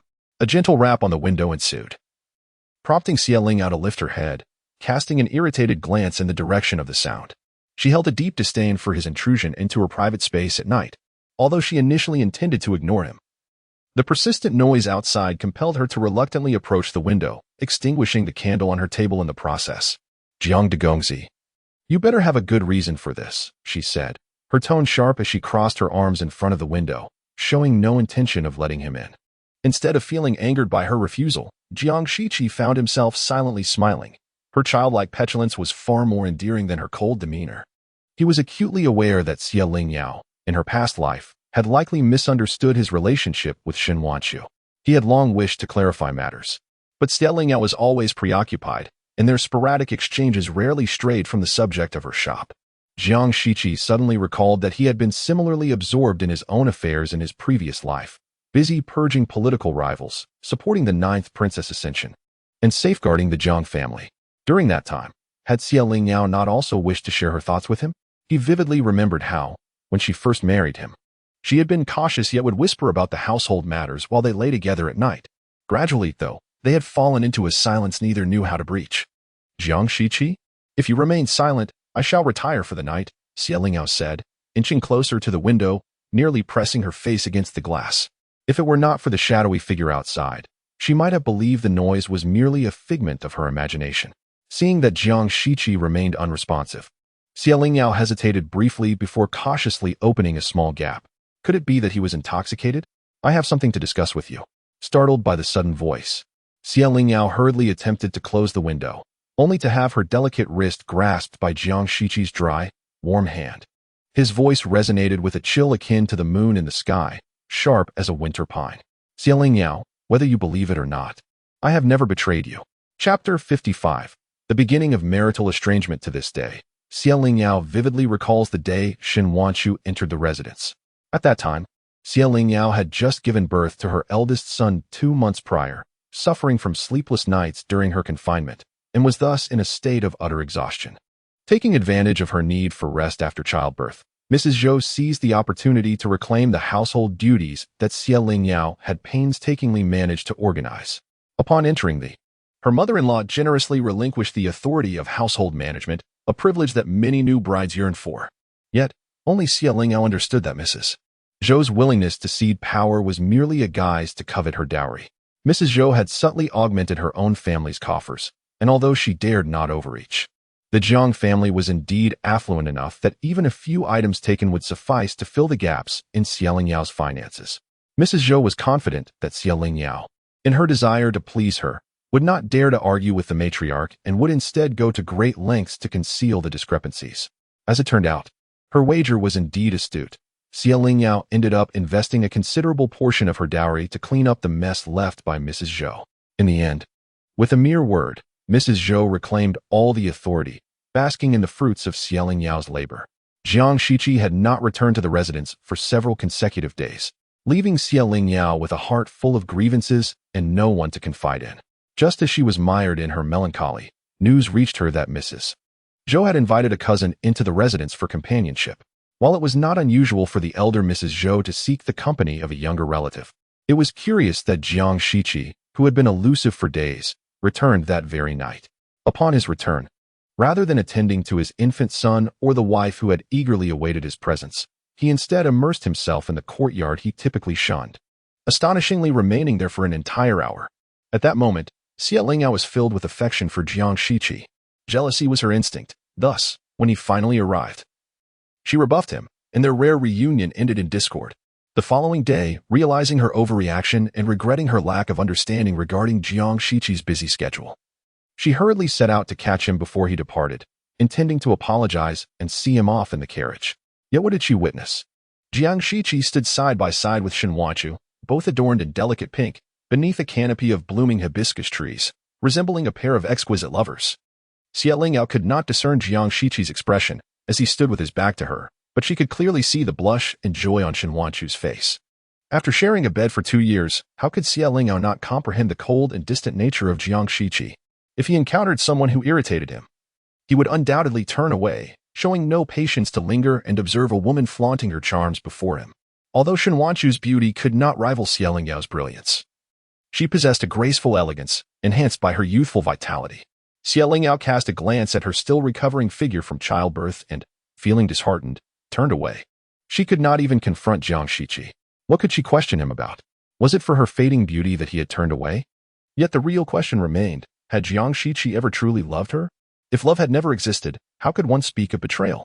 Since Shen Wanchu arrived at the Jiang Shiqi had returned almost daily, a stark contrast to the previous days when he would often vanish for extended periods. Xie Lingyao sought to feign ignorance of the sweet, cloying fragrance that Jiang Shiqi bore, a scent evidently derived from Shen Wanchu. She also wished to pretend not to notice the items belonging to Jiang Shiqi that occasionally adorned Shen Wanchu. Yet, how could she possibly achieve such pretense? In the face of Jiang Shiqi's occasional displays of affection, Xie Lingyao found it impossible to accept them with an untroubled heart. With each rejection, the distance between them only grew. If one were to pinpoint the moment Xie Lingyao became utterly disillusioned with Jiang Shiqi, it would likely be during that early autumn, when days of incessant rain brought a chill to the air. As her child fell ill, suffering from high fevers, Xie Lingyao's anxiety compelled her to summon the imperial physician for a consultation. Upon learning that the physician had arrived, she took it upon herself to brave the rain, disregarding the dampness soaking her shoes and socks, hurrying to the entrance to greet him. The wind swirled the rain, deftly evading the shelter of her umbrella, drenching her from all sides, her delicate strands of hair clinging to her face, rendering her quite disheveled. As she passed by the nearby balcony courtyard, she noticed Shen Wanchu's personal maid, accompanied by a young maid, each carrying a chessboard in pieces, chattering excitedly as they made their way toward the listening rain pavilion.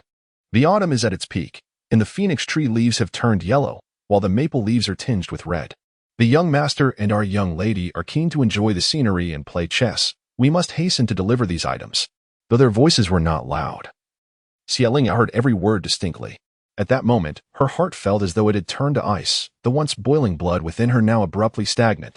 As the rain intensified that night, falling heavily upon the roof tiles, it drummed incessantly through the night, while beside her lay only the child, soundly asleep after taking medicine. As for Jiang Shiqi, he was perhaps nestled in slumber with Shen Wanchu.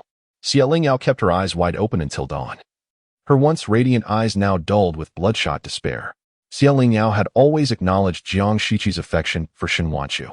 Therefore, even after he had confessed his feelings to her, she could only scorn the notion that he regarded her as mere amusement, believing that once Shenwanchu came of age, he would joyfully rekindle their past. Yet now Jiang Shiqi claimed he had never betrayed her. Lingyao felt momentarily bewildered, but instinctively, she believed Jiang Shiqi was not a man of deceitful words. As the night breeze caressed her, a strand of her hair fluttered gently against Jiang Shiqi's cheek, prompting him to tenderly catch the hair with his fingertips and softly inquire, "If I am indeed as devoted to Shenwanchu as you say, why would I not simply marry her? If I truly love someone, would I allow her to reside in the for 8 years without clarity?" In her moment of distraction, Jiang Shiqi stepped inside, thoughtfully shutting the window behind her. With the candle extinguished and the window closed, the room was enveloped in darkness. Lingyao wrist rested in Jiang Shiqi's grasp, and she leaned on him like a support. Too weary to resist, they stood together, motionless, unable to see one another, yet profoundly aware of each other's presence. Many events I have witnessed with my own eyes. Rather than placing my faith in Jiang Shiqi, I trust in myself more than anyone else.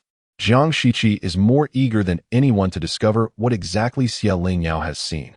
Despite his years of maintaining a pristine reputation, even if Lingyao refuses his advances, he remains chaste for her sake, only to find himself wrongfully accused of being impure. Jiang Shiqi feels utterly helpless. Subsequently, through Lingyao's narration, he gains an entirely different perspective. Chapter 56. All is past. After listening to her, Jiang Shiqi remained silent for a long time. Lingyao inquired, "These are all things I have witnessed with my own eyes and heard with my own ears. Can you still deny them? Witnessed with your own eyes? When have you ever seen me and Shenwanchu together in a room, behaving intimately?" Lingyao was momentarily taken aback. Indeed, she had never seen them display any affectionate gestures. However, the ambiguous nature of their relationship was already disgraceful enough. Must they flaunt it brazenly? "You concealed it well," she exclaimed. Nonsense. Time had passed. And it was only now that Jiang Shiqi realized the extent of misunderstandings and missed opportunities that had existed between the two of them back then. Rather than blaming Shenwanchu and the Zhou family, he found himself chastising his own shortcomings. It was his inadequacies that led Lingyao to doubt his trustworthiness as a husband worthy of her complete reliance. Gently brushing his fingers over Lingyao's wrist, Jiang Shiqi's thoughts drifted to the past. At that time, shortly after Lingyao had given birth, he could hardly bear to leave her and their child. Yet, the 9th prince had become embroiled in a private salt scandal, and as a steadfast supporter, Jiang Shiqi could not turn a blind eye. In his efforts to secure the 9th prince's ascension, he had already burned his bridges. The other princes harbored intense animosity towards him, wishing nothing more than to eliminate him swiftly. If the 9th prince ultimately failed to attain the imperial throne, not only would his life be at stake, but the entire Jiang family would also face ruin. Moreover, with Lingyao as his wife, if he could not protect the Jiang family, how could he possibly safeguard her? The struggle for succession was far more brutal than he had anticipated, and Jiang Shiqi dared not relax for even a moment. The thought of Lingyao suffering due to his failures, leading to her untimely demise, fueled his determination to be ruthless, allowing no one to harm her. After several days of relentless toil, he finally managed to return to the estate to reunite with his wife and child. However, upon entering, he was informed by Zhang Mao that Lingyao had been unjustly stripped of her authority as the housekeeper. In truth, Jiang Shiqi did not wish for Lingyao to take on such a burdensome role, yet he understood how much she valued it. He thought perhaps she believed that holding power would grant her a sense of security within the vastness of the marquisate. Moreover, he was acutely aware of the immense effort she had expended to manage the household effectively. Thus, he hastily made his way to the Elan courtyard to stand up for Lingyao. Coincidentally, the doctor who frequently treated her was present, attending to the Zhou matriarch. Jiang Shiqi called the doctor aside to inquire about Lingyao health. He learned that due to the toll of childbirth, she had suffered greatly and had not properly recuperated during her confinement. Currently, her vitality was severely depleted, and if she did not take better care of herself, she could be plagued by chronic ailments in the future. Upon hearing this, Jiang Shiqi felt a wave of despair wash over him, and he dismissed all thoughts of the housekeeper's authority, focusing solely on Lingyao's well-being. He began to plan for the appointment of 2 skilled female doctors to reside in the estate, dedicated to restoring her health, and then return to the Houghton Pavilion. However, The anticipated reunion did not unfold as he had imagined. Lingyao merely cast him a cold glance before turning away with Zhou air, as if even a moment's more gaze at him was a burden. Jiang Shiqi initially believed that Lingyao was displeased with him for neglecting to return home due to his busy schedule, until his gaze fell upon the osmanthus cake resting on the table, causing his heart to plummet. This was no ordinary osmanthus cake. It was crafted from the golden osmanthus unique to Qiangzhou. Moreover, Li Ziyi had just returned to the capital from Qiangzhou that very day. This marked the first occasion since their marriage that the couple had turned cold towards one another, culminating in a night spent with their backs turned in silence. Even in the latter half of the night, when Jiang Shiqi could no longer resist the urge to pull her into his embrace, his sense of masculinity compelled him to reluctantly release her before she awoke, reverting to a position of distance. As Jiang Shiqi stepped outside with a stern expression, a flicker of regret washed over him. Ultimately, he lamented his inability to provide Lingyao with the companionship she deserved. When he was intercepted by Shen Wanqiu, his thoughts were consumed with devising ways to carve out more time for Lingyao, oblivious to her incessant, affected chatter. Swiftly, he appointed 2 trusted aides to manage his affairs, dedicating his free moments to her. Yet, she seemed indifferent to his efforts, her gaze growing increasingly frigid and disdainful, even dismissing all intimacies. Jiang Shiqi, accustomed to being cherished since birth, had never before stooped to such humility in attempts to win back affection. However, no matter how hard he tried, Lingyao always found ways to belittle his sincere feelings. Gradually, he became more engrossed in political duties, using the busyness as a means of self-distracting. "You have personally dismissed Bai Chun, indicating you must have known of her treachery," he thought. The cloying sweetness she described was not something he had acquired elsewhere. It was Bai Chun who had brought her words, claiming it calmed the spirit, prompting him to light it in his study. Unaccustomed to such a scent and skeptical of its ability to soothe, he nevertheless lit it, recognizing that Lingyao had indeed put thought into it. As for those personal items, while it would be a challenge for outsiders to acquire them, for her personal maid Bai Chun, it would merely be a matter of convenience to take 1 or 2. Regarding my daily encounters with Shen Wanqiu over chess and tea, such frivolities seemed absurd, especially amidst the treacherous political climate and fierce party strife. It was already a feat to return home daily. How could I possibly find time for such trivial pursuits? With just a few words, Lingyao was rendered speechless. At that time, she was still young and naive, unable to see through Bai Chun's betrayal, and those not-so-subtle schemes had deceived her for many years. Lingyao, I swear on the entire Jiang family that every word I speak is true. If not, may the heavens render all my efforts in this life and the next utterly futile, causing the Jiang family, a noble lineage for a century, to disintegrate. Both Lingyao and Jiang Shiqi were individuals who had lived again, harboring a greater fear of deities than most. Jiang Shiqi's audacious oath indicated the gravity of his sincerity. But what did that matter? The chasm between them extended beyond merely the matter of Shen Wanqiu. With a soft sigh, Lingyao reflected, "It is all in the past." Jiang Shiqi echoed softly, "Indeed, it is all in the past." Chapter 57. The grand opening of Warm Fragrance. Today marks the grand opening of Warm Fragrance, a venture by Lingyao, which has attracted numerous esteemed ladies from noble families.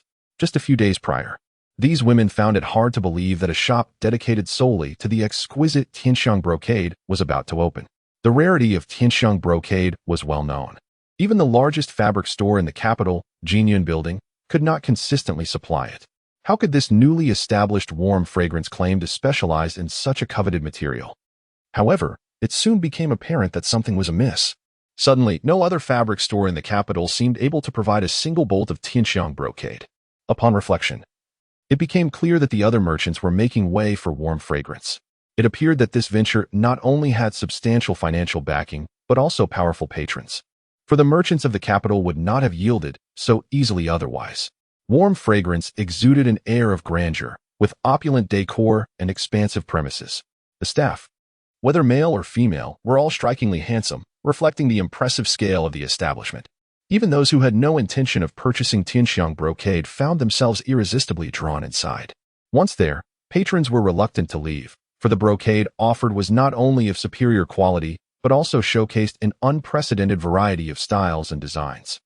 On the second floor, skilled tailors awaited, ready to assist those who wished to have their chosen fabrics crafted into garments without the need to journey elsewhere.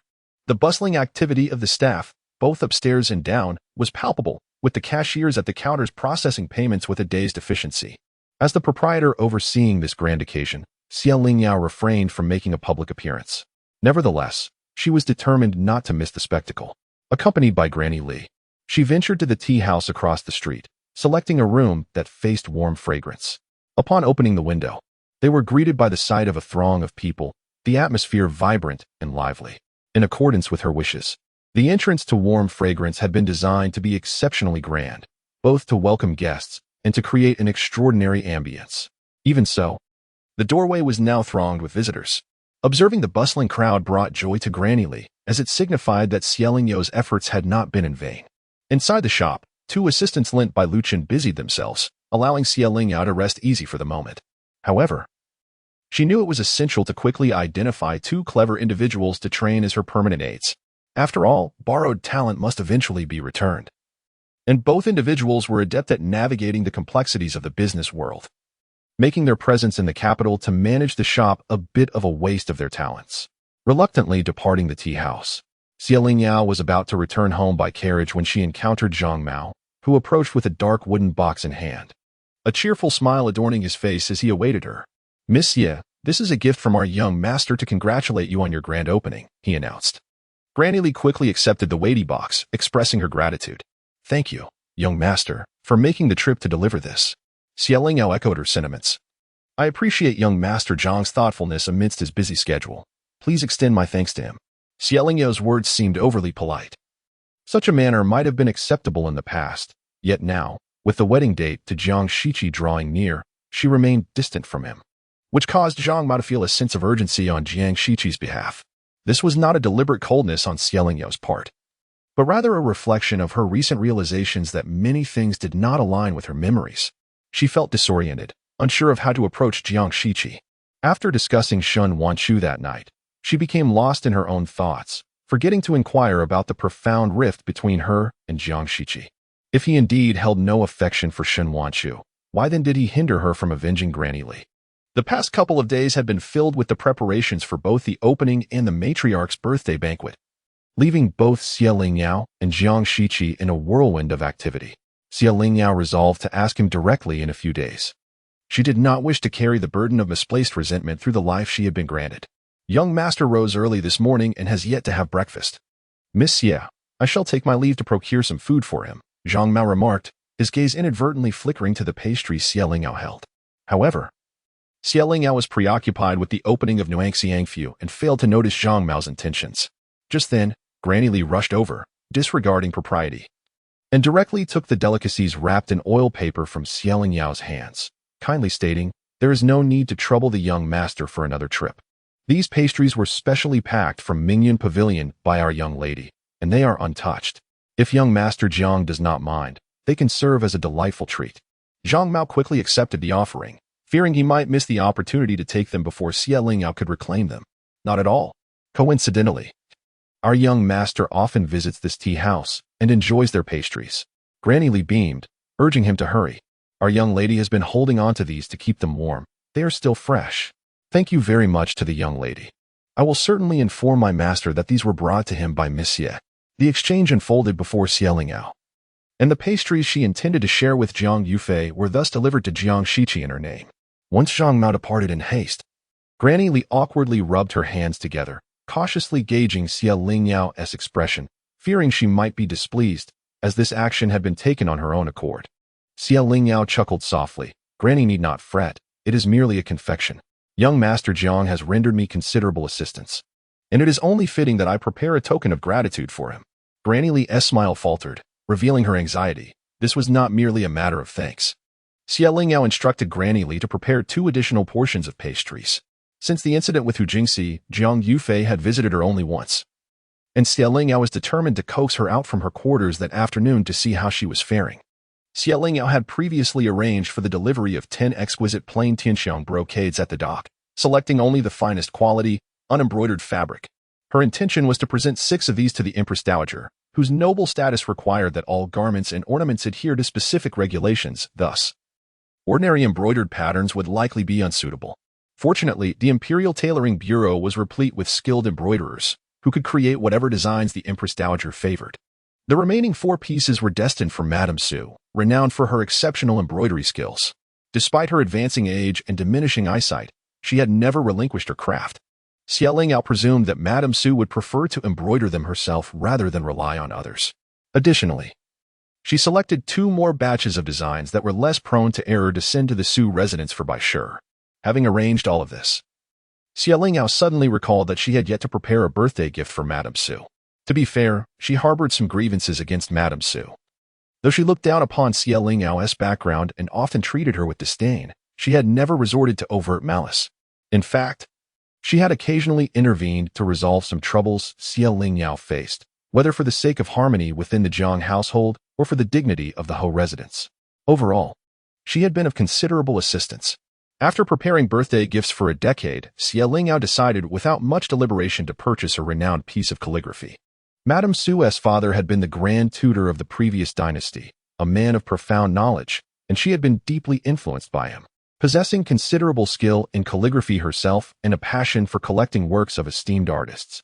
Once she boarded the carriage, Xie Lingyao casually opened a congratulatory gift from Jiang Shiqi, only to discover an extraordinarily luxurious and beautiful set of headpieces inside. Even though she had extravagantly spent Jiang Shiqi's money in her previous life, acquiring countless pieces of jewelry, none had captivated her quite like this set. After some inner conflict, she resolved to accept it, reasoning that she could always return the equivalent value to Jiang Shiqi later, treating it as a purchase. As she caught a glimpse of a note wedged within the wooden box, the vigorous and elegant handwriting was unmistakably Jiang Shiqi's. He had already procured 2 renowned pieces of calligraphy and instructed her to collect them the following day to present to Madame Su. Xie Lingyao sighed softly. The current Jiang Shiqi was far more amiable than the one she had known in her previous life. Upon entering the Ho residence, she hurried to find Jiang Yufei. Xie Lingyao had anticipated that Jiang Yufei would at least appear forlorn, yet to her surprise, she detected a hint of bashfulness in her expression. Understanding but not voicing her insight, Xie Lingyao felt a sense of relief and decided to leave. The tender musings of youthful affection would be a matter for discussion when Jiang Yufei was ready to share. Jiang Yufei was a good girl, and Xie Lingyao could not believe that fate would be so cruel as to repeatedly place her in the path of ill-intentioned suitors. She hoped that this time, the man who stirred her heart would be a worthy partner.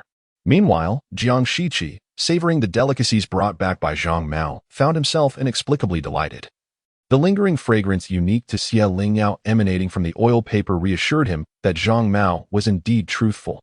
These treats were genuinely from Xie Lingyao. It was remarkable, considering they had been a married couple for a decade, that Jiang Shiqi could find joy in such a simple offering. One cannot ascertain whether Xie Lingyao will appreciate the exquisite set of jewelry he has bestowed upon her. Xie Lingyao's beauty is strikingly flamboyant, and only such opulent adornments could possibly befit her magnificence. Chapter 58. The Grand Matriarch's Birthday Banquet. Today marks the grand occasion of the Matriarch's birthday celebration. The daughters-in-law from the Zhou and Zhao families have devoted 2 months to the meticulous preparations for this banquet. Since the incident involving the old marquis, the Jiang family has adopted a more low-key and cautious approach to their affairs. Apart from the marriages of the 2 sons from the second and third households, they have refrained from hosting such grand gatherings in recent years. However, as the matriarch celebrates her 60th birthday, a significant milestone, it would be remiss not to organize an elaborate affair. Failing to do so might leave the matriarch feeling discontented, and the family's reputation could suffer.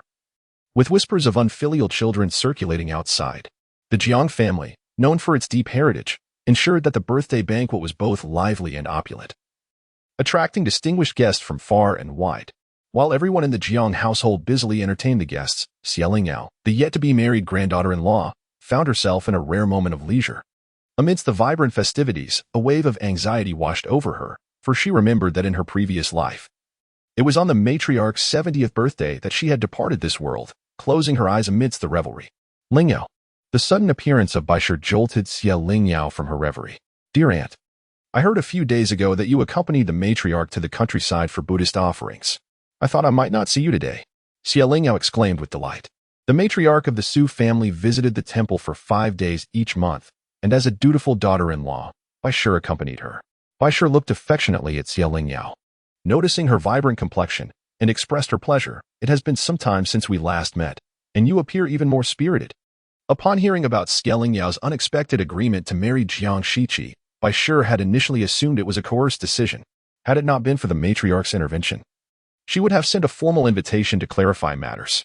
Now, seeing the absence of any discontent in Xie Lingyao's demeanor, she surmised that the young woman was indeed willing to marry Jiang Shiqi. The matriarch's birthday is a significant event.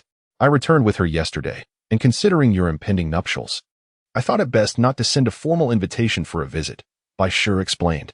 Xie Lingyao felt immense gratitude towards the matriarch of the Su family, her face brightening at the news of her return. I have little to occupy my time. I shall visit the residence tomorrow, though I am uncertain if it is convenient for you and the matriarch. Bai Shi's expression turned peculiar. How can you not be busy with your wedding approaching in less than half a month? Momentarily taken aback, Xie Lingyao offered an awkward smile. The Jiang family appeared to be bustling with preparations. Although Zhou Shi would occasionally send someone to inquire about her preferences, Xie Lingyao showed little concern, believing that it was best left to her to decide. Eventually, Zhou Shi ceased her inquiries, likely concluding that it was futile to ask her.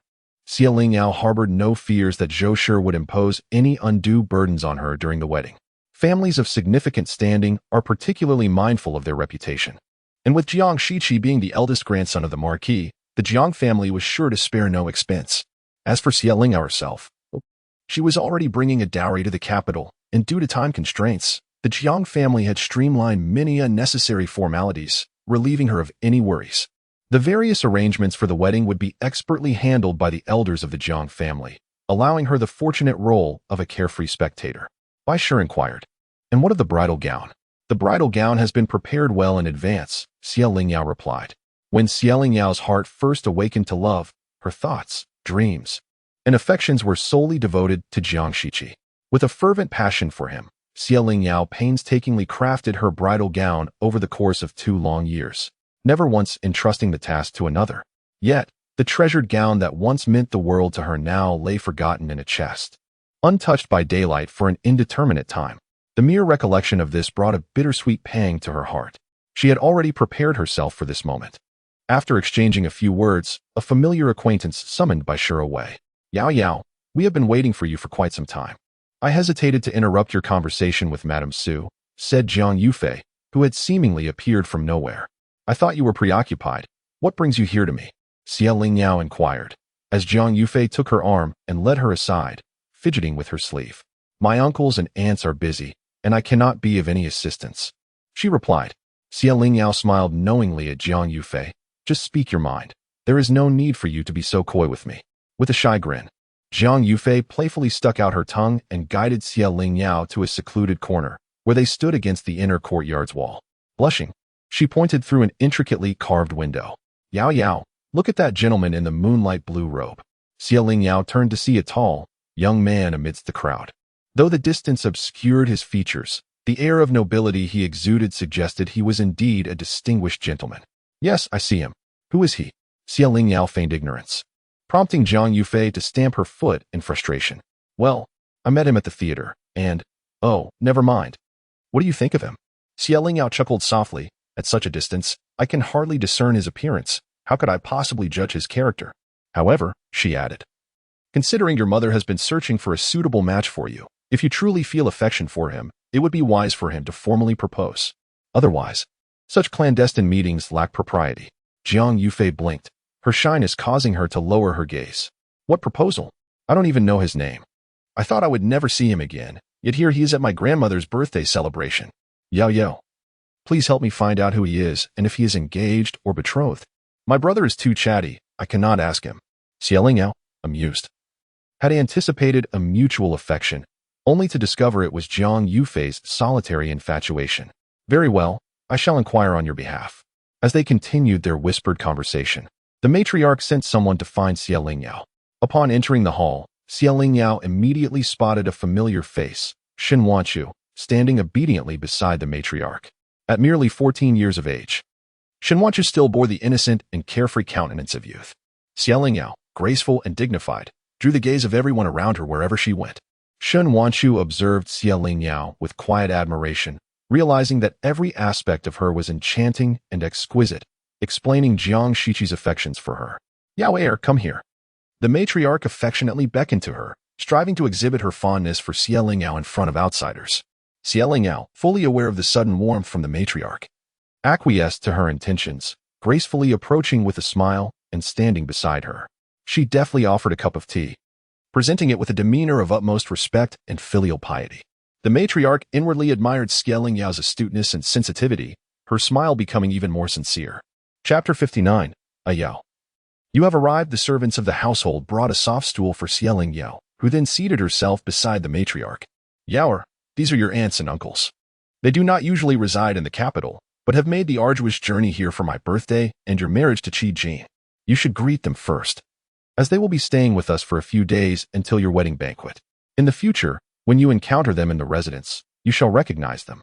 Lingyao, following the matriarch's guidance, cast her gaze upon the unfamiliar faces, though they were strangers. She could surmise from the matriarch's words that they hailed from the Jiang family's collateral branches.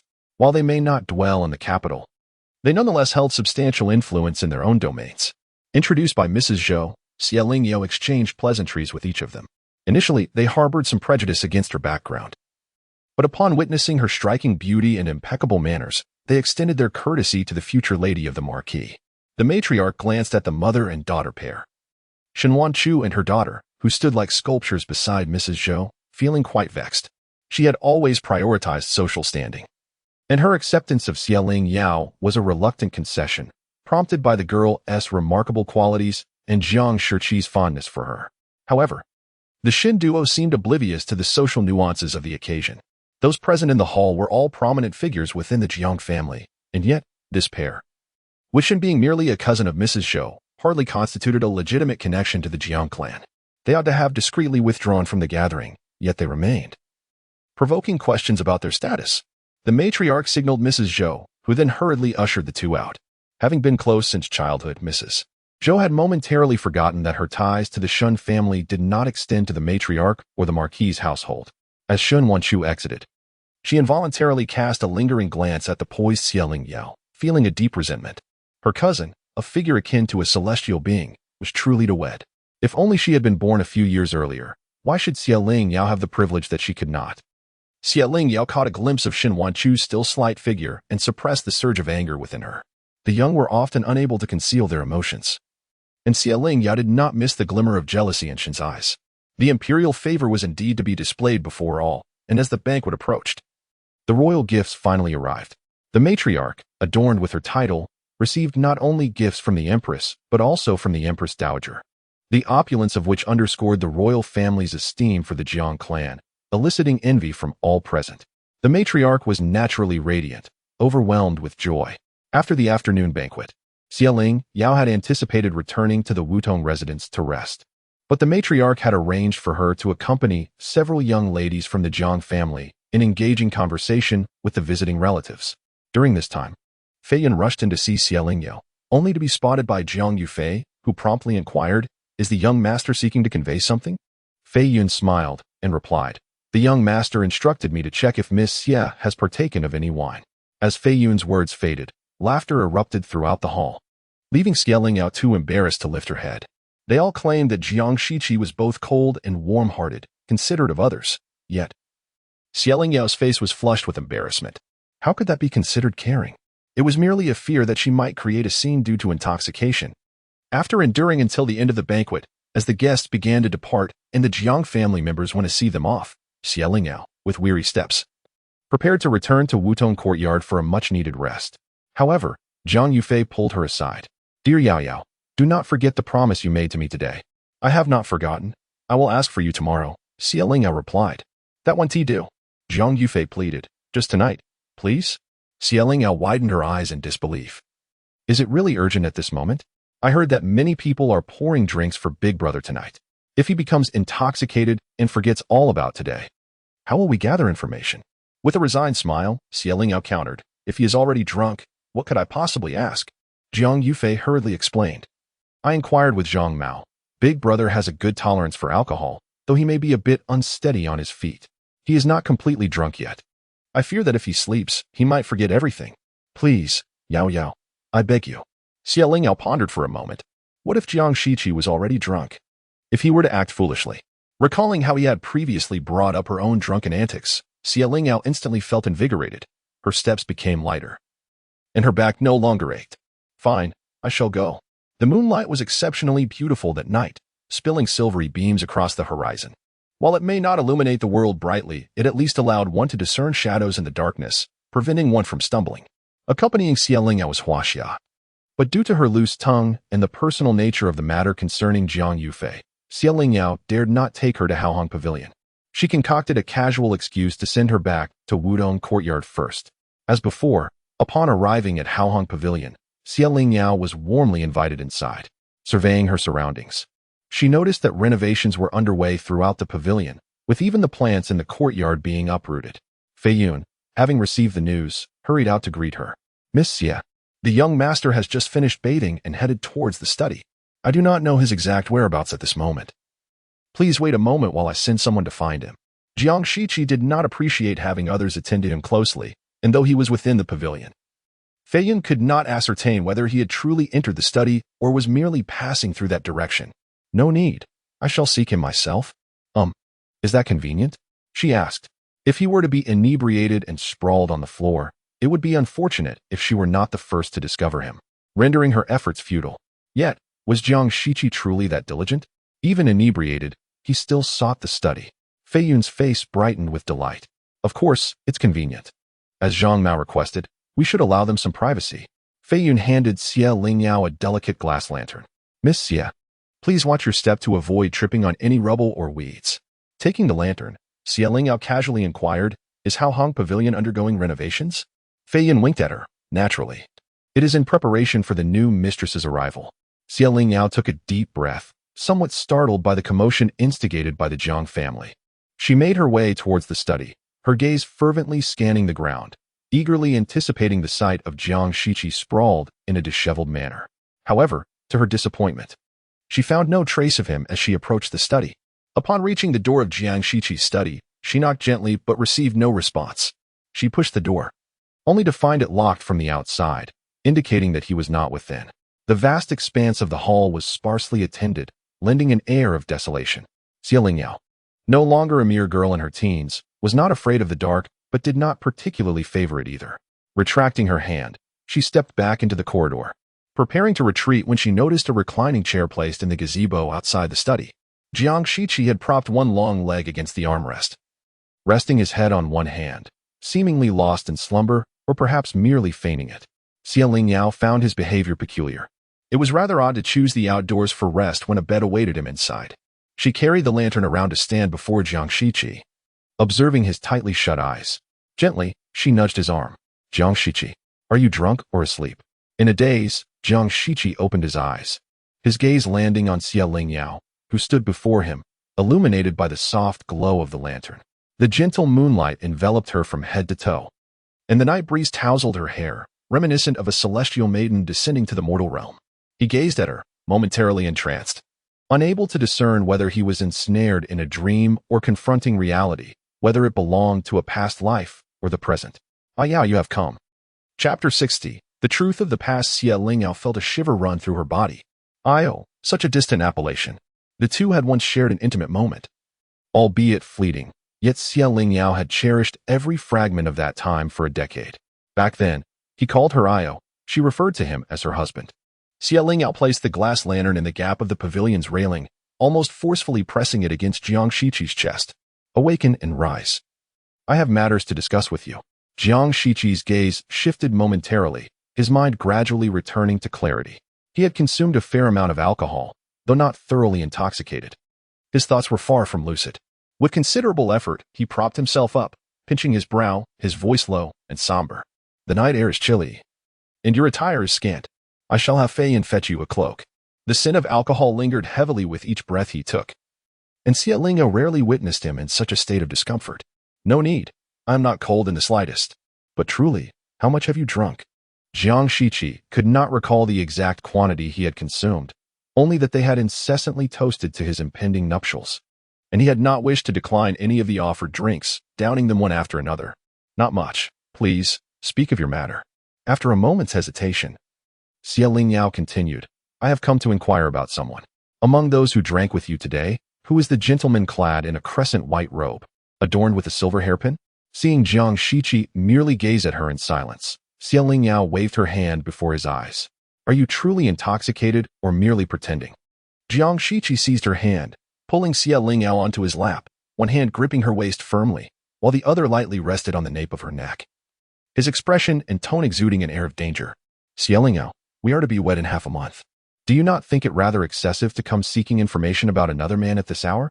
Lingyao felt uneasy in their ambiguous posture and attempted to free herself, only to be held tighter by Jiang Shiqi. Though he possessed both scholarly and martial prowess, appearing tall and slender in his attire, Lingyao had witnessed the solid muscles beneath his garments in her previous life. He was resolute in his grip, and she, a delicate woman with little flesh on her arms, stood no chance against him. Not wishing to argue with a drunkard, Lingyao hurried to clarify, do not misjudge me. I am merely assisting Yufei in her inquiries. Jiang Shiqi loosened his grip slightly, his expression softening, yet he still did not release her from his lap. Yufei has discerning taste. That gentleman is the second son of the Zhang family, Zhang Yu, the Minister of Justice. He is a fine suitor, unengaged as of yet. If she fancies him, let her discuss it with her second aunt. Such matters are not for us to meddle in. Lingyao's eyes sparkled with excitement. Jiang Shiqi's keen insight assured her of the man's worth. Excellent. I shall convey this news to Yufei at once. Jiang Shiqi restrained her as she sought to rise. His tone calm yet firm. There is no rush. You may go tomorrow. Although Jiang Shiqi has become audacious enough to intrude into her room in the dead of night. Apart from that incident involving the herbal medicine, he has not displayed any reckless behavior towards her. Lingyao could distinctly sense that Jiang Shiqi was not himself. Perhaps it was the influence of alcohol that rendered him bolder than usual. Well, I shall take my leave to rest, she declared. Stay with me for a while. Observing that he made no further advances and recalling their past experiences, she felt less inclined to be cautious. A silence enveloped them. Jiang Shiqi, in our previous life, why did you kill Bai Chun? Lingyao question was abrupt, leaving Jiang Shiqi momentarily stunned. He hesitated before gently addressing another matter. In truth, apart from Zhou Er, we never conceived any other children. Lingyao's heart tightened in disbelief as she gazed into Jiang Shiqi's eyes. But I clearly exhibited signs of pregnancy, and the physician confirmed it. How could I not have been with child? Because Bai Chun poisoned you, and the symptoms of that poison mimic those of pregnancy, designed to lure you into a false sense of security. Yet, the more one consumes in an attempt to recover, the more their vitality is depleted, until they are drained of life. A chill coursed through Lingyao as the realization sank in. If Bai Chun had indeed poisoned her, then the physician she had consulted was undoubtedly untrustworthy. Why? Why would she poison me? I have treated her well all these years. Lingyao found it hard to believe that the maid she had kept by her side was a wolf in sheep's clothing. She had thought Bai Chun was merely motivated by self-interest, never imagining that Bai Chun would dare to endanger her life. Had she known this sooner, she would not have allowed her to escape. Bai Chun was always in the service of your stepmother. The poison she administered was at her behest. No wonder that the year following Bai Chun's death, her stepmother, Madame Huang, suddenly perished. Reflecting on it now, it seemed likely that it was Jiang Durun's doing. But why would Madame Huang, so far away, take such a risk against her? Lingyao felt a mix of terror and confusion. Why did you not tell me all this back then? Jiang Shiqi lowered his gaze, a hint of self-mockery in his tone, initially. I did not intend to keep it from you, but you chose to believe a dubious doctor over me. I felt there was no longer any need to explain myself. Regardless, in your eyes, whatever I do is wrong. Lingyao recalled how, after Bai Chun's demise, she had lashed out at Jiang Shiqi in a frenzy. She had thought she lost a child, suffering in near despair. Even now, knowing the truth, the memories of that torment made her throat bitter. Then, Lingyao finally mustered the courage to ask the question that weighed most heavily on her heart. What of Mama Li? Having lost her mother at a young age, Mama Li was her mother's confidant and her own personal caretaker. Lingyao had always relied on her as a mother figure, and Mama Li's sudden passing felt like yet another loss of a mother to her. Lingyao distinctly recalled that on that fateful morning, Li Momo mysteriously vanished. She inquired with numerous individuals, all of whom claimed that Li Momo had encountered Shun Wanshu at the entrance, leading to a heated altercation between them. When night fell, only the lifeless body of Li Momo returned. Jiang Shiqi asserted that Li Momo, due to her advanced age, had stumbled and fallen down the stairs, resulting in her untimely demise. However, Lingyao remained unconvinced. She was determined to uncover the truth. Jiang Shiqi, on the other hand, insisted on obstructing her pursuit. The more he resisted, the stronger Lingyao's conviction grew that this matter was inextricably linked to Shun Wanshu. Ultimately, even in the absence of tangible evidence, Lingyao remained resolute in her belief that Li Momo had been harmed by Shun Wanshu. and that Jiang Shiqi's actions were merely an effort to shield and protect her. Chapter 61. A kiss on the forehead. Jiang Shiqi gazed at the woman who unconsciously displayed a look of anxiety, his heart warming. She was anticipating a response from him that diverged from her expectations. Jiang Shiqi had always been earnest, yet tonight he yearned for a moment of levity. Having endured so many injustices from Lingyao, he felt entitled to a semblance of reparation. He took Lingyao hand, pressing it against the corner of his lips, his gaze darkening. "I am rather weary and do not wish to converse much," he murmured. Lingyao fingertips ignited with warmth as she instantly comprehended Jiang Shiqi's intent. In that moment, he appeared almost enchanting. She averted her eyes, resolutely withdrawing her hand. "You speak first." The word first was intriguing, resembling both an acquiescence and a promise. Were it not for the fact that Granny Li was alive and well, she might have truly been at a loss about whether to speak the truth to him. Granny Li had met with misfortune on her journey to Chuzhou, where a falling rock had struck the horse pulling the cart, causing it to rear violently and overturn. Granny Li was thrown from the carriage to the ground, resulting in her demise. Almost as soon as Jiang Shiqi's words fell, Lingyao large tear plummeted onto the back of his hand. So it was she who had inadvertently caused Granny Li's death. Granny Li, being of advanced age, seldom ventured far. The reason she had chosen to go to Chuzhou that day was merely because Lingyao had been struggling with her appetite and needed coaxing to eat even a few morsels. One day, Lingyao found herself yearning for the oil cake she had once enjoyed during a visit to an elder of the Jiang family with Jiang Shiqi. Upon hearing of Lingyao's improving appetite, Granny Li was elated and had arranged for a horse-drawn carriage early that morning to procure some for her. Little did she know that this journey would lead to a point of no return.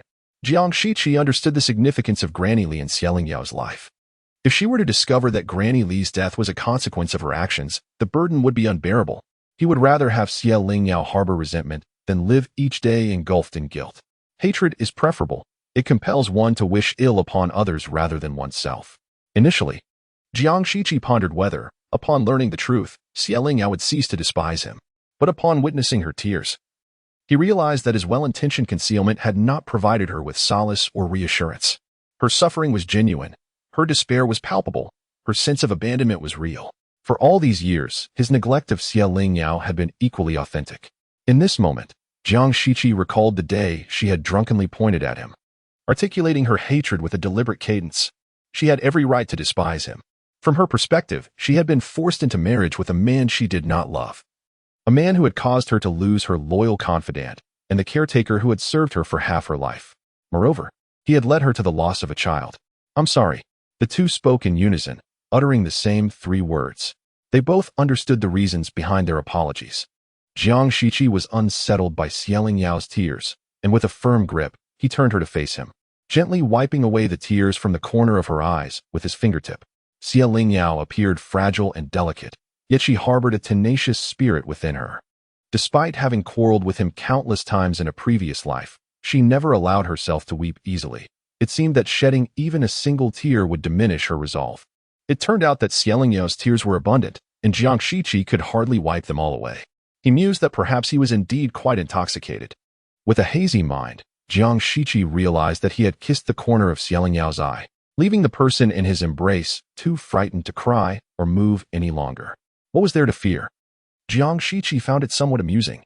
Had they not experienced everything together? Lingyao retorted, her voice muffled. "That was all in our past life. In this one, we are not yet wed."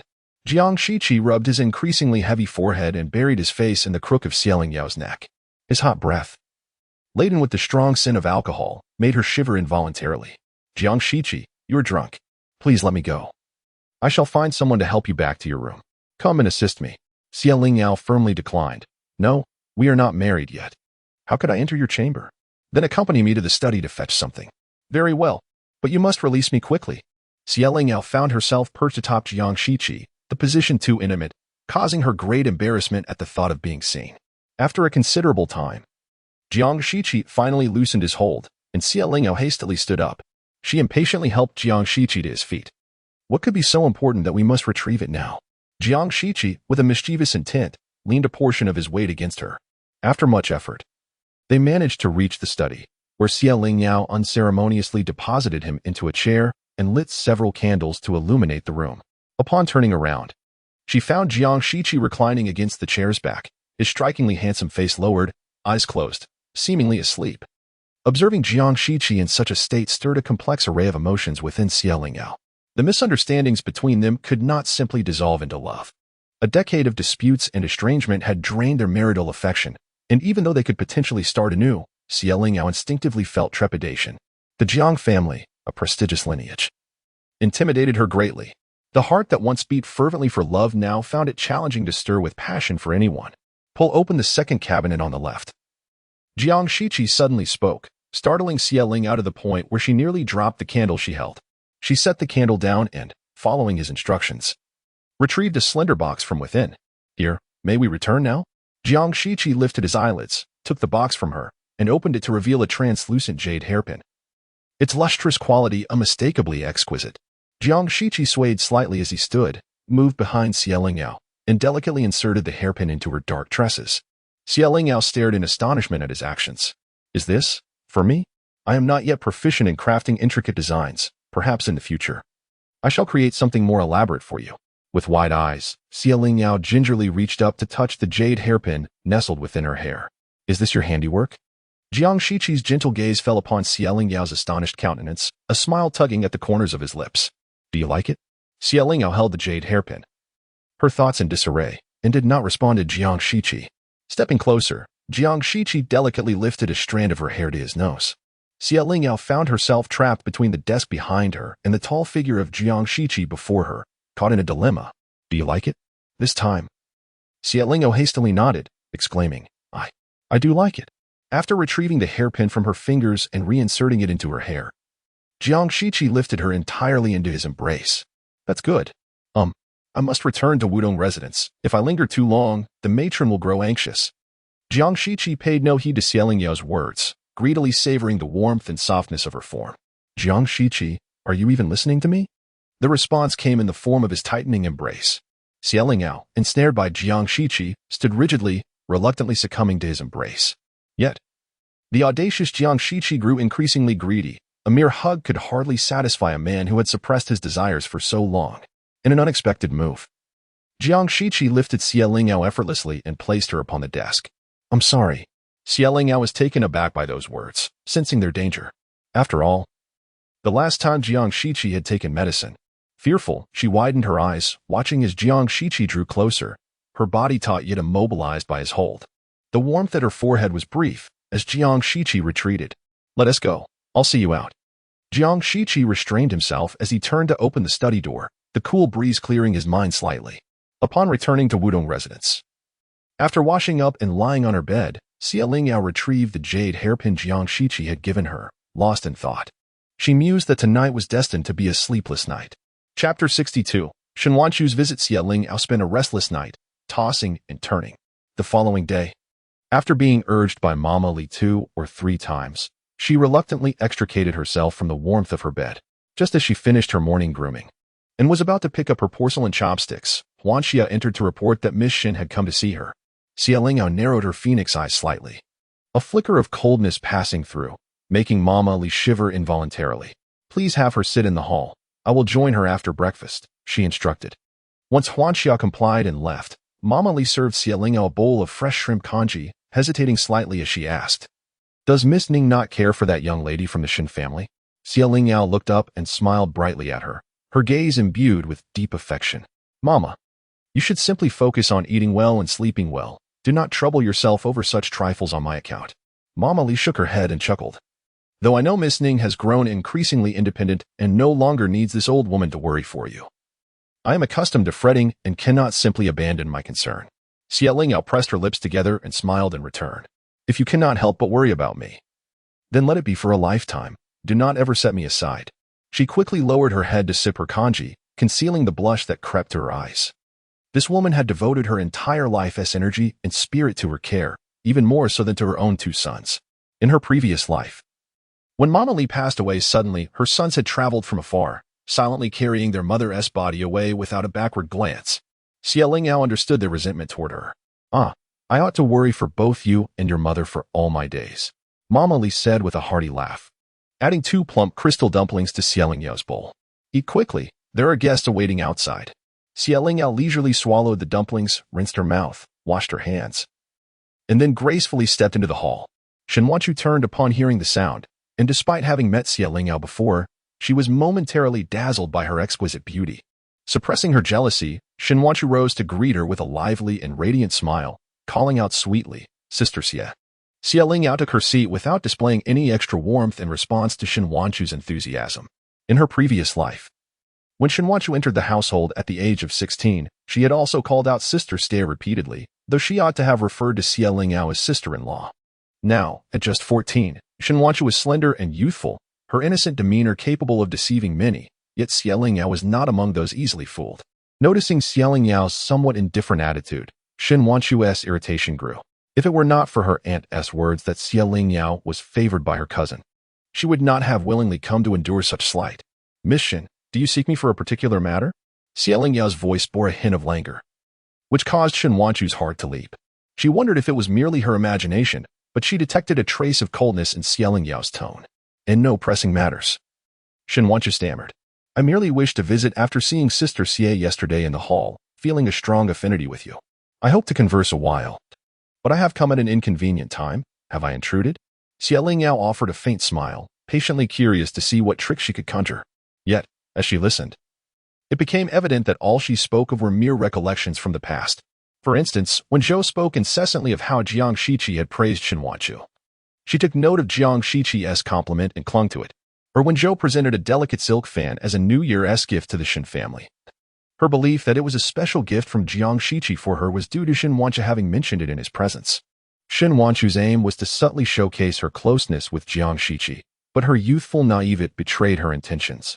Instead of disconcerting Xie Lingyao, she inadvertently reinforced the notion that there had been no romantic feelings between Jiang Shiqi and herself. Losing her patience and at a loss for how to dismiss Shen Wanchu, Xie Lingyao was relieved when Jiang Yufei hurried in, effectively alleviating her predicament. Jiang Yufei frowned as she observed Shen Wanchu's affected demeanor. "What brings you here?" Xie Lingyao forced a faint smile and replied nonchalantly. "She claims we have an instant rapport and wishes to chat." Jiang Yufei suppressed an eye roll, her upbringing preventing her from openly expressing disdain. Do not be deceived by her. The Shen family lacks good morals. Though she may appear amiable, I sense a weighty agenda each time I encounter her. Xie Lingyao felt genuine delight at Jiang Yufei's candidness. "I can discern that. However, what prompts your urgent visit?" "Yao Yao, please stop feigning ignorance." The two soon fell into light-hearted banter before finally settling down for tea. "I inquired last night, and Jiang Shiqi mentioned that he is the son of Zhang Yu from the Dali, yet to marry or be betrothed. Your elder brother remarked that this Zhang is a commendable gentleman, and given his rarity in offering compliments, Zhang Yu must indeed be exceptional." Jiang Yufei blushed and lowered her gaze, her voice a mere whisper. "What should I do next?" "You must speak with your mother and have her facilitate an introduction." Xie Lingyao teased. "I hear that Zhang Yu is highly sought after. Many families are vying for his attention. If you do not act swiftly, you may find yourself watching him wed another." Jiang Yufei, unwilling to let this opportunity slip, recalled her previous infatuation with Hu Jingxi, which had merely stemmed from youthful shyness. It was only after meeting Zhang Yu that she truly understood the essence of love at first sight. "I shall go speak with my mother at once." Despite her slightly impulsive nature, Jiang Yufei maintained her decorum, her hurried steps still graceful, the adornments in her hair remaining poised. "Wait, something's amiss." Jiang Yufei halted, turning to Xie Lingyao with a teasing smile as she set aside her teacup. "What did you just call my elder brother?" Xie Lingyao stiffened, earnestly retorting. "I merely referred to him as Jiang Gongzi. Do not play coy with me. You just called him by his name." "Yao, you too." Jiang Yufei, disregarding her own concerns, pulled Xie Lingyao to demand clarity. Initially, Xie Lingyao stood tall and resolute, embodying a sense of righteousness, but for some reason, her thoughts drifted to the tender kiss Jiang Shiqi had placed upon her forehead. It was gentle, lingering, yet filled with restraint. In an instant, Xie Lingyao's gaze became unfocused, her confidence waning. "Yufei, you are overthinking." Jiang Yufei covered her mouth with one hand while retrieving a copper mirror from her waist pouch with the other. Reflecting upon Xie Lingyao's cheeks, now flushed a deep crimson. I am overthinking. How peculiar." Xie Lingyao remarked. "I told you Jiang Shiqi is a troublemaker." Chapter 63. How fortunately Momo's two sons, named Chu Zhong and Chu Yi, began preparing for their journey to the capital 2 months ago after receiving a letter from her, and have only just arrived. Lingyao promptly arranged for a small courtyard in the capital for Li Momo, allowing her to relish the time spent with her sons without concern for her own affairs. However, Li Momo insisted otherwise, stating that with Lingyao impending marriage, she could not be neglected. She would continue to serve during the day and only converse with her sons at night. Though Chu Zhong and Chui were born to servant-class parents, Lingyao treated Li Momo with great kindness, providing her with a generous monthly allowance. Even while economizing, Li Momo used these funds to send her sons to school.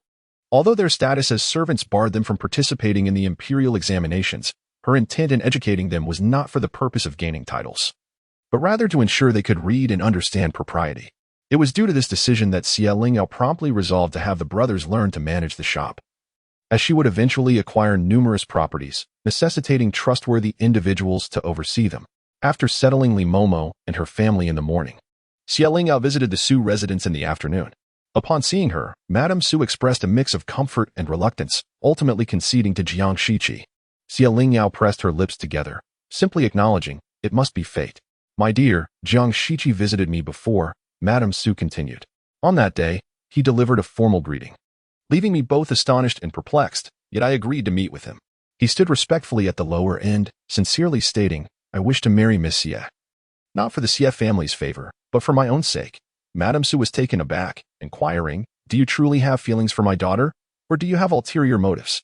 He replied earnestly, "Madam, I seek only Lingyao, and I hope for your blessing." Madame Su scrutinized the tall, handsome young man before her, whose jade-like face radiated sincerity. Having lived for so many years, she could discern between genuine affection and deceit. After all, among the young men of the capital, none could compare to Jiang Shiqi. "As long as Lingyao is willing, I shall not speak further." Listening to Madame Su's recounting, Lingyao felt a torrent of emotion swell within her. What was she to do about Jiang Shiqi? She resolved to no longer entangle herself in the complex affairs of the Jiang family or in a love devoid of hope. Yet, Jiang Shiqi's stance seemed increasingly ambiguous. Could their previous agreement still hold? "My dear, do not fear. No matter how difficult or perilous the Jiang family may be, with him by your side, you shall fare better." With him? Had there ever truly been a him? She drifted alone in the vast, bloodless estate, beset by challenges and traps, with only an elderly Momo devoted to her. Who else could she rely upon? "Madam, I am not afraid. If I truly cannot endure any longer, I shall leave everything behind and part ways." Nonsense. What kind of girl thinks of separation before even marrying? Our Lingyao is perfect in every way, destined for a life of happiness and fulfillment. Lingyao smiled gently, responding, "You are absolutely right. With my mother's blessings from above, I shall surely navigate life without worry." The matriarch removed a jade bracelet from her wrist and placed it into Lingyao's hands. This bracelet, though not crafted from the rarest materials, had been her companion for over 20 years. It was said that those who aged gracefully were often blessed, and she had lived a life relatively free from turmoil. Perhaps she indeed possessed a measure of good fortune. "Yaoer, take this. I hope you will live your life in such tranquility and stability." Lingyao felt her eyes welling with tears, her voice choked with emotion. 1,000 words caught in her throat. How fortunate she was to be cherished so dearly by the matriarch. In these days, go and visit the Empress Dowager. She has been thinking of you. Lingyao had every intention of doing so. As she emerged from the matriarch's quarters, she lifted her gaze and found Li Zi standing proudly beneath the corridor. She knew he had been waiting for her. A glance at Huanxia confirmed the unspoken understanding. She halted alongside the maid sent by the matriarch to escort them. "Young Masterly, it has been a while. How have you been?" Upon this unexpected reunion, Lingyao realized she had not heard news of Li Zi for quite some time. A bittersweet expression crossed his handsome features. "Not well. I just returned to the capital yesterday, only to find an invitation to your marriage with Master Jiang awaiting me." He had long suspected this. How could the Ministry of Revenue send only him to Qingqing if not for Jiang Shiqi's orchestration? The illustrious young Master Jiang. Resorting to such tactics for personal matters, Li Zi found it difficult to decide whether to laugh at him or at himself. Return to the capital? Lingyao thought to herself. No wonder Li Zi had not appeared before her during this time. "Miss Xie, I must ask you this. Did you change your mind due to coercion? Just a month ago, she had been adamant in her refusal of the marriage. How could she suddenly have a change of heart?" Li Zi thought that if Lingyao were indeed being pressured by Jiang Shiqi, he would abandon everything to whisk her away from the capital. "You jest, young Masterly. I willingly marry young Master Jiang. Who wouldn't be moved by such an exceptional person? Xie Lingyao, aware of Li Ziyi's gentle and resolute nature beneath his warm demeanor, understood that if he suspected she was forced into the marriage, he would surely cause a scene. To avoid trouble and to dissuade his hopes, Xie Lingyao felt compelled to speak words, even to herself, that she could not fully ascertain as true. Seeing her earnest expression and steady gaze, Li Ziyi's countenance fell into a melancholic silence. Yet, true to his kind nature, he felt only regret and sorrow. Without harboring resentment towards Jiang Shiqi's machinations or Xie Lingyao's wavering intentions, if blame were to be cast, it would rest solely upon his own hesitations that had cost him this opportunity. Li Ziyi was not one to linger in despair. He stepped back, bowing slightly and raising his hand. I understand that I am fated to be apart from Miss Xie in this lifetime. I wish you a happy marriage, filled with auspiciousness and lasting harmony. Xie Lingyao returned the gesture. Thank you for your kind words, young Masterly. I also wish for you to find a worthy partner soon. Xie Lingyao calculated the days and realized that Li Ziyi's previous wife, He Ming, would likely arrive in the capital around autumn next year. She hoped that in this lifetime, Li Ziyi would recognize her virtues sooner, leading to an early union between the two. After their conversation, a moment of silence enveloped them. Li Ziyi cast a profound glance at Xie Lingyao, bowed in farewell, and turned to leave the courtyard. His slender silhouette appeared both lonely and melancholic. Sighing softly, Xie Lingyao raised her hand to summon Huanxia to accompany her. Upon exiting the gates of the Su residence, she found the Jiang family carriage waiting at the entrance. Indeed, it was the Jiang family carriage. Yet Xie Lingyao had clearly set out in her own vehicle that day. Zhang Mao, riding alongside, dismounted upon seeing the two. My young master happened to pass by the Su residence and, hearing that Miss Xie was here, offered to escort you back, he explained. Huanxia inquired. But what about our carriage? Then I shall trouble Miss Huanxia to inform the coachman to return to the Marquis's residence on his own, Zhang Mao replied with a smile. Dismissing the earnest Huanxia, he gestured politely to Xie Lingyao. Although she was puzzled about how Jiang Shiqi fortuitously arrived at the Su residence and knew she was present there, she chose not to dwell on it. At that moment, her greater concern lay in how to navigate her interactions with Jiang Shiqi. Chapter 64. Utter nonsense of deep affection. As Xie Lingyao ascended the carriage, Jiang Shiqi set aside the tome he had been engrossed in, an air of unease enveloping him, hinting at some troubling thoughts. Had she been weeping? Jiang Shiqi's piercing gaze swiftly detected the faint remnants of redness at the corners of Xie Lingyao's eyes. Though she was not one to easily shed tears, resilient and composed, there were moments when sorrow would escape her, leaving behind a delicate blush that tugged at one's heartstrings. It was unfortunate that her porcelain skin rendered her emotions so conspicuous, allowing Jiang Shiqi to discern her distress at a glance. Proud and unyielding, Xie Lingyao would never admit to her vulnerability. Jiang Shiqi felt a dull ache in his heart, aware that today, the Su residents had received a visit from Li Ziyi, which explained his eager wait outside their door. Was she truly unable to sever ties with him? The thought of Xie Lingyao revealing her softer side before another man deepened the wound in Jiang Shiqi's heart. Why did she not wear the jade hairpin?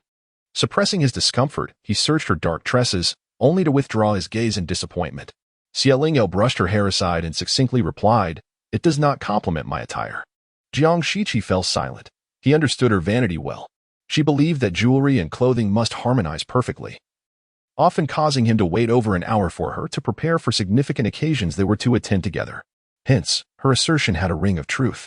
Xie Lingyao, however, struggled to convey to Jiang Shiqi that while his affections were one matter, she simply did not favor simplistic designs.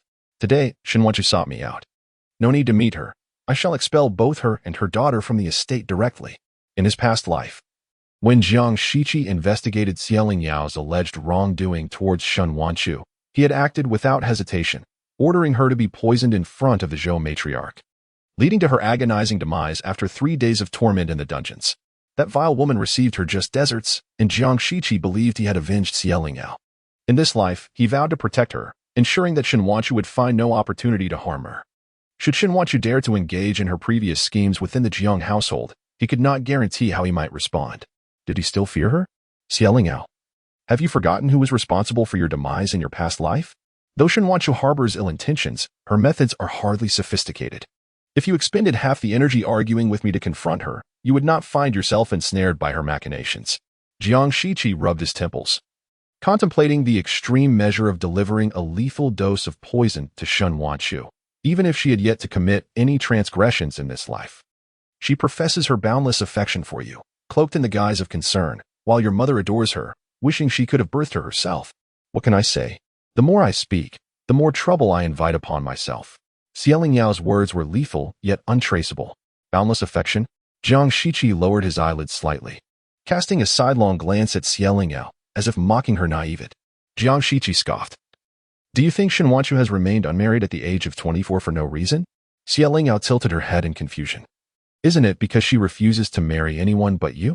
Even after lingering in the mansion for 8 years without a title, she still wishes to remain by your side. Even if she were willing, would the Shen family agree? Lingyao fell silent, realizing that the Shen family was composed of individuals driven by greed, lacking the patience to wait for Shenwanchu to carefully devise her future. Her continued presence in the Marquis's residence was merely a reflection of her lost virtue. Unable to secure a worthy match, and instead seeking to leverage her mother's affection to gain a semblance of status through me, even if merely as a concubine. Though Jiang Shiqi was the first to capture Shenwanchu's heart, she was acutely aware that neither her lineage nor her character would ever earn her the Jiang family's approval. Jiang Shiqi harbored no affection for her, leaving her with little hope of remaining by his side. After losing her purity, her prospects for a high marriage vanished, and she was unwilling to settle for less. Observing the warmth with which Aunt Zhou treated her, Shenwanchu chose to gamble, feigning deep feelings and clinging to the Marquis's residence, waiting for a rift to form between Jiang Shiqi and Lingyao, so that she might seize the opportunity. Even if she could not become the legitimate wife, being a favored concubine in a Marquis's household would still be more glorious than being a mere wife in an ordinary family. Moreover, she would willingly accept the role of concubine to a man like Jiang Shiqi. Yet, even the title of concubine was one he refused to bestow upon her. Lingyao felt her mind faltering, struggling to articulate her thoughts. Surely you jest? Shenwanchu clearly loves you dearly. How could she entertain other men? Jiang Shiqi, meeting Lingyao's astonished gaze, replied with exasperation. Shenwanchu, in her quest for a higher marriage, shamelessly offered herself to others, eventually deceived and losing her purity. Left with no alternative but to cling to me. She is inherently promiscuous, often leaving the Marquis's residence to meet with others. Had you been more observant, you would not have fallen for her deceit. Lingyao was left dumbfounded, realizing that what she had believed to be an unyielding love was, in fact, a thoroughly calculated scheme. In Jiang Shiqi's view, Lingyao was sharp-tongued and astute. He could not fathom how she could be so easily misled by Shenwanchu's clumsy lies. Much of what she learned was relayed by Bai Chun. If Bai Chun had been suspect from the start, the veracity of her words would now seem dubious at best. As Lingyao regarded Jiang Shiqi, the intense hatred she had felt during her initial rebirth had dissipated, since their past was interwoven with misunderstandings. She chose to perceive it as nothing more than a ridiculous dream, no longer fixating on who was right or wrong. After all, the discord between her and Jiang Shiqi stemmed from their own shortcomings. Shenwanchu was merely the catalyst that ignited their conflict. Two incompatible individuals would ultimately never find common ground. While Jiang Shiqi could not comprehend why she had been so easily deceived, Lingyao understood all too well. In their marital relationship, she had always occupied the weaker position, forever anticipating, waiting, and even treading carefully. She always felt that Jiang Shiqi's agreement to marry her was merely a result of obligation rather than genuine affection. Thus, when confronting Jiang Shiqi, she was often overwhelmed by guilt and self-doubt. She had never truly experienced the warmth of Jiang Shiqi's love and was oblivious to what it meant for him to love someone deeply. Therefore, when Shenwanchu unexpectedly entered her and Jiang Shiqi's lives, she instinctively believed that Jiang Shiqi's attention would inevitably be captivated by Shenwanchu. Is there truly only Bai Chun whom you can trust? Although I was misled by her, at that time, with Li Mama's advanced age, there was no one else available to me but Bai Chun. Jiang Shiqi unconsciously furrowed his brows. Since his marriage to Lingyao, the number of attendants in the Haohan Pavilion had increased more than fivefold, even leading to an overabundance of personnel. He had always assumed that Lingyao had personally arranged for this to cultivate her trusted confidence. Jiang Shiqi himself disliked crowds and the feeling of being scrutinized. However, he would not criticize Lingyao's arrangements. Those attendants in the Haohan Pavilion. Lingyao scoffed with irony and remarked, "Many of them were forcefully sent by your mother and several other aunts. I was so busy avoiding them that I dared not employ them." Jiang Shiqi felt as if he had been struck in the chest. No wonder Lingyao never permitted unfamiliar maids or servants to attend to him near his study. He had once thought she was merely being petulant, intentionally denying him service. He had grown accustomed to solitude, so the absence of attendants did not trouble him, and he had never delved deeper into the matter. Lingyao life in the Jiang residence seemed far from the splendid ease he had imagined. Chapter 65. The CF family arrives in the capital as anticipated by the young lady. Bai Chun wandered outside for a considerable period, believing she had evaded our surveillance before returning to Jianzhou. Little Wu and Little Wen discreetly followed her and witnessed her return to the Xie residence, after which she was never seen again. Etli, filled with indignation, remarked, "It seems that Bai Chun is indeed one of her people. She possesses remarkable patience, having laid such a deep trap beside you. If it weren't for Bai Chun's greed leading to her exposure within the Jiang family, and if she had remained by your side for a longer duration, who knows what calamities might have ensued." Lingyao took a sip of tea, attempting to calm the furious Etli, and began to analyze the situation coolly. Why would Huang, with two favorite sons by her side and a father who adores her, go to such lengths to install Bai Chun near me? What could her intentions possibly be? What else could it be? If not that she cannot bear to see you thrive? However, Lingyao held a different perspective. In her previous life, Huang had dared to take such significant risks, instructing Bai Chun to poison her directly within the Marquis's residence, suggesting a compelling reason for her demise.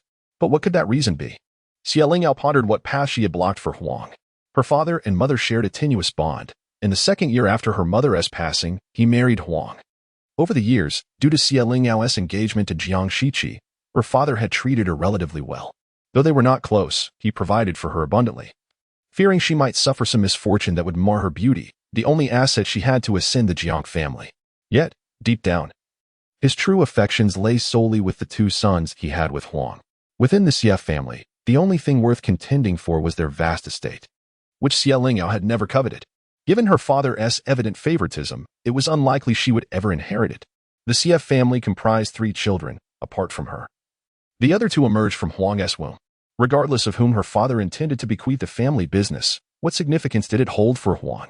Lingyao was perplexed. Huang lacked a justification, a reason compelling enough to warrant her death.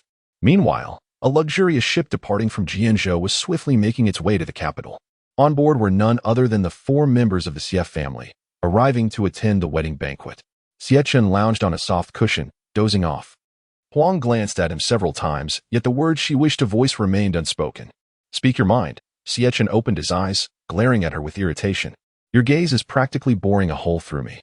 Huang, fiddling with a pair of lustrous jade bracelets on her wrist, expressed her dissatisfaction. "You know well that the Jiang family does not welcome us. With Lingyao getting married, it suffices for the 2 of us to attend. Why drag the children along? They will only face disdain, leaving them feeling discontented." Chen huffed, his cheeks puffing out as he rapped his knuckles against the table. Is this not the narrow-mindedness of a woman? Jiang Shiqi currently holds a significant position in the court, with Zhao Yu and Zhao Jing recommended by him. They could easily secure a respectable position in the capital, far better than their current situation. What is dignity worth if it cannot provide sustenance? The waist must remain supple, and the head must bow low. Huang sneered, unable to refrain from retorting. "Look at your words. If being an official were truly so delightful, why did you abandon your position to pursue commerce?" Chen shook his head and sighed deeply. "You naturally do not comprehend the advantages of being an official." Having spent over 20 years as a gentleman in the capital, Chen was well aware of the pleasure derived from being revered and respected. While he was indeed a skilled businessman, once he had amassed sufficient wealth, he began to yearn for power. Our family, the Huang clan, has engaged in commerce for generations. Not a single ancestor has held an official position, so I am entirely ignorant of the benefits of governing. Your calculations may be astute, yet it also depends on whether your daughter can secure a suitable son-in-law to pave the way for your 2 children. Huang's sarcastic remarks irked Chen. He held ample confidence in Lingyao's beauty, yet he recognized that Jiang Shiqi was not an ordinary man and would not be easily swayed. However, it mattered little. As long as Lingyao successfully married into the family, Jiang Shiqi would inevitably consider her reputation and assist her 2 younger brothers.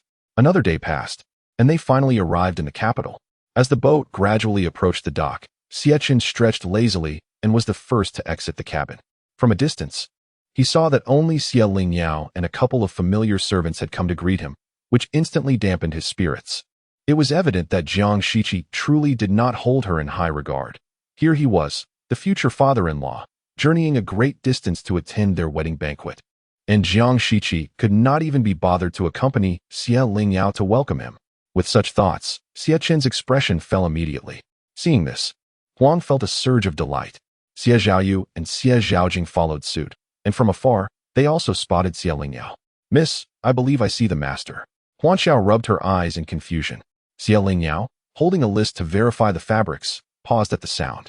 According to their schedule, they should have arrived by now. Yet she had received no word. Granny Li followed Huan Xiao's gaze and panicked. "Oh no, it truly is them." Lingyao expressionlessly folded the list and tucked it into her sleeve. She exchanged a glance with Granny Li, who immediately understood. They had come aboard the ship sent by Lu Chun, instructing the crew to unload the cargo without carelessly approaching Lingyao. Lingyao approached the group with Huan Xia. "Why is it just you?" Before Lingyao had even fully settled, Xie Chen's reproachful words had already reached her. Who else could it be? Xie Chen, meeting Lingyao's cold gaze, felt his authority wane. Had it only been a few months? His daughter seemed to have changed somehow. Huang seized the opportunity to speak, her tone laden with reproach. "Naturally, it is our new son-in-law. Is Jiang Gongzi truly so busy that he cannot even make an appearance for his father-in-law and mother-in-law who have journeyed so far?" Xie Zhaojing, observing Lingyao's frail figure, felt a pang of injustice for her. Her elder sister was undeniably wonderful. Why did Jiang Shiqi fail to appreciate her? "Father, mother, the wind is strong by the river. Let us not linger here in conversation. We should find an inn to settle down first." Huang cast a glance at Xie Zhaojing, who was trying to mediate for Lingyao, and let out a cold snort through her nostrils. "Staying at an inn? Yaoer, do listen to the nonsense your brother is spouting. Our Xie family is closely connected to the Jiang family. How could we possibly consider lodging at an inn?" Noticing Lingyao's silence, Xie Chen grew anxious. If they were truly unable to cross the threshold of Jiang's residence, others would undoubtedly perceive that the Jiang family held them in utter disregard. In that case, not only would they be unable to leverage the Jiang family's influence, but the Xie family would also become a subject of ridicule. "You've been in the capital for several months now. How is it that you have yet to capture Jiang Shiqi? If you cannot handle such a trivial matter, what can our family possibly expect from you? After all these years, we've provided you with the best of everything." Lingyao's gaze turned icy. "If we are to assign blame, should we not consider mother? With the ability to ensnare father barely 100 days after my mother's passing, why has she not imparted those skills to me? Otherwise, I too could have ensnared Jiang Shiqi, and whatever you desire, he would gladly present to you." Unbelievable. Both Xie Chen and Huang were filled with anger and frustration.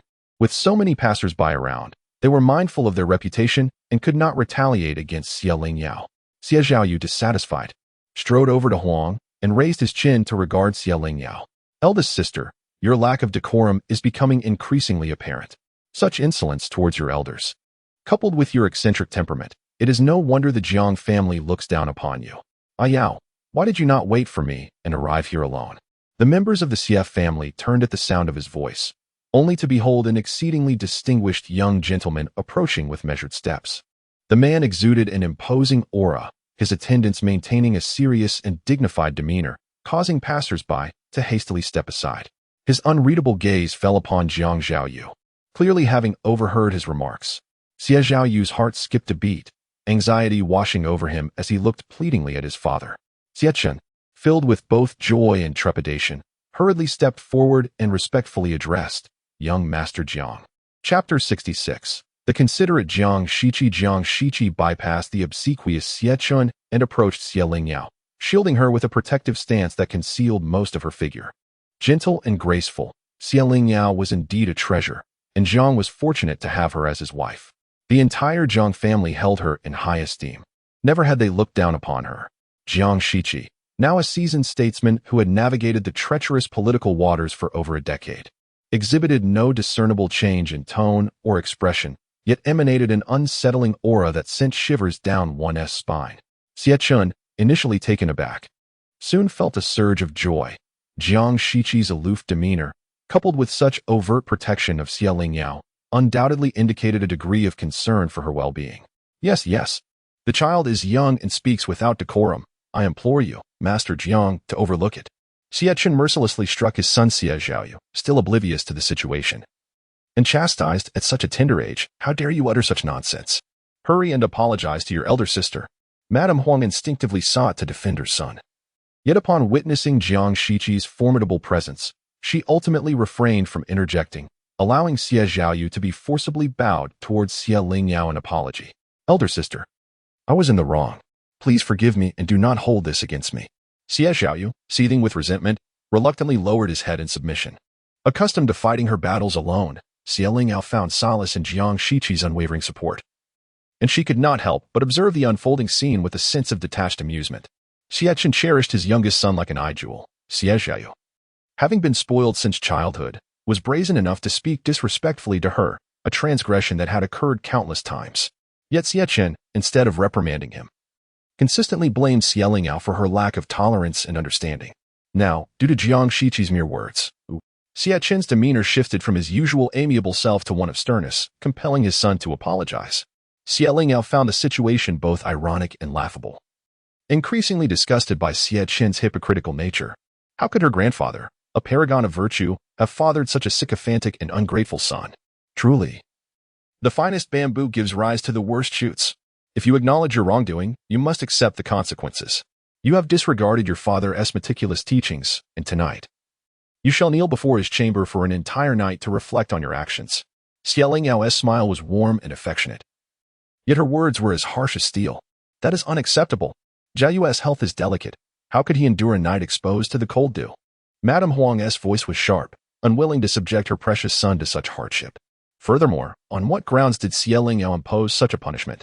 Suddenly meeting Xie Chen's furious gaze, she regained her composure, softening her tone and awkwardly smiling. Lingyao, Zhaoyu was merely confused in the moment. Having spoken a few foolish words, he has apologized. As his elder sister, you should be magnanimous. With that, she subtly cast a glance at Jiang Shiqi, suggesting that if she were to be so harsh on her own kin, others might perceive her as petty and lacking in generosity. Madame Huang felt a sense of satisfaction, believing that Xie Lingyao would, in order to avoid incurring Jiang Shiqi's displeasure, refrain from pursuing the matter further with Xie Zhaoyu. In my view, it is not Zhaoyu who is confused, but rather his mother. Such words of confrontation, which he once casually uttered daily, I had thought were merely spoken within the confines of our home and thus never pursued further. Yet now, in public, he dares to hurl insults at me. Tarnishing my reputation is but a trivial matter. It is the perception of our family, the Xie household, that is at stake. The notion that we are a family lacking harmony and that our children are poorly raised reflects poorly not only on me but on the entire Xie lineage. Xie Lingyao, with her sharp tongue, effortlessly rendered Xie Chen's countenance a shade of deep gloom. Xie Zhaoyu, in a fit of rage, exclaimed, "You are the one who spoke ill of mother. What did I say about her?" Xie Lingyao retorted, her calm demeanor silencing Xie Zhaoyu, for her words were grounded in truth. Jiang Shiqi, casting his gaze downwards, observed Xie Lingyao's acerbic demeanor and felt his heart soften. It was astonishing how her barbs, when not directed at him, brought him such relief. The very sharpness that once instilled fear in Jiang Shiqi now provided him solace. Thankfully, she knew how to safeguard herself. This matter pertains to Uncle Xie. I shall not intrude, but Io is frail and cannot withstand the chill of the Jiang winds. If it pleases you, shall we board the carriage first and deliberate at our leisure? Xie Chen, shaking his beard in indignation, seized Xie Zhaoyu by the ear, insisting, Lingyao is right. This scoundrel will not learn his lesson unless punished. He ought to kneel. He ought to kneel. Jiang Shiqi nodded, glancing at Zhang Mao, who was waiting nearby. Following his lead, the attendants promptly began to load the Xie family's belongings, swiftly preparing 2 carriages. The spectacle with which the Jiang family arrived was grand. 5 splendid carriages adorned with red tassels accompanied Jiang Shiqi's own, totaling 6. The entourage consisted of 20 well-dressed guards and servants, all mounted on majestic steeds, exuding an imposing presence. The other members of the Xie family were ushered into the carriages in an orderly fashion, with Xie Lingyao being escorted by Jiang Shiqi to his own carriage. As the lengthy procession began to move, she inquired, "Did you intercept the letter from my father?" Jiang Shiqi, amidst his busy schedule, took the time to personally escort the Xie family, yet Xie Lingyao was already aware of the underlying circumstances. Yes. Why? You had no desire to see them, especially considering your stepmother's intentions to harm you. Why subject yourself to such an ordeal? Jiang Shiqi expressed a hint of regret, realizing that had he known there would be another opportunity to rectify the past, he should have sought clarity on why Huang wished to harm Xie Lingyao, instead of recklessly retaliating with poison. You too do not wish to see them. So why put yourself through this grand ordeal? Jiang Shiqi, a man primarily focused on matters of state, surprised many by personally managing mundane affairs.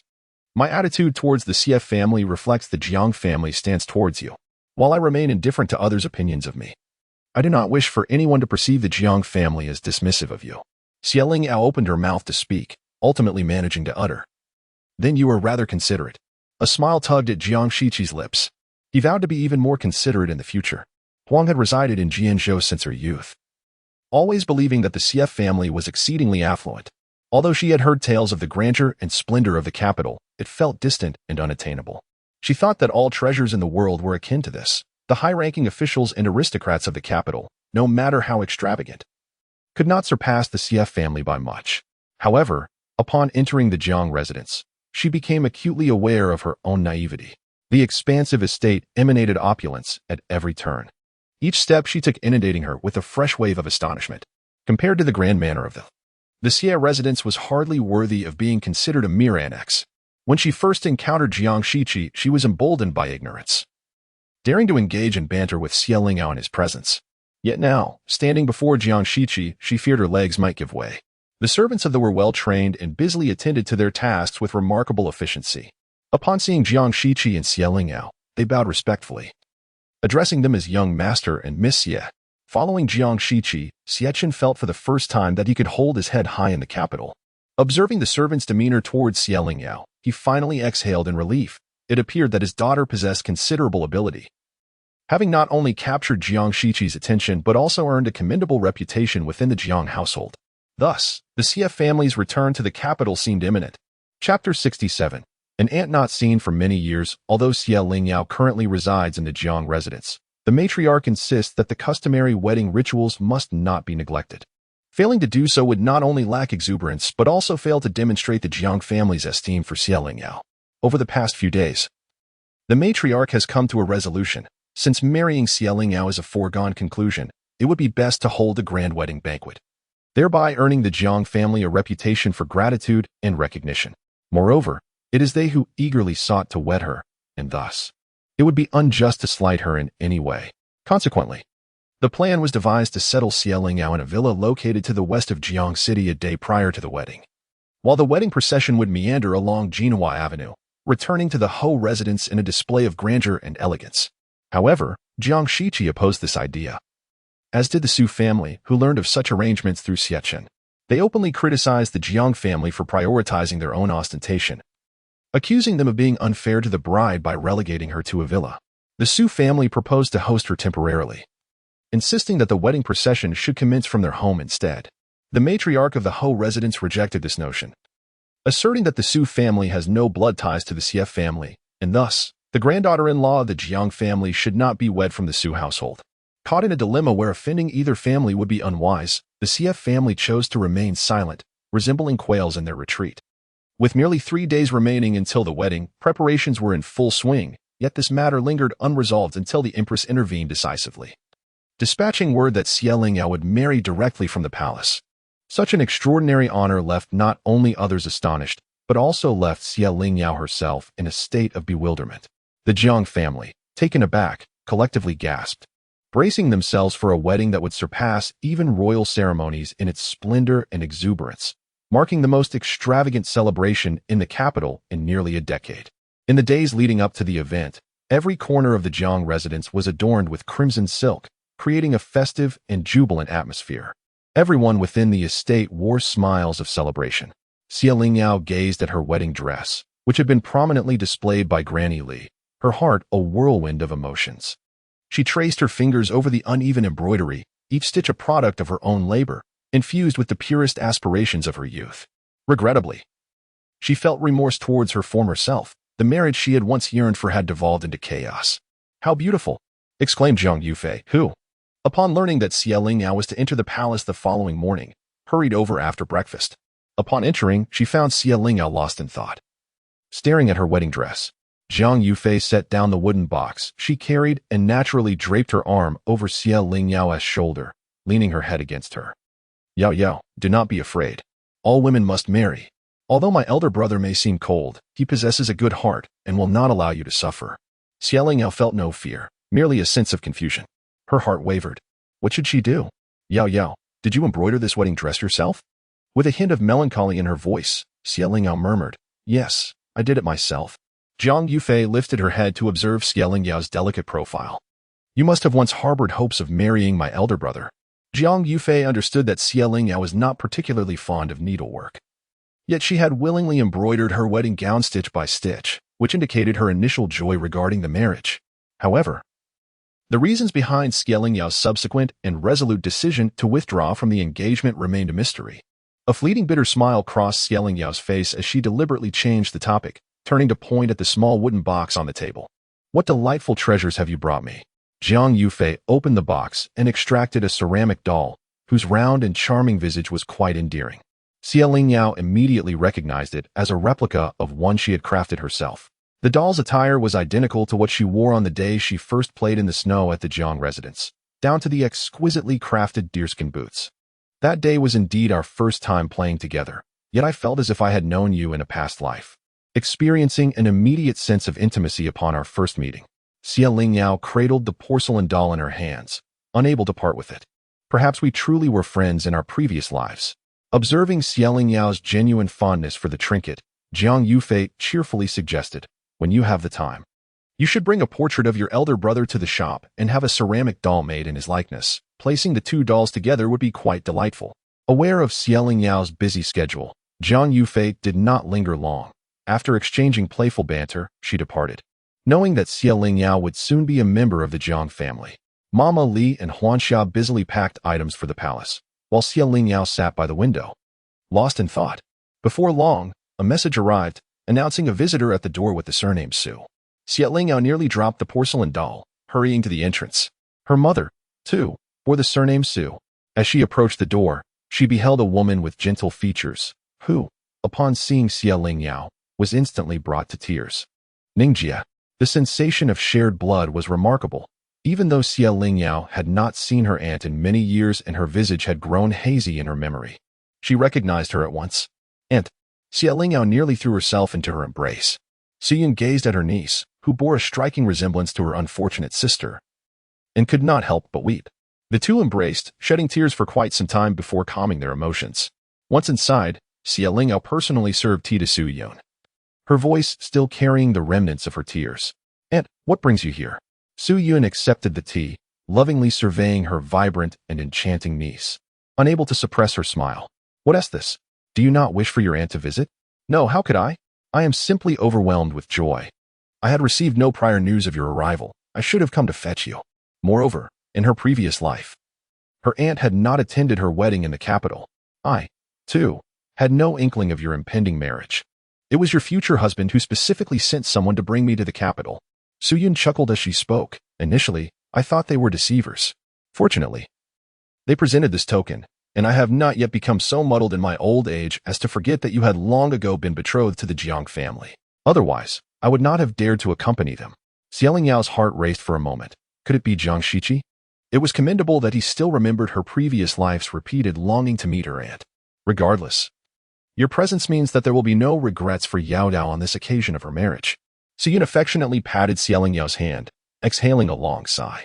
"Previously, I found it difficult to accept this marriage, thinking that the noble family would surely look down upon us mere merchants and that you would suffer indignities after marrying into their household. However, seeing how devoted your future husband is towards you, I can finally feel a measure of reassurance. Rest assured, I shall no longer allow myself to endure any grievances." Suyun, oblivious to the implication of the word again in Xie Lingyao's statement, continued to impart heartfelt advice, anxious that she might encounter hardships in the. Xie Lingyao smiled, diligently committing each of her words to memory.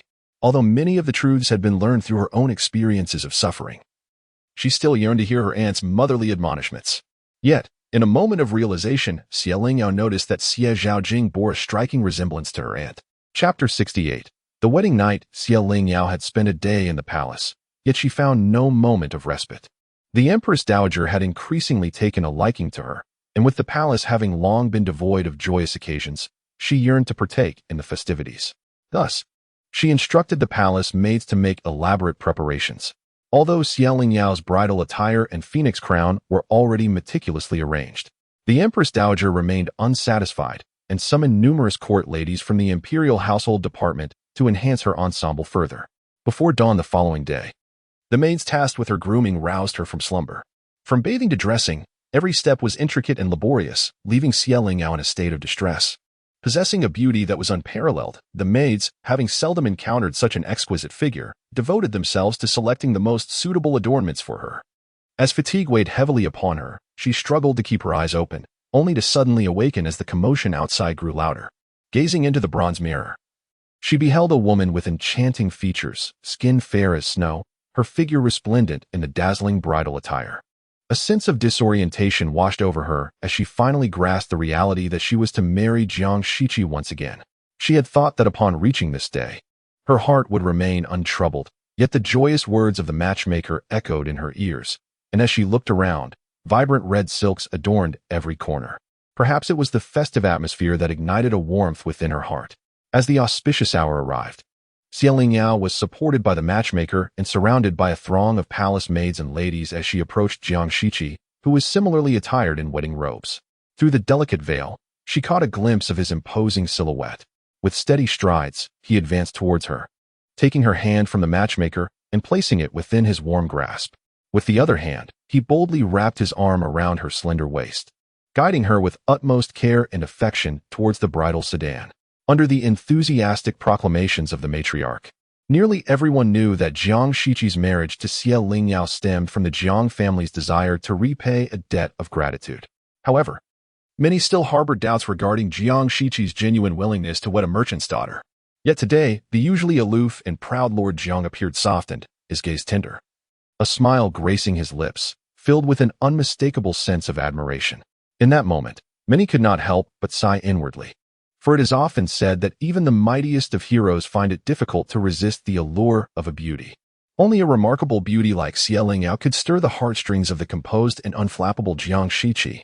It was only when she was finally assisted into the bridal sedan that his heart found its peace.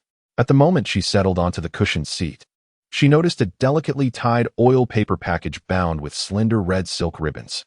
Lifting her veil, she untied the silk to reveal small pieces of her recent favorite treat: rose pastries, accompanied by a charming little silver fork. Such a thoughtful arrangement left no room for doubt in her mind as to who had prepared it for her. Stealthily, she lifted the curtain of the sedan, and through a small gap, she caught a glimpse of Jiang Shiqi, resplendent on horseback. Jiang Shiqi seemed to sense something, suddenly turning his head, only to behold the tightly veiled bridal sedan chair. Xie Lingyao lowered the curtain, contemplating for a moment, yet cautiously took a few bites of the delicacies. She had risen early that morning, and not only had she not eaten anything, but she had also not had a sip of water. At this moment, hunger gnawed at her, rendering her indifferent to any semblance of elegance. Just before the auspicious hour for their wedding ceremony, Jiang Shiqi escorted her to the main hall. After they exchanged vows, she was gently guided into the bridal chamber, while Jiang Shiqi went off to entertain the guests with wine. Xie Lingyao sat on the wedding bed, unaware of how long she had been there. As drowsiness began to wash over her, she suddenly heard footsteps approaching. Initially, she had intended to remove her veil and recline for a much-needed nap upon entering the new chamber, but alas, an unknown number of matrons and maidservants surrounded her, compelling her to remain seated and wait in discomfort. Hearing movement from outside at last filled her with joy, no matter who it was. Anyone who could rescue her from her current predicament would be her benefactor. "Master Jiang, why have you arrived at this hour?" The matrons were astonished to see Jiang Shiqi, who should have been outside attending to guests. Jiang Shiqi noticed the evident stiffness in Xie Lingyao's body and found his thoughts drifting back to a similar moment in his past life. On that day, after consuming copious amounts of wine, he returned to their room, where his petite wife leaned wearily against her hand, nearly overwhelmed by the weight of her ornate headdress. Xie Lingyao's current headdress, adorned with luxurious jewels under the Empress's directive, was considerably heavier than in his previous life. He could not bear to see her suffer such a burden. Jiang Shiqi, anxious to see her, yearned for their reunion. The matron, noticing Jiang Shiqi's unwavering gaze fixed upon Xie Lingyao, understood immediately it was clear that the groom could hardly contain his eagerness. With a sly smile, the matron promptly presented a jade ruby and raised her voice to recite auspicious phrases. Jiang Shiqi instinctively held his breath, taking the jade ruby to lift the veil. Despite having mentally prepared himself, he was still taken aback by the enchanting beauty of Xie Lingyao, causing his pupils to dilate. She sat quietly on their wedding bed, surrounded by a sea of crimson, her skin a striking alabaster. Lingyao blinked in confusion, unsure why Jiang Shiqi had unveiled her so early. This sequence of events felt somewhat amiss. With broad shoulders and a narrow waist, the vibrant wedding robe suited him well, complementing his handsome features. Unintentionally, her gaze met his, and the two remained transfixed, until the matron approached with 2 cups of wedding wine, breaking their eye contact. Unbeknownst to them, a throng had gathered at the doorway, all eagerly watching the pair, with Jiang Yufei squeezed at the forefront, her eyes sparkling with excitement. Under the scrutiny of so many onlookers, Lingyao felt a genuine sense of shyness wash over her, her eyes glistening with unshed tears. Ignoring the commotion outside, Jiang Shiqi enveloped her with the wide sleeves of his robe. After they partook of the wedding wine, the onlookers finally dispersed. In truth, one would expect the guests to create a commotion during the wedding night. However, the affluent family opted to forego this custom to avoid any untoward spectacle. Once the maids had tidied up, they gradually withdrew, thoughtfully closing the door behind them. After ensuring everyone had departed, Jiang Shiqi locked the door and returned to sit beside Lingyao. Yet, was she hungry? Fortunately, when one is overly famished, the sensation tends to dissipate. Jiang Shiqi inquired further, "Is it heavy?" Lingyao rotated her stiff neck and candidly replied, "Indeed, it is quite heavy." As soon as the words left her lips, Jiang Shiqi's hand enveloped the nape of her neck, while his other hand deftly removed one hairpin after another. Ultimately, a weighty crown was entirely lifted and placed neatly upon the dressing table. It was only at this moment that Lingyao had the opportunity to survey their new chamber. It was still the bedroom she had inhabited in her past life. However, the furnishings were entirely dissimilar to those present when she had first entered. Yet, she felt an inexplicable familiarity. Every item in the room had been arranged according to her previous design. This included her exceptionally large wardrobes, 2 custom-made lounge chairs for comfort, and a dressing table that had been modified to include 2 additional mirrors, allowing for a comprehensive view of both her face and the back of her head. Moreover, numerous details, which she could hardly recall, had been meticulously restored by Jiang Shiqi. Chapter 69. A fresh start. I had initially intended to thoroughly put the past to rest, to replace the old furnishings with new ones for you. Yet, I found myself contemplating your penchant for familiarity, having grown accustomed to certain things. You would likely resist their replacement. As Jiang Shiqi spoke, he approached the window and opened it, retrieving a food box from outside, which he gently placed on the table, unveiling 3 exquisite dishes within. Lingyao stood before the dressing table, her fingertips gliding over the bronze mirror, where her gaze met Jiang Shiqi's. She hurriedly averted her eyes, feeling a certain awareness. Little did she know that the esteemed official, often preoccupied with the struggles of power, could recall such trivial details. Indeed, the rumors of Jiang Shiqi's remarkable memory proved to be true. Even when hunger gnawed at him, he could only manage a few bites. Otherwise, a restless night awaited him. Beneath the flickering red candles, they sat across from each other in silence, the only sound being the delicate clinking of silver chopsticks against porcelain. Jiang Shiqi held a cup of clear tea, his focused gaze fixed upon the subtle movements of Lingyao's lips. "Jiang Shiqi," Lingyao exclaimed, somewhat vexed as she set down her utensils. "Why do you keep staring at me?" Despite her efforts to ignore his persistent gaze, she found herself nearly biting her tongue several times. Jiang Shiqi suddenly smiled, a rare and gentle expression that Lingyao seldom witnessed on his face. She momentarily froze, her memories of their beautiful past flooding back. During those times, Jiang Shiqi would also smile at her, though he often maintained an aloof demeanor. Like a cold pine atop a mountain, one she dared not approach. A sudden surge of anger welled within Lingyao. She could never decipher the thoughts of the man before her, despite repeatedly cautioning herself not to expend energy on his musings. Yet, she found it impossible to refrain from speculating. Her voice turned frosty. "Am I amusing to you?" "No, I am simply delighted. Lingyao, I have finally married you again." His voice was gentle and melodious, yet Lingyao felt a jolt of surprise. After a moment, her lips parted slightly, murmuring, "You are drunk." Jiang Shiqi, composed and restrained, rarely revealed his emotions. Even as Lingyao increasingly sensed his concern for her, she remained unconvinced of the depth of his feelings. Moreover, she could not comprehend the origin of his affections, preferring to believe he simply found it troublesome to seek someone new. Or perhaps it was for the sake of Zhou'er. She thought of Zhou'er, a remarkable child, wise and well-behaved. Lingyao could not bear to part with him, and neither could Jiang Shiqi. In a swift motion, Jiang Shiqi's handsome face drew near, prompting Lingyao to lean back in an attempt to evade him. I have not touched a drop of alcohol, he asserted. Lingyao petite nose twitched. So close, she detected no scent of liquor, only the pleasant fragrance of incense emanating from Jiang Shiqi. Jiang Shiqi was acutely aware of Lingyao's delicate nature, unable to endure the unpleasant scent of alcohol.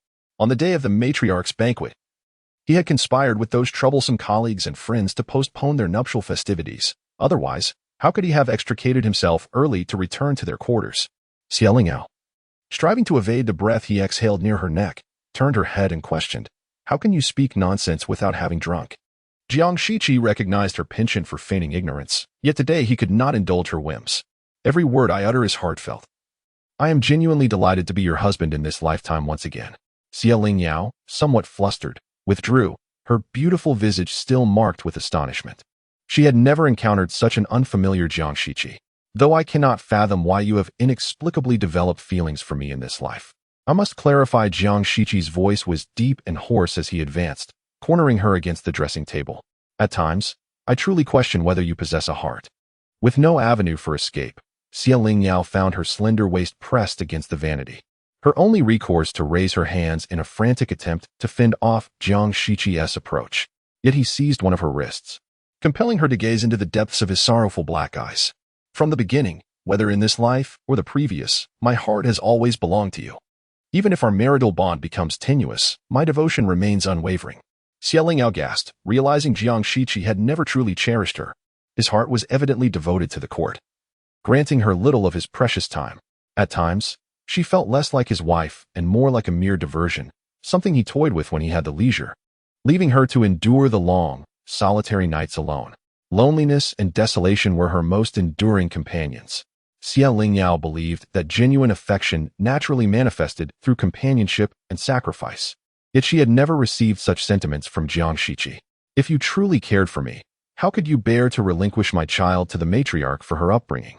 Initially, she presumed that Jiang Shiqi's act of taking their child was due to the influence of Shen Wanchu, but upon discovering that there was no connection between them, Lingyao understood the truth.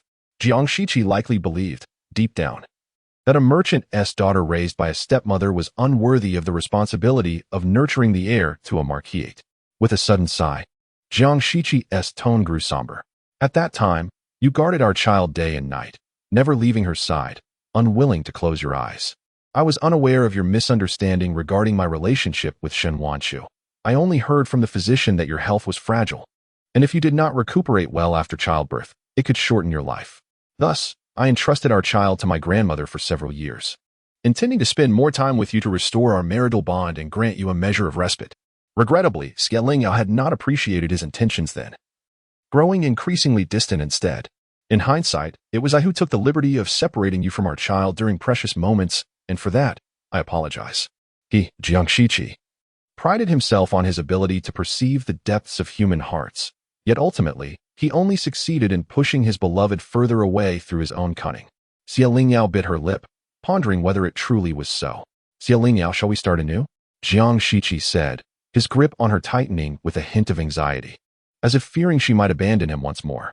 "Do you still remember the conditions under which I agreed to marry you?" Lingyao's tone turned icy, shattering Jiang Shiqi's hopeful expectations into fragments. "I remember," he replied hoarsely, suddenly losing strength in his hands, to the point where he struggled to hold her wrist. His handsome brow furrowed, and an air of despondency enveloped him, his pitiable expression sending a jolt through Lingyao's heart. Unable to bear his distress, she softened her tone. "You must grant me some time. Your words today, they come as quite a shock." Her mind was in turmoil, thoughts swirling chaotically. Jiang Shiqi, with half-closed eyes, suddenly buried his head into her shoulder. "Take your time to think. Just don't leave me alone." Lingyao recoiled slightly, unable to believe that Jiang Shiqi would utter such vulnerable words. Chapter 70. A Tender Heart. Lingyao, enveloped in a vibrant brocade quilt, watched as Jiang Shiqi squeezed his tall frame into the adjacent armchair, covered only by a thin, soft blanket. A pang of compassion stirred within her, prompting her to relent. "Tonight, you may stay here. Tomorrow, I will have someone prepare a larger soft bed for you to move to." A glimmer of understanding flickered in Jiang Shiqi's eyes. He had not realized that she possessed such a tender heart. The collar of his shirt was partially unfastened, and with a long stride, he lay naturally on the outer side, his demeanor betraying no sign of discomfort. He could scarcely recall how long it had been since they had been unable to share the same bed.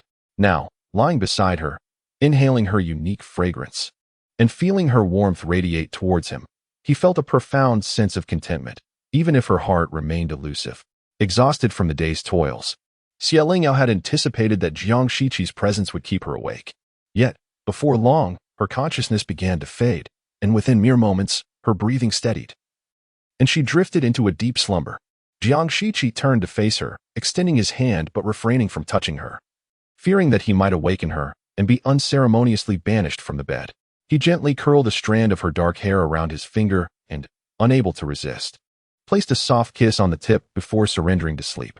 The next morning, after washing up, Jiang Shiqi emerged from the inner chamber and found Lingyao, clad in a water-red garment, facing the bed, brandishing a sharp dagger, her expression a mix of distress and determination as she gestured towards her fingers.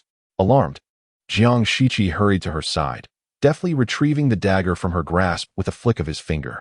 "Don't be foolish. Without a drop of blood, how can we complete today's task?" Lingyao, still unadorned, her hair cascading lazily down her back, appeared both languid and enchanting. Jiang Shiqi's gaze involuntarily traced from her full forehead down to the slightly open collar of her garment, clearing his throat to mask his disordered thoughts. He placed the dagger aside, extracted a needle from beneath the tablecloth, and gently pricked his thumb, allowing a droplet of blood to stain the pristine white silk laid upon the bed. Is a mere few drops of blood truly worthy of such a grand wound? Lingyao felt a twinge of embarrassment upon realizing Jiang Shiqi had been prepared. She chastised herself for her foolishness and recalled their wedding night in a previous life, when such tactics had not been employed. The otherwise austere Jiang Shiqi had been surprisingly valiant in intimate moments. The thought brought a flush to her cheeks. Jiang Shiqi noticed her reaction and seemed to intuit her thoughts, causing his hand to tremble slightly, a faint blush gracing his ears.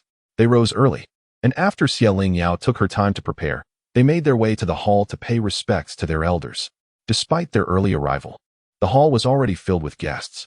Following the customary rites, Lingyao respectfully served tea to the matriarch and others.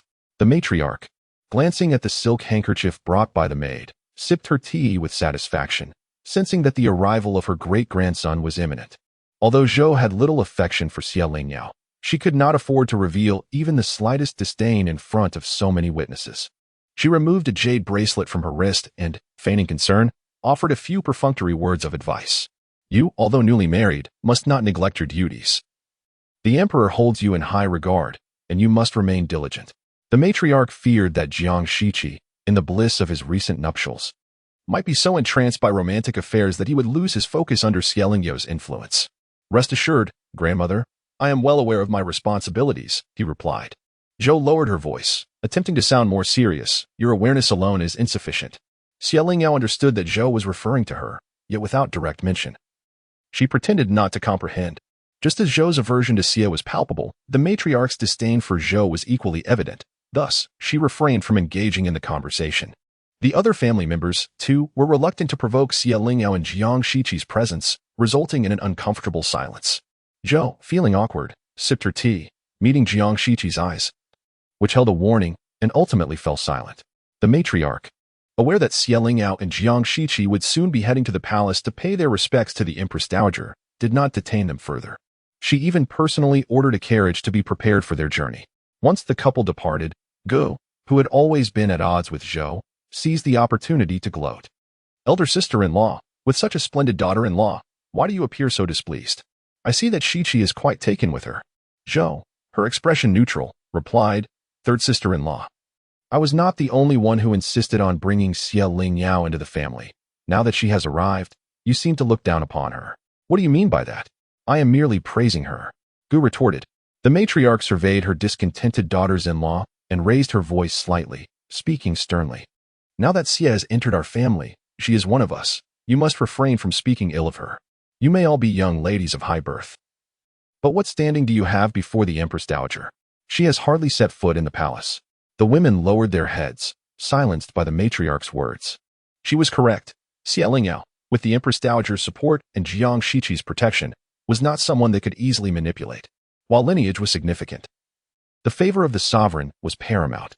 The example of the Jiang Marquis' household loomed large. Once a powerful family, they fell into disgrace at the emperor's whim.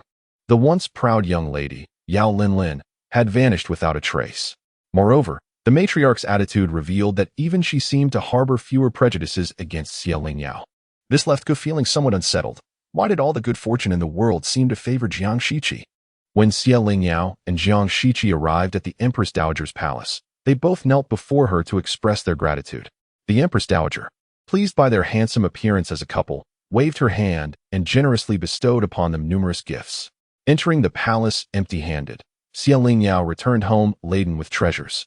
Due to the abundance of items, their carriage entered the back courtyard through a side gate. As they passed by the Qingsong Shaoyuan, where the CF family of four resided, Lingyao, as if compelled by an unseen force, lifted the curtain.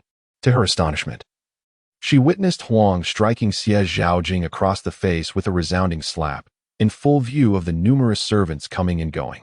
Xie Zhaojing, slender in stature, staggered from the fierce blow, colliding against the railing behind him. The servants of the Jiang household halted, caught in a moment of indecision, unsure whether to offer their assistance. The sight of Xie Zhaojing in such a pitiful and helpless state struck a painful chord within Lingyao, prompting her to act without hesitation. She ordered the carriage to stop and swiftly dismounted. She had long been aware that, in comparison to her eldest brother, Huang cherished her younger brother, Xie Zhaoyu, even more. She had initially assumed that this favoritism stemmed from Xie Zhaoyu's youth. However, she was taken aback by the severity with which Huang treated her elder son, showing no regard for his dignity. Even she, his half-sister, could not bear to witness such cruelty.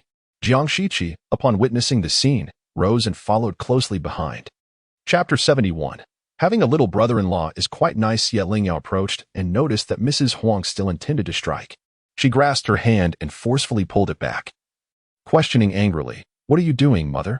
Jiang Shiqi knelt down to assist Xie Zhaojing, coldly instructing a nearby servant, "Quickly fetch Dr. Qian." The arrogance of Mrs. Huang dissipated completely upon seeing Jiang Shiqi. A flicker of panic crossed her face, but she quickly regained her composure. With feigned conviction, she declared, "I am his mother. What can I not do? Jingo has made a mistake, and I am merely teaching him a lesson. Is it wrong for a mother to discipline her son?" Yet Lingyao pressed on, "And what a father? Does he know how you routinely discipline your son?" Xie Chun was particularly concerned with his reputation.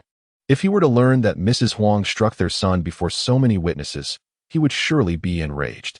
Noticing Mrs. Huang stammering and unable to respond, Lingyao scoffed, "Though our CF family is in commerce, we do not raise our sons to rely solely on violence. On my very first day of marriage, you caused such disgrace to the CF family and the Jiang household. What is your intent, mother? What can I be at ease about? I am merely disciplining my son. I may not understand your CF family's rules, but my Huang family believes in raising filial sons through discipline. Without punishment, a son cannot be molded." As she spoke, Dr. Qian, who had been temporarily residing at Zhang's residence, hurried in. Before Mrs. Huang could intervene, he swiftly rolled up Xie Zhaojing's sleeve, intending to check his pulse. Jiang Shiqi furrowed his brow.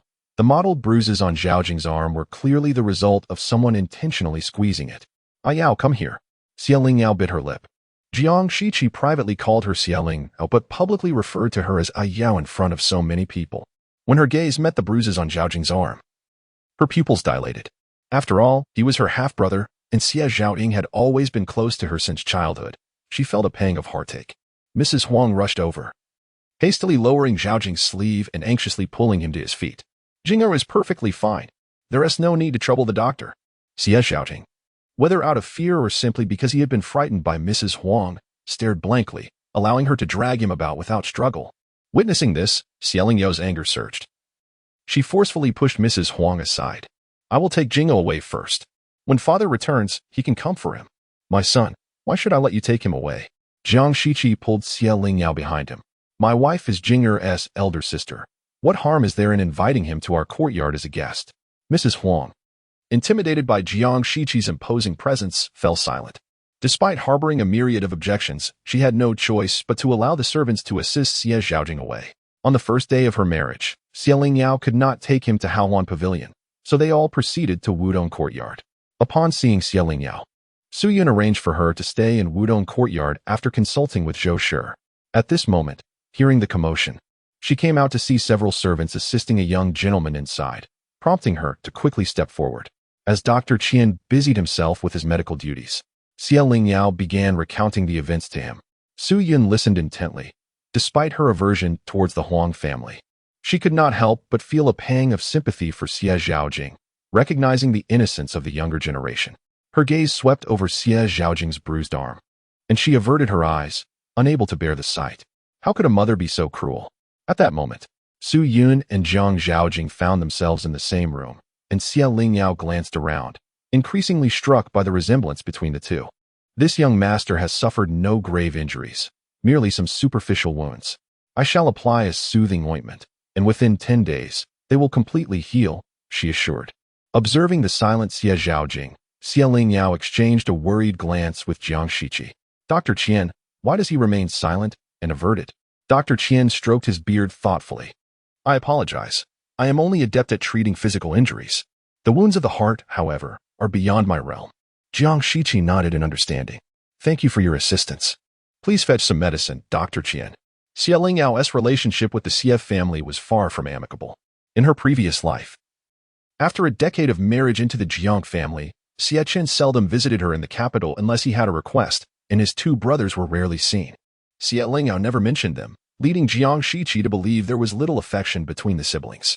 However, after her demise in her past life, news reached the Xie family, and Xie Zhaojing appeared in the capital within a week, clearly having journeyed tirelessly, his sorrow palpable and genuine, despite her usual inclination to avoid unnecessary entanglements. Xie Lingyao was now evidently concerned for her younger brother, suggesting that she could not simply disregard his plight. Yujing? She approached the despondent boy, speaking gently. Do not frighten your elder sister. Please tell me what transpired. How could your mother treat you so? Xie Zhaojing merely flinched slightly, his eyes reddening. Yet he stubbornly pressed his lips together in silence. Xie Lingyao continued to coax impatiently. Has that scoundrel Xie Zhaoyu been tormenting you? Speak the truth. I shall seek justice from father.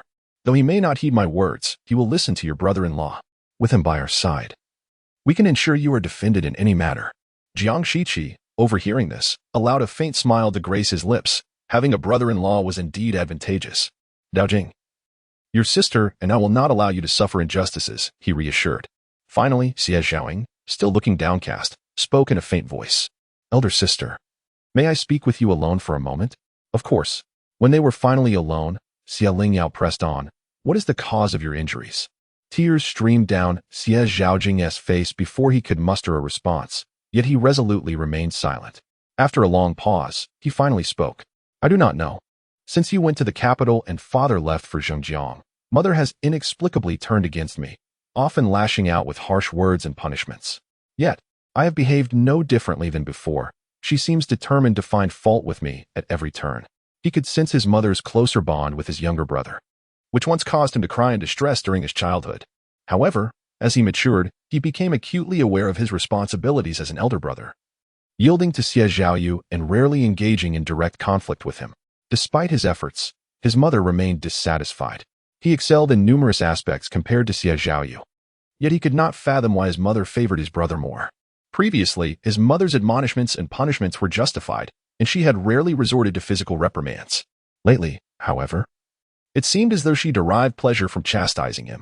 A fortnight ago, after their father's return, her demeanor returned to normal. Had it not been for the lingering bruises on his arm, he might have believed those days were merely a figment of his imagination. Today, while following his mother home, an inadvertent misstep caused him to step on the hem of her skirt, provoking her ire to an extraordinary degree. Xie Lingyao furrowed her brow and remarked, It seems she has lost her senses, unleashing such fury over trivial matters. You should remain at Wudong residence for now. I will speak to father. No. Xie Zhaojing hurriedly grasped Xie Lingyao's sleeve. Eldest sister, please do not inform father. Regardless of how she treats me, she is still my mother. And you would allow her to mistreat you? Linger, you are now 15. It is time for you to toughen up. You cannot permit her to confine you within these walls day after day, can you? Chapter 72. Watch your performance. Xie Zhaojing's voice lowered further. Yet he remained obstinate. She is my mother. He could certainly resist. All he needed to do was roll up his sleeves and, with a pitiful demeanor, run to his father for a good cry. Surely, his father would chastise his mother and forbid her from approaching him, thus sparing him from physical suffering. However, that was not what he desired. He was unwilling to create a rift between his parents, nor did he wish for his mother to harbor greater disdain for him. Xie Lingyao sat across from Xie Zhaoying, her brow and eyes subtly revealing an authority and composure not typical of her age. She understood the helplessness and anguish that Xie Zhaoying felt. After all, she was his biological mother who had given him life. To allow such feelings to fester into hatred would indeed be terrifying. As her thoughts whirled, Xie Lingyao's expression softened. For today, you should rest well at Wudong residence. I will request Dr. Qian to prescribe you a calming medicine. Do not think of anything, just sleep soundly. As for your father, I will handle matters with him. Huang Shi was not one to remain passive before Xie Qin came to fetch Xie Zhaoying. She would undoubtedly confess to mitigate her own faults. Without Xie Lingyao needing to say much, he would learn everything. As for his attitude, Xie Lingyao could not fathom. When Xie Lingyao spoke, her tone was neither sharp nor harsh, yet after just a few exchanges, Xie Zhaoying felt his emotions settle. Elder sister, he said, somewhat at a loss as he pinched his fingers together, I am truly sorry for the trouble we have caused you. Fortunately, it seems brother-in-law does not mind. He understood how much the Jiang family valued propriety. The actions of the mother and son today had indeed brought shame upon Xie Lingyao, having lived for over 30 years. Xie Lingyao gazed at the youthful Xie Zhaoying, her heart softened, and she could not help but gently pat the top of his head. It is of no consequence. Your brother-in-law has weathered many storms, and he will not take your little squabbles to heart. Xie Zhaoying nodded and retrieved a crumpled handkerchief from his chest, which contained, wrapped in layers, a pair of white jade earrings shaped like magnolia blossoms. Elder sister, this is a wedding gift I prepared for you. Seeing Xie Lingyao adorned in exquisite jewels, he felt somewhat embarrassed. Xie Lingyao's eyes crinkled with delight as she casually removed the vibrant earrings from her ears and donned the pair presented by Xie Zhaoying. What do you think? Do they look good? Xie Zhaoying smiled shyly and replied earnestly, Elder sister is beautiful. You would look lovely in anything. Once Xie Zhaoying was reassured, Xie Lingyao stepped out of the room. Outside, Jiang Shiqi stood motionless beneath the eaves, lost in thought. Although Su Yun was an elder, Jiang Shiqi treated her with courtesy. Yet her distant demeanor still intimidated her. Upon seeing Xie Lingyao emerge, they both approached her. Huang Chunyan was indeed cruel. It was one thing to be harsh to others, but to spare not even her own son. Xie Lingyao did not concur with this view. She had witnessed Huang Shi, under the blazing summer sun, tirelessly fanning Xie Zhaoying with her own hands, her eyes filled with affection and indulgence. I have also witnessed her in a state of distress. Her lips blistered from worry while she kept vigil by Xie Zhaoyu's side for several sleepless days. She is undoubtedly a loving mother. However, Aunt, do you bear a resemblance to my mother? Su Yun was taken aback by Xie Lingyao's sudden inquiry, but replied, though we emerged from the same womb, we are not particularly alike. I take after your grandfather more in appearance, while your mother resembles your grandmother. Yet, you bear a striking similarity to your mother. If she were still alive, anyone would recognize you as mother and daughter at a glance. Xie Lingyu merely smiled in silence, choosing not to pursue the topic further. Brother Lu Chun is soon to return with you to Mu City, is he not? Jiang Shiqi's eyelashes fluttered slightly, but he remained silent. Su Yun nodded, letting out a sigh. As summer approaches, we are quite busy and shall not linger for long. The next time we meet, I know not when that will be. Xie Lingyao felt a pang in her heart. Please do not forget me when you and brother Lu Chun pass through Kyoto. Do come to visit. Jiang Shiqi silently offered his handkerchief, and the tears that had threatened to spill from her eyes dissipated instantly. She would not cry in front of him. By the way, Aunt, please convey a message to brother Lu Chun for me, telling him that I intend to seek him out in 2 days. And I hope he can spare some time for me. Su Yun nodded, taking Xie Lingyao by the hand. Yao Air, I shall make the arrangements. Do not concern yourself with this for now. Your husband is nearly standing like a statue. Quickly, go keep him company. It was then that Xie Lingyao was astonished to realize Jiang Shiqi was still present.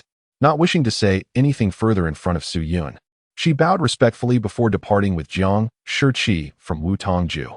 Once they entered the bedroom, Xie Lingyao languidly collapsed onto the chaise that had originally belonged to Jiang Shiqi. Why are you so free today?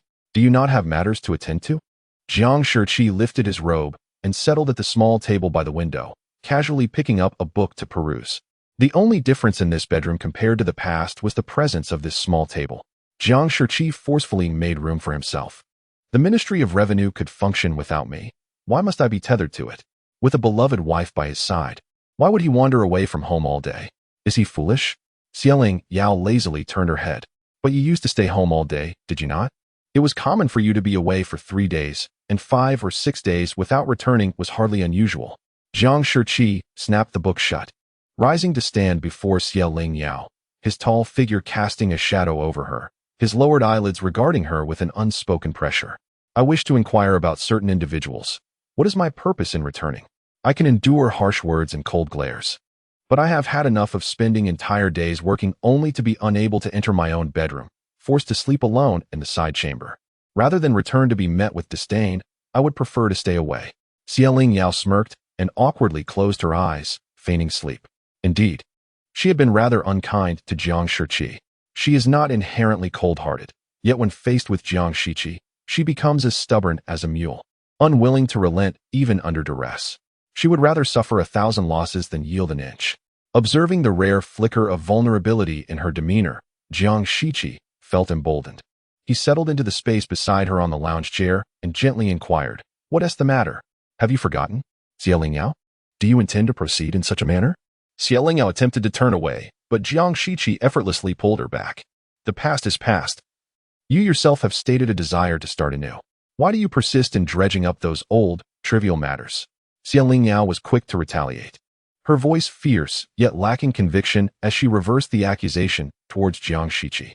He hesitated for a moment before leaning closer, enveloping her in an ambiguous embrace. "What have you decided regarding this matter of starting over?" Lingyao crossed her arms tightly, her body rigid, rolling her eyes before softly uttering 4 words. "Let us see how you perform." A spark of joy ignited in Jiang Shiqi's eyes. This was the first time Lingyao had unmistakably indicated a shift in her stance. This marked the moment he had long awaited. Feeling a tad embarrassed, Lingyao shut her eyes, preferring not to witness the unfolding tension. "Lingyao, I can absolutely not," she interjected, covering her chest as she felt her heart race, seemingly quickening its pace. Jiang Shiqi sighed melodramatically and replied, "There is ample time ahead."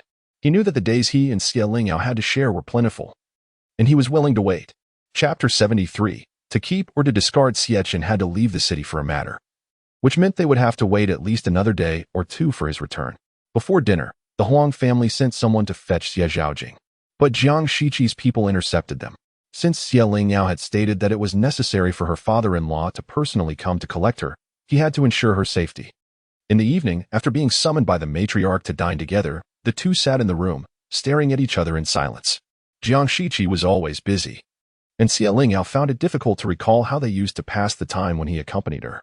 Presently, the vast Haohan pavilion, aside from the 10 or so servants who previously attended Jiang Shiqi and the 5 or 6 that Lingyao had brought in, had no more than 20 people, leaving the spacious courtyard in a state of tranquility. In fact, after lunch today, other branches of the family had gradually sent a few servants over. Unlike in her previous life, when Lingyao felt compelled to accept them all out of obligation, this time Jiang Shiqi had personally dismissed them. His words were as follows: "Given that His Majesty now advocates for frugality, and since my mother and various aunts have surplus personnel at their disposal, it would be prudent for the Jiang family to set an example by sending some away. This would not only bring serenity to the household but also save on expenses." Once these words were uttered, who would dare to send more people to Haohan Pavilion? In the world outside, maintaining an imposing presence was essential, and having fewer attendants would diminish their stature. Thus, even though the situation had become one of surplus personnel, no one considered the idea of dismissing any servants. Jiang Shiqi's words carried significant weight in the Jiang household. Should he approach the matriarch with his grievances, it would surely lead to unforeseen consequences for them. Consequently, the matter was put to rest, and no one pursued the thought further, except for Zhou Shi. Outside, it was already quiet, and with the doors and windows shut, the room was even more silent. Lingyao could almost distinctly hear her own breathing. "I shall go bathe first," she said, taking a set of fresh undergarments and turning to head to the bathing room. However, she was halted by Jiang Shiqi's voice. "Just now." The belongings from Wudong residence were sent over. Lingyao, puzzled, nodded as she held up the clothes, uncertain why Jiang Shiqi suddenly mentioned such trivial matters. "Do you wish to check them?" he inquired. She waved her hand dismissively. "There is no need. The important items have already been collected by Mama Li. Anything else can be discarded without concern." For a moment, Jiang Shiqi's expression stiffened. "Perhaps you should reconsider. There might be something of significance." "That is impossible. I am well aware of my belongings," Lingyao replied with unwavering certainty. Jiang Shiqi's gaze dimmed, and he chose not to press the matter further. Lingyao cast him a puzzled glance before stepping into the bathing room, shedding her garments and sinking into the tub filled with warm water, allowing herself to relax with closed eyes. Time passed, and she began to feel a chill on her shoulders.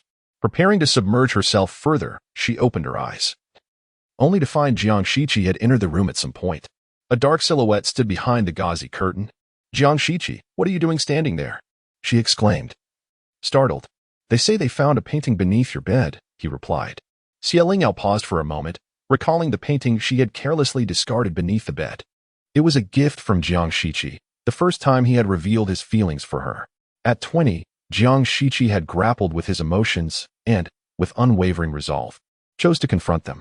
This painting marked the unrestrained beginning of his affection, a medium through which he intended to convey his heartfelt intentions to Lingyao. Yet, she had nonchalantly tossed it aside. "Ah, I remember now. It was I who threw it in." Lingyao candidness was rather astonishing.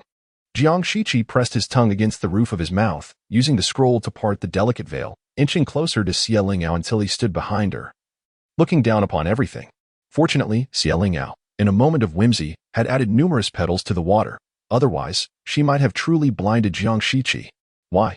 Jiang Shiqi hesitated, opting for the most straightforward inquiry. "Is my heartfelt gesture so insignificant in your eyes?" Lingyao found this man somewhat incomprehensible. Initially reluctant to engage, she reconsidered her position, realizing it was not advantageous for her to remain silent.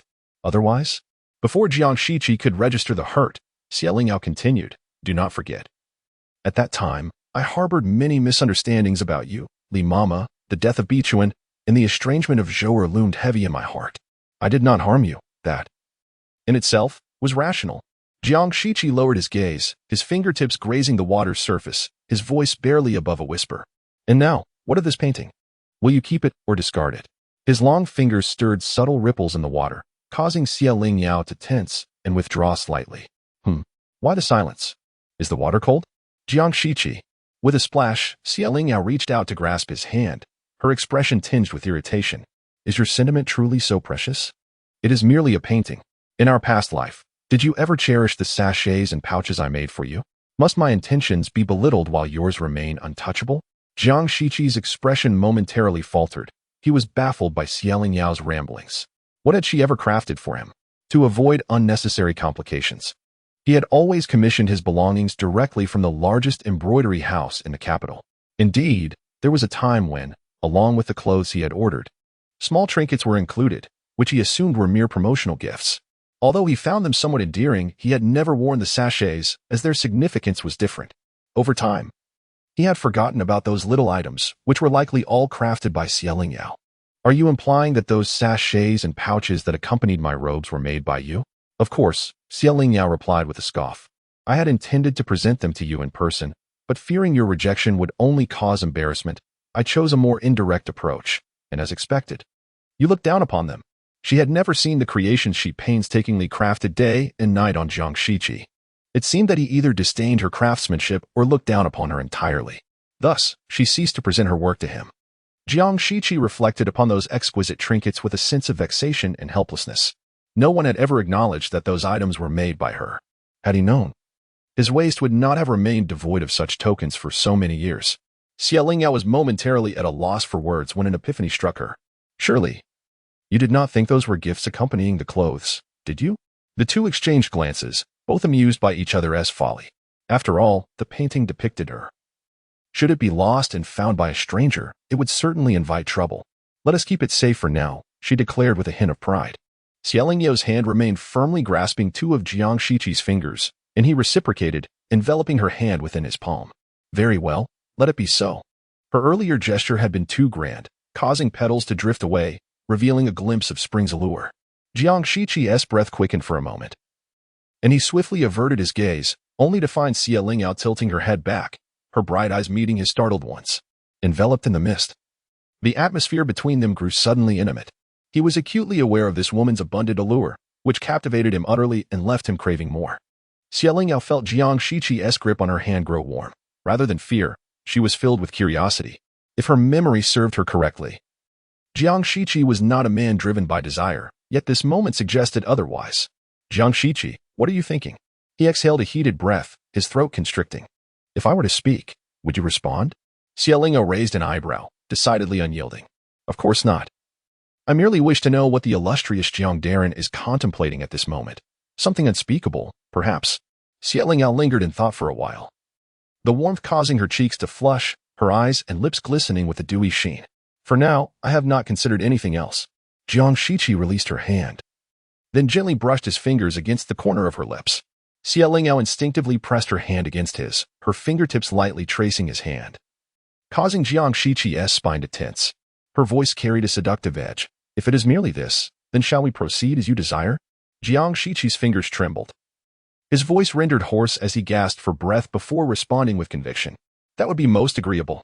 Xie Lingyao's chin was tilted upward, her disordered breath caressing her face, shortly followed by the warmth of his lips covering hers.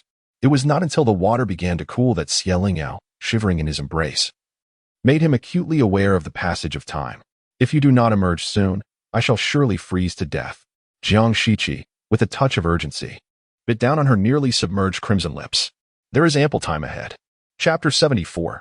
Sudden doubts. The following day, Xie Lingyao adhered to the customary protocol, first paying her respects to the matriarch and then to the Zhou matron. Jiang Shiqi, understanding his mother's temperament, accompanied her without hesitation. Zhou matron had prepared to create difficulties, but in the presence of Jiang Shiqi, her schemes found no purchase. Seizing the opportunity to pay her respects, she subtly accused Jiang Shiqi of being ensnared by Xie Lingyao, lingering in the residence and neglecting his responsibilities. The matriarch, however, did not even raise an eyebrow. With the newlywed Qi Jin receiving special consideration from His Majesty himself, it was relayed to the Ministry of Revenue that, despite a busy schedule, he might find leisure in 3 days. How could a mother like you express discontent? The daughter-in-law had heard that the implementation of new policies was of utmost importance. And how could Qi Jin possibly be absent should any mishap occur? The matriarch leisurely sipped her warm tea, unperturbed. After 20 years of being my daughter-in-law, I am well aware of your thoughts. Xie Lingyao is already wed. The die is cast. You might as well come to terms with it. To dwell on grievances will only push your son further away. Seeing her attempts at provocation fail, Zhou matron fell silent, bowing her head in feigned submission. The matriarch closed her eyes to rest. I hope you have truly taken this to heart. When it comes to choosing between my beloved grandson and my least favored daughter-in-law, I shall not waver. After paying her respects, Xie Lingyao and Jiang Shiqi walked side by side to Wudong residence. Jiang Shiqi, tall and broad, easily outpaced Xie Lingyao with each stride. He deliberately slowed his pace to match hers. Upon entering Wudong residence, Su Yun was busy packing her belongings, preparing to leave the capital in the coming days. Xie Lingyao's graceful stature bore a striking resemblance to her sister before her marriage, and in a fleeting moment, Su Yun felt as though she were seeing her sister once more. Please continue with your tasks. I wish to converse with my aunt. If you remain, certain matters may be awkward to discuss. Upon arriving, Xie Lingyao unceremoniously began to dismiss her. Very well. Should you require anything, simply send for me. If not, I shall return to escort you later. The two maidservants exchanged glances behind her. Who said their young master lacked compassion? Su Yun had little of her own, as the 2 wooden trunks she brought were part of Xie Lingyao's dowry provided by the Su family. Among Su Yun's generation, there were only 4 children.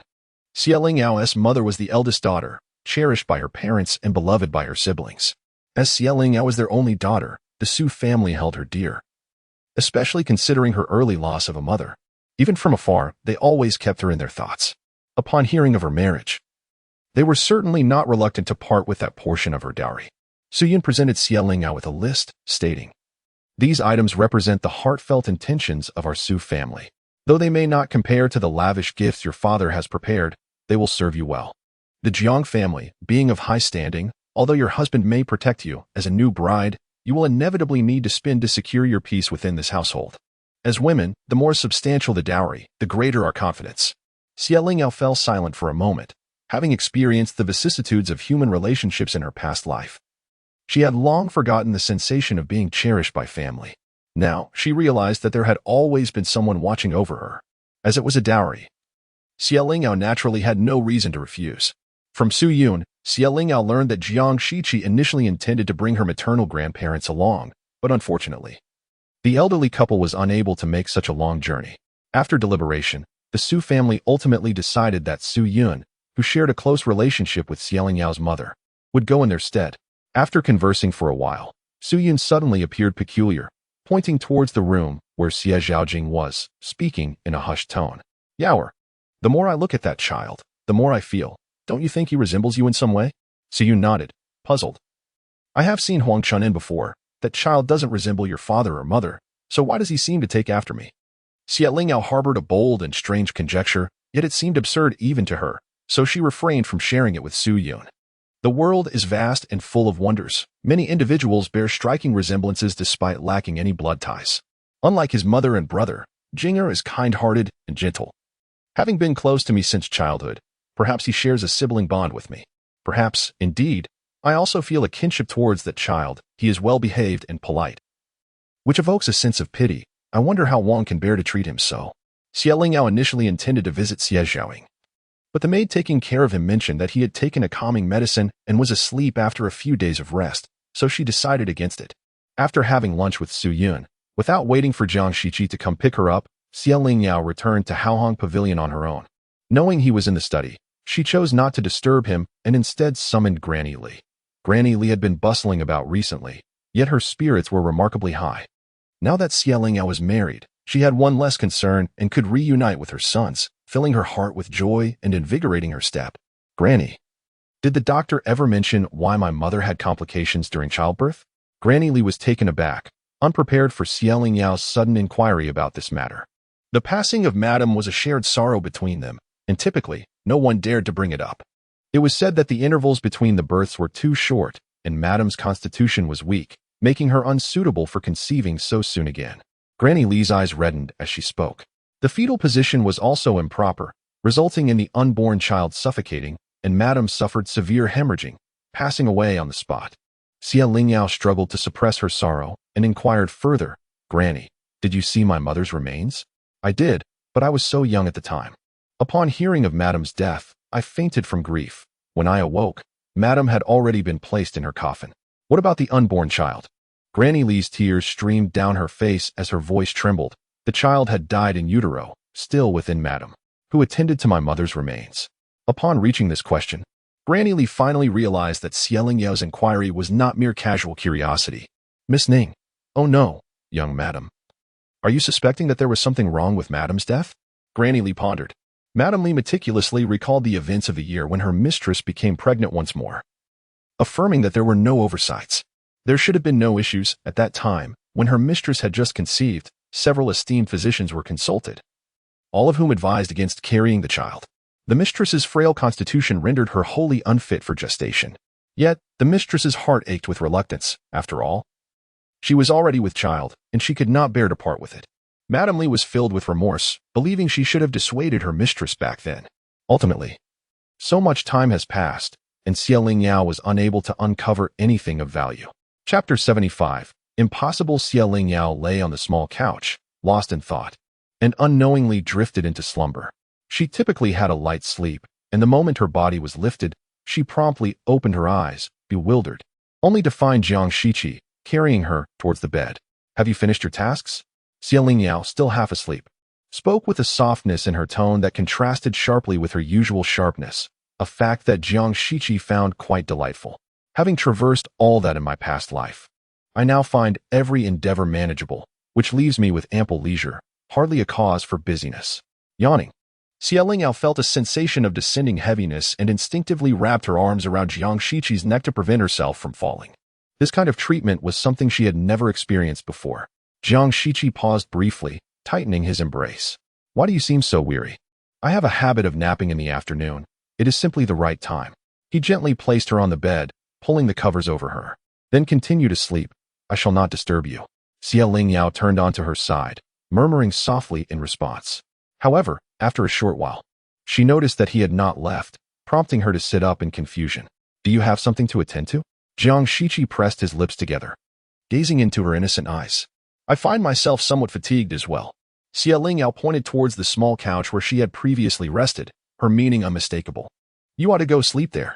In the past 2 nights, understanding the constraints of the narrow chair, she had permitted him to stay on the bed.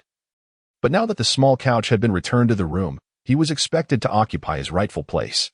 Jiang Shiqi glanced at the small couch, feigning ignorance.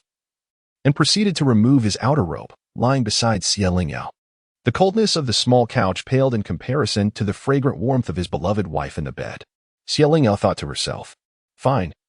If he continued to linger, she would soon be wide awake. Tonight, no matter what, she would ensure he was sent back to his own space. Noticing Lingyao had closed her eyes and remained still, Jiang Shiqi turned to face her. He had long been accustomed to a life of early rising and late nights, never indulging in afternoon naps. Today, with the sun shining brightly outside, Lingyao had cleverly hung layers of gauzy curtains over each window, filtering the harsh sunlight. The room was dim, filled only with the soft sounds of distant birds and the gentle rustle of the breeze brushing against the window panes. Lingyao lay serenely beside him, and an unexpected warmth surged through Jiang Shiqi's being. At that moment, he felt an overwhelming sense of contentment. Gently holding Lingyao's hand in his grasp, he attempted to drift into slumber alongside her. Slowly closing his eyes, he succumbed to the tranquil and cozy atmosphere. And even the diligent Jiang Shiqi, who had hardly rested during the day since learning to read, gradually relaxed, feeling his body grow heavy as his consciousness began to fade. After a short while, Lingyao awakened, and upon turning her head, she was astonished to find that Jiang Shiqi had indeed fallen asleep beside her. She was taken aback. She had never imagined that he would allow himself a day of indulgence. Lingyao raised her hand, unable to resist tracing the contours of the man's unparalleled visage with her fingertips. Now that misunderstandings between her and Jiang Shiqi had dissipated, it would seem reasonable for them to reconcile. Yet the crux of the matter lay in the fact that they had never truly been on amicable terms. Even before Shen Wanchu entered the mansion, they had never laid bare their hearts to one another or engaged in open sincerity. Jiang Shiqi, with his aloof demeanor, was not one to be considered warm-hearted, and Lingyao had first-hand experience of the cold, unyielding nature that lay beneath his exquisite exterior. Heaven, in its mercy, had granted her a chance to make a new choice, yet she found herself at a crossroads. Uncertain whether to resolutely forge a new path or to acquiesce and tread the familiar road once more, Lingyao meticulously reflected on their estrangement, scrutinizing the issues that lay between them. Could love truly conquer all adversities? Ultimately, her heart had begun to waver, her fingers were captured, and only then did she realize that Jiang Shiqi had been roused from his slumber. What are you looking at? She feigned composure. You certainly can sleep soundly. Jiang Shiqi, sensing the flicker of her gaze, felt a surge of affection and kissed her fingertip. It seemed that the lady was somewhat pleased with his appearance. Caught in the act, Lingyao, flustered and annoyed, spoke without thinking. Indeed, it is a pity for such a visage as yours, Lord Jiang. If only a performer in the theaters could boast such looks, the rewards bestowed upon him would surely suffice to establish a theater in every corner of the capital. Jiang Shiqi was not so petty as to take offense over this remark. Yet her words unwittingly reminded him of the generous rewards she had given to that performer named Qing Shan. Jiang Shiqi acknowledged a twinge of jealousy. Lingyao had her own standards of beauty, and being exceptionally beautiful herself, she found it challenging to categorize others as attractive. However, she exhibited great leniency towards women, adept at recognizing their strengths, be it beauty, elegance, charm, or grace, each had its place. In contrast, her assessments of men were far more binary, handsome or not. The distinction was stark. Why had Qing Shan captured her attention? Jiang Shiqi attempted to don several blue robes, but it was evident that Lingyao was not impressed. He hesitated, contemplating how to broach the subject delicately, his thoughts swirling. Yet his words were far more candid. What do you think of Qing Shan's appearance? Qing Shan? Lingyao rummaged through her memories, recalling that exceptionally skilled performer. She had seen him only once and could not clearly remember his features, but she did recall his remarkable singing, which had compelled her to reward him. Once she spoke, a sudden alertness washed over her. Why do you inquire about him all of a sudden? She recalled their encounter at the Xiaoyao Tower, where Jiang Shiqi had become quite irate, even coming to blows with Duke Jingyang. So, you rewarded him because you thought he sang well? Why else? Jiang Shiqi replied thoughtfully. I too believe he possesses a fine singing voice. Indeed, I think so as well, contrary to Yufei's opinion. Jiang Shiqi drew her into his embrace. Listening to his steady heartbeat, Lingyao pressed her finger against his chest. What is Lord Jing up to? Perceiving no hint of displeasure in her tone, Jiang Shiqi inquired. May I embrace my own wife? Unfazed, Lingyao provocatively responded. Of course, embracing one's own wife is permissible. Yet, has Master Jiang perhaps forgotten that you explicitly agreed to the terms of our marriage on that day? Today, I am indeed your wife, but tomorrow, that may not hold true. After a prolonged silence, when Lingyao noticed Jiang Shiqi's lack of response and lifted her gaze, he seized her chin, demanding fervently. Lingyao tilted her head slightly back, overwhelmed by Jiang Shiqi's tempestuous kiss, gasping for breath. In her dazed state, she heard Jiang Shiqi assert with unwavering resolve. Divorce is utterly out of the question. Lingyao mind swirled, her lips tingling. Liar. Chapter 76. The dreadful breach of promise. Lingyao, despite her meticulous calculations, never anticipated that the greatest variable would arise from Jiang Shiqi, renowned for his decisive and unyielding nature. Could it truly be that Master Jiang would be unfaithful to his word? Jiang Shiqi's original statement echoed in the air. What promise I made at 20 concerns not the man I am at 30. In a fit of anger, Lingyao lunged at him, biting his hand with fervor, leaving a distinct mark of her teeth. The following day, she discarded Jiang Shiqi, taking with her Li Momo and Huanxia, summoning Su Yun to accompany them in search of Lu Qin. Aware of having thoroughly provoked her, Jiang Shiqi wisely refrained from approaching, allowing her to leave. Yet, he bore no regrets. Though his heart was laden with guilt for having plotted against Lingyao, he would choose the same path again, 100 times over. As long as she remained by his side, he vowed to gradually demonstrate through his actions that he, Jiang Shiqi, was her destined husband. With a plethora of matters at hand, Jiang Shiqi seized the opportunity while Lingyao was out to swiftly attend to his affairs. He instructed Zhang Mao to arrange for a carriage to await outside the inn where Lu Qin was staying. Young master, it has barely been an hour and a half since the madam left, and here we are waiting, Zhang Mao observed his master, who was engaged in a solitary game of chess, holding a black piece yet remaining motionless. Jiang Shiqi, known for his unwavering resolve in the game, had never before exhibited such indecision. His thoughts drifted back to a time when he and Lingyao had only been married for a month. Though she always wore a smile, it seemed to veil an underlying difficulty, as if she had to exert tremendous effort to sustain the facade. Each time he beheld her smile, he couldn't help but notice the curvature of her lips, marked by an unmistakable trace of artifice, concealing her true emotions beneath a delicate veil. This feeling birthed a sense of jealousy within Jiang Shiqi. He was acutely aware of Li Zi's fervent yet restrained affections for her. But what of her feelings? Had she been swayed by Li Zi, only to be caught in a web of obligation to marry him? Jiang Shiqi had yet to fully comprehend her sentiments toward Li Zi when he suddenly learned of the arrival of a cousin from her side. Cousin? The very mention ignited a spark of unease in Jiang Shiqi.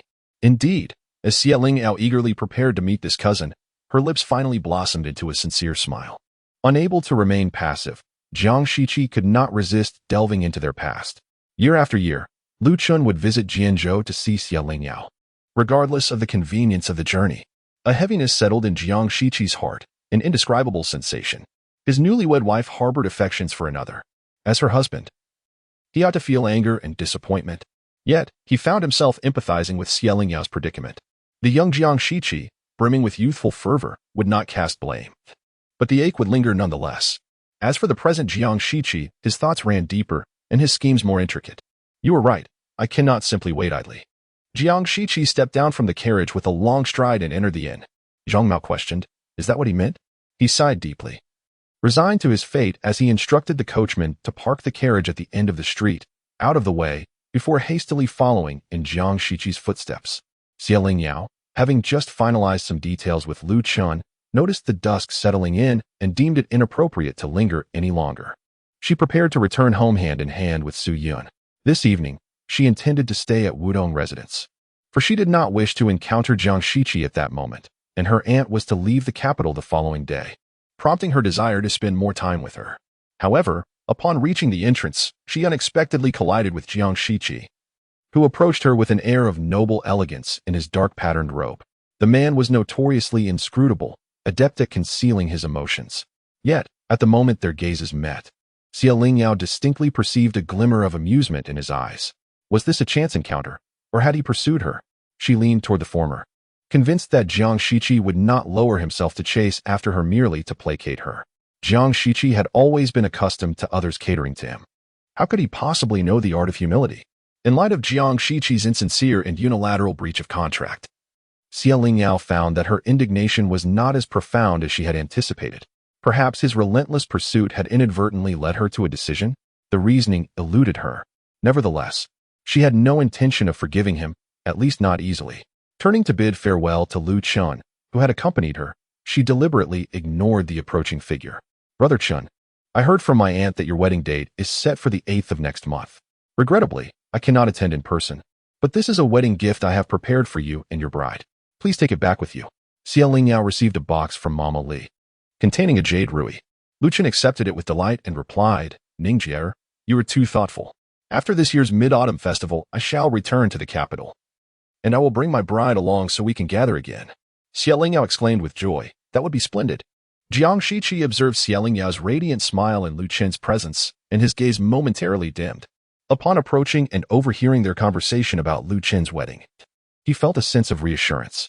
Seeing Xia Lingyao's joyful demeanor appeared genuine, it seemed she had indeed moved on. Ah Yao, Jiang Shiqi said as he drew near, naturally wrapping his arm around her slender waist, greeting Su Yun and Lu Chun without hesitation. Annie, young Master Lu. Both were taken aback, surprised by Jiang Shiqi's presence. The group exchanged pleasantries. What brings you here? Xia Lingyao found it inappropriate to push his hand away in front of so many people, so she resigned herself to his affectionate embrace. I noticed you hadn't returned and feared something had transpired with you and your aunt, so I came to find you. Xia Lingyao was astounded. He had truly come specifically for her. She cleared her throat softly, concealing her emotions, and replied coolly, in the imperial city, beneath the emperor's feet. What could possibly happen? We merely conversed a bit longer and delayed our return. Su Yun and Lu Chun were perplexed by Xia Lingyao's sudden change in demeanor, unable to comprehend the reason behind it. Just moments ago, everything was perfectly fine. However, upon observing Jiang Shiqi's expression, which held no trace of anger but rather a hint of affection, they assumed it was merely a playful exchange between husband and wife. On their way back, Su Yun insisted that Xia Lingyao not share a carriage with her, effectively shoving her into Jiang Shiqi's carriage instead. Lingyao, she advised, in a marriage, even playful quarrels must have their limits. He has come personally to fetch you, even if you harbor some resentment. You ought not to let him lose face in front of so many others. Xia Lingyao understood her aunt's genuine concern for her well-being and, not wishing to trouble the elders, ultimately donned a stern expression as she took her seat in Jiang Shiqi's carriage. Jiang Shiqi, upon her arrival, appeared genuinely surprised. Chapter 77. He had long been mad I had thought you would ride with my aunt, she remarked, a cold huff escaping her lips, her gaze rife with disdain. The intent to admonish unmistakable. Then I shall inform my aunt that it is not my desire to quarrel with Lord Jiang, nor my unwillingness to share a carriage with you, but rather that Lord Jiang's carriage cannot possibly accommodate me, having been married to her for a decade. Jiang Shiqi had long since learned to gauge her temper by her reactions during their frequent disputes. A mere flicker of annoyance signified mild dissatisfaction, while a direct confrontation in his study, accompanied by biting sarcasm, indicated substantial anger yet still allowed for some rebuttal. The most severe sign, however, was when she acted as though he were invisible, rendering all his words and actions meaningless, stirring no ripples in her heart. Thus, the current state of Xia Lingyao was one of anger, albeit with the potential for reconciliation. It seemed that Miss Xia was still willing to board Jiang's carriage, thanks to her aunt's intercession, and she resolved to personally express her gratitude to her later. Xia Lingyao was taken aback. She had never anticipated Jiang Shiqi could utter such soothing words. One must understand, Jiang Shiqi was a man of few words in critical moments. He would rather absorb all her fury than offer even a word of defense. Once she had vented her frustrations, he crossed his arms and coldly regarded her, asking, "Are you done throwing your tantrum?" In such moments, Xia Lingyao felt like a fool. Her grievances and indignation were reduced in Jiang Shiqi's eyes to mere petulance, as if the root of all issues stemmed from her unreasonable outbursts. Noticing her expression of shock, Jiang Shiqi felt a pang of guilt, pondering what folly he had committed in a past life that led him to maintain his cold demeanor when a few kind words could have soothed this woman before him, ultimately driving a wedge between them. "Do not go fluttering around your aunt," he admonished. "She tends to worry. We ought to resolve our matters ourselves."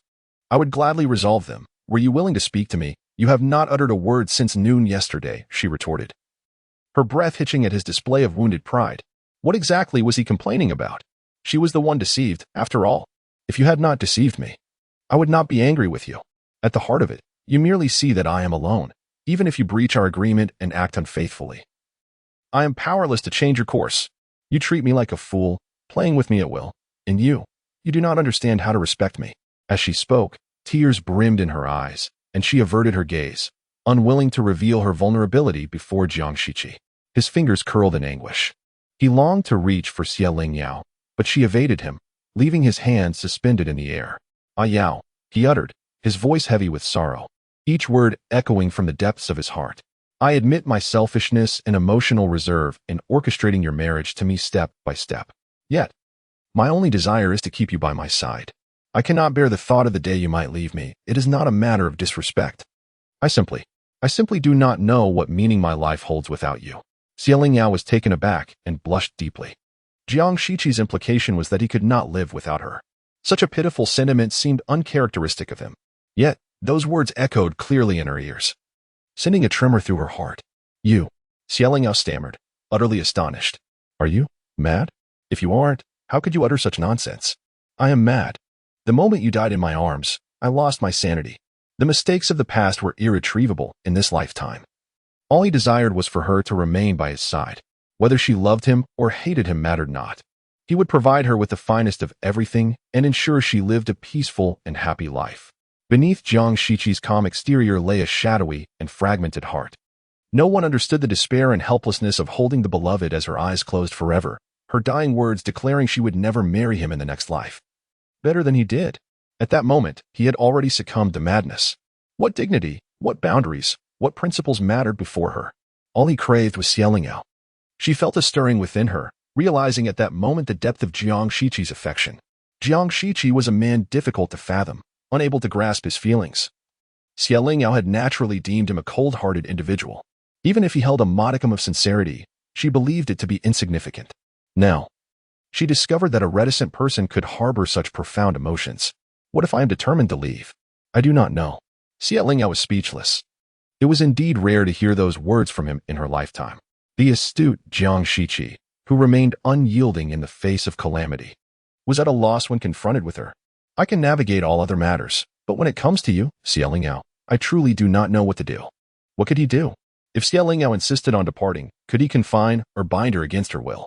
Her stubbornness rivaled that of a mule. The more he pressed, the more she resisted, ultimately leaving him with nothing. Lingyao pressed her hand against the mark she left on Jiang Shiqi's hand. "Are you suggesting that I am difficult to deal with?"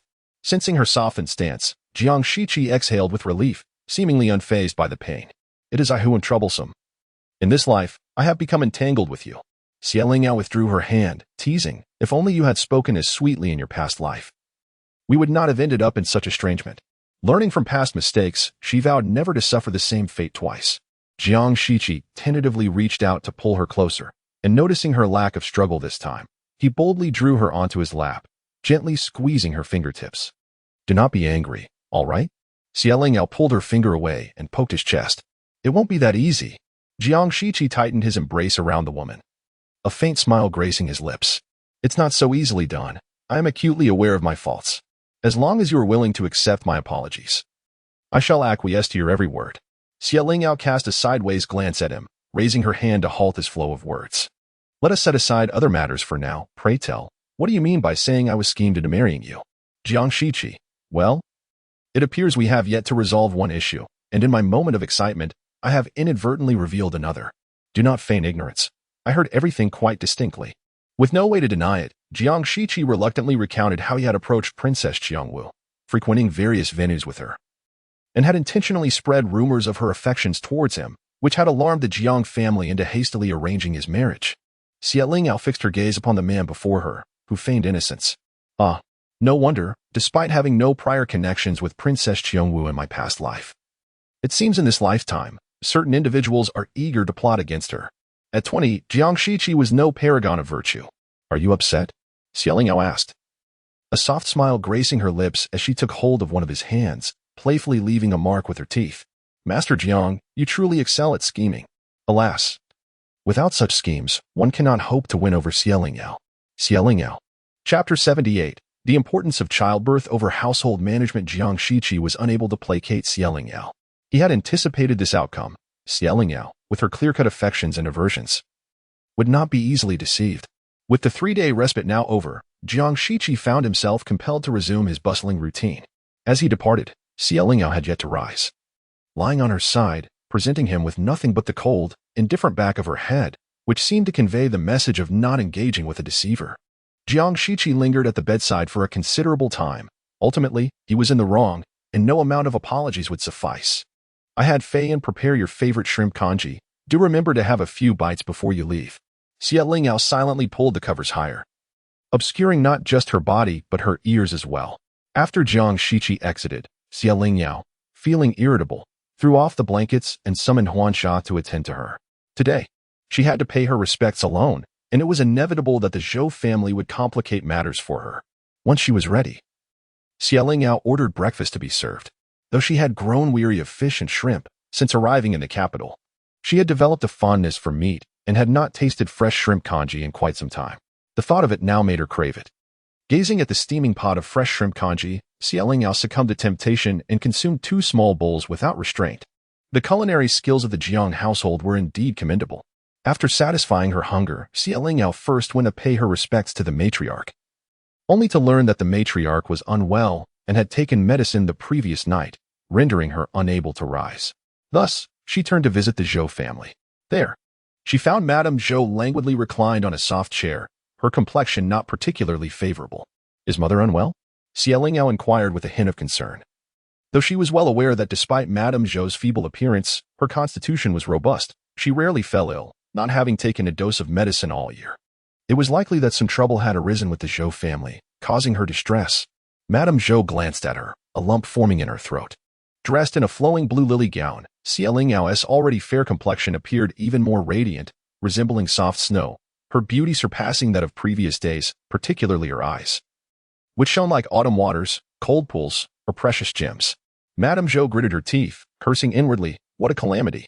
Jiang Shiqi had visited the previous night, and Madame Zhou had thought he was finally willing to grow closer to her, only to realize it was merely to ensure that Lingyao would not be troubled during her morning visit. The more she reflected, the angrier she became. The sun she had painstakingly raised seemed to only favor Lingyao, leaving her utterly confounded. Please sit, I have matters to discuss with you. Lingyao noted that Madame Zhou had so readily permitted her to sit, and rather than feeling relieved, she felt a sense of foreboding. As expected, Madame Zhou's next inquiry was, have you learned to manage accounts at home? Lingyao inwardly scoffed. It had only been a few days since their marriage, and already Madame Zhou was eager for her to take over the chaotic accounts. In her previous life, she had believed that Madame Zhou genuinely trusted her and was willing to entrust her with the household management, despite feeling that it was somewhat unreasonable to assume such a burdensome responsibility right away. She had steeled herself to accept it. However, after toiling through the accounts for several days, she had come to understand Madame Zhou's true intentions. It was simply too late. She did not wish to be looked down upon, so she feigned ignorance, gradually mending the gaps for the Zhou family, exerting every effort to manage the Jiang household meticulously. Yet, in the end, her efforts were thankless. No matter how she handled the affairs, there would always be dissatisfaction, and countless individuals harbored resentment towards her, both overtly and covertly. As if this were not enough, she ultimately lost all her authority due to a few words from Zhou. She gained nothing but complaints. Having acted foolishly once, how could she allow herself to be foolish a second time? The household affairs were all managed by my mother. The daughter-in-law was of no assistance to her. The implication was clear. She would not. Zhou's countenance darkened. What a shame.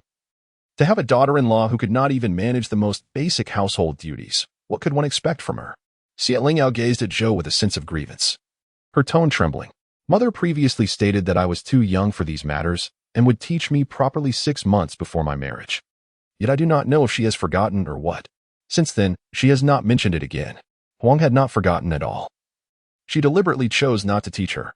Fortunately, Nurse Li, being my mother's close maid, had followed her closely, learning everything my mother learned, and ultimately imparted all that knowledge to Lingyao. Otherwise, Lingyao's life in the Jiang residence would have been even more miserable. Zhou curled her lips in disdain. Indeed, a woman living under a stepmother's thumb had little to offer beyond her appearance. Such a simpleton, she doubted Jiang Shiqi could cherish her for long. Once he grew weary, she had ample means to make Lingyao's life difficult. Since she did not know, she would learn. I will summon 2 skilled matrons for you to learn from. You must study diligently under them and ideally master it within 3 months. If a woman does not even understand the most basic household management, it would be a laughingstock. Zhou continued to reprimand. As the rightful wife, if you cannot alleviate your husband's burdens, it is a dereliction of duty. Lingyao lowered her head, feigning humility. Mother, the daughter-in-law understands. Once my husband returns this evening, I shall discuss this matter with him. Zhou's expression darkened, and with a cold laugh, she retorted, "What? Can my words not hold sway? I have arranged for you to learn household management for your own benefit. As the eldest daughter-in-law of the Jiang family, should I not entrust such important matters to you? You are already busy enough, and yet you wish to negotiate with him over responsibilities that are inherently yours. I see you're becoming somewhat arrogant with your favored status." Lingyao hastily rose, fiddling with the handkerchief in her grasp, and blushed. "Mother, you misunderstand. It is just that my husband said he wishes to have a child soon." Lingyao gaze was sincere, her demeanor unfeigned, devoid of any pretense. She added, "He also mentioned that it would be best to conceive within 3 months. In any case, she would defer this matter 3 months later. She could claim her health was not conducive to conception, and she must be nurtured properly, thus avoiding the burdensome responsibilities of managing the household."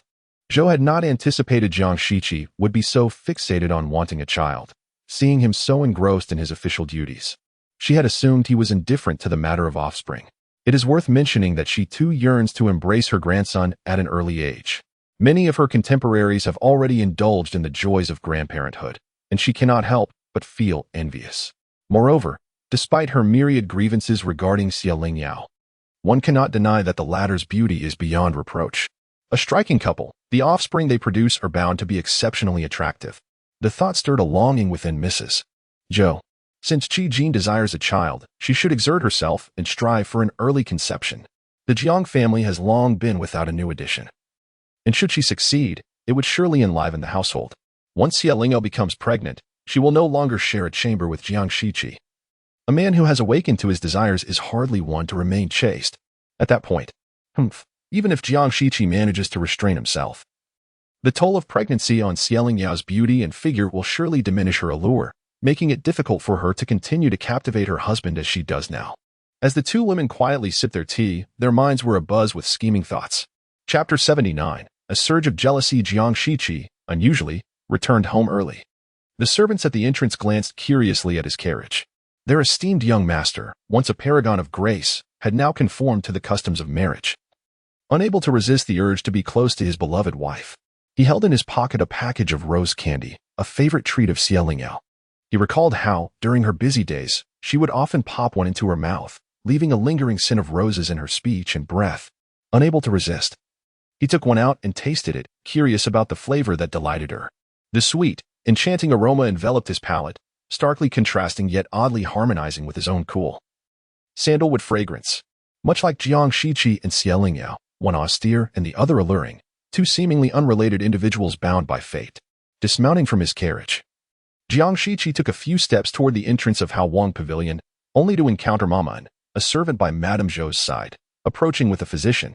Upon seeing Jiang Shiqi, the woman hurried forward, her face beaming with a smile. "Young master, you return early today?" Jiang Shiqi tucked the rose candy back into his sleeve. His brows slightly furrowed. Why was a physician present? Could it be that Lingyao was unwell? Even if she were, there should be no reason for one to be summoned from the Elan courtyard. Aware of Madame Zhou's disdain for Lingyao, he felt a sense of unease. What could have prompted the doctoress visit? Mama quickly replied, "Young master, this Dr. Gong has been specifically invited by the madam to attend to the young mistress's health. Since you and the young mistress are eager to have a child, it is essential to pay close attention to her diet and daily routine. This Dr. Gong is renowned throughout the capital for his expertise with his care. I believe your wishes will soon be fulfilled." Jiang Shiqi was taken aback by her words. Who was eager for children? Surely not they. He had yet to even share a bed with Lingyao, so how could he possibly think of having children? However, Mama would not dare to speak such nonsense without Lingyao's prompting. Regardless of her intentions, he had no desire to confront her about it. After contemplating, Jiang Shiqi finally said, "Please convey my gratitude to Mother. There is no need for her to worry.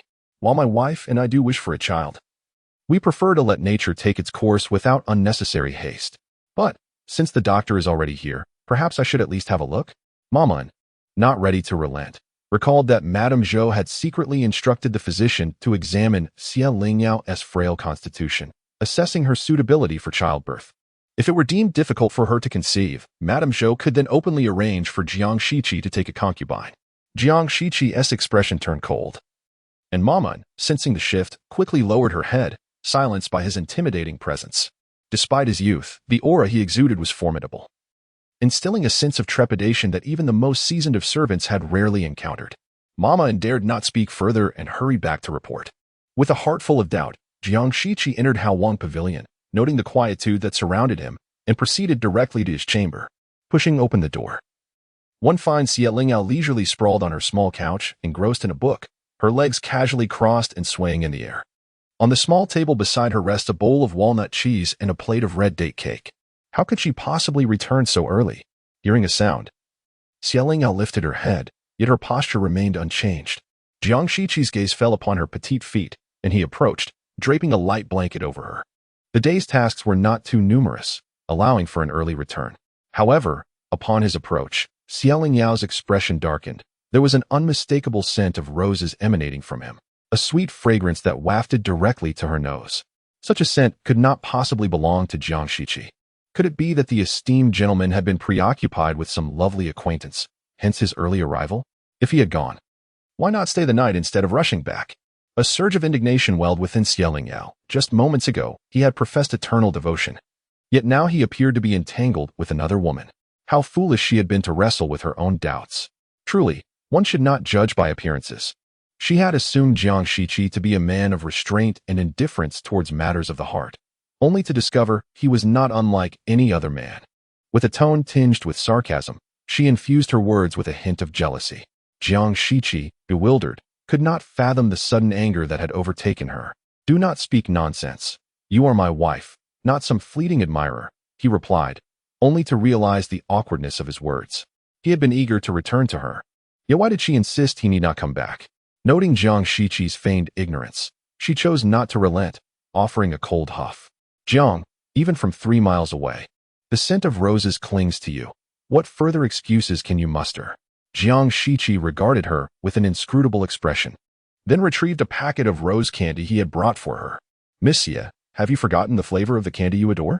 Lingyao found it hard to believe that Jiang Shiqi, who rarely ventured into the marketplace, wielding a pen and preoccupied with court affairs, would ever think to bring her candy. "Is it not the third shop on the second alley of the East Market's Tank Street?" she asked, awkwardly reaching for the rose candy. In her past life, she had cherished such sweets to pass the time. Each piece enveloped her senses in a fragrant rose aroma, sweetening even her breath. To her surprise, Jiang Shiqi not only remembered, but also knew her favorite shop. "Why the silence now?" Jiang Shiqi inquired, sitting beside her, and, through the blanket, grasped her ankle. "Earlier, did you misunderstand something?" Lingyao felt a wave of embarrassment, reflecting on her previous reaction. Had she been too extreme? And no. Her defense was feeble and unconvincing, lacking any semblance of confidence. "Is that so?" Yet I distinctly sensed a hint of jealousy. Jiang Shiqi did not suppress the surging joy within him. His eyes sparkled with mirth as he fixed his gaze on the mortified Lingyao, who appeared ready to burrow beneath the bed. "This was no mere jealousy. Let me make it clear that as your nominal wife, you shall entertain no other woman. My existence in the Jiang household is already challenging enough. Should you dare to bring another woman into the mix, do not blame me for my lack of mercy." With a swift motion, Lingyao kicked Jiang Shiqi's hand away, rising to her feet with an air of indignation as she pointed a finger accusingly at him. Jiang Shiqi gently brushed her hand aside, regarding her with a calm glance. "In our past lives, we shared a bed for many years. Did I ever entertain another woman? I remained faithful to you, yet you were so heartless as to not even spare me a glance. To be wrongfully accused now is truly disheartening."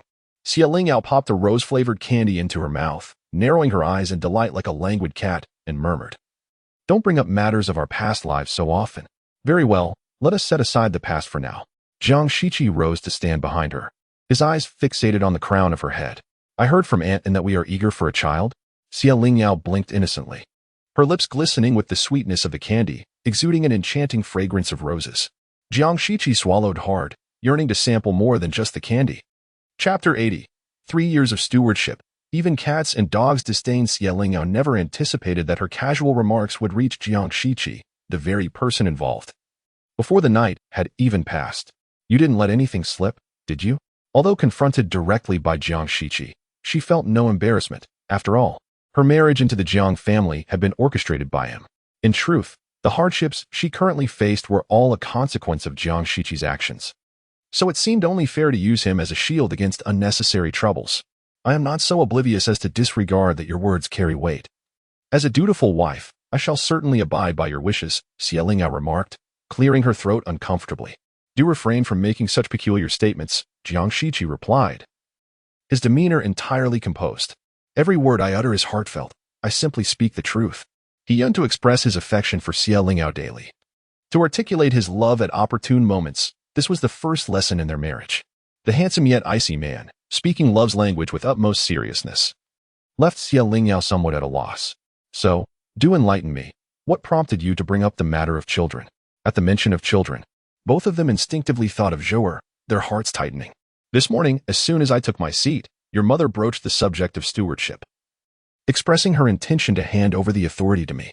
How could I dare to accept? Reluctantly, I devised this plan, merely hoping to postpone matters for a day. Xie Lingyao thought to herself, feeling relieved that she had reacted swiftly, thus averting a troublesome situation. Jiang Shiqi was momentarily taken aback, almost exclaiming, "You do not wish to take on the stewardship?"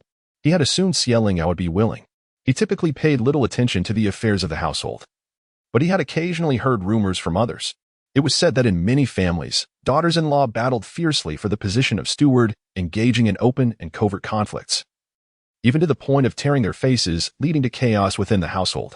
Perhaps the role of steward could indeed be seen as a prestigious endeavor. Recalling her past life, Xie Lingyao had always been diligent and meticulous, managing domestic affairs with remarkable order. Whether it concerned financial records, the arrangement of servants' duties, or social interactions, she handled everything with poise, never faltering.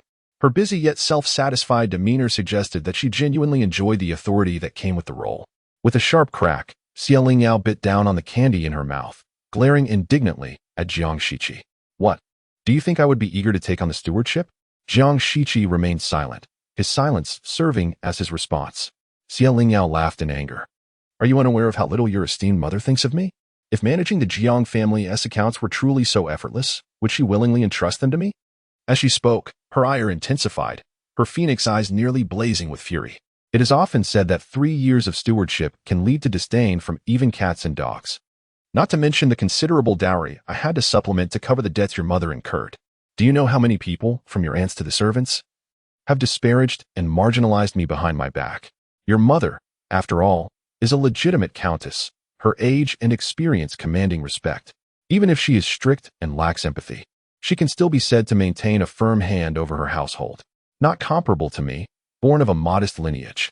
With a mother-in-law who disdains and a husband who is indifferent, my generosity and kindness cannot suppress the disdain of others. My strictness and ruthlessness only lead to whispered criticisms, as if I wield a mere feather as a command. As Jiang Shiqi listened to her recount the grievances she endured in her role as housekeeper, an array of emotions surged within him. Alongside his sympathy, feelings of regret and guilt intertwined. He had always arrogantly presumed to decipher Xie Lingyao's thoughts, believing he had provided her with the finest and fulfilled her desires. In truth, it was merely his own self-indulgence. Jiang Shiqi embraced Xie Lingyao from behind, acknowledging, "It is my fault. I have been so preoccupied that I failed to perceive your suffering and forbearance. I believe that offering you a life of luxury equated to kindness, and I have dragged you into this mire. It will not happen again." Jiang Shiqi offered a decisive apology. Previously, Xie Lingyao had merely felt anger, but now, nestled in Jiang Shiqi's arms, she finally recognized her own sense of grievance. Tears welled in her eyes as she bit her lip, striving to suppress the tremor in her voice and feigning nonchalance. "What future is there? I shall not take on such thankless tasks again. If you possess a conscience, you should clarify matters with your mother and extinguish her hopes entirely. I have my own affairs to attend to and will not pick up the mess she leaves behind." "Very well, I shall speak to her," Jiang Shiqi replied, pulling her closer. "Anything you do not wish to undertake and cannot conveniently refuse, I shall handle." Xie Lingyao softly acknowledged his sentiment with a gentle hum. Jiang Shiqi turned her to face him. "Rose candy, is it delightful?" Xie Lingyao silently nodded. "Not bad. It carries the flavor of the past. This time, I must commend you, Jiang Shiqi, for your thoughtfulness. May I have a taste?" he inquired. Xie Lingyao looked up in surprise. "You wish to try?" Yet she distinctly remembered Jiang Shiqi's preference for lighter flavors, not a penchant for sweetness. Nevertheless, she was not one to be stingy. "Please, go ahead." Jiang Shiqi leaned down eagerly, pressing his lips against her moist, tempting ones. The fragrant notes of rose enveloped his tongue, as he firmly grasped Xie Lingyao's slender shoulders, allowing himself to be gradually entranced. After a considerable time, Jiang Shiqi, satisfied, remarked, "The taste is indeed exquisite." Xie Lingyao's cheeks burned with embarrassment as she retorted, "Jiang Darren's scholarly pursuits must have gone to the dogs." Jiang Shiqi leaned in once more, playfully biting her full, red lips, but he merely smiled in silence. Chapter 81. The Huang Matriarch's Midnight Visit on this night. After Xie Lingyao had just finished her bath, Huanxia came to inform her. "Madam, the matriarch of the CF family is waiting outside." Jiang Shiqi, maintaining a composed demeanor, draped a clean outer robe over Xie Lingyao's shoulders. "If you are weary, we may meet again tomorrow." Xie Lingyao glanced at the garment resting on her shoulder and rose from her vanity. "How can I not see the elder of the family? Shall I accompany you?" Without hesitation, Xie Lingyao declined Jiang Shiqi's offer and instructed Huanxia, "Invite her into the parlor. I will tidy up and join shortly." She removed the outer robe and hung it on the screen, changing into another outfit, but did not rush to the door. Jiang Shiqi perceived her intention to deliberately delay her stepmother. "She sought to harm you in your past life. Why would you wish to see her at such an hour?" Xie Lingyao submerged her delicate fingers into the fragrant rose essence, her eyes narrowing slightly. "Precisely for that reason, I must meet her." After soaking for a quarter of an hour, she withdrew her hands, meticulously dried them, and then leisurely exited the room. Meanwhile, Huang was pacing anxiously in the parlor. Upon hearing the maidens respectfully call for the young madam, she hurried toward the door to wait. Seeing Xie Lingyao approach gracefully, Huang's expression turned stern, markedly different from her demeanor during their time in Jianzhou. The Jiang family belonged to the prominent nobility. Even a few servants from their household bore themselves with an air of superiority, more so than the masters of lesser families. Those who served in the expansive halls were meticulously selected by the matriarch, and as they stood at the entrance, Huang suddenly felt herself shrink in stature, her entire being rendered awkward. In contrast, Xie Lingyao, with her unruffled composure, made no errant glances. As she entered, all the attendants lowered their heads respectfully. Huang felt a tightening in her chest, inwardly lamenting the truth that power indeed elevates one's stature. Uncertain of the reason for her mother's late-night visit, Xie Lingyao entered the room and found Huang standing at the door. She did not pause, bypassing Huang to take her seat in the main position. Once settled, Xie Lingyao calmly inquired about Huang's purpose. As the weather grew progressively warmer, the lingering heat of the night was still palpable. Xie Lingyao held a silk fan, her delicate wrist turning it gently, releasing a waft of rose fragrance. Having been in the commerce sector and managing the Xie household for over a decade, Huang could easily discern the value in Xie Lingyao's seemingly simple attire, each piece worth a fortune. Unwilling to appear diminished before Xie Lingyao, Huang feigned her usual assertiveness and raised her voice. "What else could it be? Your father left with your younger brother, stating he would return in a day. Yet it has now been nearly 3 days with no word. Although you have married into a prominent family, enjoying wealth and honor, you cannot disregard the Xie family, especially when it concerns your father and brother." Xie Lingyao lifted her teacup, taking a delicate sip before lifting her gaze to meet the agitated Huang. "Father often travels for business. It is commonplace for him to be away for 10 days or even half a month. It has only been 3 days. Why the urgency? Do you fear they have gone astray?" Huang's face contorted with anger at Xie Lingyao's utterly indifferent demeanor. When in Jianzhou, she had pretended to be demure and clever. But now, having wed, her cold-blooded and heartless nature was laid bare. "You." Huang opened her mouth to rebuke, yet reason prevailed, reminding her that times had changed. Xie Lingyao was no longer someone she could easily insult, forcing her to swallow her words. "Do you truly wish to remain uninvolved?" Xie Lingyao slightly turned her body, leaning back against the chair, her attitude somewhat dismissive. "Since you are concerned, if father does not return by tomorrow, I shall ask my husband to find some guards to search for him along the way." "You mean we must wait another day?" Huang exclaimed, a hint of urgency in her tone. After years of marriage to Xiechen, she held genuine feelings for him, and as for Xie Xiaoyu, he was her precious son, nurtured and protected through 10 months of pregnancy. With each passing day of their absence, her unease grew. How could she bear to wait another day in such turmoil? "Please consider my position. I have only just married, and it seems inappropriate to ask for favors so soon. Furthermore, father is unlikely to be in any danger. Why create a fuss that would draw ridicule upon us?" Xie Lingyao complained with dissatisfaction, denying Huang further opportunity to speak, citing other matters as an excuse before departing with her entourage. Frustrated yet powerless, Huang could only storm off in anger. That wretched girl, full of excuses, clearly does not wish to search. She scolded her confidant, Mama He, as they walked. Mama He hurriedly followed Huang, unable to restrain herself from advising, Madam. The conflict between the young lady and the master is significant. Although neither has mentioned it over the years, the young lady harbors deep resentment for her birth mother. Huang was acutely aware of the tenuous bond between Xie Lingyao and Xie Chun. You cannot persuade her. Perhaps we should have the second young master try? Mama He suggested. Huang slowed her pace, hesitating. Will he even listen to me? Regret washed over her. Had she known Xie Zhaojing still held value, she would have. The second young master is your son. He will naturally heed your words. Indeed, he is my son. He should listen to me, Huang realized. Turning to head towards Wudong residence, but Mama He quickly stopped her. Madam, you have not seen the second young master in several days. You should bring him some of his favorite snacks. Huang regarded Mama He thoughtfully, appreciating her consideration. Meanwhile, Xie Lingyao stood in the shadows of the corridor, her expression inscrutable. Behind her, Huanxia hurriedly approached and reported, Young madam, I followed them. They returned to fetch a food box and are heading to Wudong residence. Xie Lingyao nodded and inquired. Have all the guards outside Wudong residence been withdrawn? They were removed an hour ago. They will surely encounter the second young master. Very well, you may rest now. Xie Lingyao dismissed her attendants, standing alone in the darkness. Why have you not returned to your room after finishing your tasks? Xie Lingyao felt a weight settle on her shoulder. It was Jiang Shiqi placing a cloak over her.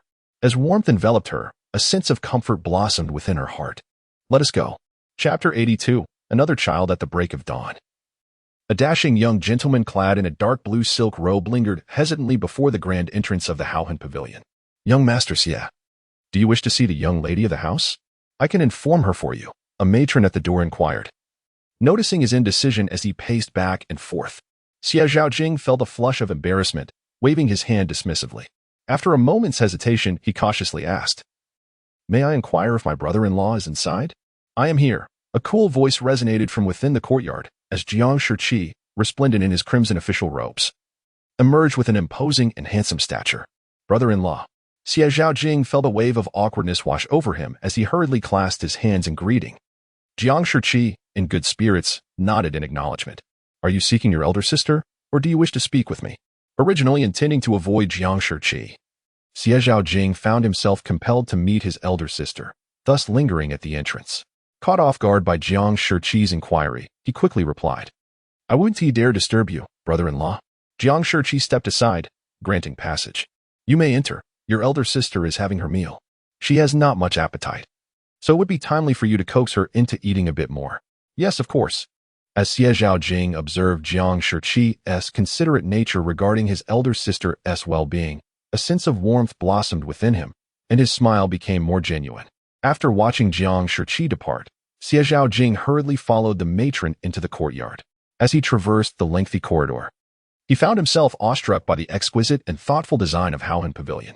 Although the Xie family was not lacking in wealth, some things transcended mere monetary value, such as depth of heritage and breadth of vision. Upon entering the room, he noticed his elder sister, Xie Lingyao, staring intently at a crystal dumpling, lost in thought. Xie Zhaojing approached with a cheerful demeanor. Sister, are you feeling better? Seeing the gloom dissipate from Xie Zhaojing's brow, Xie Lingyao surmised that the matron Huang had successfully cheered him up. Have you eaten yet? Recalling Jiang Shiqi's instructions, Xie Zhaojing, without pretense, replied, Not yet. Xie Lingyao beckoned to Huanxia, who promptly fetched a clean set of bowls and chopsticks. It is a rare occasion for us siblings to share breakfast together. In the past, we dined separately in our own courtyards, only gathering for a family breakfast on the first morning of the new year. Xie Zhaojing reflected on how swiftly time passed. He felt as though he had not truly matured, and in the blink of an eye, his elder sister had become a married woman. With the vast distances ahead, their future encounters would undoubtedly be more challenging. Xie Lingyao personally served a bowl of porridge to Xie Zhaojing, pushing it toward him. You seem much more spirited today. Xie Zhaojing took a few hearty sips of porridge, a hint of shyness in his smile as he replied, Last night, Mother came to apologize to me. I believe, as her son, I should not hold grievances against my own mother. Xie Lingyao raised an eyebrow but refrained from comment. Instead, she inquired, Is there something of importance that you wish to discuss this early in the day? Xie Zhaojing ceased his actions, his expression turning grave. Sister, I have heard from Mother that Father and our third brother have been missing for several days. Our visit to Kyoto is rather modest in terms of companions, making our inquiries somewhat challenging. Might you lend me some assistance temporarily? Lingyao smiled gently. Of course, we are family. How could I stand idly by regarding the matters concerning father and third brother? I shall dispatch someone to request your brother-in-law's arrangements. You need only focus on your meal. Xie Zhaojing nodded earnestly, feeling touched. How fortunate I am to have an elder sister. Otherwise, I would truly be at a loss. He remarked that their mother was overthinking. For how could a gentle and kind-hearted elder sister neglect their father and brother? With a sense of ease. Xie Zhaojing enjoyed his meal, while Xie Lingyao rose to take a stroll, feigning a task to send someone to seek Jiang Shiqi. In truth, she was acutely aware that there was no need to search. Tonight, Xie Chun would enter the city, though not to the Jiang residence, but rather to the upper quarters of Yingsongju. Earlier that afternoon, Xie Lingyao had conveyed to Xie Zhaoying that she had learned Xie Chen was on his way back to Kyoto, expected to arrive that evening. Being a dutiful son, Xie Zhaojing would surely appreciate his father's arduous journey and would station someone near the city gate to personally greet him. As for Huang Shi, Xie Lingyao casually revealed the news of Xie Zhaoyou's leg injury, knowing she would be anxious to rush over to welcome him. Thus, they awaited the unfolding of a splendid drama. On the road to Kyoto, two luxurious carriages meandered at a steady pace. Inside one carriage sat the sullen Xie Zhaoyou, nursing his broken leg. Within the other carriage resided three individuals, one of whom was Xie Chen. The other two included Qianyang, a former mate of Xie Chen from his youth in Kyoto, and a young man who bore a striking resemblance to Xie Chen, his son, whom Xie Chen had only recently discovered. Years ago, the Xie family had incurred the wrath of the imperial court, compelling them to relocate to Jianzhou. Although Qianyang was once a member of Xie Chen's household, her elderly parents still lived, and she could not abandon them to follow Xie Chen. Acknowledging Qianyang's devoted service, Xie Chen granted her a sum of money and returned her freedom, thus bestowing upon her a measure of kindness. They had not seen each other for nearly 2 decades until a chance encounter brought them face to face, whereupon Xie Chen noticed the young man accompanying her, who bore a striking resemblance to him. Upon inquiry, he learned that shortly after their separation, Qianyang had discovered she was 2 months pregnant. However, with Jianzhou being far away, she, as a single woman, found it impossible to seek Xie Chen. Consequently, she relied on the funds he had provided, enduring various rumors and gossip while raising their son alone. Xie Chen looked upon his handsome son and the gentle woman who had devoted herself to him with immense joy.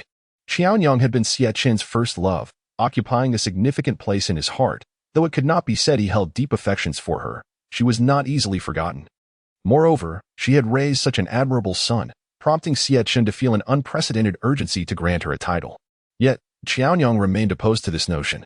Dear sir, although my station is that of a lowly servant, can you truly bear to see our beloved Huya, after longing for his father, ultimately reduced to the status of a mere illegitimate son of the Xie family?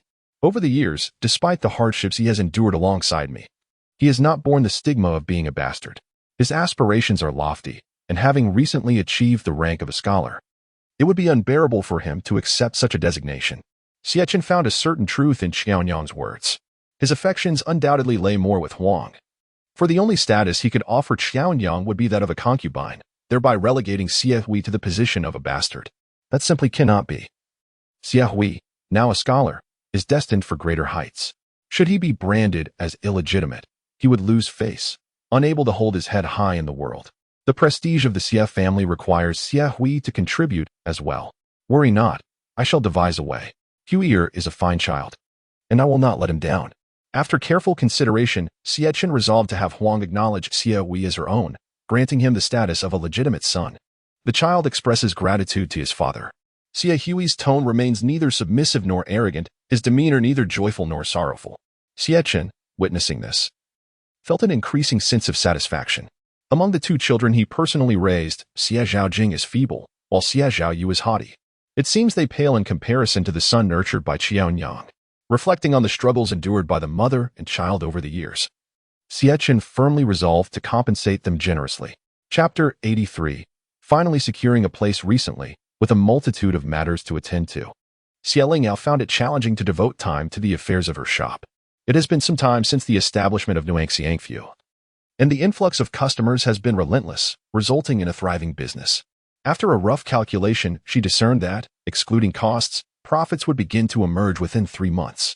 Nevertheless, rather than entrusting everything to others, she yearned to immerse herself in the work personally. She had grown weary of the days spent with her palm outstretched, soliciting money from others. Now that she was married to Jiang Shiqi, the future steps of their journey together were uncertain. Yet with the Jiang family's existing power at her disposal, she was determined to utilize it. Tianxiang brocade was exquisite, yet its production could not meet demand, yielding only limited stock throughout the year. While it was profitable, the potential for greater earnings remained elusive. "Madam, they have left," Huanxiao softly reported at the door. Xie Lingyao paused momentarily, not lifting her head, and merely responded with a gentle acknowledgement. As Huanxiao withdrew, Jiang Shiqi returned to the room. He found Xie Lingyao engrossed in her calculations, her delicate head bent over his writing desk, diligently manipulating the abacus. In his previous life, he often observed her in this manner, toiling earnestly but always with a hint of sorrow in her eyes. At that time, Jiang Shiqi believed her weariness stemmed from the complexities of household affairs. He had advised her to relinquish some of her burdens, yet she consistently smiled and declined, asserting her capability to manage. Jiang Shiqi was not accustomed to others interfering in matters he had resolved to undertake, nor did he impose his desires upon Xie Lingyao. Since she was unwilling to relinquish her grasp on power, he had offered suggestions once or twice, but to press the matter further would only breed resentment. In hindsight, it appeared that she had been caught in a dilemma. The vastness of the marquisate and the multitude of watchful eyes left little room for her to act freely. He loved Xie Lingyao, yet he seldom considered her perspective, which resulted in a gradual estrangement between them, a consequence of his own entanglements. "What are you calculating so earnestly?" he inquired. Without pausing in her work, Xie Lingyao lifted her head slightly, her long lashes fluttering like wings. "You, sir, are at your desk daily. Yet I have never inquired about your undertakings. Why do you concern yourself with mine?" "I would hope you might inquire of me as well," he replied. Xie Lingyao chose not to respond, silently chastising him in her heart. Jiang Shiqi, a distinguished figure, was preoccupied with his own affairs. His study was her forbidden realm. Although she wished to express her concern for him, she found herself relegated to leaving the soup she had prepared outside the door. Such thankless tasks, she had learned, were best avoided. After Jiang Shiqi washed his hands in the inner chamber, he approached her from behind, noticing the clutter of ink, paper, and the small abacus that filled the already limited space on the table. "Next time, refrain from calculating in the bedroom," he suggested, as he began to gather the scattered papers into a neat pile. Xie Lingyao frowned, remaining silent, her fingers tightening around the brush. Perceiving her discontent, Jiang Shiqi gently clarified. "What I meant was, sitting here is uncomfortable for you. Since I do not require the study during the day, you are welcome to use it." "Your study?" Xie Lingyao released her grip and set down her pen, somewhat incredulous. "Have you not always been averse to the presence of others in your study?" Jiang Shiqi inquired softly. "Do you consider yourself as someone else?" Xie Lingyao tilted her head. Was she not, in Jiang Shiqi's eyes, merely an outsider? Observing her expression, Jiang Shiqi discerned her thoughts, and he could only sigh helplessly. "You are my wife, the one with whom I shall spend my life. You are not an outsider." Xie Lingyao's face flushed, and she feigned composure as she brought up past grievances. "Is that so? Yet in my previous life, I rarely had the opportunity to enter your study. Several times when I wished to see you, you barred me from the door. Except during quarrels, for in those moments, Xie Lingyao, consumed by anger, paid no heed to Jiang Shiqi's prohibitions." Jiang Shiqi could no longer contain himself, a hint of melancholy crossing his features as he leaned closer to her ear, articulating each word. "You wish to see the small couch I have set up in my study? I, driven out by a heartless woman, have nowhere to go, forced to spend my nights in the pitiful state of sleeping in my study. Do you truly believe I would allow you to witness such a sight? Furthermore, in this lifetime, how many times have you visited my study? Have I ever denied you entry?" Xie Lingyao's eyelids twitched, her voice tinged with surprise. "In those later years, you slept in the study?" When she had previously misunderstood the relationship between Jiang Shiqi and Shen Wanchu, she had naturally assumed he spent his nights with Shen Wanchu. After resolving that misunderstanding, Xie Lingyao merely thought Jiang Shiqi had other residences. With his wealth and power, he could easily acquire a separate estate. She could never fathom that Jiang Shiqi would resign himself to the confines of his study. What a revelation! As Mammy Li aged, she became the chief mate of the vast good, managing affairs with great efficiency. How could she be unaware of Jiang Shiqi's returns at night? It was undoubtedly Bai Chun who intentionally suppressed the truth, misleading her into believing that while Jiang Shiqi returned to the marquisate, he was off elsewhere. Although Bai Chun met her end at Jiang Shiqi's command, her spirit had indeed waned, spending most days lost in slumber, lacking the energy to inquire about Jiang Shiqi. Additionally, Jiang Shiqi himself was exceedingly busy, often absent from the marquisate for several consecutive days, and when he did return, it was typically early in the morning and late at night, arriving just as Lingyao was retiring for the evening, leaving no time for her to prepare before he departed. In truth, Lingyao was aware that Jiang Shiqi occasionally slept in the study, but she assumed it was merely a consequence of his hectic schedule. She had not realized that it was a recurring situation. Reflecting on the later days of the influential Jiang, who returned home only to endure the indignity of sleeping in his study, Lingyao felt her heartache for him for the first time since her rebirth. No, she could not let Bai Chun off so easily. Where do you think I went? Lingyao dared not confess her belief that Jiang Shiqi spent his nights in Shenhuachu's bed. She simply stated, I thought you had your own residence outside. Even if you did not return to the Jiang family, you would not subject yourself to such indignities. Jiang Shiqi had indeed contemplated, in a fit of anger, to relocate to another residence. However, the mere thought of departing in such a manner would inevitably reveal the discord between him and Lingyao, leaving her to bear the brunt of idle gossip. He had assumed that certain individuals possessed hearts as unyielding as iron, unwilling even to send him bedding. Little did he know the truth of the matter. Contemplating this, Jiang Shiqi found little solace in his thoughts. Was he truly so insignificant to her? A living presence had occupied the study for years, and she remained utterly oblivious. Lingyao heart softened, yet her words remained resolute. Your earlier conjecture was indeed accurate. Even if I were aware of your presence in the study, I would not concern myself with you. Jiang Shiqi turned to observe Lingyao evidently evasive gaze, then decisively lifted her into his arms and took a few steps before placing her upon the small couch where he slept. In a past life, I may have tolerated this. However, I have grown weary of this cramped space. Would you be so kind as to grant me a portion of your bed? Lingyao, her heart softened, found herself more amenable to his request. Furthermore, Jiang Shiqi was an exceedingly peaceful sleeper, devoid of snoring or teeth grinding. Even his shifts in position were quiet, perfectly befitting the image of a refined gentleman. Sharing his space seemed harmless enough. Agreed. A simple, succinct word. Yet it surpassed Jiang Shiqi's expectations, sparing him much unnecessary dialogue. He leaned closer, and Lingyao instinctively raised her hand to rest against his chest, tilting her head to meet his gaze, which bore a hint of mirth. The man's melodious voice resonated softly. Really? With the remnants of her previous grievances dissipated, Lingyao found herself somewhat overwhelmed by Jiang Shiqi's fervent advances. Indeed, she turned her head away to avoid his penetrating gaze. Jiang Shiqi observed her averted face, which revealed a delicate earlobe and a glimpse of her alabaster neck, causing his eyes to darken with realization. At that moment, he understood that sharing the same bed with Lingyao would, in fact, pose a challenge for him. Chapter 84. Sleeping side by side as anticipated. Jiang Shiqi lay beside Lingyao, yet sleep eluded him. The heat of the season intensified, and Lingyao delicate snow-white skin reacted to even the slightest roughness of fabric, leaving red imprints. Thus, Granny Li had specially chosen the softest and most delicate cloud silk brocade to fashion her undergarments. However, such light materials were inherently sheer, subtly revealing the enchanting colors of spring.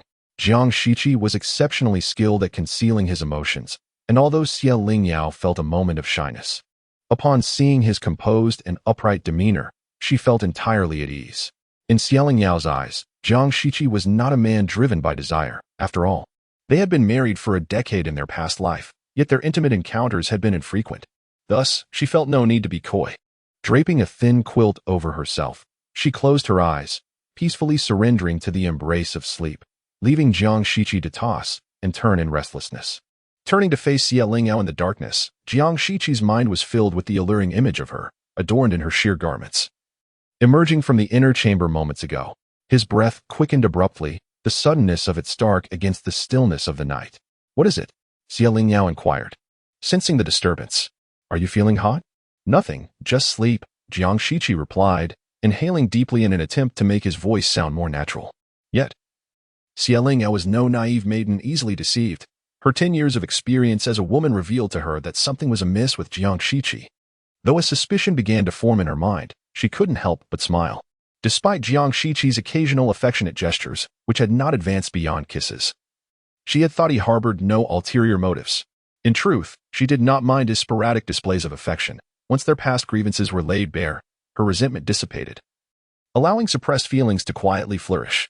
Yet, having grown accustomed to wielding her sharp tongue against him and fearing a return to the mire of past emotions, She continued to maintain her cold demeanor. Xie Lingyao had never claimed to be a paragon of virtue, especially since she could not navigate life alone. However, as Jiang Shiqi remained passive, she saw no reason to pursue him. A soft chuckle escaped Xie Lingyao's lips, her tone playfully teasing. Lord Jiang, what occupies your thoughts at this moment? Jiang Shiqi, not wishing to provoke her ire after finally gaining permission to share the bed, sought to avoid her displeasure. This merciless woman, having shown rare tenderness, would be far more challenging to persuade next time. Nothing of consequence. It is late. Do rest, he said, swiftly turning away from her, anxious that she might discern his discomposure. Yet, he couldn't help but recall that night when she had posed a similar question, expressing her desire to fulfill his wishes. If he were to say he wanted something, never mind. Xie Lingyao was a woman whose thoughts were unfathomable, and he dared not gamble on her whims. He resolved to take things gradually. Tomorrow, will you accompany me to the palace? Xie Lingyao, lacking any inclination for sleep, stared into the inky darkness with her glistening eyes.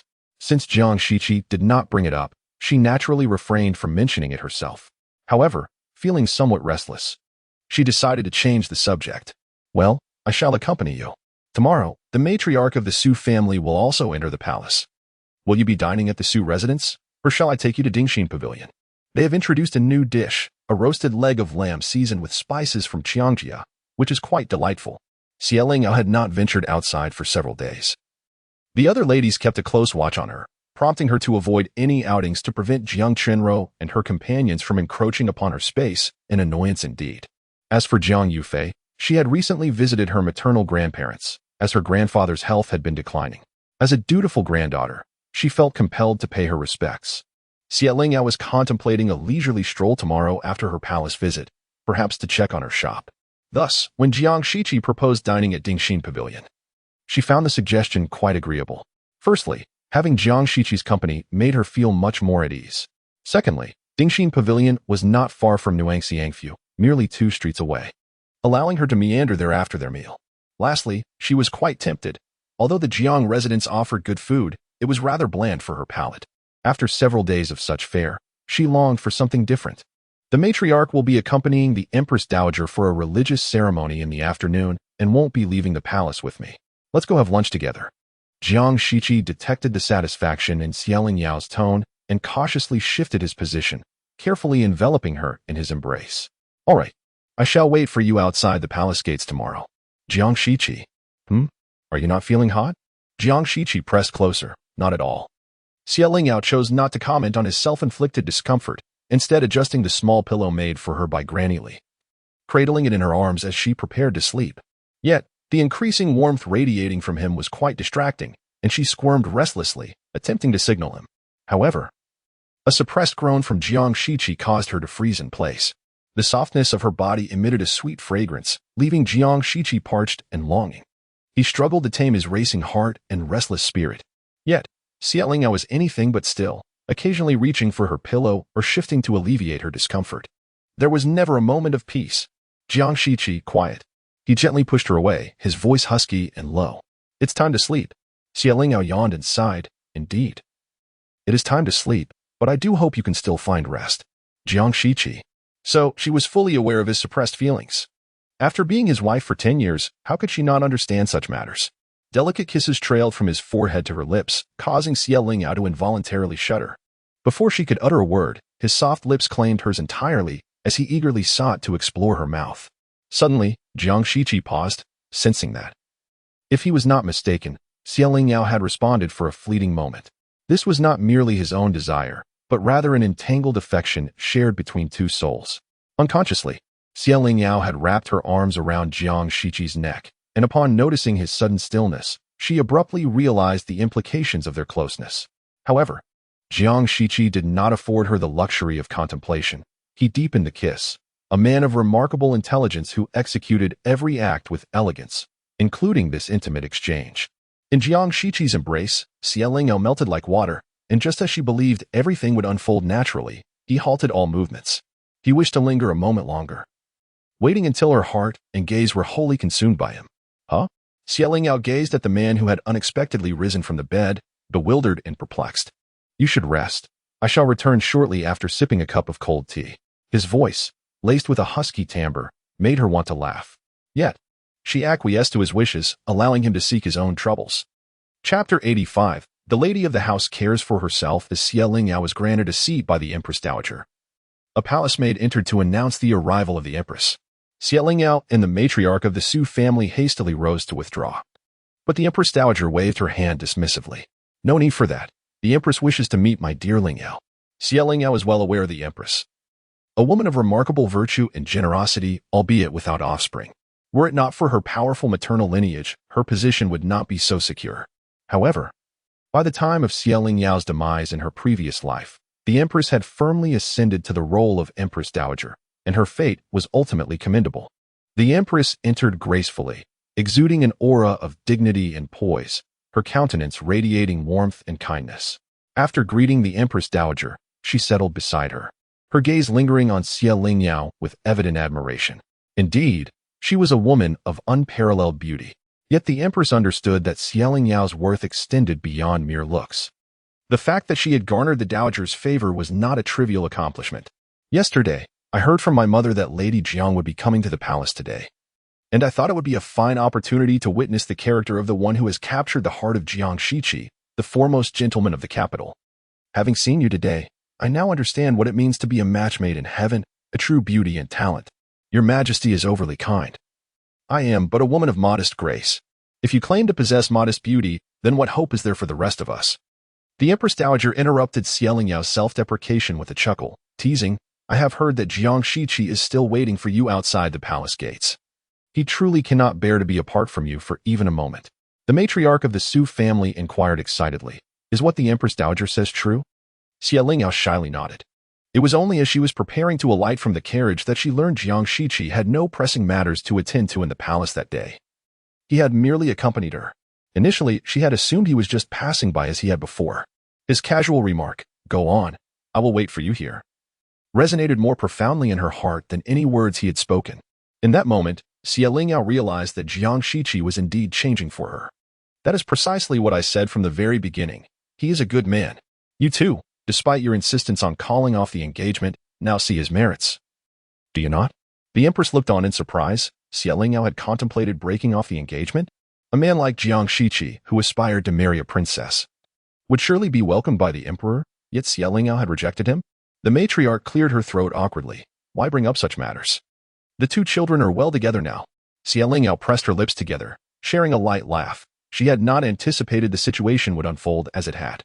She had initially sought to remain untouched by Jiang Shiqi, only to discover that it had all been a misunderstanding. That man, now fervently pursuing her, was becoming increasingly difficult to resist. The thought of Jiang Shiqi's nearly frenzied kiss from the previous night sent a shiver down her spine. Fortunately, after a night's rest, her swollen lips had returned to normal.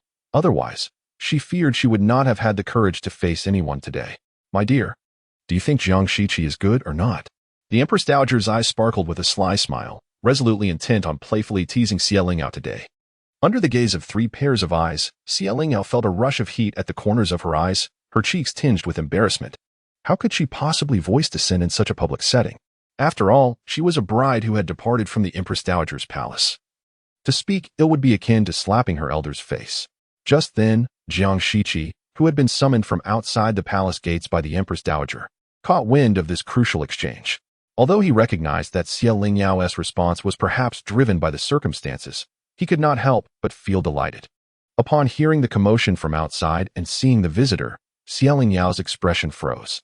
Under Jiang Shiqi's evidently amused gaze, her smile faltered. Even after they exited the palace and settled into the carriage, her demeanor remained awkwardly stiff. Was it truly necessary to make her feel this way over a mere compliment?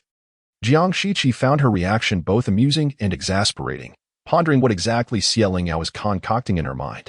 Please, do not misunderstand. I was merely trying to please the Empress Dowager.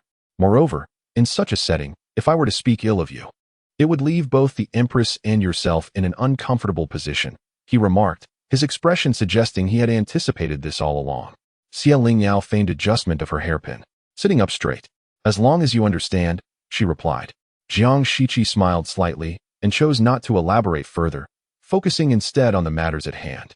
It was not until the carriage halted before the Dingxin pavilion that he lifted his gaze. Let us proceed. I have already arranged for a private room with Zhang Mao. He stepped out first, extending his hand to assist Xie Lingyao down. Zhang Mao discreetly turned away, unable to bear witnessing his master's overt displays of affection. While maintaining a facade of propriety, once Xie Lingyao firmly set her feet on the ground, Jiang Shiqi showed no sign of relinquishing his grip.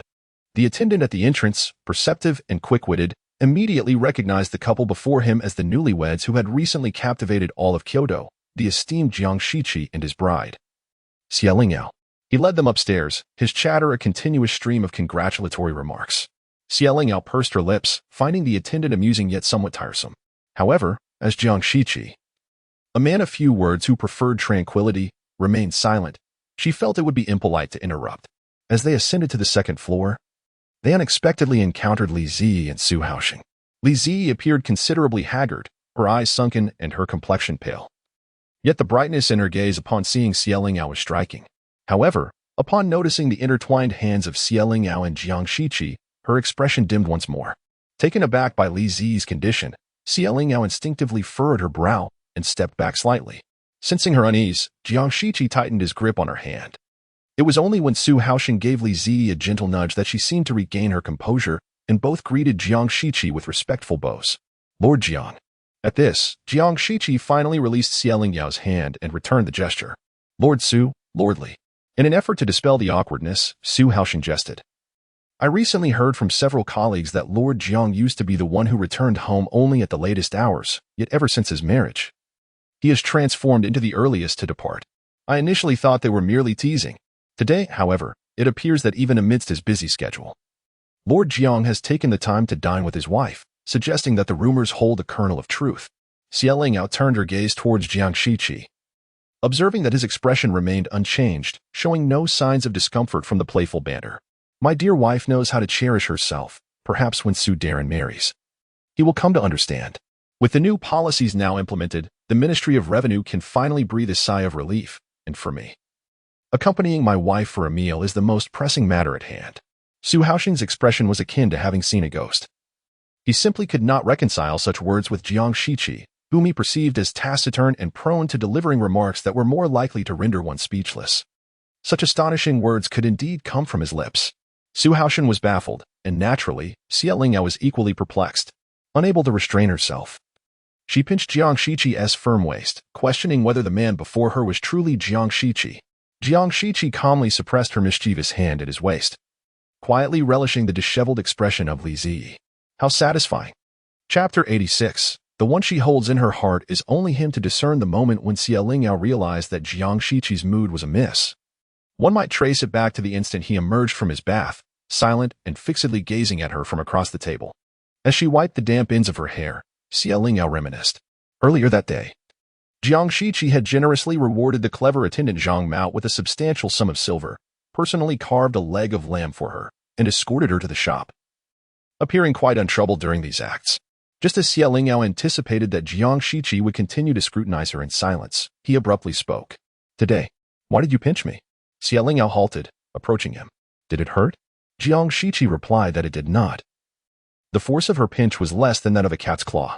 Yet, in that moment, Xie Lingyao's sudden action seemed to evoke memories of Li Zi for Jiang Shiqi, as if to say, you are already distressed, why utter such ill-timed words? Xie Lingyao could scarcely recall the strength of her pinch. She lifted her hand to Jiang Shiqi's collar. Show me, is there a bruise? Jiang Shiqi grasped both of her hands, meeting her innocent gaze with a hint of frustration. Do you think my words were inappropriate? Xie Lingyao tilted her head, showing no hesitation. Naturally, they were somewhat inappropriate. Jiang Shiqi's lips turned downward, yet she continued, in front of so many people. How can you speak such sour words without feeling shame? Jiang Shiqi brought her hands together, capturing her with one hand while pulling her slender waist forward with the other, causing Xie Lingyao to tumble uncontrollably into his sturdy embrace. Is it merely because of this? She retorted. What else could it be? Did you observe Su Haoxing's expression? It was as if he had seen a ghost. Jiang Shiqi paid no heed to Su Haoxing's demeanor. His concern lay solely with whether Li Zi would retreat in the face of adversity.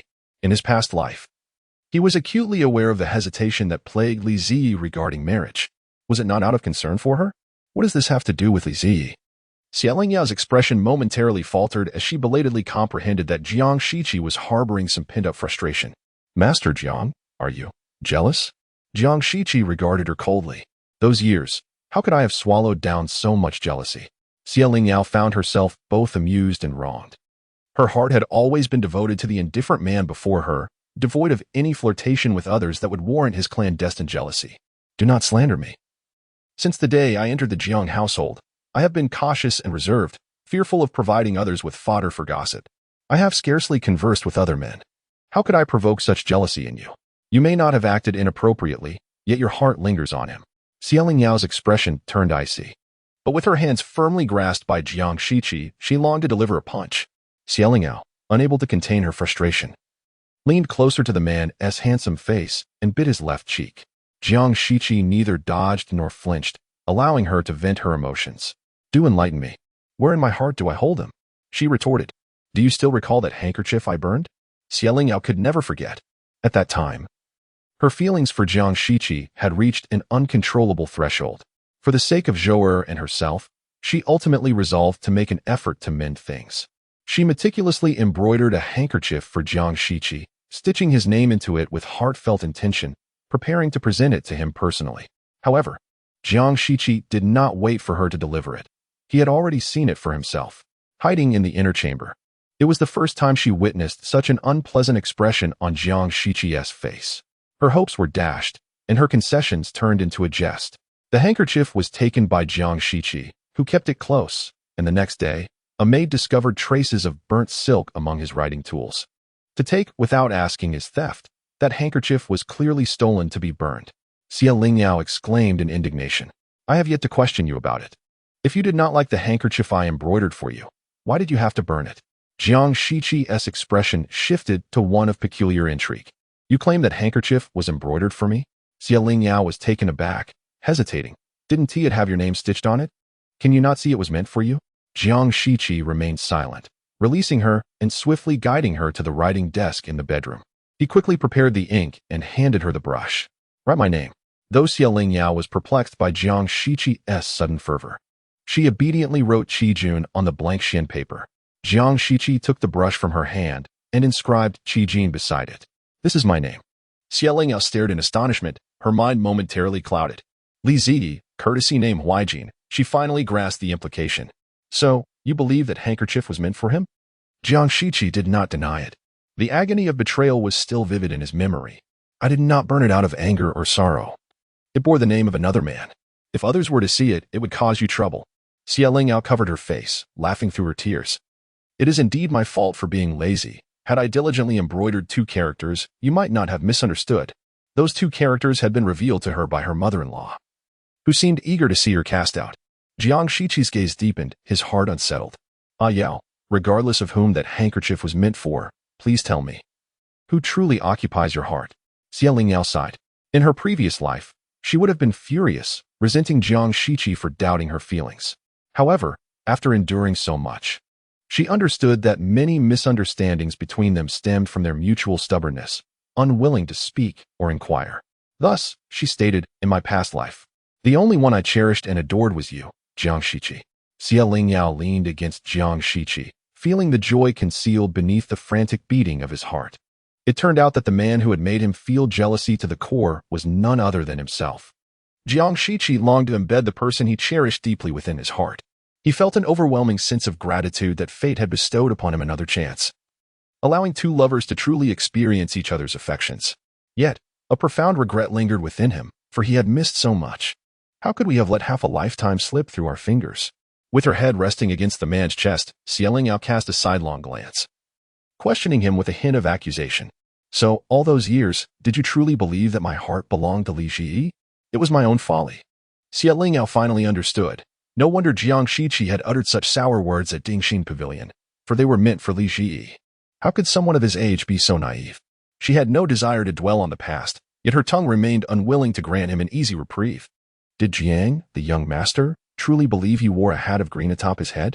It was astonishing that he had endured for so many years without a confrontation. For a moment, she pondered whether she should commend his open-mindedness. If it were anyone else, I would not have reacted at all. If the person beside me were not you, then who could she be? I would care not for her heart. With you, I would certainly not react. As long as you remain by my side, I would feign ignorance, treating it as if I knew nothing at all. Lingyao was taken aback by such possessive words.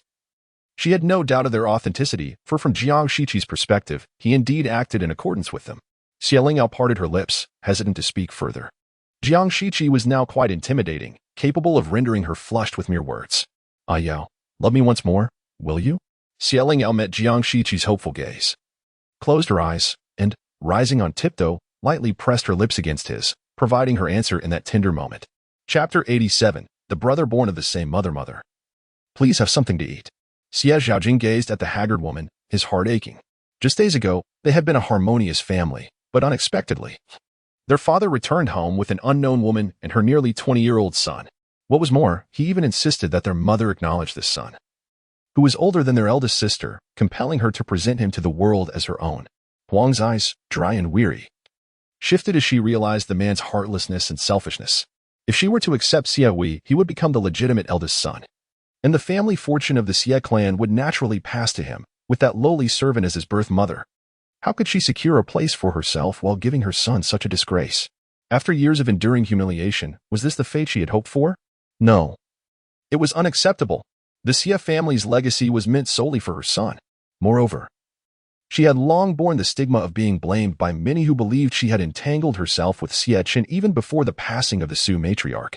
If she were to accept such an older son now, would she not become the target of scorn and ridicule?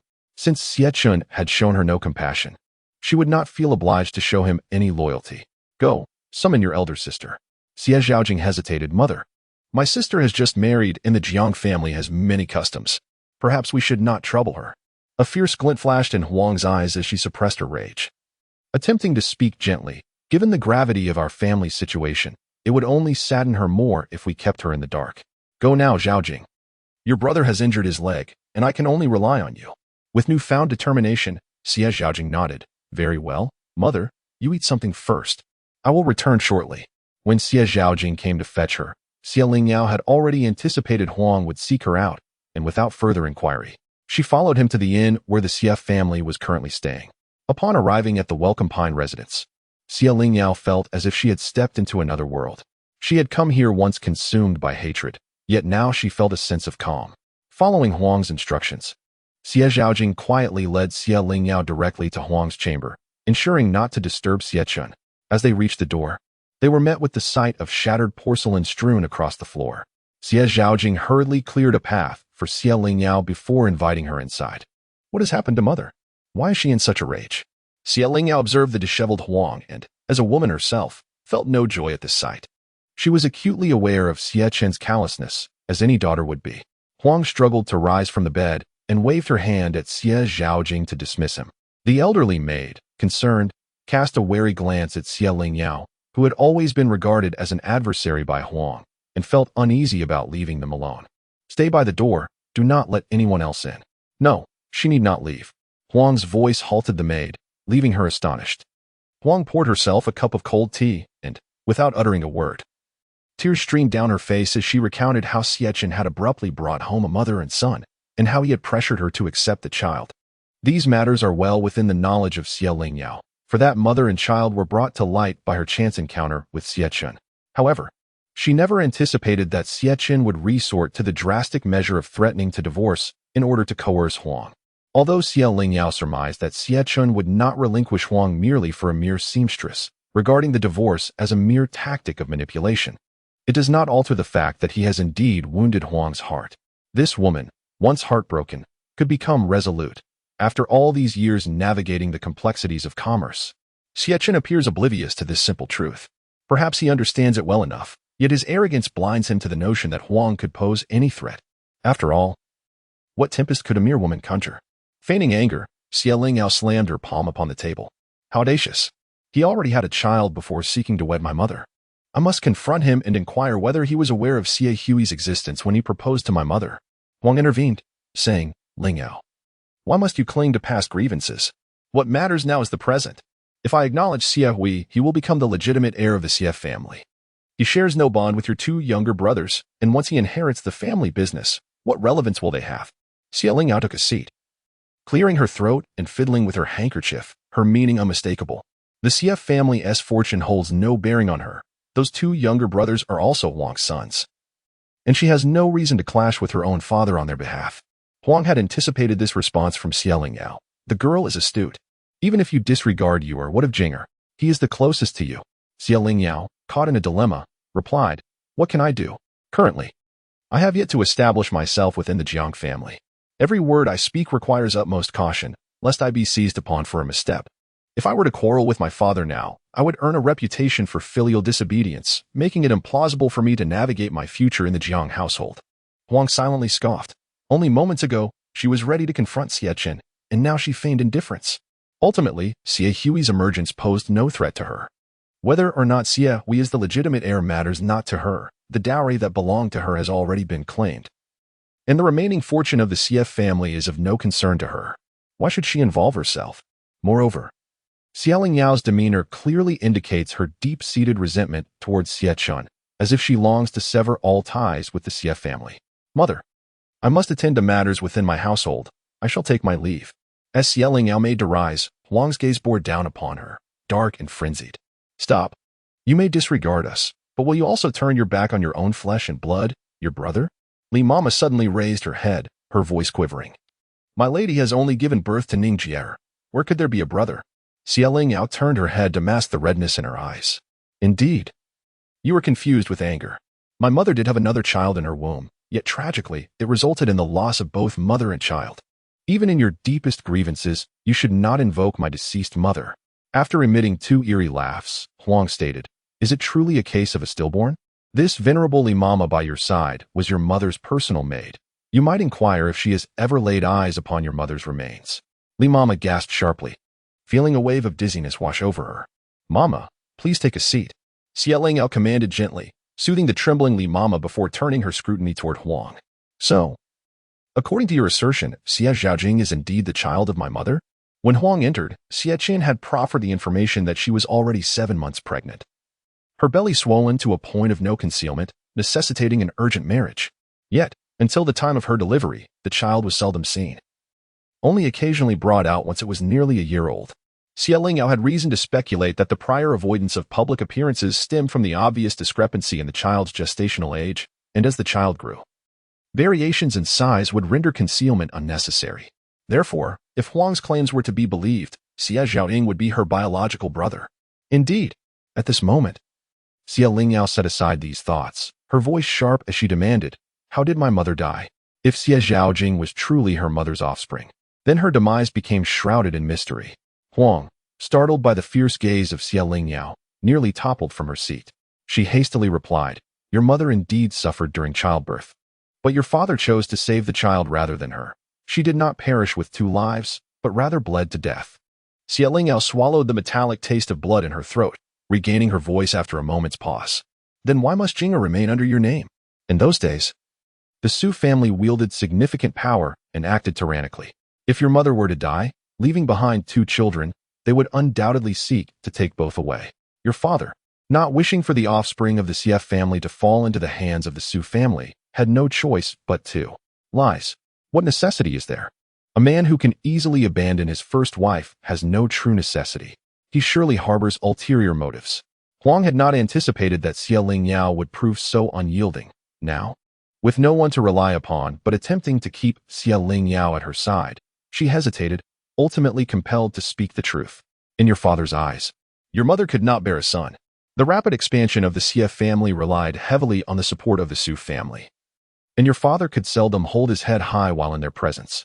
Moreover, your grandfather is rather blunt, often disregarding your father's pride. This led to a growing resentment. He feared that if your mother were to give birth to a son, the Su family would inevitably seize all his assets. In truth, even Huang found her own reasoning somewhat lacking. Ultimately, it was a matter of lost affection. Despite the Su family's beauty, at that time, Xie Chen was high-spirited, and the Su family did not coddle him. Consequently, he grew increasingly weary of them, compounded by his belief that he had received favors from the Su family, leading him to feel that Su was likely looking down upon him. Whenever she uttered words that displeased Xie Chen, he would surmise that the Su family held him in contempt, prompting their disdainful behavior. As for the subsequent events, Lingyao likely understood that the Su family, having suffered the tragic loss of their beloved daughter and witnessing their business gradually distancing from Jianzhou, ultimately decided to relocate, leaving behind only an old residence. Before their departure, The Su family, concerned for Xie Lingyao's well-being under her stepmother's care, offered to take her with them. Yet, bound by her engagement to Jiang Shiqi, she found herself unable to leave. Consequently, the Su family bequeathed all of Xie Lingyao's mother's private assets to her and pledged to send someone annually to inquire about her circumstances, assuring her that should she find herself in distress, they would come to her aid. Lingyao, how can you disregard me and Yua? Are you truly indifferent to your own brother? Can you bear to watch him toil under that illegitimate child of Xie Hui's?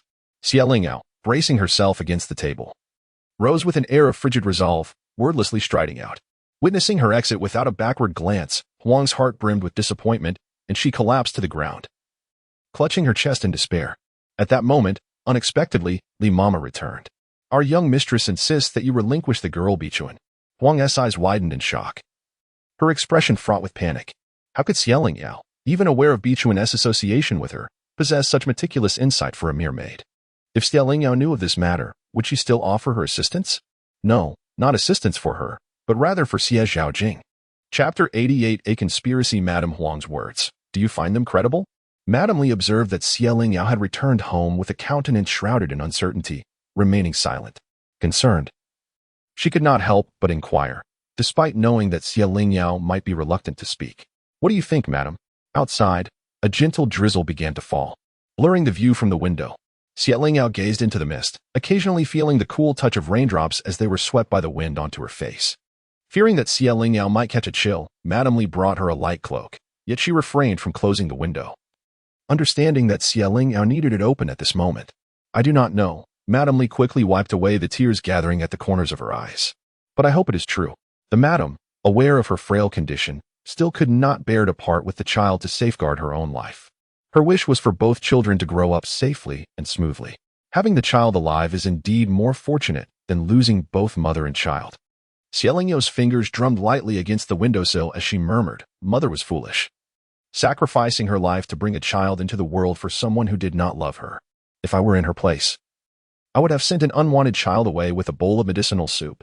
Madame did not do it for your father, she did it for her children. She wished for her children to survive. Ningjier, when you become a mother, you will understand the madam's feelings at that time. Xie Lingyao bitterly smiled, reflecting that she too had experienced motherhood, albeit her approach seemed rather selfish compared to her mother's selflessness. Ultimately, she had chosen to leave her child, Zhou'er, behind. Perhaps, once a woman becomes a mother, her heart softens. But that did not apply to her, Xie Lingyao. Madame Li asked, what should we do next? She felt inexplicably that Huang's words were not lies. Although the second young master bore no resemblance to the madam, she believed he must be her child. Madame Li harbored intense hatred towards Huang, yet she could not direct that animosity towards the second young master, who had always been gentle and well-mannered. Each time she encountered him, she treated him like any other child, not allowing his lineage to cloud her demeanor. If the second young master is indeed the madam's child, we cannot just stand by and watch him be usurped by the likes of Xie Hui, who appeared from nowhere. You have said he emerged from nowhere. What is there to fear? Madame Li was utterly bewildered by Xie Lingyao's words. Taking a deep breath, Xie Lingyao decisively closed the window with a clap. In a few days, you will know the truth. That evening, as Jiang Shiqi stepped into the grand hall, he received the task assigned by Xie Lingyao. Before he could even sip a glass of water, he was bustling about, escorting Xie Zhaojing into the Marquis's residence with great fanfare. Having troubled Jiang Shiqi, Xie Lingyao felt compelled to show some sincerity. Initially, she had contemplated stepping back from the kitchen to prepare a few dishes, but her culinary skills were limited. After a moment's hesitation, she decided to personally stew a soup. However, upon gazing at the plucked and flayed pigeon, she was so startled that the clay pot slipped from her grasp. At last, after a flurry of activity, a plate of charred vegetables sat forlornly on the table. Jiang Shiqi, holding his chopsticks, felt a twitch in his brow, struggling to believe that the kitchen had the audacity to present such a dismal-looking dish before him. Why was he not using his chopsticks? Was he not hungry? Xie Lingyao appeared nonchalant, yet her peripheral vision was keenly attuned to Jiang Shiqi's hand gripping the chopsticks. Her words drew Jiang Shiqi back from his reverie. The astute Jiang quickly grasped the underlying implication. Xie Lingyao was a person of discernment. How could she permit a dish of such poor quality to grace their table? He picked up a few of the half-burnt greens and, maintaining a stoic facade, sampled them with careful deliberation.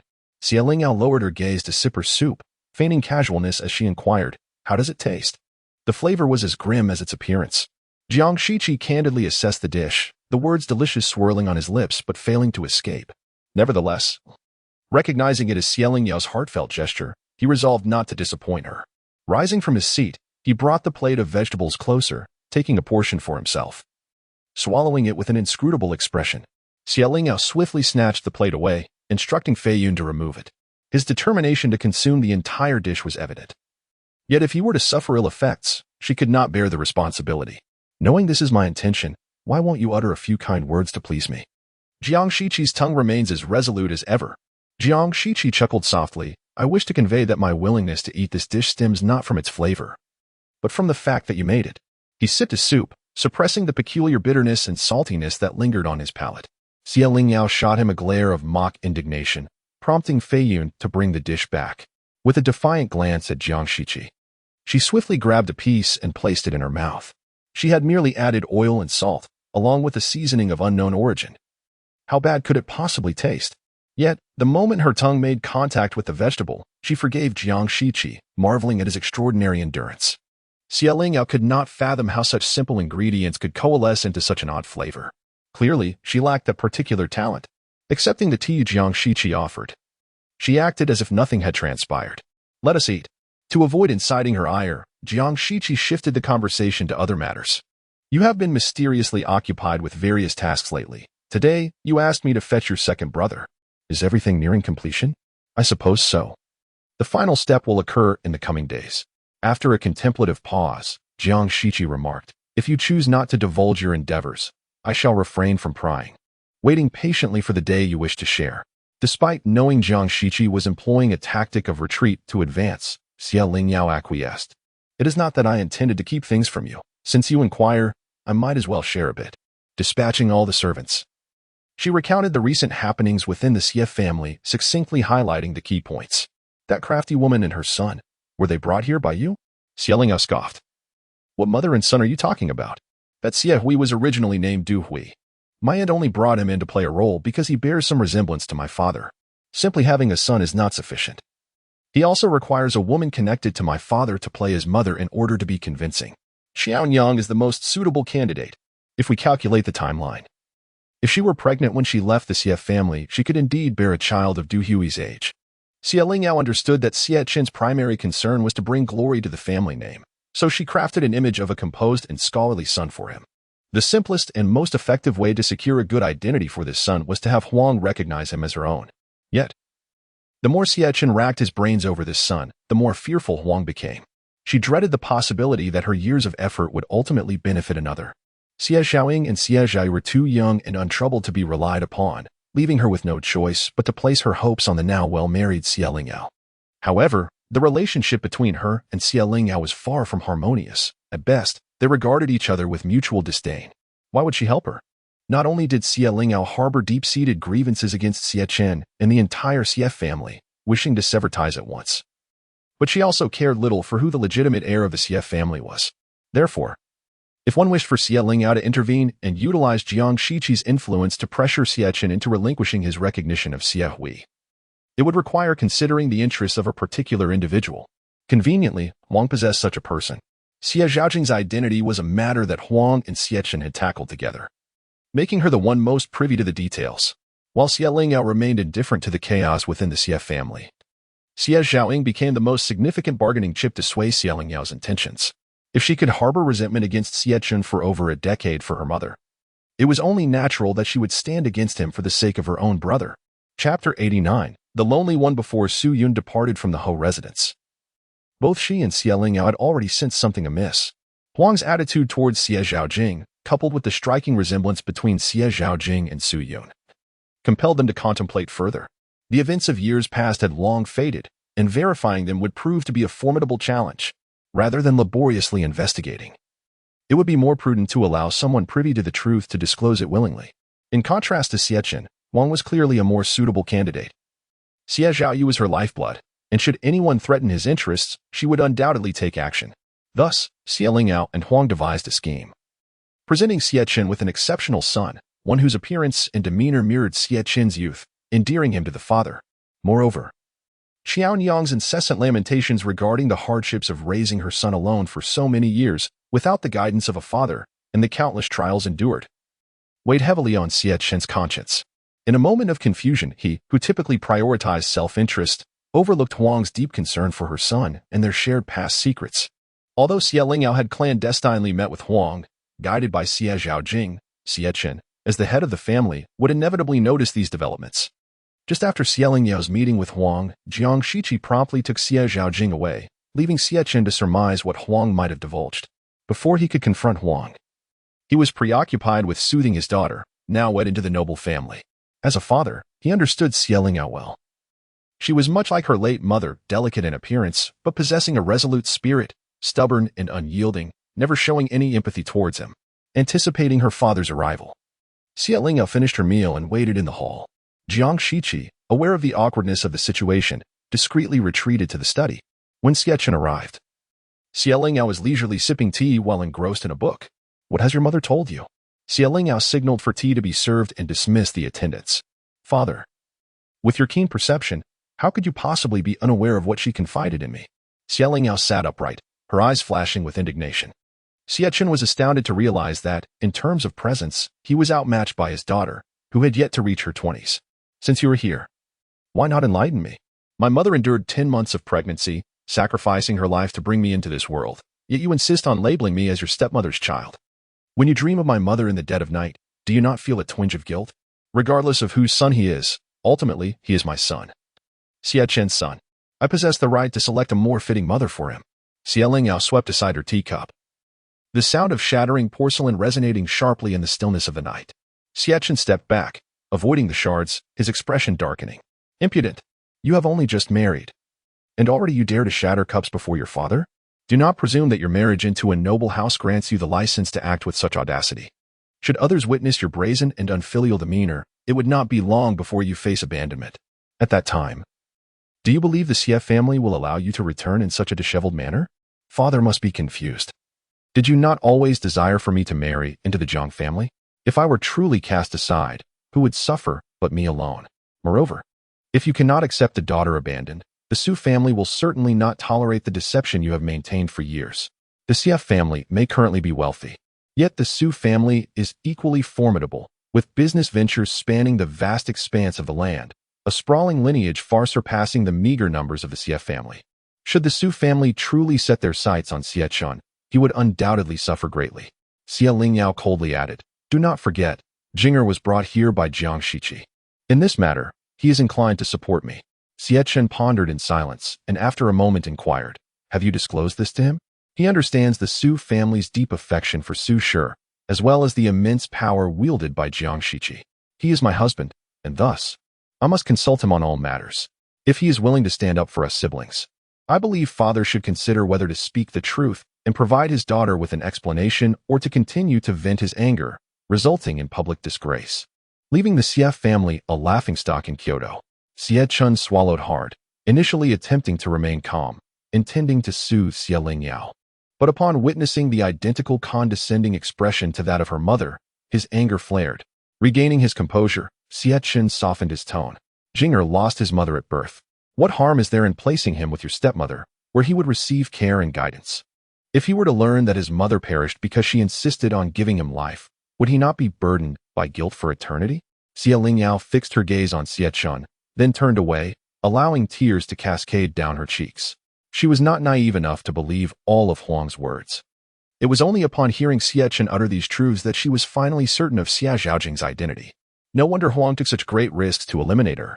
Xie Chen intended to leverage her connection with Xie Zhaojing to aid him, yet Huang, short-sighted, was only concerned with the Xie family as wealth. She must have believed Xie Chen sought to bequeath the family fortune to Xie Zhaojing, thus igniting her wrath and plotting her demise. Xie Lingyao had meticulously drawn Xie Chen here, not for his contrition or explanations. She was indifferent to his motivations for such decisions. She merely wished for herself and for Xie Zhaojing to hear their father acknowledge the truth, that he was the reason Xie Zhaojing had been misled about his mother for all these years. She did not care if Xie Zhaojing could bear the weight of this truth. She simply needed him to understand how deeply his true mother had loved him. "Xie Zhaojing, come forth." Xie Zhaojing emerged, tears streaming down her face, stumbling from behind the screen, her expression devoid of the usual timidity, replaced instead by disappointment and rage. Xie found himself ensnared in the piercing glares of his children, both filled with loathing, unable to utter a single word in defense, finally murmuring to Xie Zhaojing, "Jinger, your father only wishes for your well-being. Liars! Liars!" Xie Zhaoying pointed at Xie and shouted in anger, only to collapse straight to the ground, unconscious. "Jingao!" Xie instinctively moved forward, but was preempted by Xie Lingyao. "Father, please leave. Neither of us wishes to see you at this moment." With that, Xie Lingyao crouched down, pulling back Xie Zhaojing's sleeve to reveal a bruise that had faded to a mere shadow. "How ironic that you have chosen such a splendid mother for him," she remarked with a hint of sarcasm. Xie Qin's gaze darkened. He understood just how shocking that faint outline could be before it healed. He was devoid of the strength to argue. His dry lips parted as he stumbled to turn away. As he stepped outside, he noticed Jiang Shiqi standing motionless beneath the corridor not far off. "Farewell, esteemed father-in-law. My wife is currently in a foul mood, so I shall not accompany you," he said.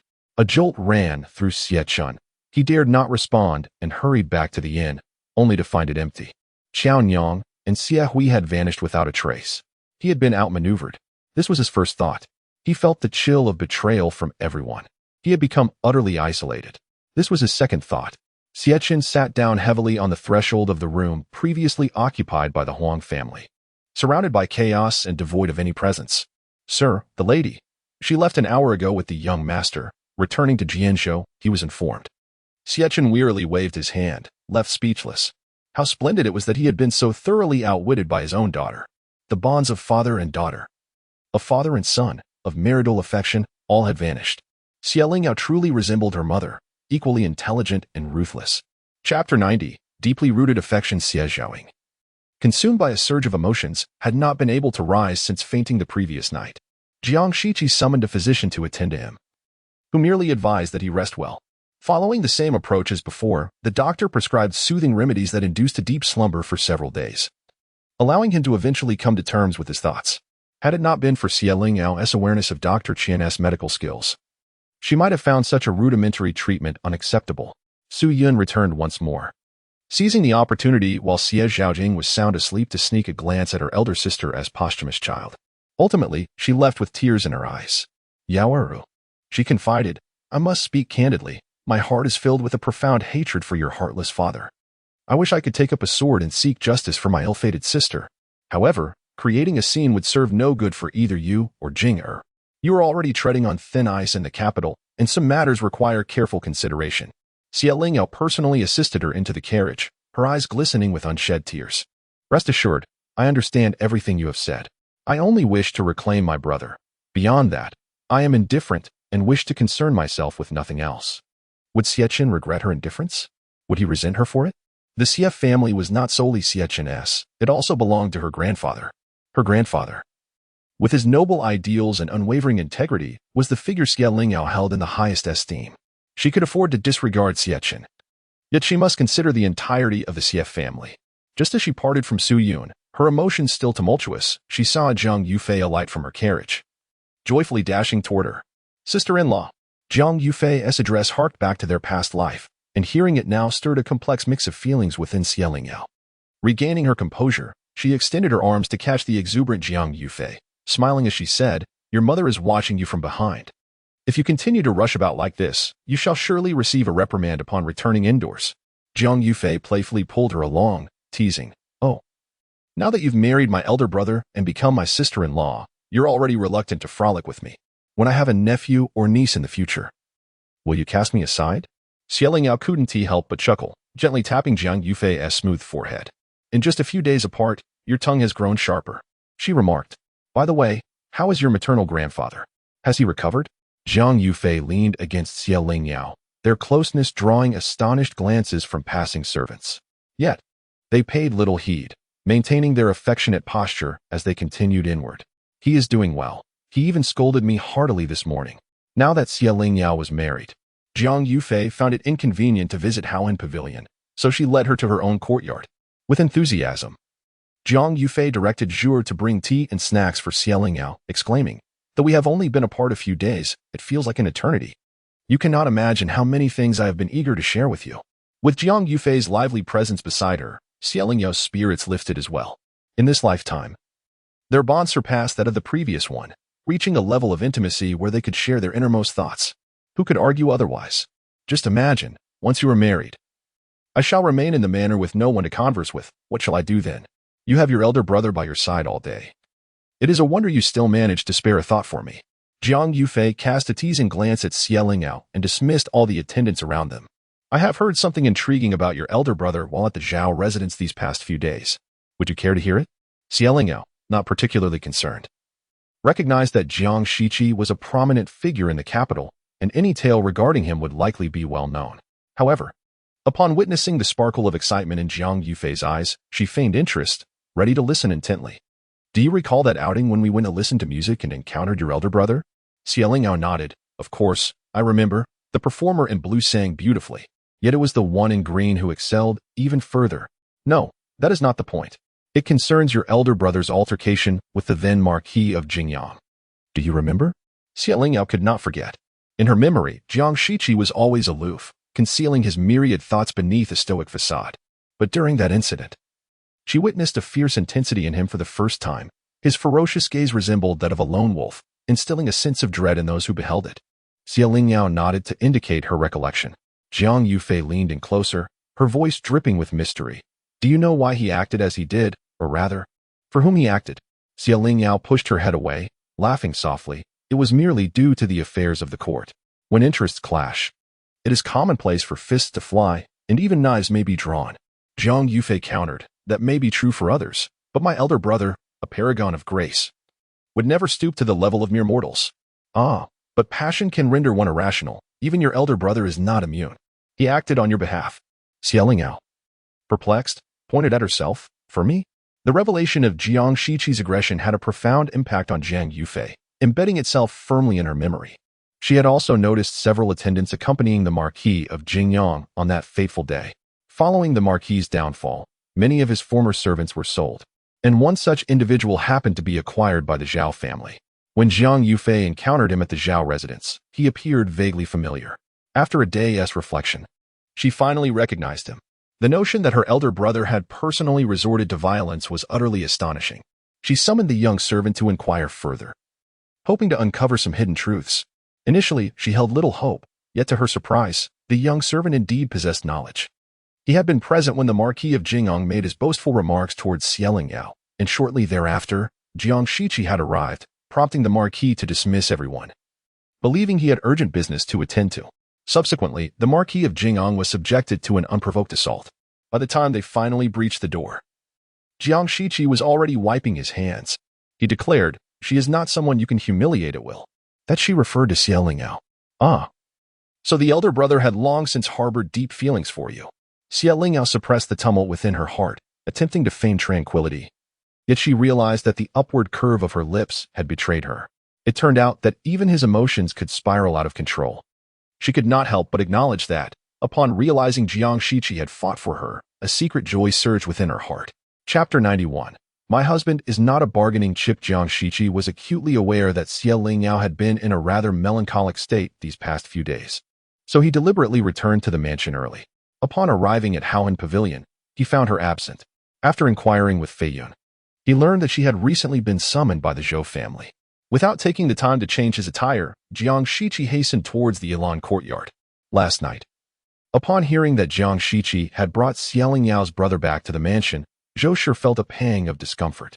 Jiang Shiqi's uncles had several sons, all of whom were his cousins, and even a mere meeting with him was a rarity, let alone reaping any benefits from him.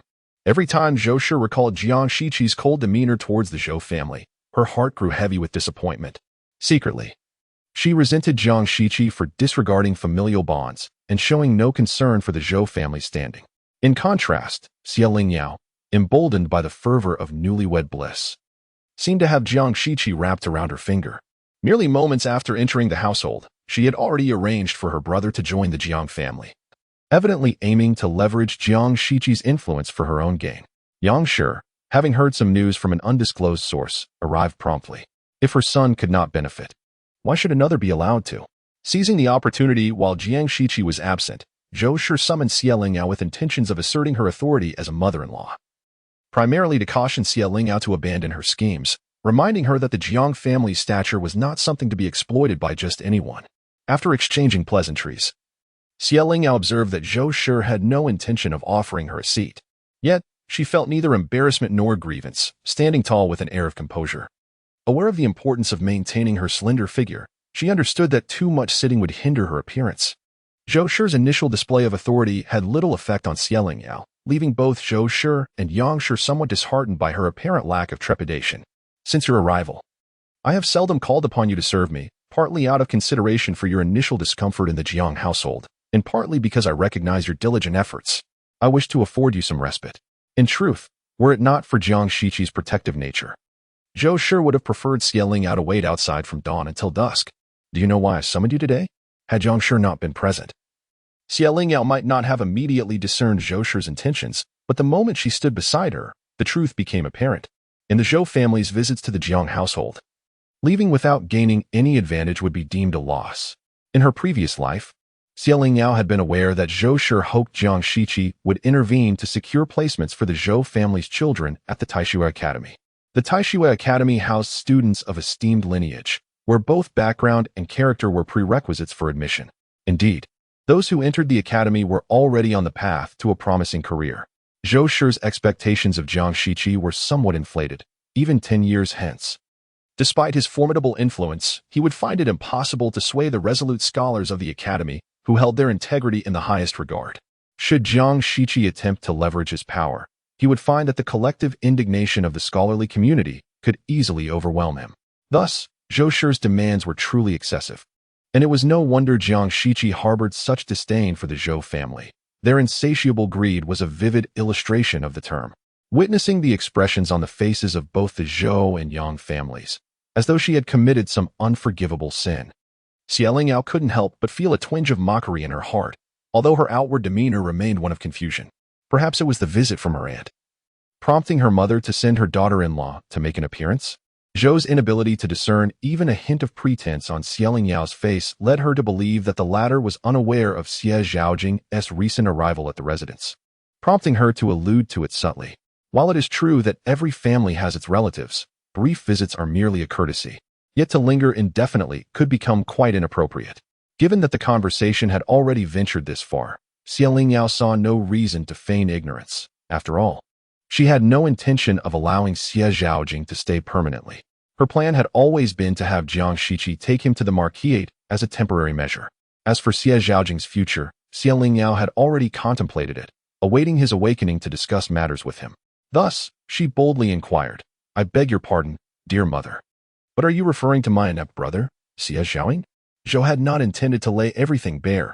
After all, Xie Zhaojing had only just arrived the day before, and there was no suggestion yet of his overstaying his welcome. Zhou had merely sought to discreetly urge Lingyao to relinquish any inappropriate thoughts and expedite Xie Zhaojing's departure. However, Lingyao's bluntness caught Zhou off guard, leaving her uncertain of how to respond appropriately. In a prominent family like the Zhangs, the notion of being unable to accommodate guests was absurd. If Zhou were to acknowledge Lingyao's statement directly, it would imply a desire to dismiss a guest, which would indeed be somewhat undignified.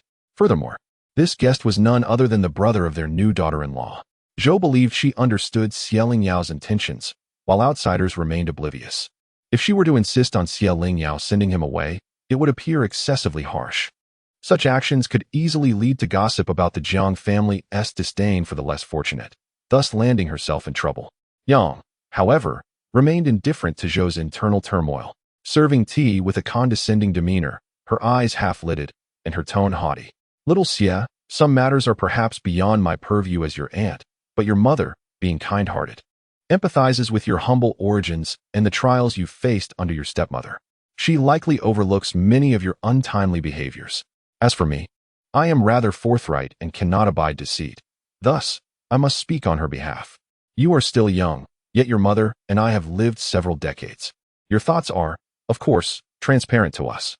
Lingyao raised her gaze, recognizing Yang's unyielding sharpness. She was well aware that Zhou harbored her own grievances against this sister-in-law.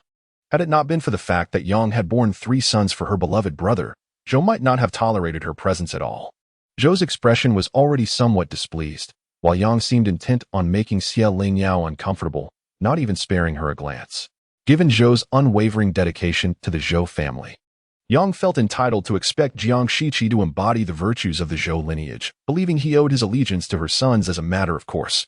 Alas, Jiang Shiqi had not lived up to her expectations. Yang was deeply dissatisfied with Jiang Shiqi's indifference towards them, yet she found herself powerless to change the situation, resigning herself to endure it. However, what gave Lingyao the audacity to treat her with such disrespect, given her status? Moreover, how could Lingyao dare to have her brother compete with her precious son? Did he truly deserve such a role? With these thoughts swirling in her mind, Yang's words grew increasingly harsh. Qiying is your husband, not a mere pawn to bolster your family's interests. By bringing your brother into this, you merely seek to leverage his influence for his future. Yet, if he lacks the requisite talent, no amount of support from Qijing will avail him. Rather, it will tarnish his reputation. Lingyao, feeling the weight of Zhou's furious gaze, found it increasingly difficult to meet her eyes. It was perplexing. In her previous life, Yang had never displayed such foolishness, yet today, her words seemed intent on belittling Zhou at every turn. If anyone were to treat their husband as a means to support their family, who could rival Zhou in that regard? Chapter 92. It is not for others to discipline. My aunt has misunderstood me. Jing and I share a profound bond, and soon we shall be separated by 1,000 miles. It is with a heavy heart that I requested my husband to accompany him for a few days. I have never harbored any ulterior motives. Since I have married, my thoughts are solely devoted to him.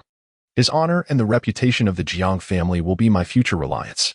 If I were to constantly dwell on my maternal family, it would inevitably drive a wedge between husband and wife and displease my in-laws. Though I am still young, I grasp such simple truths. Upon hearing this, Mrs. Zhou was seething with rage, yet upon witnessing Lingyao's sincere expression, she found herself at a loss for words. Each word seemed to be directed at her. Yet Lingyao had only recently arrived in the capital and knew little of the Jiang family's affairs. She was likely oblivious to the efforts Mrs. Zhou had made to support the Zhou family. Ironically, this only deepened Mrs. Zhou's heartache. How could she not comprehend such reasoning? She had devoted so much to Zhou Zhenfeng and his children, and how could Yang Shi remain unaware of this? It was one thing for Lingyao to be uninformed, but for Yang Shi to dare utter such words that pricked her very soul. At this moment, in front of Lingyao, Mrs. Zhou refrained from expressing her anger but had already marked her down in her heart. Yang Shi cast a sidelong glance at Lingyao and scoffed lightly through her nose, saying, "It is fortunate that there is nothing to say. Do not think that just because you hold yourself with propriety,